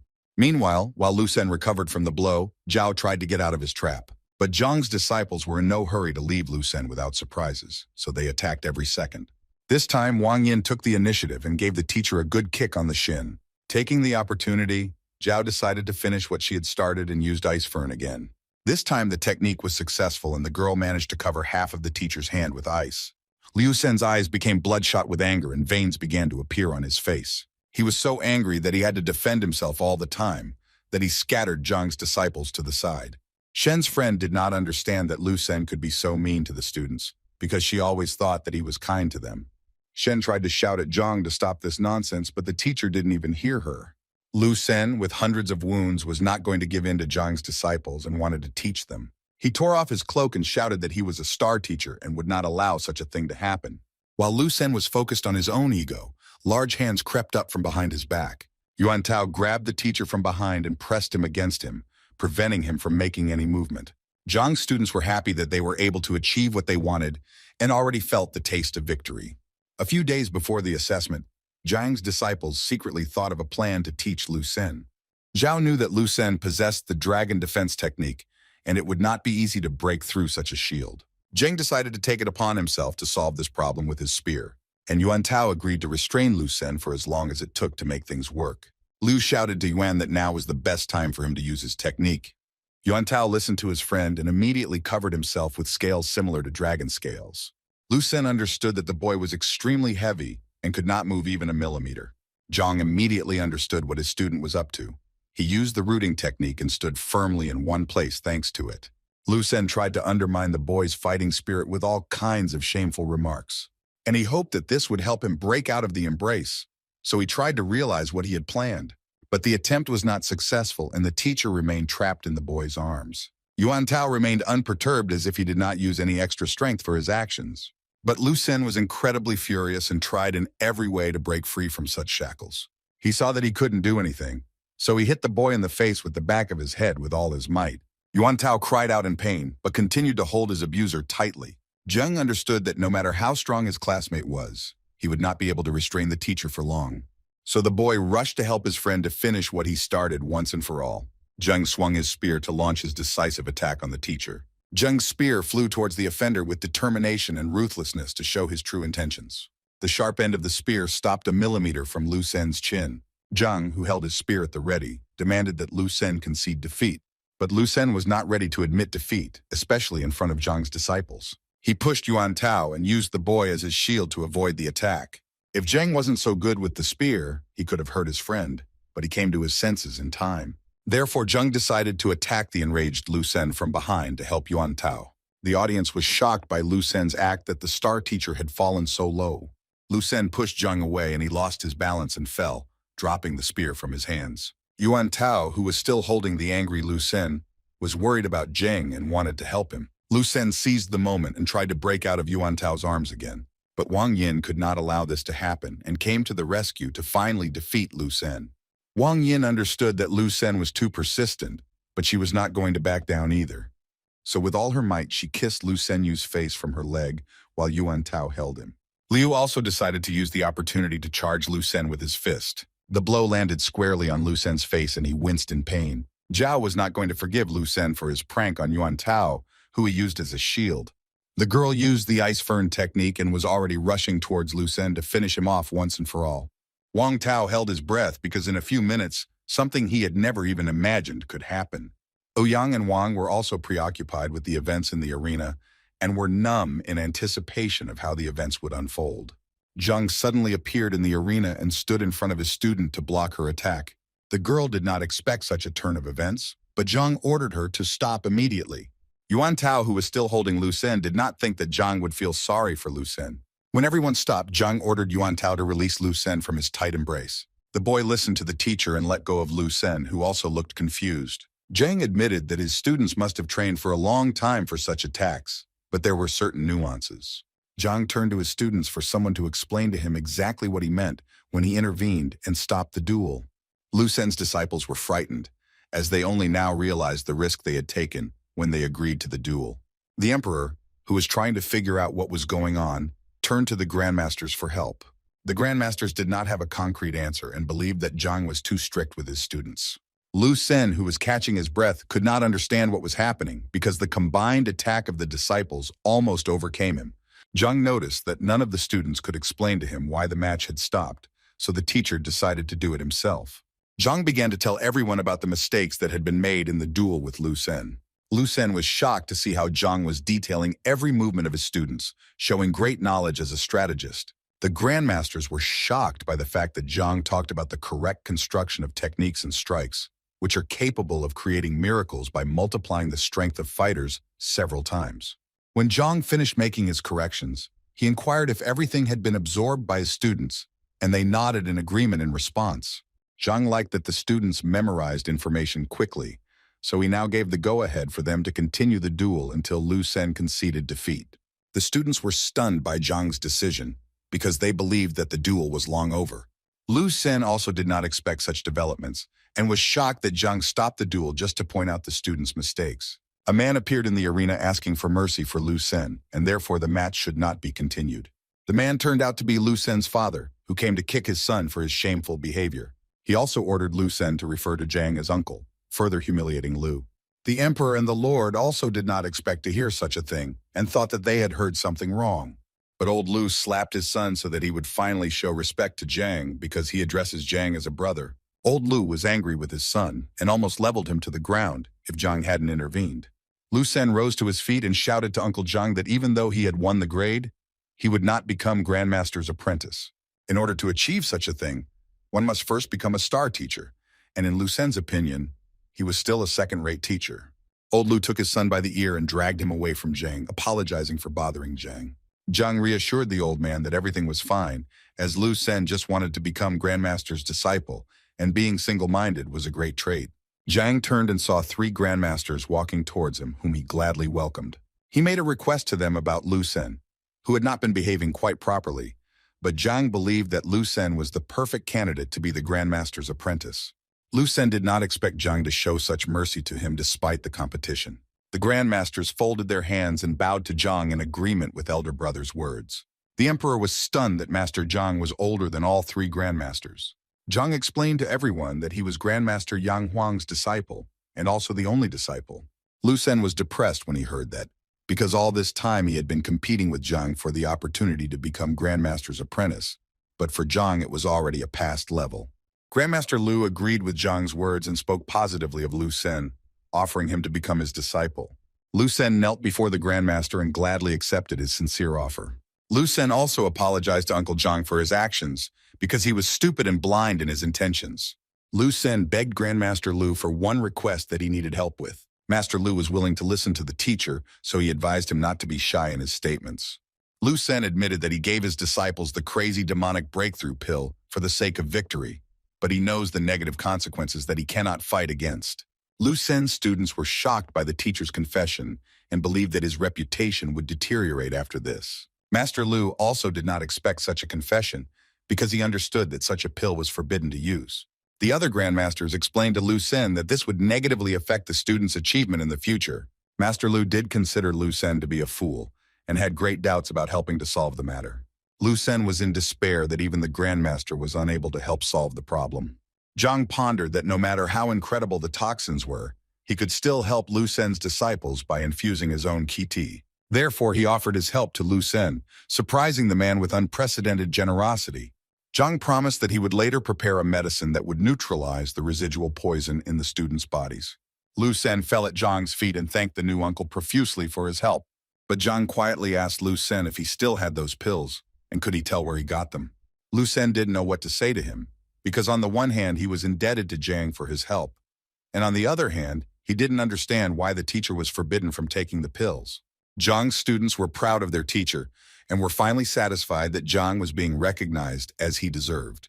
Ever since Lu Sen had summoned Zhang, the disciples had been filled with anger, and that anger had motivated them to finally get Zhang respect. The judge decided to sum up the results of the competition, and finally announced Zhang's victory. A few days after the evaluation, all the students in the academy seemed to have lost their minds and could no longer contain themselves, wanting to become Zhang's students. Zhang even had to ask his loyal disciples to go out and disperse the crowd, because Zhang could only hold joint lectures. Grandmasters praised their older brother, who himself did not expect such popularity.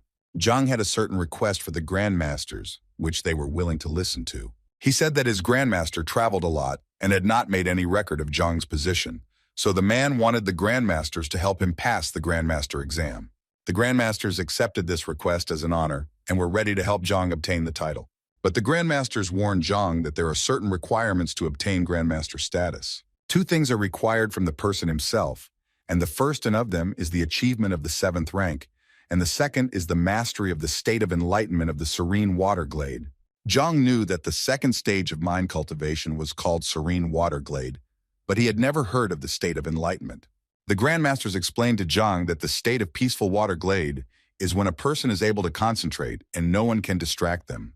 The Grandmasters were about to explain in more detail, but Zhang stopped them, because he was interested in something else. He wanted to learn from the masters how to develop the state of insight necessary for Grandmaster status. Master Lu was surprised by Zhang's question and didn't know what to answer for a while.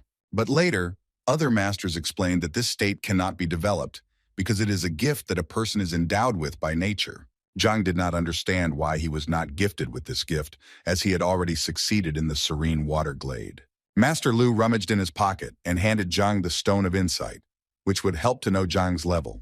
In order to be a Grandmaster of 1 star, the indicator on the stone must be 3, but the Grandmasters assumed that Zhang's indicator was much higher. But they also considered Zhang's young age, which could still affect the outcome, so the masters handed the stone over to Zhang for him to use at a convenient time. Zhang asked the masters where exactly he could pass the exam to obtain the title of Grandmaster. Grandmaster Lu said that the next exam was held in the Qianwu Kingdom, so as soon as Zhang reached the serene water glade state, he could go and try to achieve what he wanted.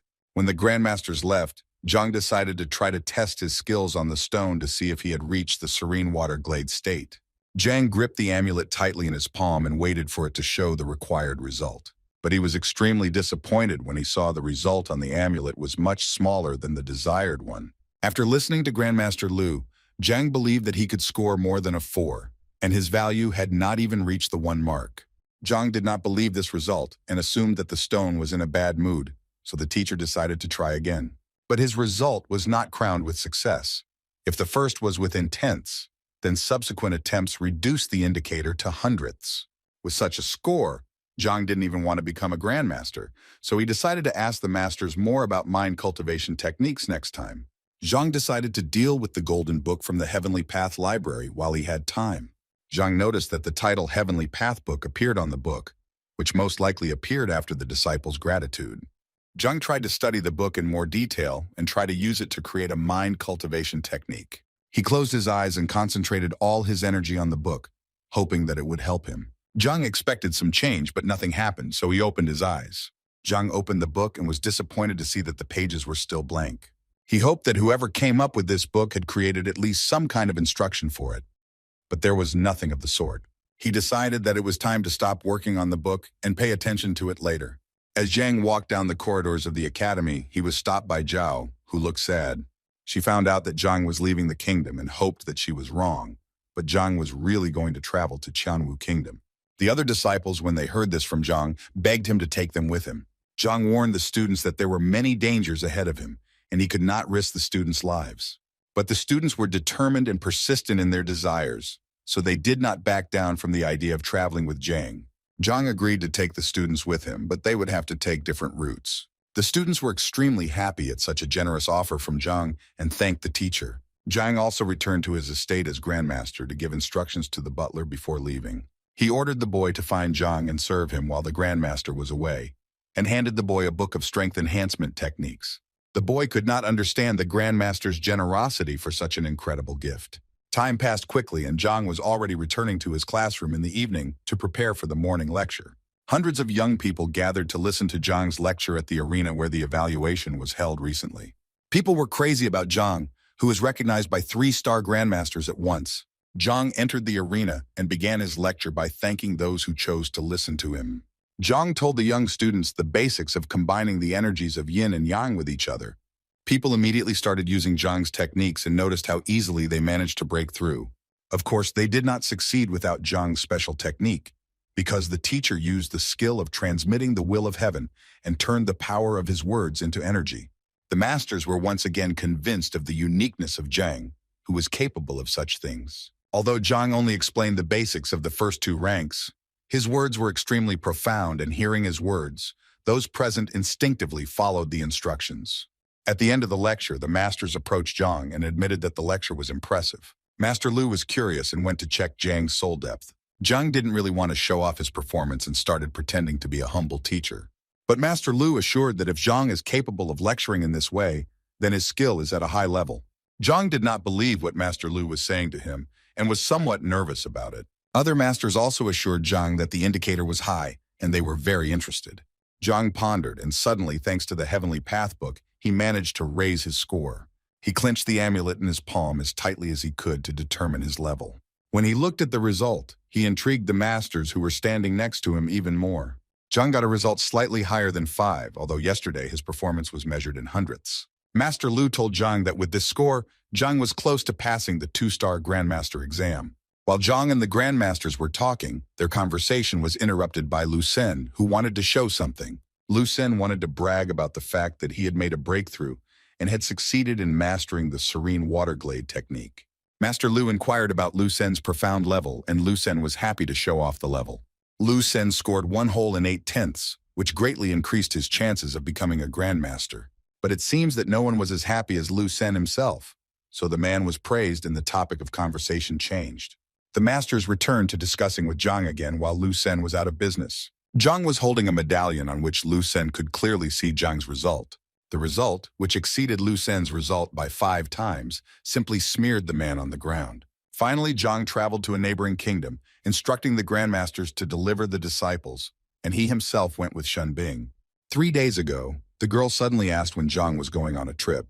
Zhang, who had not spoken to Shen for a long time, did not expect to see the girl again. When the girl heard that Zhang was holding a route to a neighboring kingdom, she asked how he was going to get there. Zhang decided that his journey would go with the wind, and he would ride an animal. The girl could help Zhang, because she was known about the Hall of Animal Breeders, which is nearby in the mountain ridge. Zhang asked Shen about the Hall of Animal Keepers, so that she could tell more about the place. The girl told that in this place, people have tamed a large number of animals that serve them, helping in various fields. Zhang was delighted to hear stories about tamed beasts that help people with their affairs. Zhang and the girl made their way through the thickets, and sometimes it seemed to him that they were walking in circles. The girl encouraged Zhang that the people who live here have tamed flying beasts that can cover large areas. Suddenly, Zhang and Shen were stopped by two young men who blocked their way further. Zhang realized that it was most likely robbers. He was used to this kind of thing, and such things happen quite often in this kind of area. Shen tried to explain to the boys that they do not have any evil intentions, but they are just keeping the road to the animal hall. The older man was not ready to let Shen and Zhang go further because this road belonged to the robbers. Some man suddenly appeared from the bushes and threw a stone in the direction of Balabal, and it fell to the ground. The man introduced himself as Yun Tao, the seventh prince of the Hanyu kingdom, and could help Zhang and Shen with their affairs if they waited a bit. Shen was indignant that their road was blocked and demanded an explanation why. The prince assured the girl that he had no evil intentions. He just needed to tame a beast of the 6th rank in order to successfully pass the exam to become a master animal breeder of 1 star. He explained that there was a golden panther living in this area that needed to be tamed, but it was extremely fast and timid. Shen looked at Zhang to see if he would mind waiting for a while, but Zhang was in no hurry, so he would have liked to watch the hunt. Shen and Zhang talked to the prince, who was interested in the purpose of their journey, and when he learned about the beast hall, he promised to help them. Shen was grateful to the prince for his concern, but it seemed to her that they could manage on their own, even though the prince was persistent. While the prince's servants were building a primitive trap, the prince still tried to convince Shen of the need for his help. Zhang carefully studied the traps and couldn't believe that such primitive things would help to catch a predatory beast, so he assumed that it wasn't that simple. Therefore, I decided to ask the prince directly about these traps so that he would tell in more detail. The prince was convinced that his trap was incredible and perfect because it was based on formations. The prince was well versed in this because he studied not only to be a beast hunter, but also studied the formation in his spare time and was an assistant to the construction master. The prince explained in detail that the flags placed around are capable of radiating the spiritual energy of 8 different elements. When all the flags are set, then the prince will start hunting, and if he succeeds, then the panther will fall into a trap. After saying that, the prince waved the last flag in his hands with all his might. The surrounding meadow lit up like a Christmas tree, and in the middle of the ground a blue unknown sign was visible. Zhang watched the prince's actions with great admiration and was extremely impressed by this. Yun Tao was a construction worker, and just like alchemist workers or fighters, their work process was capable of summoning the book in the library that Zhang was about to peruse. Flipping through the pages, Zhang learns about many new techniques that were invented 3 centuries ago. When the prince finished, he rubbed his palms together and waited for the beast, but Zhang wanted to make adjustments. The prince did not like that Zhang showed even the slightest doubt about the strength of his formation. The servants also almost stoned Zhang for daring to judge the prince's formation. The prince was convinced that even a master of the 7th level would not be able to get out once he got to her, not to mention a beast of the 6th rank. Shen advised Zhang not to interfere, but Zhang wanted to explain something else to the prince. The prince did not want to hear anything from Zhang, so he advised that it would be better to see the result as soon as the beast was trapped. Suddenly there was a sound in the bushes nearby, reminiscent of the crackling of dry twigs underfoot. The prince became alert and realized that the panther was approaching the appointed place. The prince ordered his servant to set fire to something immediately until the panther appeared. The servant listened to his majesty and took a small device, removed the cap from it, and began to blow. Shen explained to Zhang, who was interested in what they were setting fire to, that it was female pheromones to attract a predator. From the thickets of the forest appeared a large red beast with massive paws, sharp fangs, and attractive green eyes. The prince ordered his servants to be ready to activate the formation. The beast began to stir around as if it felt that it was in danger. The prince gave the order to enrage the beast and attack it to finally achieve the desired result. The archers drew the string on their bows and prepared to shoot in the direction of the beast. The alarmed panther saw that she was in danger from several positions, so she instantly ran away from where the archers were aiming to save herself. The prince ordered his servants to continue firing their bows to trap the panther. The panther ran everywhere, trying to hide from the arrows. The prince liked this course of events because everything went according to the plan he had conceived. When Panther ran into the area where the trap was set, the prince activated it. Zhang watched this incredible sight with admiration and understood that one had to be careful with the builders. The prince approached the angry beast and looked into his eyes, enjoying his own success. The prince turned his back on the beast and was proud that he had finally managed to tame the panther. But the servants who looked at the prince looked frightened and warned the prince against the inevitable. One of the ensigns that supported the formation system suddenly fell and destroyed the barrier that restrained the panther. The prince was still engrossed in his own victory and ignored the fact that the panther was leaving the trap. When he felt her breath on him, he turned back and was shocked that the beast was freed from its bonds. The panther was even more enraged, and the servants scrambled around trying to save the prince. The panther swung its massive tail, and several servants flew away from its blow. Panthera then turned towards Zhang and Shen's ambush, where she spotted a boy and a girl. She ran up to them, which scared Shen, but not Zhang, who behaved quite calmly and tried to calm the beast. But the beast did not succumb to any appeasement and wanted to destroy everything in its path. Zhang did not wait for the beast to harm him, so he quickly counterattacked the panther without any weapon. Shen and the prince were shocked that Zhang managed to fend off the angry panther with his bare hands. The teacher's blow sent the animal flying several meters away, and if it weren't for the nearby tree, the distance could have increased. Zhang was wiping his hands and trying to tell Panther that he hadn't attacked her, so it was her own fault for attacking him. The prince was still digesting in his mind what he had seen, how Zhang easily handled the 6th rank beast. The panther scowled after Zhang's last blow and glared in his direction again. She opened her mouth and released her sharp claws, jumping straight at Zhang. Zhang realized that in the end, this was a wild beast, with whom there was no point in negotiating anything. Therefore, Zhang grabbed the panther tightly by the tail and spun it with all his might. The panther didn't expect Zhang to do something like that to her, so she was probably scared. Zhang tossed the panther from side to side as if it were some kind of toy and weighed less than a feather. The prince looked at this sight and wondered what kind of power Zhang possessed to be able to do such things. At some point, Zhang decided that it was okay to make fun of the animal and left it to come to its senses. He turned to Shen, who was huddled against a tree in fear, and said that they should move on. The girl pointed her finger somewhere behind Zhang's back and looked confused. Zhang turned around and saw that the panther got up quite quickly after such kicks. The prince held his breath as it seemed that the golden panther was about to voluntarily submit to Zhang. The prince was a little upset that he had tracked down the beast for so long to complete the exam, but the beast chose to obey Zhang. So the prince explained to Zhang that if he was willing to take the panther into his service, he should pat her on the head and she would serve him for the rest of his life. Zhang wondered why the beast obeyed him after Zhang had beaten him, so Zhang decided that such a task was quite easy for him. With his judgments, Zhang knocked down the prince, who had put in a lot of effort to catch the panther. Zhang decided to directly ask the panther if it could fly, but Shen was not surprised by Zhang's question, so she decided to explain to him that the beast cannot fly. Then Zhang understood that the beast was of little use, because he needed to reach the Qianwu kingdom, which was tens of thousands of kilometers away. Although if the beast still showed a desire to obey Zhang, then he did not stop him and asked the panther to take them to the Hall of Beasts. The prince explained to Zhang that the animal had suffered severe injuries and therefore needed at least half a month to recover. When Zhang found out how long it would take for the animal to recover, he was upset. Therefore, he asked the prince, as a student of the beast tamer, if he knew any methods of quick healing. The prince began to talk about the first method, which had several nuances. But Zhang interrupted him and asked him to tell about the only quick method. The prince said that there is a method that is available only to grandmasters, that is to help the panther break through, and then she will be as good as new. Zhang thought that when the panther was attacking him, Zhang didn't try to find out any information about her, so he should try now. So the man came closer to the beast, admiring its striking beauty. He tried to gain the panther's trust by stroking her and scratching behind her ear. And then, out of all stupidity, he taped the panther on the face so that it would turn off like that. The prince was shocked when he saw that Zhang was breastfeeding, but Shen reassured the boy that it was necessary. When Zhang examined the panther and got all the information he needed about it from the library, he tried to wake up the beast. When the panther woke up, she immediately hid behind a tree in fright so that Zhang would not maim her again.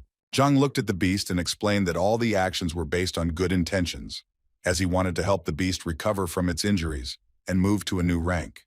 Therefore, Zhang gave the panther a choice. Either she approaches him and he helps her, or everything remains as it is. The panther rubbed against the tree trunk and purred as she expressed her affection for Zhang, and in a few minutes she got out of hiding and moved in the direction of Zhang. Zhang looked at his hand, which was pouring out blue streams of qi energy, and asked the beast not to move. And then he put his hand on the panther's head, and it seemed that the forest clearing was illuminated by thousands of lightning bolts. The prince couldn't believe his eyes when he saw Zhang pouring his energy into the panther to help her break through. Shen was no longer surprised by Zhang's strange methods, because before he had produced such things, the panther, which seemed to have grown new muscles and new shiny fur, was able to make a breakthrough. The prince did not believe that it was so easy to make the beast break through, when even a 2-star master would have to spend several years on it. Zhang admitted that because of the panther's huge size, he had to expend more qi than a normal human would. But he was satisfied with the result, and now that the matter was done, he could move on. Zhang called Shen and thanked the prince for meeting him, and wished him success in the future. The prince decided to detain Zhang for a moment longer so that he could explain one thing to him. The prince asked Zhang how he managed to understand that he had made a mistake when preparing the trap. Zhang said that the prince's mistake was quite simple, because he did not take into account the mountain range on which they were standing. The prince explained that he had never faced such a problem, because before that he had succeeded without a doubt. Zhang explained that there are deposits of metal in the rock and this element is able to resist the wood, which is so necessary to restrain the beast's power. The prince understood that Zhang never ceased to amaze him with such lightning-fast knowledge. Now Zhang and Shen had saddled the panther and were ready to go when the prince asked if they could go with them. Zhang said that a third person would easily fit on the panther, but what about the prince's servants? Zhang didn't know. The prince assured Zhang not to worry about them, as they would get there on their own, but the servants seemed to have only just found out about it. In this case, Zhang did not object and invited the prince to travel. They raced at breakneck speed through the thicket of the forest, not even having time to enjoy the scenery. But Zhang understood that 3 people still had a convincing weight, and it was taxing on the beast, so he needed to rest. Zhang was pleased with the beast because thanks to it, he would be able to reach the hall in a few hours. Suddenly it dawned on Zhang that since he had tamed the panther, the prince had failed the exam. But the prince did not care about this because if Zhang had not tamed the panther, then everyone would have died. Then Zhang became interested in what was needed to pass the exam and began to question the prince. The prince said that there are several stages. It is certain that first there must be a perfect theory about the beasts, and then after some training the hunt begins. Zhang drew a parallel that the prince's exam is similar to the alchemist exam, which also has theoretical and practical parts. Zhang agreed to help the prince pass the exam and tame some new beast. The prince was overjoyed at Zhang's initiative and jumped to the heavens with happiness. He understood that if a master like Zhang helped him, then he would definitely succeed. Zhang tried to calm the boy down to find out what beast he had in mind to tame. The prince began to go through all the known animals, and remembered which one he would like to tame. According to the prince, it was a bird, and when Zhang heard that it was a flying beast, he thought. But the prince explained that the bird he was going to hunt was small, a little bigger than the palm of his hand. Shen noted that a bird of this size is not considered a flying carrier, so it should be treated simply as a bird. The prince explained that the bird is not a fighter, but just very fast, and its strength is at the initial level of the 6th rank. Zhang understood that if the bird was small and also fast, it would not be easy to catch it. The prince told that somehow he destroyed the nest of this bird, and it haunted the team for several days, causing inconvenience. Zhang was amused by the story the prince told him, and he decided that the bird was quite stubborn. The prince said that after the incident, the bird dropped its droppings on his head right in flight. Every time it hits a target, it flies away several meters to continue provoking. Therefore, the prince did not know how to catch her because she was quick with arrows. Zhang couldn't come up with any plan yet because he didn't know what kind of bird it was and what its speed was. Shen advised Zhang that when the bird is close to the ground, you can try to catch it. But the prince insisted that the bird is faster than human reaction and cannot be caught with bare hands. The bird seemed to have heard the prince's conversation and was approaching the meadow where they were standing. The prince immediately recognized the winged defender and pointed out her speed to Zhang. In a split second, Zhang was able to make out the bird and see its brown coloring combined with its red beak and long tail. The prince was already visibly nervous and waited for Zhang to do something to catch the feathered one. The bird, as always in her style, did not miss the opportunity to mock the prince and pecked him in the forehead with droppings. Zhang looked at the bird, and it was clear to him the trajectory of the flight, which could easily be calculated. The prince tried to convey something to the bird, but it didn't look like an agreement, more like swearing. Zhang instantly appeared behind the bird, and before she noticed him, he reached out to catch her. The prince was stunned by Zhang's transfer technique, who was by his side just a second ago. It seemed to the prince that Zhang was like a warrior from a legend, who had the strength of the 9th rank. Zhang held the bird in his hands, thinking that he had easily managed to catch it while it raged. Shen was surprised at Zhang's speed that even such a fast bird did not have time to react. But for Zhang, everything was not important, so he called the prince so that he could finally tame the bird. The prince took the bird in his hand and literally began to chirp to it, speaking in the language of birds. Shen explained to Zhang that it would take 4 days to make a contract with the beast. Zhang did not like this term, So when he asked the prince about taming, the young man replied that he managed to arrange with the bird for 2 days. But it seems that the bird did not know about this, because when it heard the term, it began to chirp loudly and peck at the prince's hand. Zhang was fed up with all this and wanted to solve this matter as soon as possible. The prince could not speed up this process because he was worried that if he started to trade again, the terms would be delayed by a month. Zhang did not like this turn of events, so he decided that he would help the prince tame the bird in 10 minutes. The prince did not believe in this because it is impossible to tame a beast of the 6th rank in 10 minutes. Zhang assured that he would succeed in everything, so he asked to hand over the bird. While Zhang was working on the bird, the prince asked Shen if Zhang was also a tamer, but the girl replied that there was no such profession in their kingdom. Zhang took the bird in his arms and looked at it with a menacing gaze, offering 2 possible developments, one of which coincided with the bird's interests.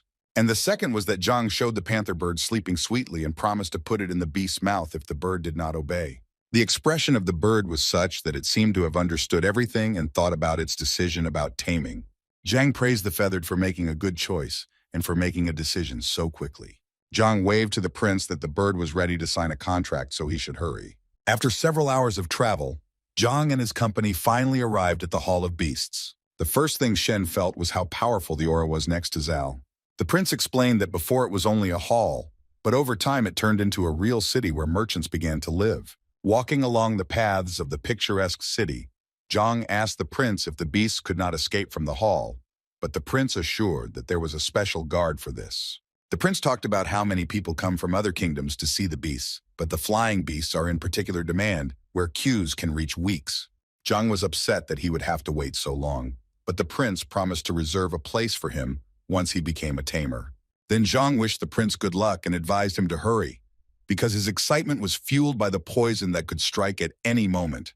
The prince led his new friends to the hall where the exam took place, telling various interesting stories along the way.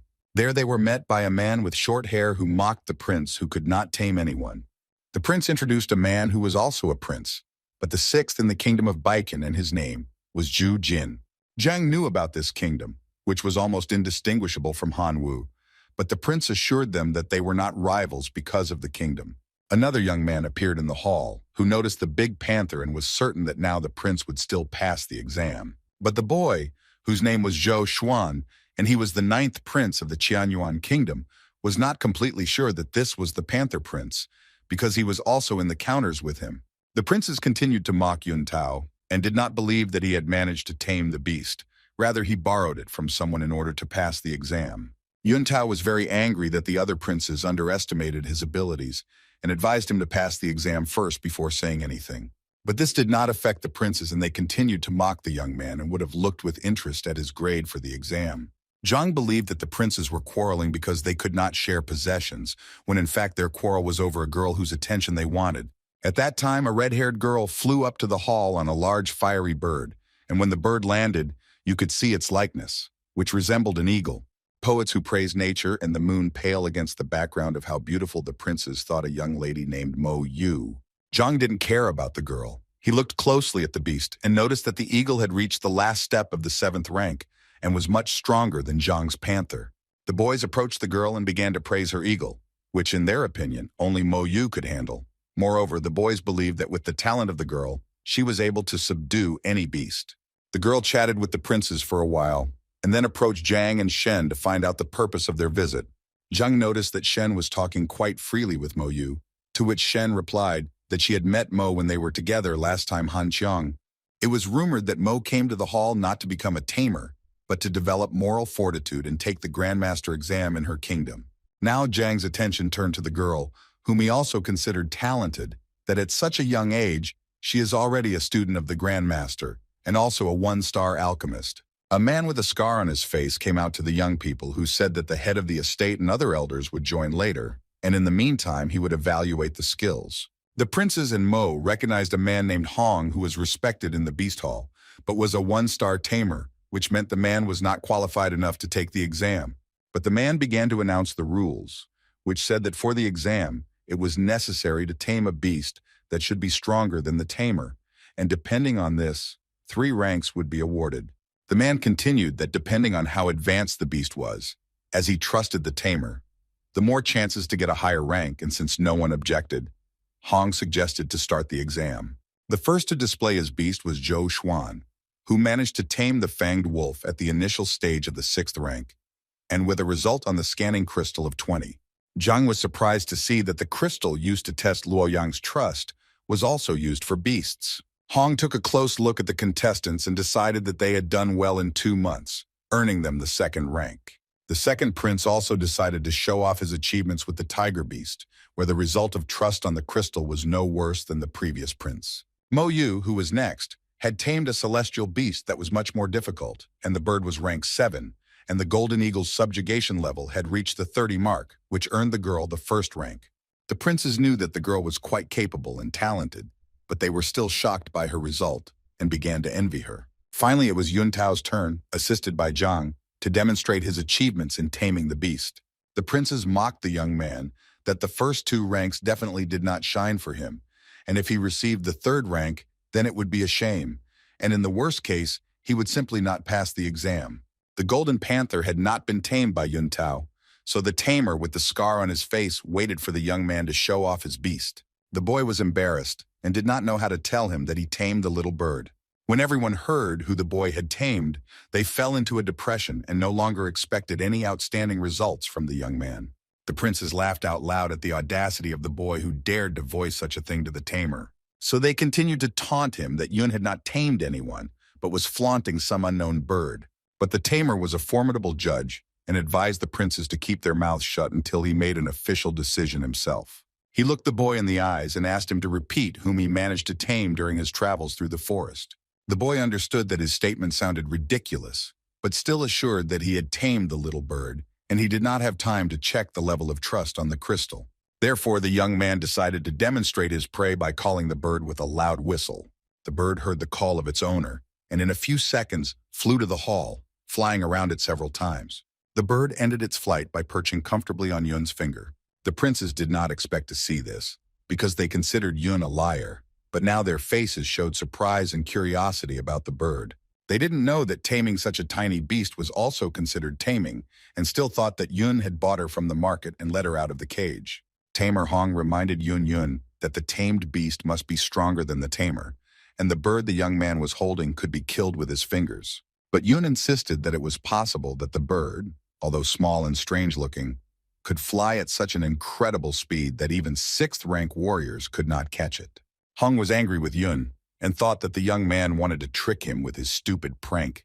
Hong poked his finger at Yun and said that the other members had brought beasts that were worthy of advancing to the next stage, unlike Yun's songbird.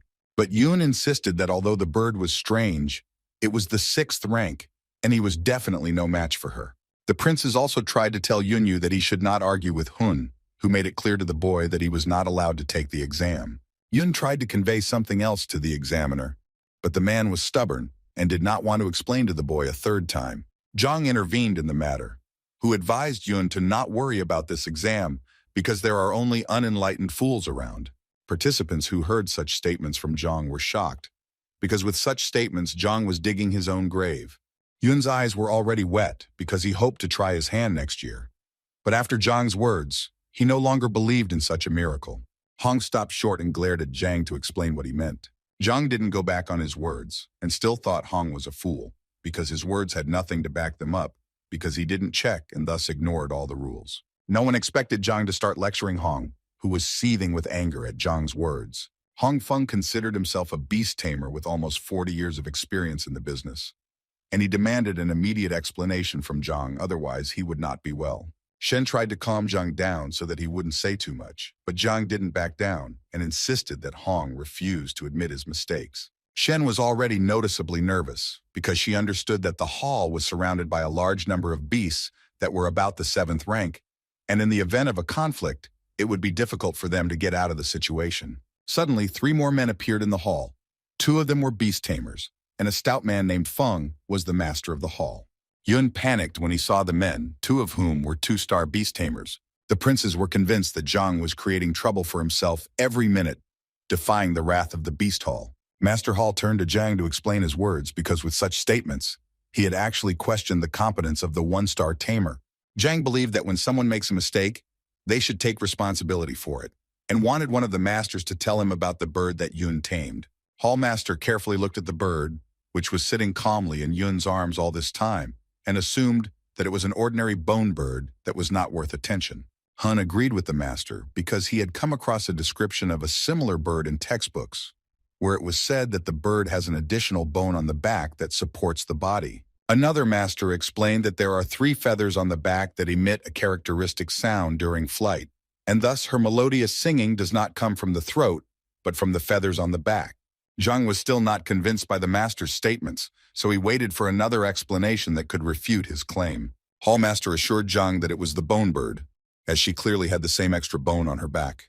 Then Zhang phrased the question differently, because everyone saw how the bird made several circles before landing. But did anyone present here a sound during the flight? Hun agreed that the strange bird had indeed flown several times, but that it had done so almost silently. Zhang took the bird in his arms and began to carefully examine every detail. In particular, it had golden claws, and not 1 but 3 extra bones, and there were no feathers on its back that could make a sound. Then Master Zalu thought that if it was not a bone bird, then what kind of bird could it be in such a case? Zhang believed that an ancient beast, the lightning sparrow, was sitting on his hands. Everyone was stunned by how Zhang had focused on the ancient beast. Master Zalu knew that there were many different kinds of wild beasts, and they were the ones with one of the strongest bloodlines. But he was also convinced that it was an extinct species, so it was unlikely that Yun would catch such a rare beast. Hun repeated Master Hall's words and could not calm down, and believed that this was exactly the rare beast in question. The master, whose height was about a meter, was also convinced that most of these species had disappeared, and those that remained had most likely reached the level of spirit beasts. The princes still did not miss the opportunity to sneer at Yun and think that in that case their beasts were indeed primal beasts. But Zhang was completely indifferent to empty chatter. He knew that the Hall of Beasts had the opportunity to check the pedigree of the beast, and only then would he be sure that he was wrong or not. In ancient times, spiritual energy was cruel and harsh. It is far from now. If the strange bird is really an ancient beast, then only a drop of its blood can destroy the current ordinary beasts. Therefore, Master Zalu ordered to prepare a test animal in order to test the bird, and if it is confirmed, it will be a real sensation. In a few minutes, the master was brought an experimental rat, which only needed to taste a drop of the bird's blood. Zhang took the bird closer and extracted from it the very drop of blood necessary for the purity of the experiment.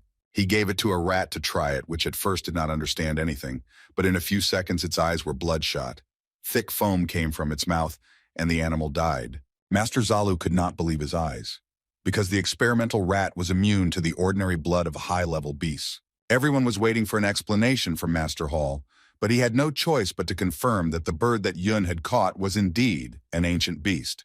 Yun was glad that Zhang had just saved him from an embarrassing failure while the others were still trying to digest the information. Hun became nervous and did not know what to do because he had made a serious mistake. The princes also understood that they might be in trouble because of their inappropriate taunts towards the rare bird. Mo looked at Zhang and tried to figure out how he could understand what the one-star tamer couldn't. Hallmaster looks at the dead rat and realizes that the blood of ancient beasts is like boiling water, and ordinary beasts cannot withstand such a load.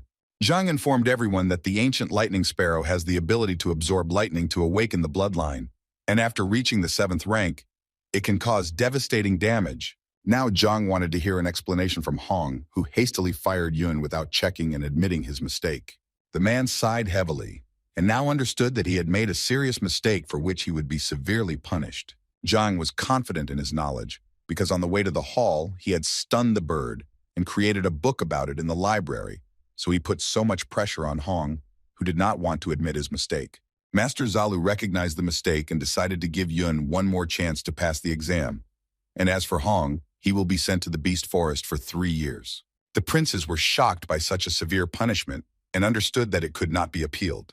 Zhang quickly found out information about the animal forest from Yun and found out that it was something like a pigsty that only students usually go to. Hun was led out of the hall while he pondered how he had made such a blunder. When everything was settled, Hallmaster announced that he was ready to take Yun's exam. Zhang encouraged and wished the boy good luck with the exam he had to pass. While Yun was taking the exam, Mo decided to ask Zhang how he knew so much about the bird, assuming that Zhang was also a tamer. But Zhang denied the girl's assumption, which puzzled her, and now she was even more interested in how he managed to tame the bird. Zhang smiled back and said that the bird probably liked him and began to serve him faithfully. The girl did not force the truth out of Zhang, but offered him a jade brooch from the 2-star grandmaster Zhan Shu in exchange for information. Shen was stunned by the girl's offer, because she knew how valuable the brooch was, even though it had a short-term learning effect. Zhang did not even listen to Mo's proposal to the end, because he was not interested in such a proposal. Meanwhile, the crystal showed that the subjugation level of the Yunyu bird was 40, which meant that the young man had reached an advanced level of taming. At an advanced level of domestication, there was a special bond between the master and the beast, and they entered into a contract.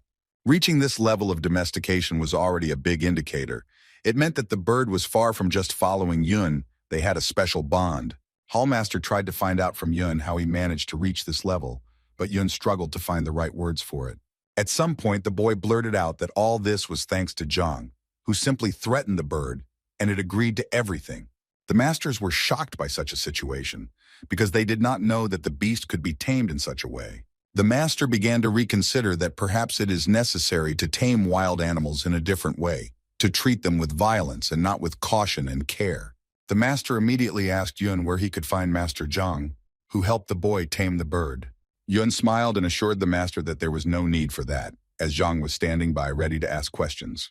Yun assured that even though Zhang is still young, he has quite strong abilities to tame beasts. In particular, he tamed a panther in 10 minutes. Hallmaster was shocked by such a statement and could not believe that a wild beast could be tamed in such a short time. The master began to ask Yun what technique Zhang used to cope so quickly, or did he use something out of the ordinary? But Yun assured the masters that he did not notice anything strange, only that Zhang had beaten the panther, and after that, she began to trust him. The masters did not know how to answer such a question, because they had never used such a technique in their practice. Yun also admitted that he tried to tame the panther himself, but underestimated its power and was saved from imminent death by Zhang. The masters still did not believe in such a thing, because they had put a lot of effort into learning the theory of taming and practiced a lot. But Zhang did it so casually. The master looked at Zhang mysteriously, but did not yet dare to approach him to talk. Master asked Yun if Zhang was a tamer who knew some new techniques. But Yun denied this and said that Zhang hadn't even passed the exam. Maybe he was just a novice who was learning such techniques as an amateur. Master asked Yun if he could ask Zhang if he was ready to become a tamer and take the exam right now. The master already had plans for Zhang, seeing him as a treasure that could help advance the tamer branch among the others. Yun approached Zhang and told him everything Master Zalu had told him. Zhang weighed all the pros and cons of this proposal, but he understood that he came for something else. He was confused by the poison in his body, which could negatively affect his health at any moment.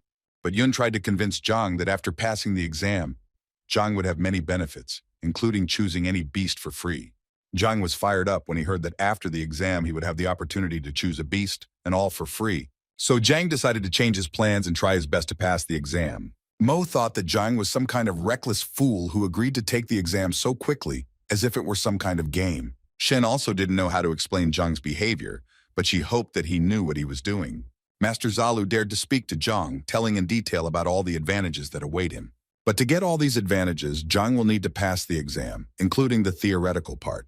Before agreeing to the exam, Zhang asked if the master had any taming books so he could look at them. The master was surprised by Zhang's desire, but allowed him to use this opportunity because Zhang assured him that he was nervous and needed to read the literature.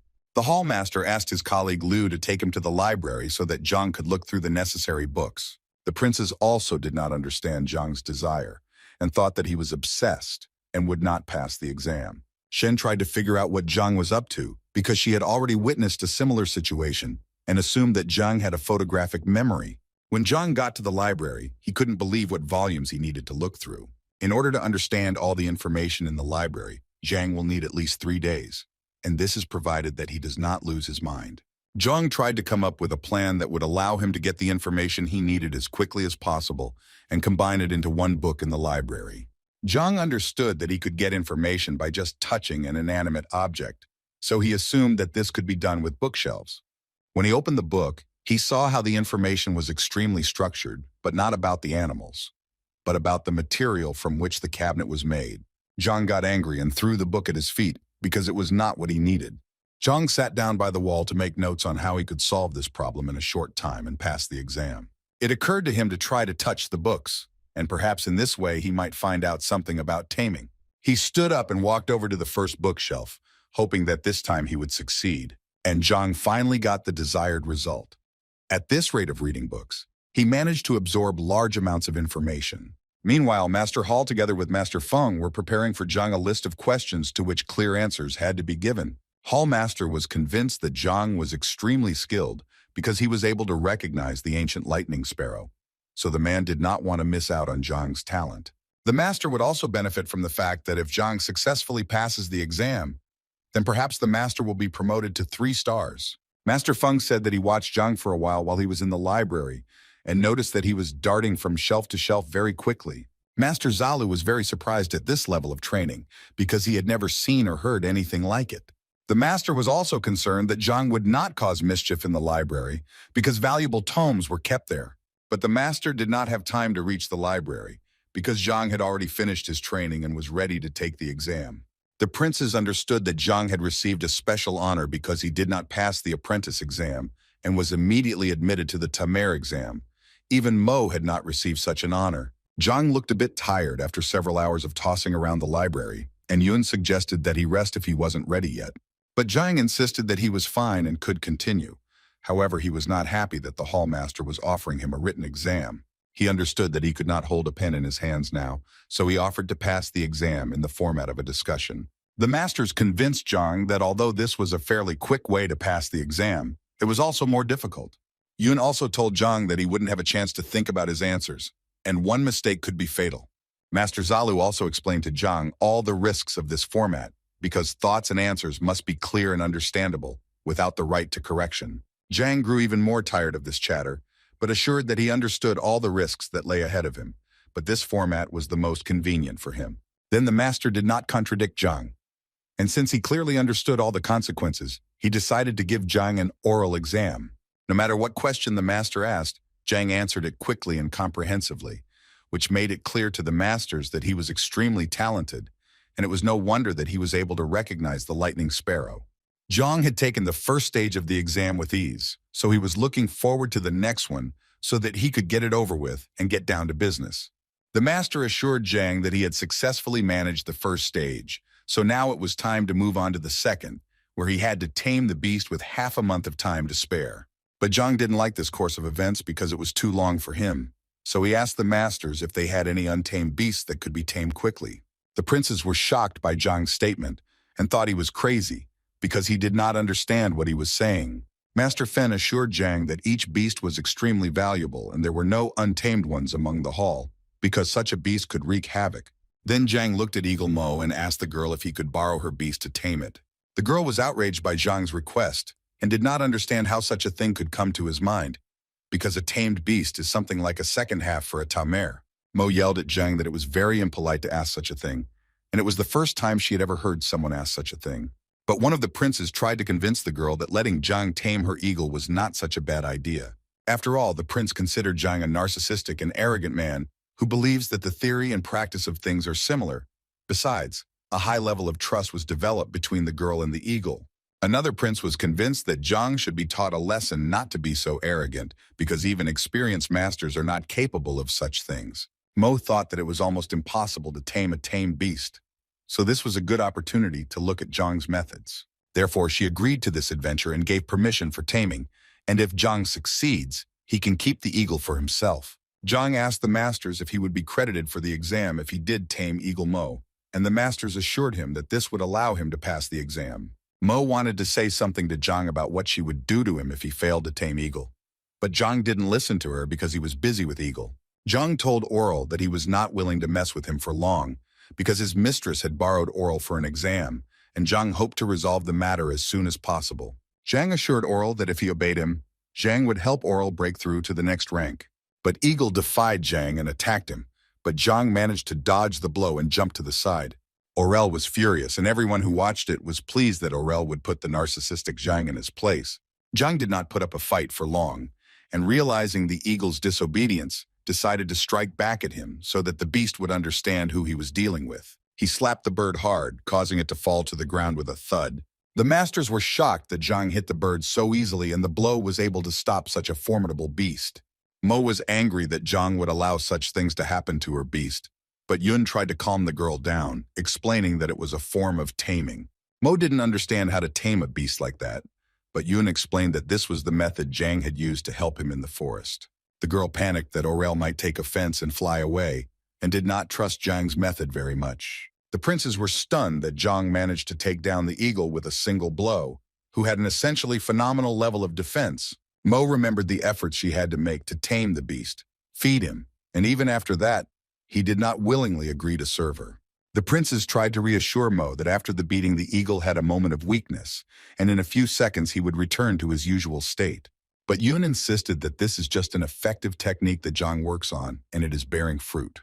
The masters assumed that Aurel still gave up in this fight, but they did not understand how it happened because they also repeatedly used brute force on the beasts, but to no avail. Zhang stood contentedly next to the eagle and waited for the masters to confirm his success in the exams. The masters assured that for an accurate result, they need to check the level of obedience of the eagle, and then they will be able to make a final verdict. Zhang and Aurel touched the crystal and waited for the result to appear, confirming or disproving Zhang's victory. One of the princes also tried to reassure Mo, because she already had a high level of trust from the bird, so it was unlikely that Zhang would be able to surpass him. Another prince also assured the girl that he would hardly be able to achieve anything with such a barbaric method. However, Mo was even more enraged by such reassurances, and she kicked the princes to stop them talking so much. The guys tried to do their best and waited together with everyone for the results of the crystal. When the result of 45 appeared on the crystal, they could not believe their own eyes that such a thing was really possible. The master looked at the crystal carefully and pondered how Zhang had achieved such high scores. So the master had no choice but to acknowledge Zhang's absolute victory and declare him the tamer of 1 star. But Mo disagreed with this decision because, in her opinion, Zhang did not fulfill all the requirements of the exam. She explained that in order to successfully pass the exam, Zhang needed to tame a beast that should surpass the tamer in rank. Although Zhang managed to tame the eagle, but the bird was definitely not up to Zhang's level, which is why he was able to achieve his desired result so easily. The master agreed with the girl's words, and the man wondered whether in such a case it is really possible to credit Zhang with the result. Zhang resented that he was not considered a tamer since he had done everything the hall master asked him to do. But Mo insisted she believed that the eagle should be a higher rank than Zhang, so the fact that he had tamed him could just be considered a gift. Zhang was not confused, looked at the eagle, and told him that now it was his turn to show his strength. The eagle wrapped its wings, a strong wind blew around, and the bird began to make a breakthrough. Hall Master was stunned that the bird was making a breakthrough, and not just a breakthrough, but the evolution of the pedigree. Everyone looked with admiration at the bird, which became even stronger every second. Master Fen couldn't believe his eyes because such a breakthrough is unique and quite rare, more like a mutation. The princes were no longer so negative about Zhang, who was able to achieve unique things with just one hit and made a powerful breakthrough for the beast. Mo couldn't believe that the beast she tamed hadn't been given any herbs or things like that to help make such a powerful breakthrough. But unlike Mo, Yun did not hide his admiration for Zhang's skill, who was still showing off his greatness. The bird that had completed its transformation looked incredibly majestic and even more powerful than before. Zhang looked at his new protege and wondered if he could be considered to have passed the exam in this case. The masters were stunned and speechless. After only a few minutes they recovered and had to admit that Zhang was indeed a master of his craft. Master Zalu hesitated for a long time, but still decided to ask Zhang about something that was bothering him. But Zhang seemed to have read the master's mind and knew that he was interested in how the golden eagle had succumbed to the evolution of the bloodline so quickly. According to Zhang, it was quite simple as he used the golden sparrow's blood essence and fed it to the eagle to achieve the desired result. Although the method looked rather strange and incomprehensible, Zhang had known cases where an ancient beast absorbed the essence of another ancient beast and reached the evolution of the bloodline. The masters thought about Zhang's words, but the results stunned them, so they decided that they should try things like this in the future. When Zhang finally passed the exam, he asked the masters which air beast was best to use to reach the Red Lotus Ridge. The master pondered and explained to Zhang that the ridge was thousands of kilometers away from the Qianwu kingdom, and if Zhang used even the eagle, he would reach his destination in about half a month. Zhang was upset by such long deadlines, and he also knew that there were lightning air beasts in the hall that could cover long distances in an extremely short time. The masters confirmed Zhang's information, but emphasized that they only had 2 such beasts, one of which was currently on its way. The other beast had a serious illness, so it was necessary to send a person to the kingdom of Beiwu, who brought Grandmaster Qing Yang from there, who might be able to cure the beast. Zhang did not expect that the kingdom he was in had the same doctors for humans and beasts. Therefore, Hallmaster promised Zhang that as soon as the beast recovered, Zhang would definitely be able to use it, but at a high price. Zhang did not expect to have to pay for this and hoped that he, as a tamer, could use the beast for free. The master explained to Zhang that a 1-star tamer can ride beasts below the 8th rank, but to use stronger beasts you need 2 stars. Zhang didn't expect that there would be such a reason that no one had warned about, but he quickly got over himself and decided to pass the exam to get 2 stars. Mo couldn't believe how big Zhang's ambitions were, because the girl had put in a lot of effort and a lot to achieve the recognition she has now. Hallmaster was about to explain to Zhang what was necessary for the exam, but his speech was interrupted by a young man running to the hall. The servant wanted to inform the master that the grandmaster had arrived and was waiting for an audience, and that things seemed to be very bad. Everyone present went to another hall, where there was a sick animal, and waited for the grandmaster to say his word about this situation. When the grandmaster arrived at the hall, he examined the beast and realized that it had a fever. But from time to time, the beast looked up at the sky as if looking for its mate. But Qing Yang was informed that if this is indeed the case, then it is unlikely that it will be possible to find the other half for the beast that died, because it will take a long time. Qing understood that if he did not find a mate for the beast, it could end badly for him, so he needed to solve the problem in an alternative way. Qing suggested in such a case that the animal be castrated in the hope that this would help solve his problem. But Qin's words awakened the beast, and it looked at him with an angry look. The beast hit Qin with all his might, causing him to fly towards the wall and crash into it, leaving behind a thick trail of dust. Hallmaster still hoped that Qin had a solution to this problem, as the beast needed to be rescued immediately. Zhang cautiously approached the infirm beast and scoffed at Qing's treatment methods. Qing was furious when he heard Zhang dismiss his offer and waited for Zhang to offer some other options. Zhang believed that when it came to the doctor who was called to help the beast, some experienced man would come, but in reality the opposite is true. Therefore, Zhang was categorically against Qing's recommendations, because after doing so, the beast would surely die. Qing was very nervous and angry that his experience and words were being questioned by some unknown man. Zhang didn't care what Qing thought of him, because he was more concerned about the beast, who by the way was also undergoing the bloodline evolution. The masters were stunned by Zhang's statement, as they had not yet departed from the previous evolution, and now another one awaited them. Zhang picked up the beast's paw and explained that usually such beasts have a thick layer of flesh covering the claws, which should be greenish gold, but now they are pale. The signs listed by Zhang were direct evidence of evolution, but why and how the beast does this Zhang did not know. Master Fen assumed that this was due to the recent trip in which the beast participated. Qing was indignant at Zhang's statement and argued that he knows and understands everything perfectly, but if the beast underwent evolution, then why is it suffering so much? It occurred to Zhang that the yin and yang energies in the beast's body had clashed due to the medicine, and he was also angered by the statement about castration. Yan tried to justify himself to the hallmaster, but it seems that he did not listen to him anymore and was waiting for Zhang's offer to treat the beast. Seeing Zhang's knowledge, hallmaster was convinced that he was capable of healing the poor beast. Zhang assured that as long as the male yang energy was moving in the beast's body, everything was fine. But Zhang needed an alchemist. Yun pointed a finger at Mo and said that she was a professional alchemist, and the girl in turn promised to do her best. Zhang asked the girl if she knew how to create the pills needed to heal the beast.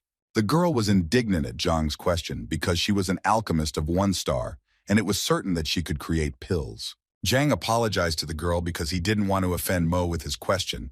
He just assumed that she passed the exam with the help of discussion. But Mo still didn't understand what Zhang was getting at, because the people who pass the exam thanks to the discussion have an extraordinary level of knowledge in the field of alchemy, and they can also create pills. Zhang pointed at himself and told Mo that he too was gifted with extraordinary talent and had passed the discussion exam, but he couldn't create pills.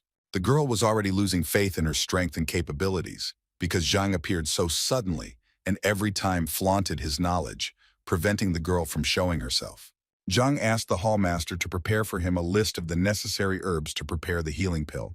Mo, who was listening attentively to what Zhang was dictating, was putting together a puzzle in her head about the pill that the man wanted to prepare. She realized that Zhang had decided to prepare the burning sun pill and became nervous about it. Zhang confirmed the girl's assumption, but she assured him that such a pill was prepared by the masters of 2 stars, and she was only an alchemist of 1 star.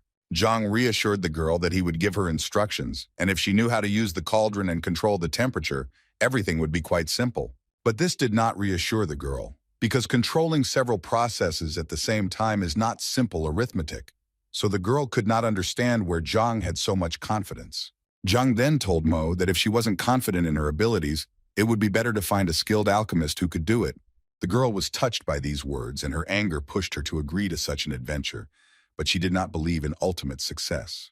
The couple agreed between themselves that Zhang would give instructions that should be strictly followed and not contradicted. In a few minutes, everything was ready and the girl started to light a fire to prepare medicine. No one believed in the success of these two, and each of the observers considered the worst scenario of the development of events. Especially Hong, he thought it was complete nonsense that a 1-star alchemist would follow the instructions of an unknown man. But while everything was going according to plan, Zhang gave Mo clear instructions in which order she should add the ingredients, and the girl obeyed him. Zhang asked Mo to use the 1,000 illusory clouds technique to add the main component of the burning sun herb. The girl was now apprehensive about Zhang's recommendation, because if she made a mistake even for a fraction of a second, then everything would go to pieces. Although there was no reason to panic, half the process was over, and there were no signs of instability. But for a split second, Mo still panicked and her movements became chaotic. The cauldron started bubbling, and Hoon panicked that it would explode and harm everyone around. Everyone held their breath and were confused in anticipation of the worst possible development. For a hallmaster, a cauldron explosion is the worst thing that can happen, because at the moment of the explosion, all the healing herbs and the cauldron are destroyed, and people around can be seriously injured. Zhang tried to calm Mo, who was very nervous, but if she left the cauldron now, the situation would definitely get worse. Although the girl was not very amenable to Zhang's reassurance and was getting more and more nervous with each passing second, so Zhang wondered if he had done the right thing by choosing her as an alchemist. The girl was very angry and shouted at Zhang, but she was not going to leave the cauldron and was still waiting for Zhang's instructions. Zhang marveled at Mo's nervous system, but continued to instruct her and told her which ingredients should be thrown into the cauldron next. But the girl was shocked when she heard that she had to throw the sun leaf and the sun whip at the same time. She thought that Zhang wanted to finish her off. Zhang insisted that she not go against his instructions and do as he says, so despite her fear, the girl listened to Zhang. The situation became more and more dangerous because the cauldron began to boil even more and more and could explode at any moment. Although everyone was panicking, Zhang remained calm and continued to instruct the girl to add more fire to the cauldron. The girl did as Zhang said without any objection and hoped that he knew what he was saying. In an instant, the cauldron became uncontrollable and exploded with insane force, blowing everything around. The masters and princes tried to hide from the fiery debris that flew in their direction and took care of Mo, who did not have time to dodge. The girl sat in the middle of the flames, covering herself with her hands, not knowing whether she had survived or whether it was already the end. But when she opened her eyes, she saw that Zhang was sitting in front of her, who had protected her. The girl did not expect that Zhang would show such bravery to protect her. When the flames died down and the smoke cleared, everyone saw that Zhang and Mo were all right. Hallmaster was glad that everyone was alive and assured that he did not expect any extraordinary results from the preparation of the pill, so he would involve other alchemists. The princes ran to Mo and accused Zhang that because of his arrogance he could destroy the poor woman. But Mo was angry that she failed to make the pill because of her mistake and wanted to try again. The girl stood up, shook off the dirt, and thanked Zhang for saving her life. But Zhang told Mo that she was wrong. He stood in front of her just to catch the ready pill. When Mo saw the finished pill in Zhang's hand, she couldn't believe her eyes that she had managed to create it. The princes also did not believe that the pill was still lucky to be created, despite the fact that the cauldron broke into pieces. The masters also couldn't figure out how Zhang still achieved the desired result, because the explosion of the cauldron meant that the pill didn't work. But Zhang explained that the cauldron is only a tool for making the pill. It may not remain whole. According to Zhang, who was standing barebacked, the explosion was caused by Mo's untimely addition of the medicinal herb, which led to an explosive reaction. Therefore, Zhang explained that he stepped in front of Mo in order to protect the finished product, not to protect Mo. But Mo insisted that she was a person of honor, and Zhang could forgive her in exchange for anything. Zhang was happy that he had an opportunity and rushed to get closer to Mo, but she stopped him and asked him not to come closer. Yun held the spare clothes in his hands and explained to Zhang that the part of his body behind was naked and he should change. While Zhang was changing his clothes, he asked that the pill be dissolved in water and given to the beast that had moved from the 8th rank to the highest rank. Mo tried to find out from Zhang how he realized that the pill could be completed even after the explosion. Zhang, who was reluctant to share his secret, assured the girl that he was just lucky, but Mo did not believe in such luck, so she hoped to learn something from Zhang. Zhang realized that the girl would not let go of him just like that, and he would have to explain certain things. The girl looked into Zhang's eyes and waited patiently for him to finally explain something to her. Zhang explained that there are many factors that can affect the creation process, including the material from which the cauldron is made, the number of preparations in it. Based on this knowledge, Zhang set out to calculate the process of creating a pill and achieve the desired result. Mo thought that Zhang knew some incredible technique, but he actually talked about simple things that should always be taken into account. Zhang hoped that the girl didn't have any more questions, but she wouldn't let him go so quickly and heard that he was going to find the poison temple. It seemed to Zhang that the girl knew where this temple was, so he continued to listen to her with interest.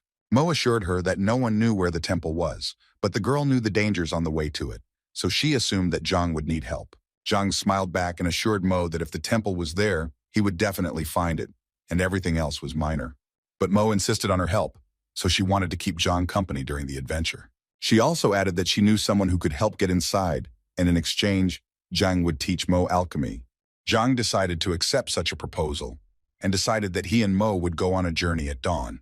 Zhang didn't miss the opportunity to joke with Mo that she didn't have a flying beast, so they would fly at him. But Zhang warned the girl that she would have to pay only 38 stones for the transportation services. The girl was angry that Zhang made fun of her, but she tried not to show him her emotions. The next morning, Zhang said goodbye to all the masters, received the tamer mark, and left the Golden Panther with Shen Bin as a token of gratitude. Together with Mo Zhang, he saddled the beast, which he had recently cured of an ailment, and together they set off in search of adventure. Mo said that first they need to get to Red Lotus City and find the Herb King there. The girl told Zhang that the Hall of Poisons is a state secret, and according to rumors, the only way to find this hall is to talk to the King of Herbs. Zhang listened intently to Mo as she explained that there were 13 such kings living in the Red Lotus City, but they would try to get to the most powerful one. The girl told Zhang that she will show where this king lives, but does not promise to meet him, so Zhang should be afraid. But Zhang reminded Mo about paying the beast, and the girl quieted down. They landed a few meters away from the city, so that the heavenly beast wouldn't be noticed and wouldn't cause trouble. Mo led Zhang through the streets of the city, which looked quite busy, with people hurrying somewhere, buying and selling. Zhang decided to ask Mo what she knew about the man she wanted to introduce Zhang to. Mo said that the man is sick now and she thinks that Zhang will be able to cure the man as well, since Zhang was like a doctor. Zhang was not happy with such a proposal, but he had no choice, so he suggested that the girl wait while he got ready. Zhang decided that if he wanted to use the library for treatment, it was best to disguise himself. The girl was stunned when she saw Zhang's masking technique. Zhang looked even younger now. The hair color was white and it was shorter and pulled back into a ponytail. Overall, he looked quite similar to the butler from the estate where Zhang was the grandmaster. Mo could not understand why Zhang decided to disguise himself, but he explained that it was his medical methods. After a few minutes, Zhang and Mo witnessed a dialogue between two men who looked upset. Mo immediately understood who they were talking about and informed Zhang that they had come to where they needed to go. Mo, together with the reincarnated Zhang, went to the door of the estate and announced that she had brought a doctor to the king. Before letting Zhang go, the servant asked how many stars he had in his specialty. But Zhang did not lie and admitted that he was not really a doctor yet.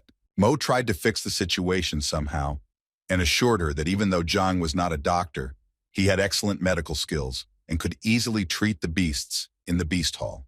The servant was interested in the information, and he still decided to let the guests into the Tsar's estate. When Zhang and Mo entered the estate, they saw an emaciated old man sitting in a cart. Zhang came closer to the Tsar and looked him straight in the eyes, but the old man did not want to start a dialogue. The butler asked if Zhang had managed to see anything, but Zhang did not jump to conclusions.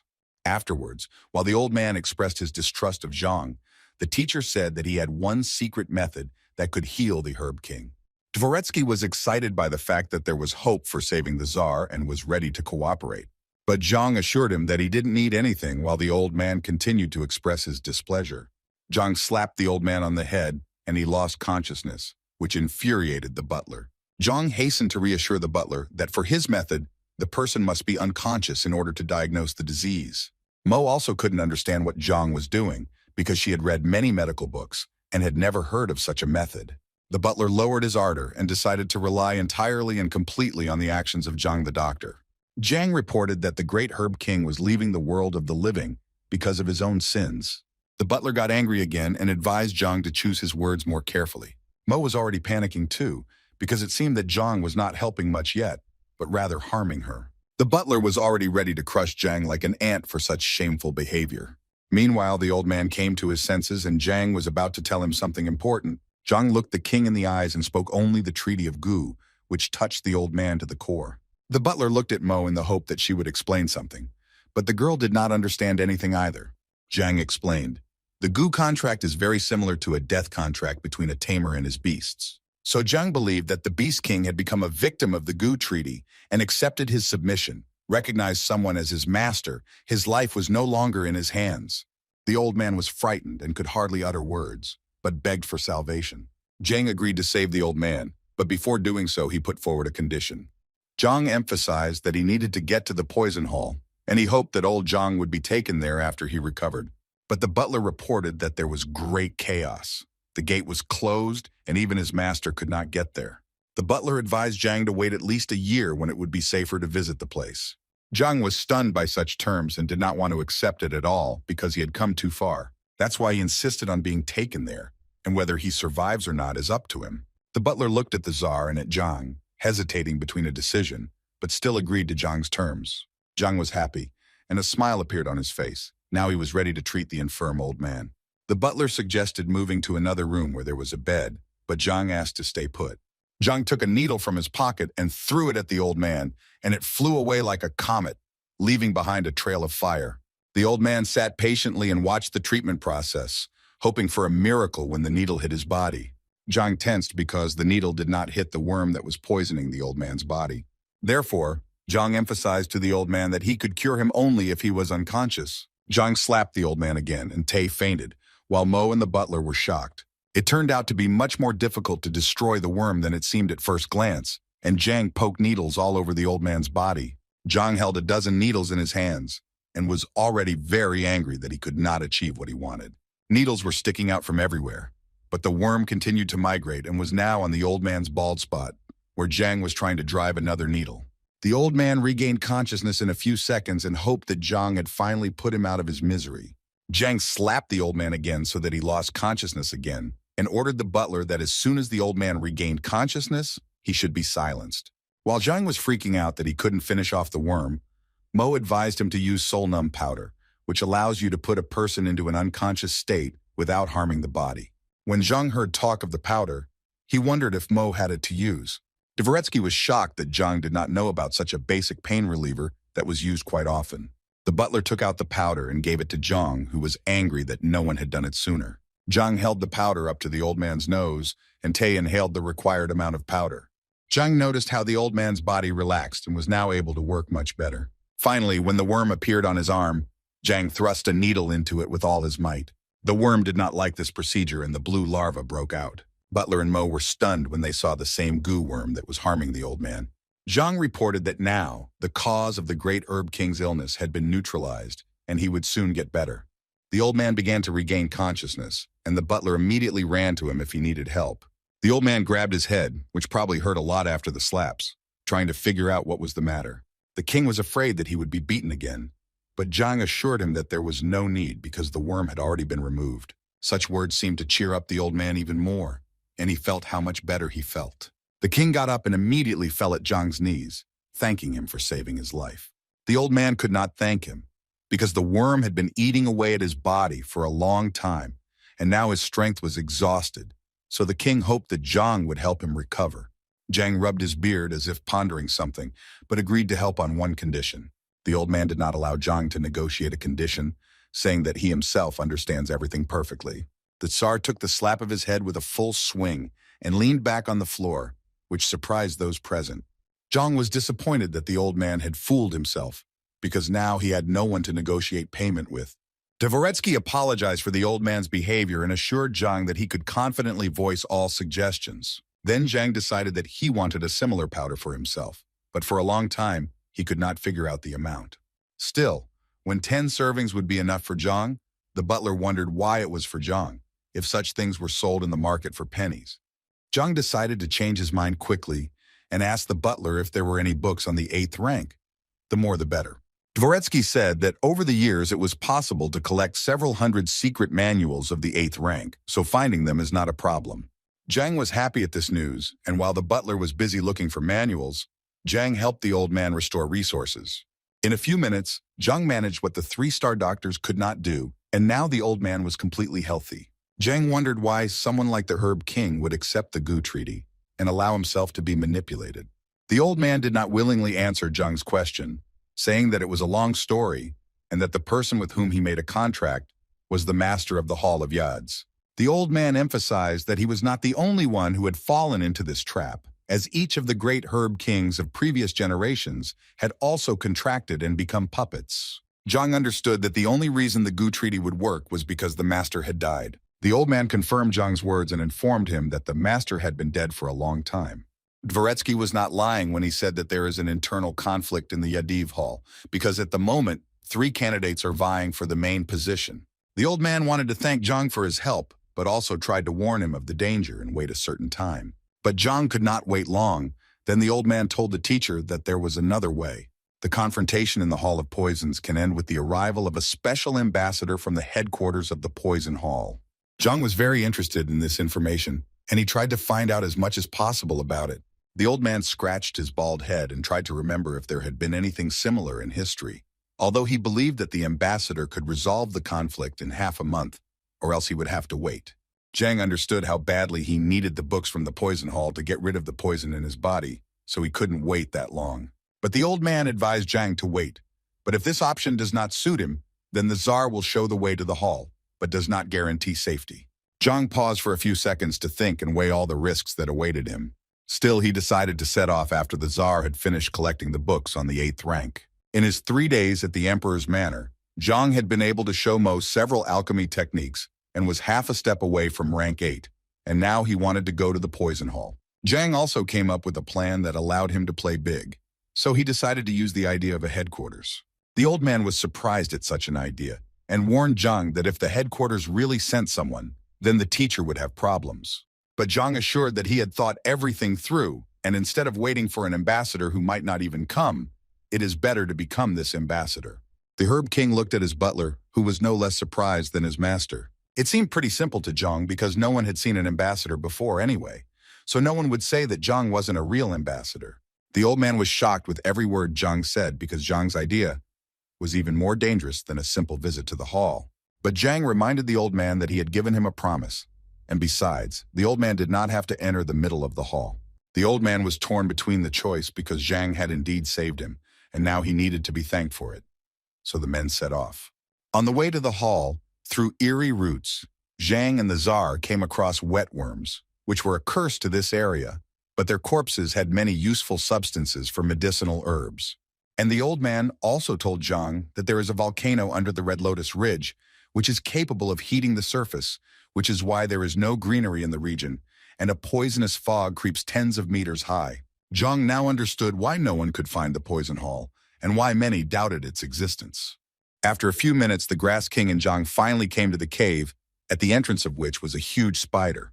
The old man asked Zhang again if he had changed his mind about entering the hall as an ambassador, but Zhang did not give up on his idea. Zhang advised the old man to stick to the version that they met by chance on the way to the hall. The old man tried to go through all the options that could indicate them, and asked Zhang what he knew about poisons. With a smile on his face, Zhang assured the old man that he had learned about the Poison Hall 6 months ago. The old man did not understand what Zhang said at first, but when the meaning of the words came to him, he hoped that Zhang was joking. Zhang decided that there was no use in just standing and thinking, so he set off in the direction of the hall. At the entrance, Zhang and the Tsar were met by 2 men who immediately inquired about the purpose of the visit. The Herb King immediately recognized the men as Poison Masters Zhou and Liu and greeted them. The masters immediately noticed that the Poison Master had brought an outsider with him. One of the masters approached Zhang closer, handing him a bag of poison, which he offered to try voluntarily.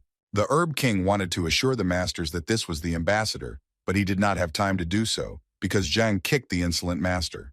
The second master was confused by such an action and was already ready to attack in return. But Zhang tried to calm the master because he emphasized that he was an ambassador and should be met by the elders with all honors. Suddenly, a man came out of the hall and advised everyone to calm down and explain what was happening.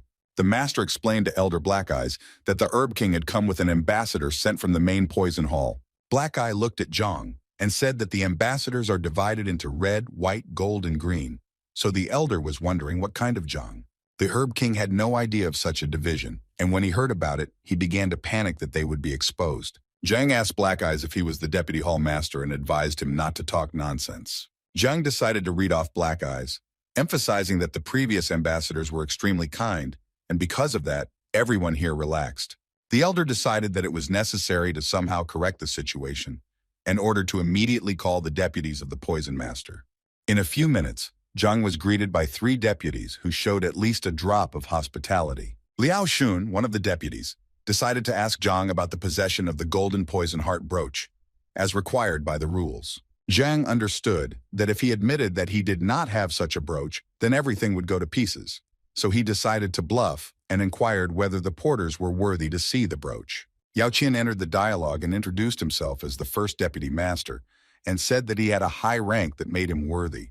Zhang emphasized that he had come to the hall to appoint a new master, so at this stage everyone was equal until they demonstrated their skills. Zhang confidently stepped towards the hall and said that he wanted to elect a worthy leader, not a bunch of slobs. Zhang wanted each of the deputies to prepare the poison, and he would watch the process, and the one who successfully completed the task would be able to see the brooch and become the master of the poison hall. Otherwise, Zhang threatened to destroy the place to the ground because there is no point in wasting money on the worthless. The Herb King silently admired Zhang's ability to deflect any suspicions. But the old man was aware that Zhang was going to test the 3 deputies, and for that he needed to know a lot about poisons, and if he couldn't do the test, all the plans would fail. Liao Xun tried to find out more from Zhang about the inspection he had planned. Zhang said that the exam will be held in 2 stages. The first is the preparation of a strong poison, and the second is the preparation of a poison that the deputies came up with on their own. The more complex the poison, the better. Zhang gave the deputies 2 hours to prepare so they could think of a strategy. Meanwhile, Zhang turned to Black to show him the storehouse of books, because he seemed to have an order to find a certain book. The elder was surprised at such a request, but decided to take Zhang to the library. But Zhang assured him that it was enough to tell him about the place. He would find the way himself. When Zhang got to the library he had dreamed of for so long, he could not believe that he would be able to realize it so easily. Therefore, he had no reason to worry, and he decided that now is the time to read books to deal with the poison in his body. Meanwhile, Liao Xun and Black Eye were trying to figure out if Zhang was really the ambassador. Liao Xun was sure that it was unlikely that a mere outsider would want to break into the formidable poison hall just like that. Black Eye agreed with this, but at the same time did not rule out the version that Zhang was an imposter, although he did not understand the motives.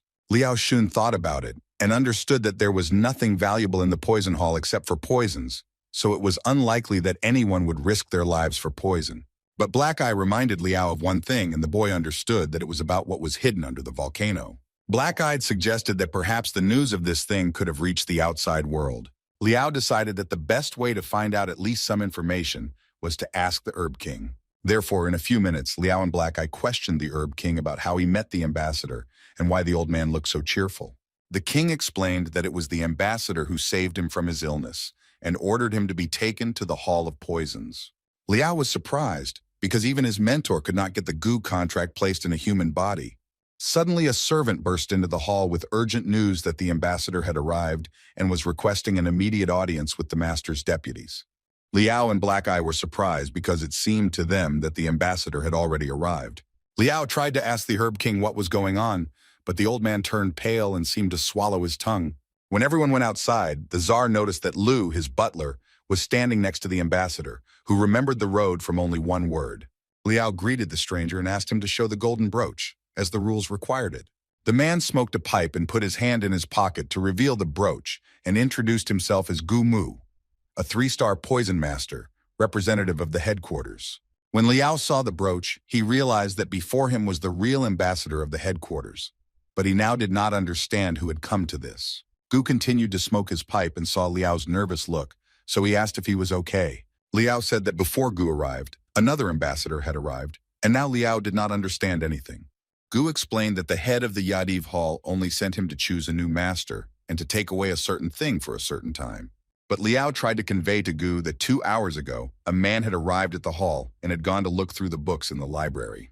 Gu assured that this was absurd, and the ambassador could not be without the brooch, so he demanded to be taken to this impostor. Liao gave an immediate order to the black-eyed elder to fetch Zhang, who was in the library. Zhang entered the hall and asked if the deputies were ready for the inspection he was going to conduct. Liao told Zhang that the ambassador had arrived and showed his brooch, so Zhang needed to confirm his identity. Gu looked at Zhang and said that it was some kind of bad luck, to which Zhang reacted aggressively and told Gu that no one allowed him to open his mouth. The Herb King almost gave his soul to God when he saw how Zhang behaved defiantly with Gu. Gu was offended by Zhang's words and became extremely angry and was about to teach a lesson for such audacity. Gu took a puff of smoke from his pipe and was about to show the true anger of the ambassador. Zhang tensed and understood that bad things were waiting for him, so he needed to react quickly. Gu blew out a thick gray smoke that flew straight at Zhang at great speed. Zhang cleared the thick smoke with just one wave of his hand and warned Gu that he was making a big mistake attacking him. Gu was even more angry and did not think that the impostor he was about to teach would be so insolent. Gu's hand came extremely close to Zhang's face as he asked why Gu was still alive. Gu jumped back and was shocked that Zhang knew his name since he hadn't introduced himself to him. Zhang poured out all the information he knew about Gu Mu, how he reached the top, and who he studied with and why he came to the poison hall. Gu seethed with anger, because only close people knew about the information that Zhang told, in particular about the order to the poison hall. Zhang wasn't going to stop and told another secret of Gu consuming the green snake herb to increase potency. Zhang also knew that Gu was applying bone-corroding powder to his Shenhong acupuncture, and regardless, Gu had reached the limit and could die at any moment. Gu was furious to the core. He tried to understand how Zhang knew so much about his life. Zhang told Gu that he was his teacher's elder, but Gu had never heard that his teacher had an elder. The Herb King and his butler were as stunned as the ambassador, for they knew nothing of such information. Zhang explained that he likes to travel and often lives outside the hall, so teacher Gu could not have known about the elder's existence. Gu was extremely puzzled and could not believe his ears that such a thing was possible. Meanwhile, Zhang offered to cure Gu, who had lost his life force and only Zhang could fix everything. Gu knelt down and begged Zhang to cure his illness so that Gu could finish off his enemies in peace. Liao and Black Eyes opened their mouths as they listened to the dialogue between Zhang and Gu, unable to believe that such a thing was possible. Zhang agreed to help Gu, but warned the ambassador that there were certain rules that the Herb King had to tell him. The old man said that for treatment it is necessary for the patient to be unconscious, because the Tsar was convinced by his own experience when he recovered after the Treaty of Gu. Gu was surprised when he heard that Zhang, who he thought was the elder, had managed to get the Herb King to his feet. The Herb King assured that this is exactly how it was. A few days ago, the old man was saying goodbye to the world, but Zhang saved him. Zhang understood what Gu was worried about because he would be unconscious and entrusting his life to another person. Zhang quickly rushed to Gu's side to tell him something in secret. Zhang approached the ambassador and assured him that if he wanted to finish him off, he would not use such cheap methods. Sweat began to appear on Gu's face, because seeing how quickly Zhang moved towards him, Gu knew that there was an extremely powerful man in front of him. Zhang looked into Gu's eyes and smiled as his plan worked, and he managed to trick Gu. Gu prostrated himself in front of Zhang and began apologizing to him for being disrespectful. Zhang, on the other hand, emphasized his good intentions, that when he cured the Tsar and learned about the conflict in the Hall of Poisons, he could not bear it. First Deputy Master, Elder Black Eye, and Gu finally understood Zhang's good intentions. Zhang decided that since the real ambassador had arrived at the hall, there was no point in him staying here any longer. Gu inquired from Zhang when they would begin the healing process and what it would take, but Zhang assured him that nothing was needed and that they could begin now. Before Zhang could even proceed with the treatment process, Gu began beating himself until he passed out. Zhang assured the ambassador that there was no need for this, because there was a special powder, and within 10 minutes all the poisonous aura disappeared from Gu's body. Gu was about to thank Zhang for his help, but Tay assured him that Gu's condition was more serious than it appeared, so 3 procedures would be needed. Zhang was glad that now the ambassador is in a state of shock, so he is safe for now and Zhang has time to analyze the knowledge from the library. Gu admitted that the fact that the headquarters had sent him to appoint a new master was just an excuse, as Gu had come to collect the crimson flame lotus seed that had ripened. It was known to Gu that the lotus grows in the depths of a volcano and absorbs the power of the earth's bowels for its growth. Thus, a practitioner who absorbs the seed has an increased chance of overcoming the 9th rank. Zhang understood that the percentage of breaking through to the next rank was not high, but it was still better than nothing. Gu emphasized that he only needed one seed for his breakthrough, and he was willing to give the rest to Zhang as a token of gratitude. Zhang decided to leave the lotus seed matter to Gu. After all, he is an ambassador, so there's no need to interfere in this matter. Finally, after several hours, Zhang had time to analyze his knowledge of poisons. When Zhang delved into the Heavenly Path library, he realized that the understanding of poisons was an extremely deep and broad concept. Meanwhile, Gu tried to announce his intentions that he would hold an exam to select a hall master in the near future. Gu also reminded of his intentions regarding the lotus, the seed of which he was going to take away, and the leaves and flower he would leave to Zala. No one in the hall disputed Gu's intentions, but the first deputy reminded that the seeds would take at least 3 days to ripen. Gu then ordered that the best resting room be prepared for his elder during this period.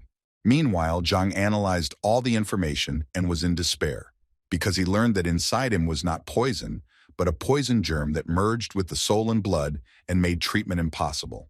Zhang cried because he just wanted to be happy, but instead he only had about 10 years to live.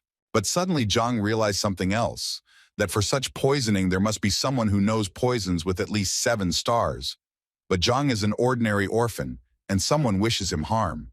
Zhang did not give up hope that there must be some solution to this problem, and that perhaps the poison is simply not studied enough. Therefore, Zhang decided to call Gumu into his room, who knew more about poisons. Zhang asked Gumu if he had ever heard anything about the innate poison germ. Gumu knew something about it, specifically that it was a lethal poison that implanted itself in a woman's womb and fused with the fetus.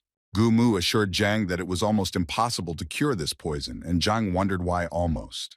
Gu had heard rumors that Heavenly Kun suffered from an innate poison seed. No one knew how he got rid of it, but he lived to be 10,000 years old. Zhang remembered how Huang Yu had once talked about Heavenly Kun, but Zhang had not expected such a majestic person to suffer from such a poison. Gu stressed that it was just a legend spread among civilians. If Zhang wanted to know more about it, it would be best to visit the grandmaster's tent.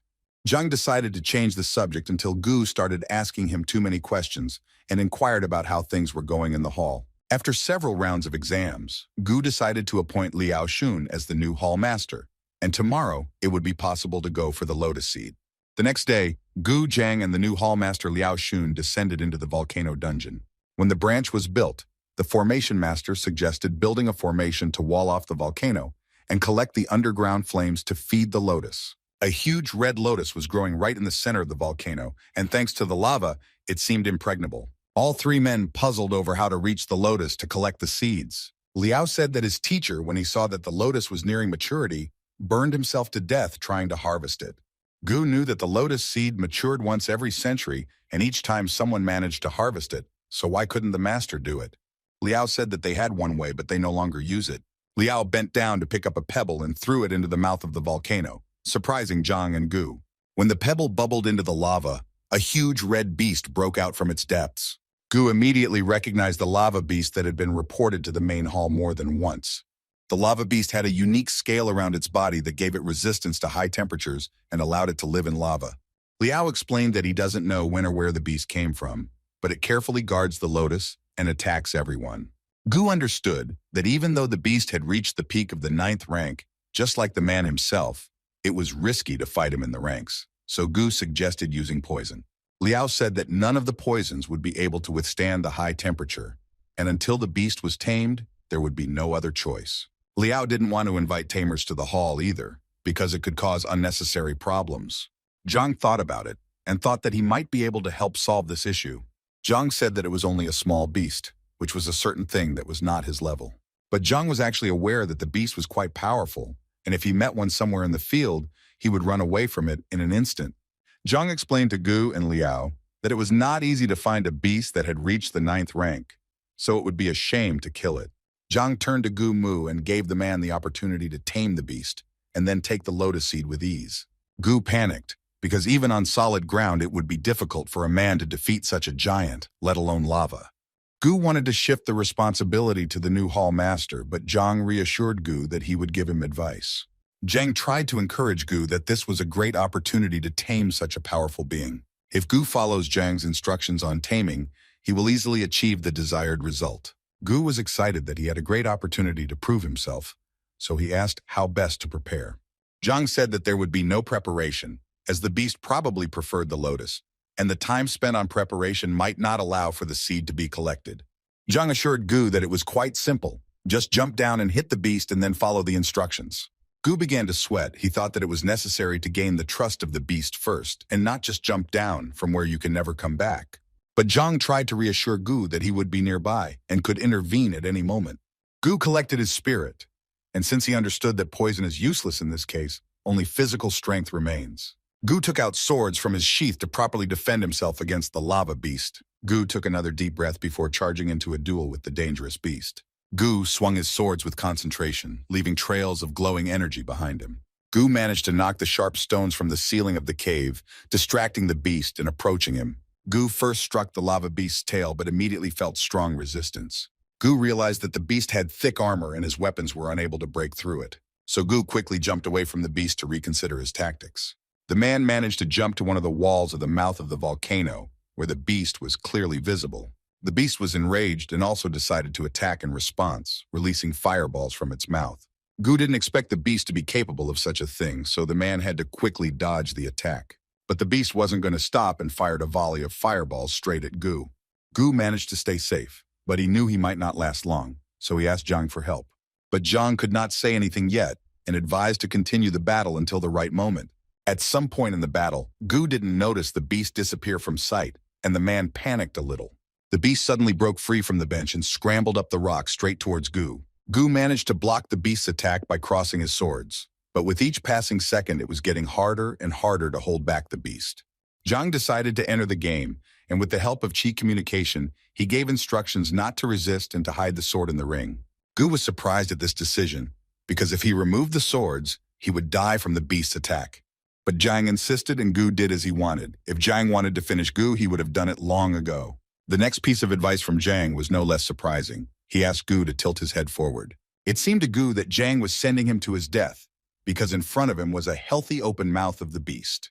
Gu pushed aside his doubts and decided to trust Zhang's instructions, so he stuck his head forward. The beast did not expect this from Gu and stood back, watching the events in surprise. Gu did not understand what had happened or why the beast retreated, but Zhang was already giving a new instruction to grab the beast's tail. Gu obeyed the instruction and quickly rushed to the tail before the beast realized what had happened. The man clung tightly to the beast's tail and waited for Zhang's next instructions. Zhang ordered to hold the beast tightly by the tail and not let go no matter what. After a few minutes, the beast's body went limp and he stopped resisting and then completely lost consciousness. Gu did not understand what had happened because when he fought with the beast, he was full of hatred, but now he did not resist. Zhang, who calmly observed this spectacle, advised to drag the beast to land. Gu did so, and within a few minutes the giant lava beast was lying unconscious on the rock. Zhang told Gu to order the beast to obey, and if he agreed, then Zhang would help him reach a new level of development, or the beast would die. Gu leaned towards the beast who had a choice, but the beast was very quick to agree to Zhang's suggestion. Liao couldn't believe that such a strong beast would give up so easily, because the boy had seen others taming beasts, but not in this way. Gu turned to Zhang, hoping that he would explain what had happened, why the beast had surrendered so easily. Zhang explained that the beast had spent his entire life in lava and had never met other life forms, so he was afraid to touch anything unknown. Despite the fact that the lava beast has no combat experience, since he fought in his native environment, he cannot be defeated. But when Gu put down his weapons, the beast was frightened. Gu now understood part of the situation, but he didn't understand why after he grabbed the beast's tail, he suddenly calmed down. Zhang pointed to the holes on the beast's tail and explained that the breathing organ is not on the face, but on the tail. That was why Zhang advised to grab hold of the tail, especially when the beast had expended a lot of effort and its stamina was greatly reduced. Gu now understood that Zhang wasn't playing with him, but was observing the lava beast's abilities and coming up with a plan for Gu to tame. Now that the lava beast was tamed, Zhang gave the go-ahead for Gu to harvest the lotus seed. Gu rushed into the mouth of the volcano and gracefully flew up to the lotus to collect such a valuable seed. When the seeds were collected, Gu gave Zhang 9 lotus seeds as a thank you for his help. Zhang took out 2 seeds from the casket and handed them to Gu, saying one for him and the other for the lava beast. Zhang decided to leave another seed in the poison hall, for which Liao was extremely grateful. Zhang was pleased with himself, as he had read all the books in the Hall of Poisons and obtained the lotus seed, which he highly valued. Gu wanted to inquire where to look for Zhang if he wanted to say thank you, but Zhang didn't specify an exact location, only that the whole world was his home. Gu advanced Zhang a brooch that could send Zhang's disciple or loved one to the Xuanyuan Realm Poison Hall, and Gu would help solve the problem. Zhang thanked for such a generous gift and said that he was in a hurry on other matters, so it was time to say goodbye. Meanwhile, Zhang's disciples, accompanied by Grandmaster Lu, arrived at the Qianwu Kingdom. The students were delighted with what a huge city opened before them. Everyone was wondering if Zhang had arrived at the kingdom, but it seemed that Zhang had not made it yet. Master Lu suggested that everyone go to the city where they can wait for Zhang. Meanwhile, Lu Sen expressed his desire to pass the exam in the painting hall and become a student. Lu Sen really wanted to become a grandmaster, and therefore for this, he must have an auxiliary profession. So the teacher also chose the path of painting for himself. When Lu entered the painting hall, he was met by a salesman who was happy to consult about the paintings. But Liu Sen was not interested in shopping. He came to the hall to take the exam to become an artist's apprentice. The shopkeeper was surprised at Zhang's request, because usually people like Liu Sen come once a month, but today the teacher was already the second. While the salesman was leading Liu Sen down the corridor, the teacher noticed how many men were actively discussing a painting and its author. Liu Sen heard how the author managed to create a painting with the help of some beast. Liu asked the salesman what was going on, and he said that everyone was discussing the competition. Not long after, a master painter appeared before Liu, who painted a picture with the animal's paw prints. The seller also said that the picture was of the 3rd level, and Liu remembered how he learned from his father and how difficult it was to paint a picture of such a level. But the seller assured that this was not all, because after that, with the help of fire, the artist raised his painting to the 4th level. And then he splashed water, and the man managed to raise the picture to the 5th level. Liu Sen admired the salesman's words and already dreamed of how he became a student of this master and achieved significant success. Therefore, Liu immediately asked what the master's name was and whether he was recruiting students for the class. The salesman thought for a second, then remembered that the master had introduced himself as Zhang. Liu fell into a slump, because wherever he went, wherever he was, there was always Zhang, whom everyone praised so much. But Liu quickly got over himself and decided that he just needed to pass the exam so that he could brag to others. Meanwhile, Zhang calmly stretched himself in the yard when he finally studied all the books on painting. Before, Zhang could draw a picture of the 5th level, but he did not understand many things, but now his knowledge has increased several times. Zhang realized that he had collected a lot of books in the Heavenly Path Library while he was in the Beast Hall, the Poison Hall, the Artist Hall, but now he needed to navigate among them somehow. If he had the golden page, it would make things easier. But Zhang didn't understand why the first one appeared, and the second one appeared when his students defended themselves. So Zhang assumed that the golden page appeared because of the disciples, so he decided to try to take a few more under his tutelage. While walking through the streets of the city, Zhang noticed that he was being followed by a group of men who were at various stages of the 7th rank. Zhang had been practicing for quite some time, but had yet to fight, so he decided to practice on men somewhere outside the city. The men noticed that Zhang was leaving the outskirts of the city and decided to follow him. The leader emphasized to his followers that Zhang must be alive, because they could have problems. When Zhang and the thieves found themselves in the forest, the men began to suspect that Zhang had set them up on purpose. Zhang stopped in the middle of the clearing and said to the men that he had seen them all the way, so it was time to show up. The leader came out first and said that together with the boys, they wanted to ask for some paintings. Zhang was surprised because he thought that the group of robbers wanted to rob him and not ask for a picture of the 5th level. One of the thieves took out a knife and threatened Zhang not to talk too much because it might end badly. So the next moment the man rushed towards Zhang to teach him a lesson. Zhang, calmly standing still, almost pushed the robber aside with his little finger. Zhang looked at his hand because he didn't expect such strength from a 9th rank, so he decided to be careful not to finish anyone off. One of the robbers was afraid of Zhang's strength and did not want to attack him anymore, but the leader insisted that their advantage was in numbers. The bandits couldn't think of anything better than to attack Zhang not alone, but together, to increase the chances of victory. Zhang prepared to defend himself to see what the robbers who dared to challenge him were capable of. The leader looked up excitedly because his attention was somewhat distracted, and he wanted to understand what was happening. Zhang was also surprised when he looked around and saw the creature's familiar outline. The heavenly beast, whom Zhang once saved in the hall, flew to Zhang's aid. The bandit leader was frightened when he saw the beast, which was half a step away from the 9th rank. The beast did not spare anyone. His anger was unrelenting. The The robbers flew to the sides as if they were made of cardboard. The leader underestimated Zhang because he did not know that he had tamed such a deadly beast. Zhang was furious because he wanted to deal with the robbers on his own, but the beast ruined his plans. Instead of words of thanks, he shouted at the beast, which stunned the two robbers and prevented Zhang from testing his strength. Only the leader remained, who begged for mercy and asked to be released for all the money in the world. Zhang pretended not to notice the man and continued talking to the beast. Afterwards, Zhang reluctantly returned to the leader and admitted that his plan to compete had failed. At first, the man did not understand that Zhang was addressing him, but there was no one else on the lawn besides them.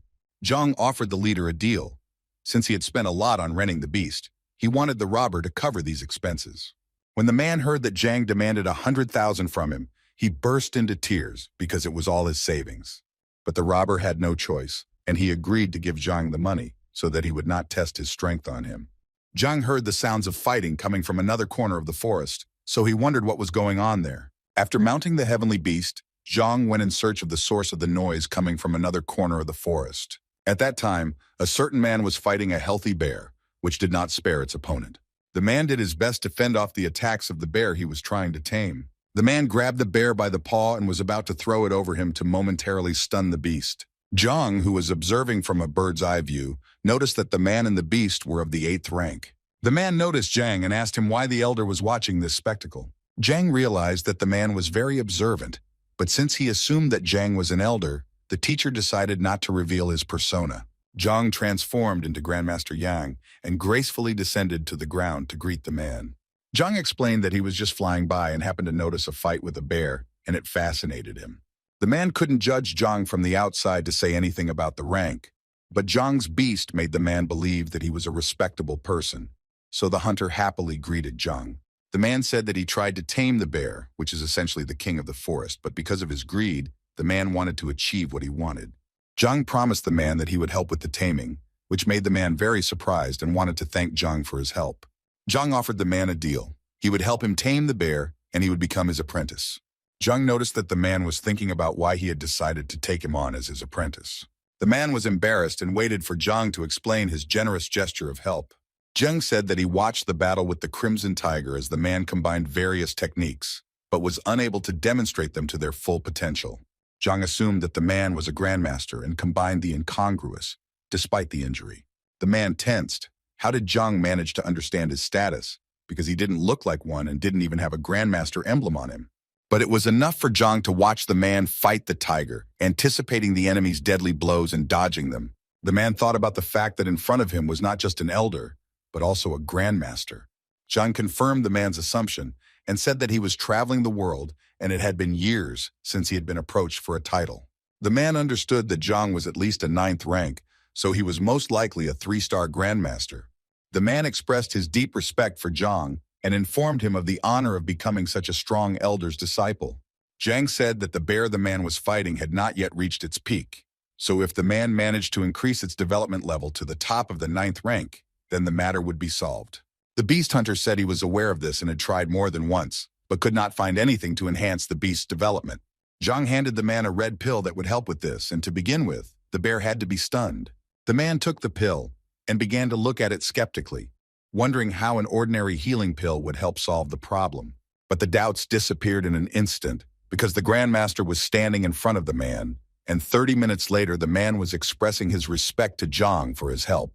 Zhang introduced himself to the man as Yang Huang, who was passing by, and decided to stay for a while, and after leaving everyone would be left to themselves. The man asked where his teacher lived in order to express his respect in the future, but Zhang said that he does not have a fixed place of residence at the moment, so as soon as he finds one, he will definitely send a message. The man thanked Zhang and went on his way, while Zhang pondered how difficult it was to act as an expert, especially in front of another grandmaster. Zhang realized after a second that he wanted to ask the man where the Qianwu Academy was in order to recruit some students, but eventually forgot about it. Therefore, Zhang decided that he needed to return to the city to finish his business there. Meanwhile, Liu Sen was trying to figure out if Zhang really managed to pass the 3-star artist exam. But Zhang's ability to create 5th-level paintings spoke for itself, so there was no doubt. Zhang's students were very happy about their teacher's achievement and really wanted to see him to congratulate him in person. One student offered to look for Zhang in the city because she couldn't wait to meet him. Grandmaster Liu gave the go-ahead for the search, but on the condition that if they were unsuccessful within 2 hours, the disciples would have to return. As soon as the students entered the courtyard, they were met by a smiling Zhang, who was happy to see everyone. Zhang was the first to be greeted by the butler, who served him as grandmaster, with the news that he had found a wonderful home. Grandmaster also congratulated Zhang and noted that during his absence, Zhang was half a step away from rank 9. The students and other members of the delegation were devastated when they heard that Zhang had reached such a rank. Zhang shyly assured everyone that there was nothing special about it, and he was just lucky. Grandmaster Liu also had some good news for Zhang about his students. During the time Zhang was away, his students reached certain heights and made breakthroughs. Zhang wasn't surprised at the news, but he was happy because it meant the students were following his instructions. After talking for a few minutes, Zhang decided that he needed to go to the Grandmaster's tent. Zhang hadn't expected that there would be so many people in the tent, but Master Liu explained that there was a symposium going on in that place today. Zhang did not understand what was being said, so the master explained that it was a formal procedure for the Grandmaster title. Zhang also learned that the Qianshuan kingdom didn't even have a 1-star Grandmaster, when Qianwu had as many as 13 1-stars and 3 2-stars. When Zhang walked into the middle, he saw an unknown man on the stage wearing a white caftan. Master Liu explained that it was examiner Mo Hongyi, known as the first genius in the Tianwu kingdom for thousands of years at the age of 26. Zhang realized that the talents he had encountered in the past were now worthless. Master Liu added that the young Grandmaster's spiritual development had reached the 6 mark. With a mental state of 3, you can pass the exam for a 1-star Grandmaster, but 2 only with a state of 6. Princess Mo Yu entered the hall, and all the attention of the guests was now focused on her elegance. She smiled at Zhang when she saw him in the crowd, confusing the teacher a little. Mo Hongyi saw that everyone was gathered, so he announced that it was time to start the symposium. Zhang became curious about the details of the exam and asked Master Liu how it all happened. The master said that there are 5 tests, and one of them is the Ring of Ancient Wisdom, where the candidate gives a general lecture on a random book, and if there is no ring, the test is failed. Now Zhang was even more confused and did not understand the involvement of the symposium in all stages of testing. Liu smiled at Zhang and said that this was more of an official and formal event to introduce the new Grandmaster to everyone.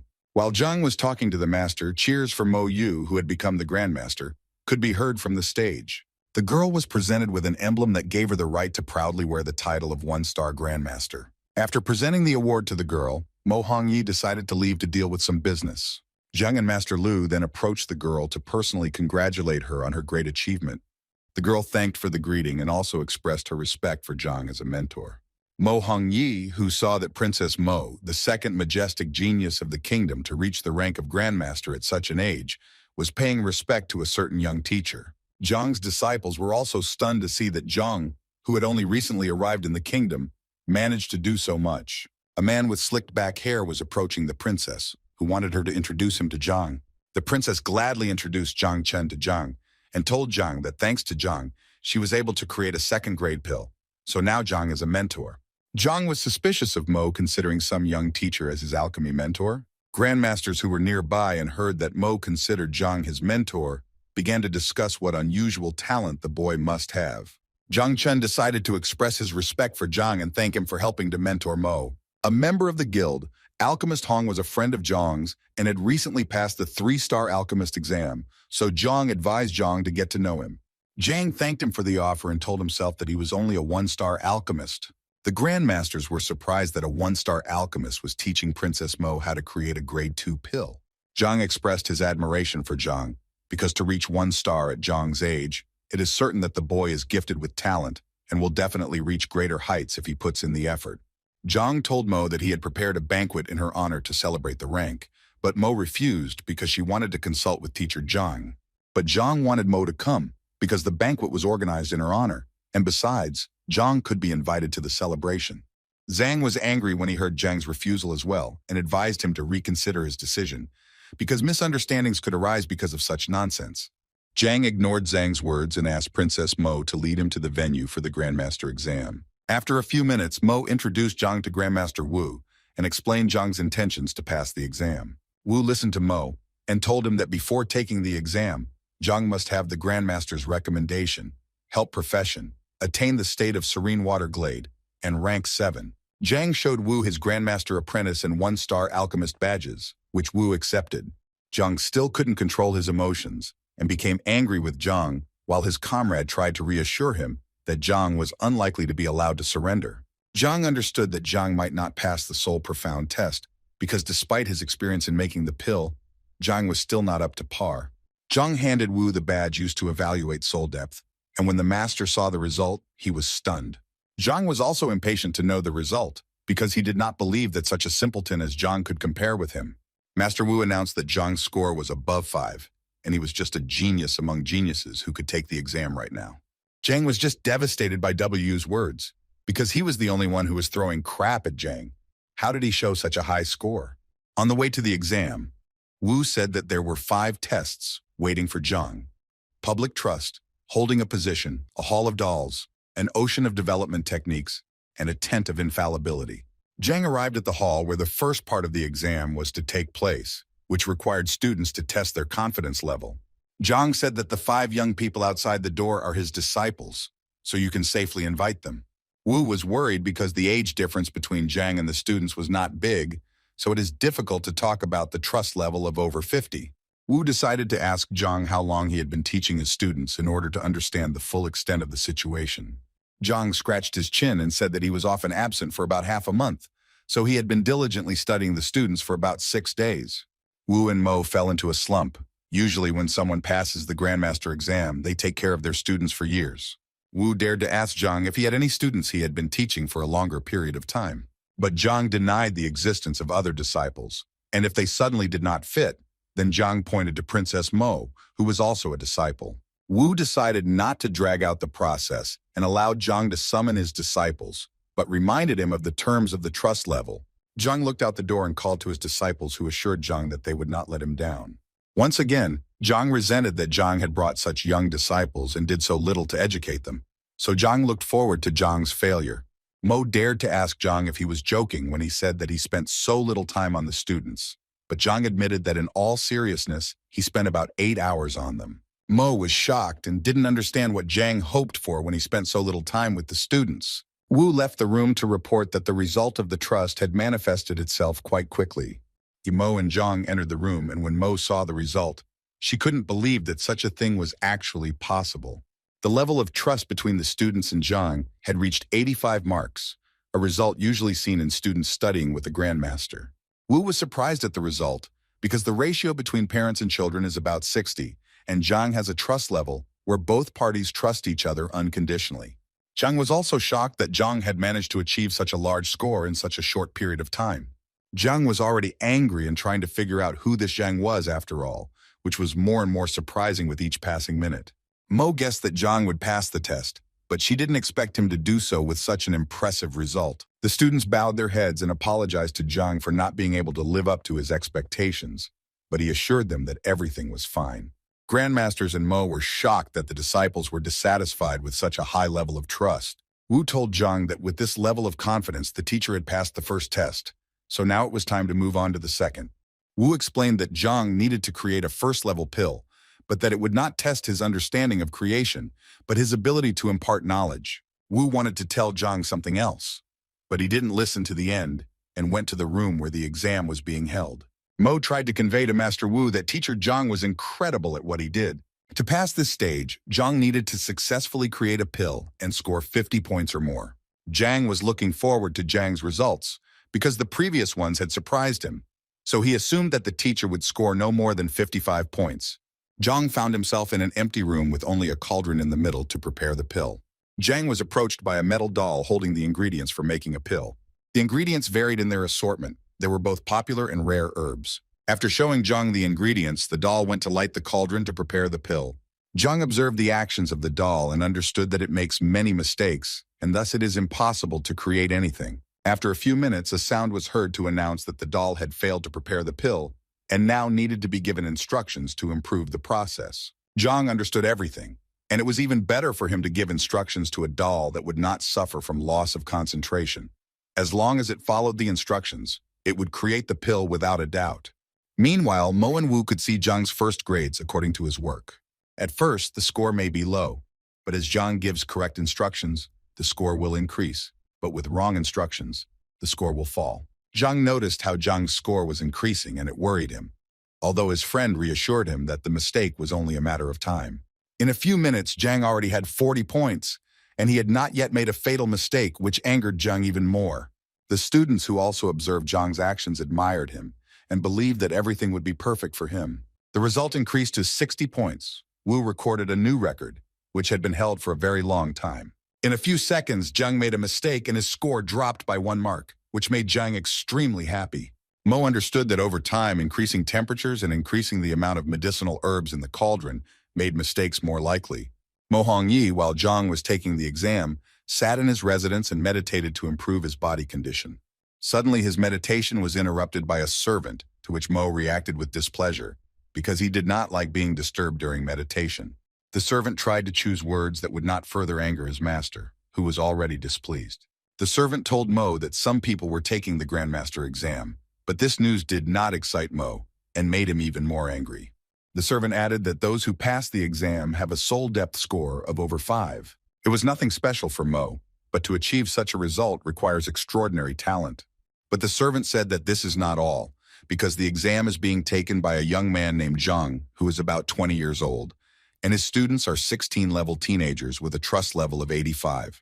This information caught Mo's attention, as he had never heard of a teacher who could inspire such a level of trust.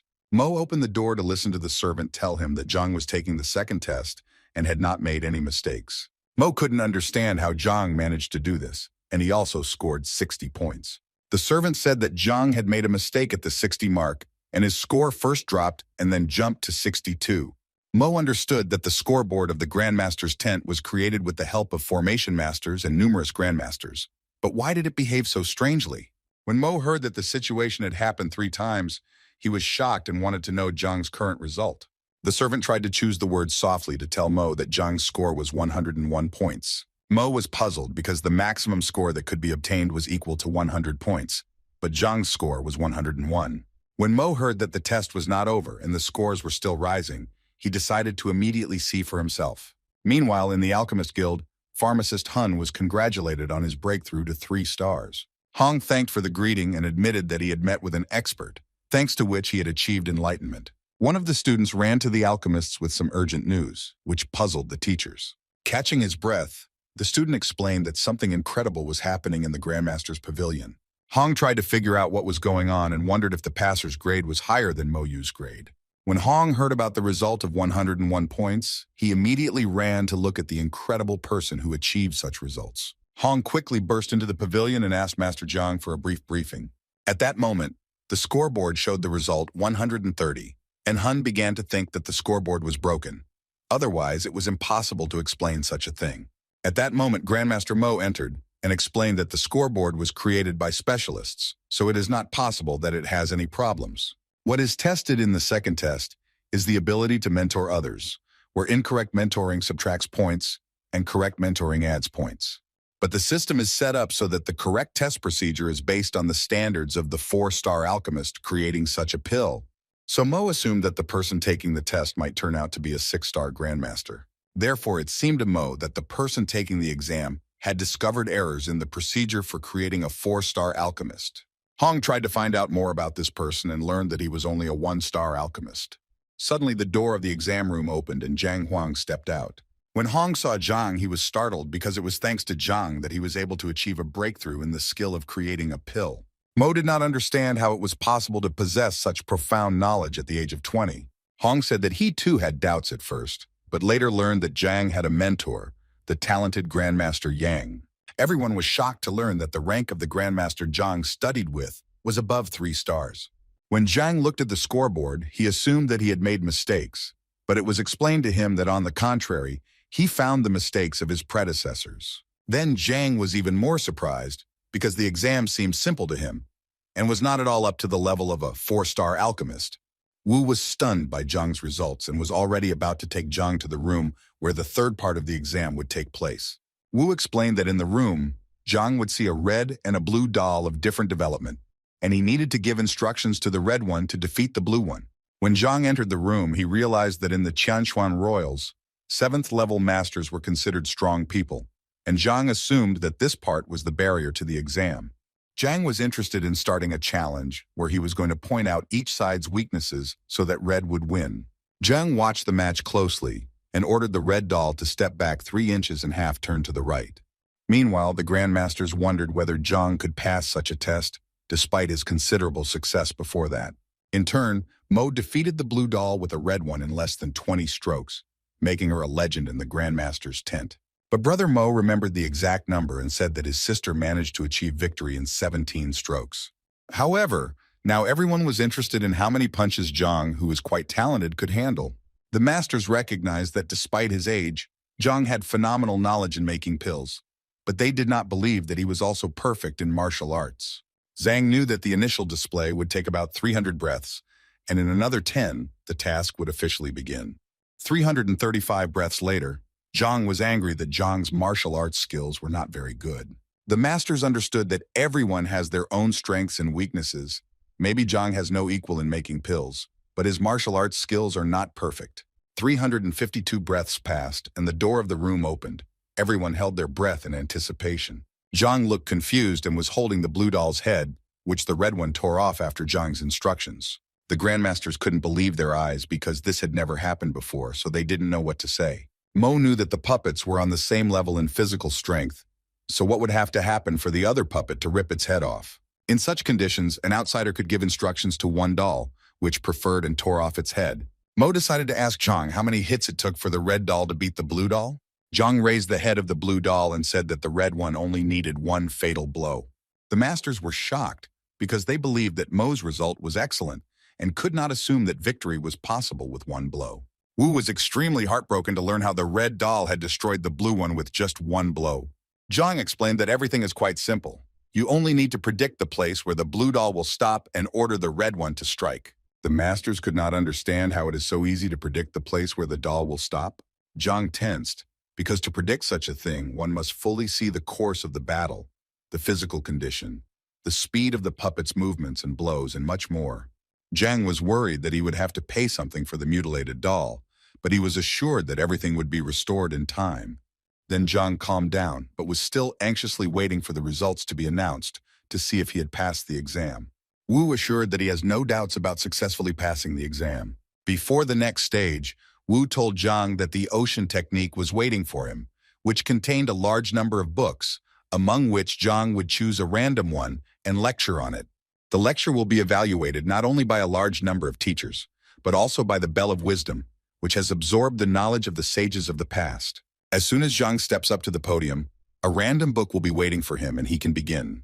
Zhang walked over to Ocean and looked at him carefully, putting his hand in the middle. Everyone held their breath, waiting to see what book Zhang would eventually get and whether he would be able to hold a lecture. Zhang managed to pull out the book on the many palms of the water glade. Now he had time to prepare. The grandmasters understood that Zhang Nu had fallen into the hands of the Qing as one of those who were astute in martial techniques. Holding a book in his hands, Zhang announced that he was ready to begin his lecture. Wu was surprised and said that there was no need to rush anywhere because Zhang had time to prepare. But Zhang didn't need it. He thought it was a waste of time, so he decided to start his lecture. When Zhang declared that the book was fundamentally written in error and hence the interpretation was not correct, everyone was shocked. Zhang said that the technique described in the book has nothing to do with the water element. Meanwhile, on the other side of the door, Hong and Zhang's disciples held their breath and waited for Bell's verdict. Hoon knew that the more strikes the bell made, the more correct the lecture was. 5 strikes meant the lecture was perfect. The students were worried that this was quite a difficult task and were afraid that Zhang would fail it. One of the grandmasters sneered that Master Mo was lucky to get his hands on the technique he had been learning just before the exam. Zhang was unlikely to be so lucky. The first ringing of the bell made all those present pay attention to themselves, and they began to count the number. The master with short mustaches believed that if the bell rang so quickly, then the lecture was short, and 1 strike was the limit. Meanwhile, the masters who listened to Zhang's lecture made a discovery for themselves, because they did not expect that the book was written with errors. Mo, who also studied engineering, could never think that she was doing anything wrong. Brother Mo reluctantly admitted that Zhang was indeed capable, and now he was his rival. The masters on the other side of the room assumed that since there was only 1 bell, Zhang had missed a lot. But their thoughts were interrupted by 3 more bells, which tied the score with Grandmaster Mo. The bells were not going to stop and gave a 5th loud strike. Zhang set new records because before that only Mo Hong had better results. The incense stick did not have time to burn out, and Zhang managed to succinctly recount the contents of the book and set a new record. Master Lu was proud of Zhang and his extraordinary talent to reach such remarkable heights. The bell struck for the sixth time, causing panic and chaos among the masters who had seen such a thing for the first time. A servant ran to Master Guan, who was immediately looking for the head of the grandmaster's pavilion. Guan, who was the deputy, said that the leader was now engaged in his own development and asked him not to disturb him. The servant was worried about Zhang, who was showing incredible results in the exam. Guan did not believe that Zhang's strength and skill could match that of Mo Hong himself. But the servant said that the bell rang without stopping as many as 5 times and puzzled all the grandmasters.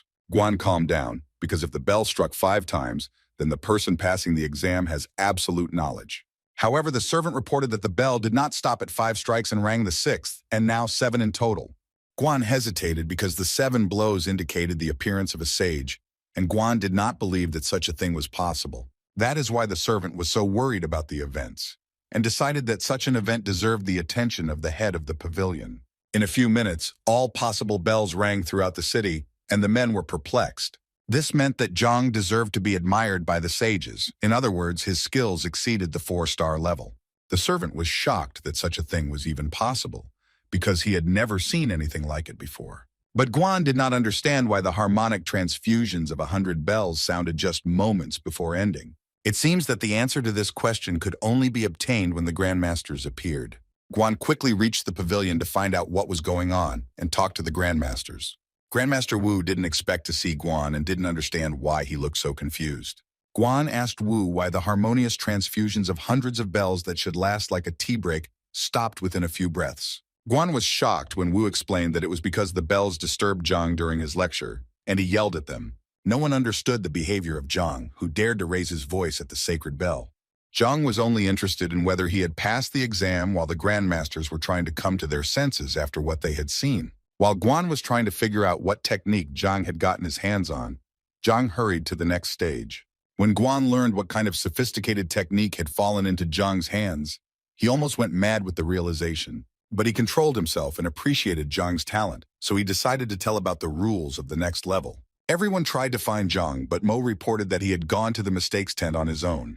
Wu panicked because he was worried that Zhang didn't even know the rules and went to take the exam. Wu panicked, but Guan tried to understand why his colleague was so worried. Wu said that he did not tell Zhang the rules of the pavilion and what to pay attention to. Guan tried to reassure Wu that Zhang had prepared in advance, but judging by Zhang's behavior, he had no idea. Everyone was shocked that Zhang came without preparation. Knowing nothing about the task, decided to demonstrate his talents.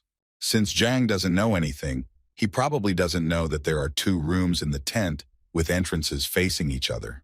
In the tent of infallibility, the candidate must duel the doll while the incense stick is burning. The master must find the doll's weaknesses and use them to win. Zhang's students panicked for their teacher's life and decided they needed to warn him of the danger. Since Zhang didn't know anything about the pavilion, he could get into the second room and run into danger. The dolls were strong, especially in the second room, where there was a rank 9 doll with no flaws, so Zhang needed to be saved. Guan understood that this could lead to a lot of trouble, so he needed to warn Zhang before he started the exam. Guan ordered Grandmaster Wu to immediately stop the exam before it was too late to fix something. But it was already too late. The door was sealed to the room where the duel had most likely begun. Wu was extremely panicked because there was nothing he could do, and the fact that Zhang did go into the second room added to his panic. Guan also panicked and decided that he needed to find the head of the tent immediately to stop this chaos. Meanwhile, Zhang picked up one doll and tried to figure out the other, noting that this stage of the exam was more difficult than the previous ones. But he wasn't going to stop at anything, so he continued the fight with dignity. He concentrated all his energy in his palm and prepared to deliver an irreparable blow to the doll. A stream of maddened energy burst out of Zhang's hand, sending the doll tens of meters away. Zhang looked at his hand and couldn't believe that he not only managed to defeat the doll, but also broke through the last barrier before the 8th rank. Meanwhile, Guan ran from room to room in search of the head of the Grandmaster's tent. No matter where the man looked, everywhere was empty, and this oppressed him, because time was playing an evil joke. Guan looked for the leader everywhere, in the yard, in the city, by the river, but the search did not end in success. Suddenly, his attention was drawn to the sounds of a beast that shouldn't be in the Grandmaster's tent, because it's not the beast hall. When Guan went to the sound, he saw how the head of the tent and the bear were roasting something for the rich. The leader saw the frightened look of the deputy and did not understand why he was in such a hurry. Guan quickly relayed the information to the leader, and hoped that the master would have time to fix everything. When Guan ran with the leader to the tent, they saw a crowd of people who simply cursed. The men made their way through the crowd to see for themselves the scale of the situation and fell into ambush. The number on the scoreboard was 465, which indicated the number of flaws that Zhang had managed to find. The leader did not understand anything because he was assured that the candidate was in danger, but instead he found a lot of mistakes. Wu couldn't believe his eyes that Zhang had managed 30 dummy faults during the match. The leader asked if they were sure that Zhang did not pass the first stage, but everyone insisted that there was no mistake. After a few minutes, Zhang himself came out and Wu ran up to him to make sure if everything was okay with him. But Zhang smiled back and said that he was all right. But the doll got a little bit because Zhang destroyed it because he did not calculate the strength. Wu did not understand anything because the doll was at the 8th rank, and Zhang found 30 flaws in it and also crushed it. Wu said that as soon as Zhang started the second stage, he thought that the teacher was in danger because he did not know the rules. The leader of the grandmaster's tent asked if Zhang had only seen one doll, or if there were more. Zhang recognized the leader he had met in the forest as Grandmaster Yang and told him that there were 2 dolls. The masters were shocked, especially when Zhang managed to stun one of the dolls with a slap. The leader remembered that when he took the Grandmaster exam, he had to use all his strength to resist the doll, and Zhang did it so easily. Now Zhang was worried about one question that he kept repeating. Did he pass the exam? There was no doubt about this because Zhang more than successfully passed all 5 stages. Zhang was pleased because at first he thought the exam would be difficult, but everything went quite easily. Meanwhile, Grandmaster Mo expressed his desire to take the 2-star Grandmaster exam. Wu looked at the head of the tent and waited for approval to conduct the exam. The leader did not object because he believed that healthy competition is the driving force of progress. Therefore, he asked Grandmaster Wu to prepare everything necessary for the exam. Zhang expressed his desire to pass the exam as well. Since there was such an opportunity, he did not want to miss it. Mo was enraged at what an upstart Zhang was and warned that in order to pass the 2-star master exam, certain conditions must be met. The young man listed that for this you need to have 2 auxiliary professions and reach a 2-star level in them. Zhang started fidgeting and hastily searching his pockets for something while Mo continued to spit. Zhang took out the emblems of a 2-star painting master and a 2-star beast tamer. The masters did not know what other surprises and trump cards Zhang had in store, because every second he did not stop surprising them. Mo didn't know what else to tell Zhang to stop pissing him off, so he yelled that the exam required a certain strength that Zhang didn't have. The leader agreed with Mo. Since Zhang was half a step away from rank 8, he could not participate in the 2-star Grandmaster exam. Zhang assured that it was not a problem for him, and he only needed a moment to fix everything. Mo was shocked by Zhang's statement and couldn't believe that the teacher was going to make a breakthrough in an instant. Zhang concentrated, enveloped in chi energy similar to fiery vortices, breaking through to the next rank.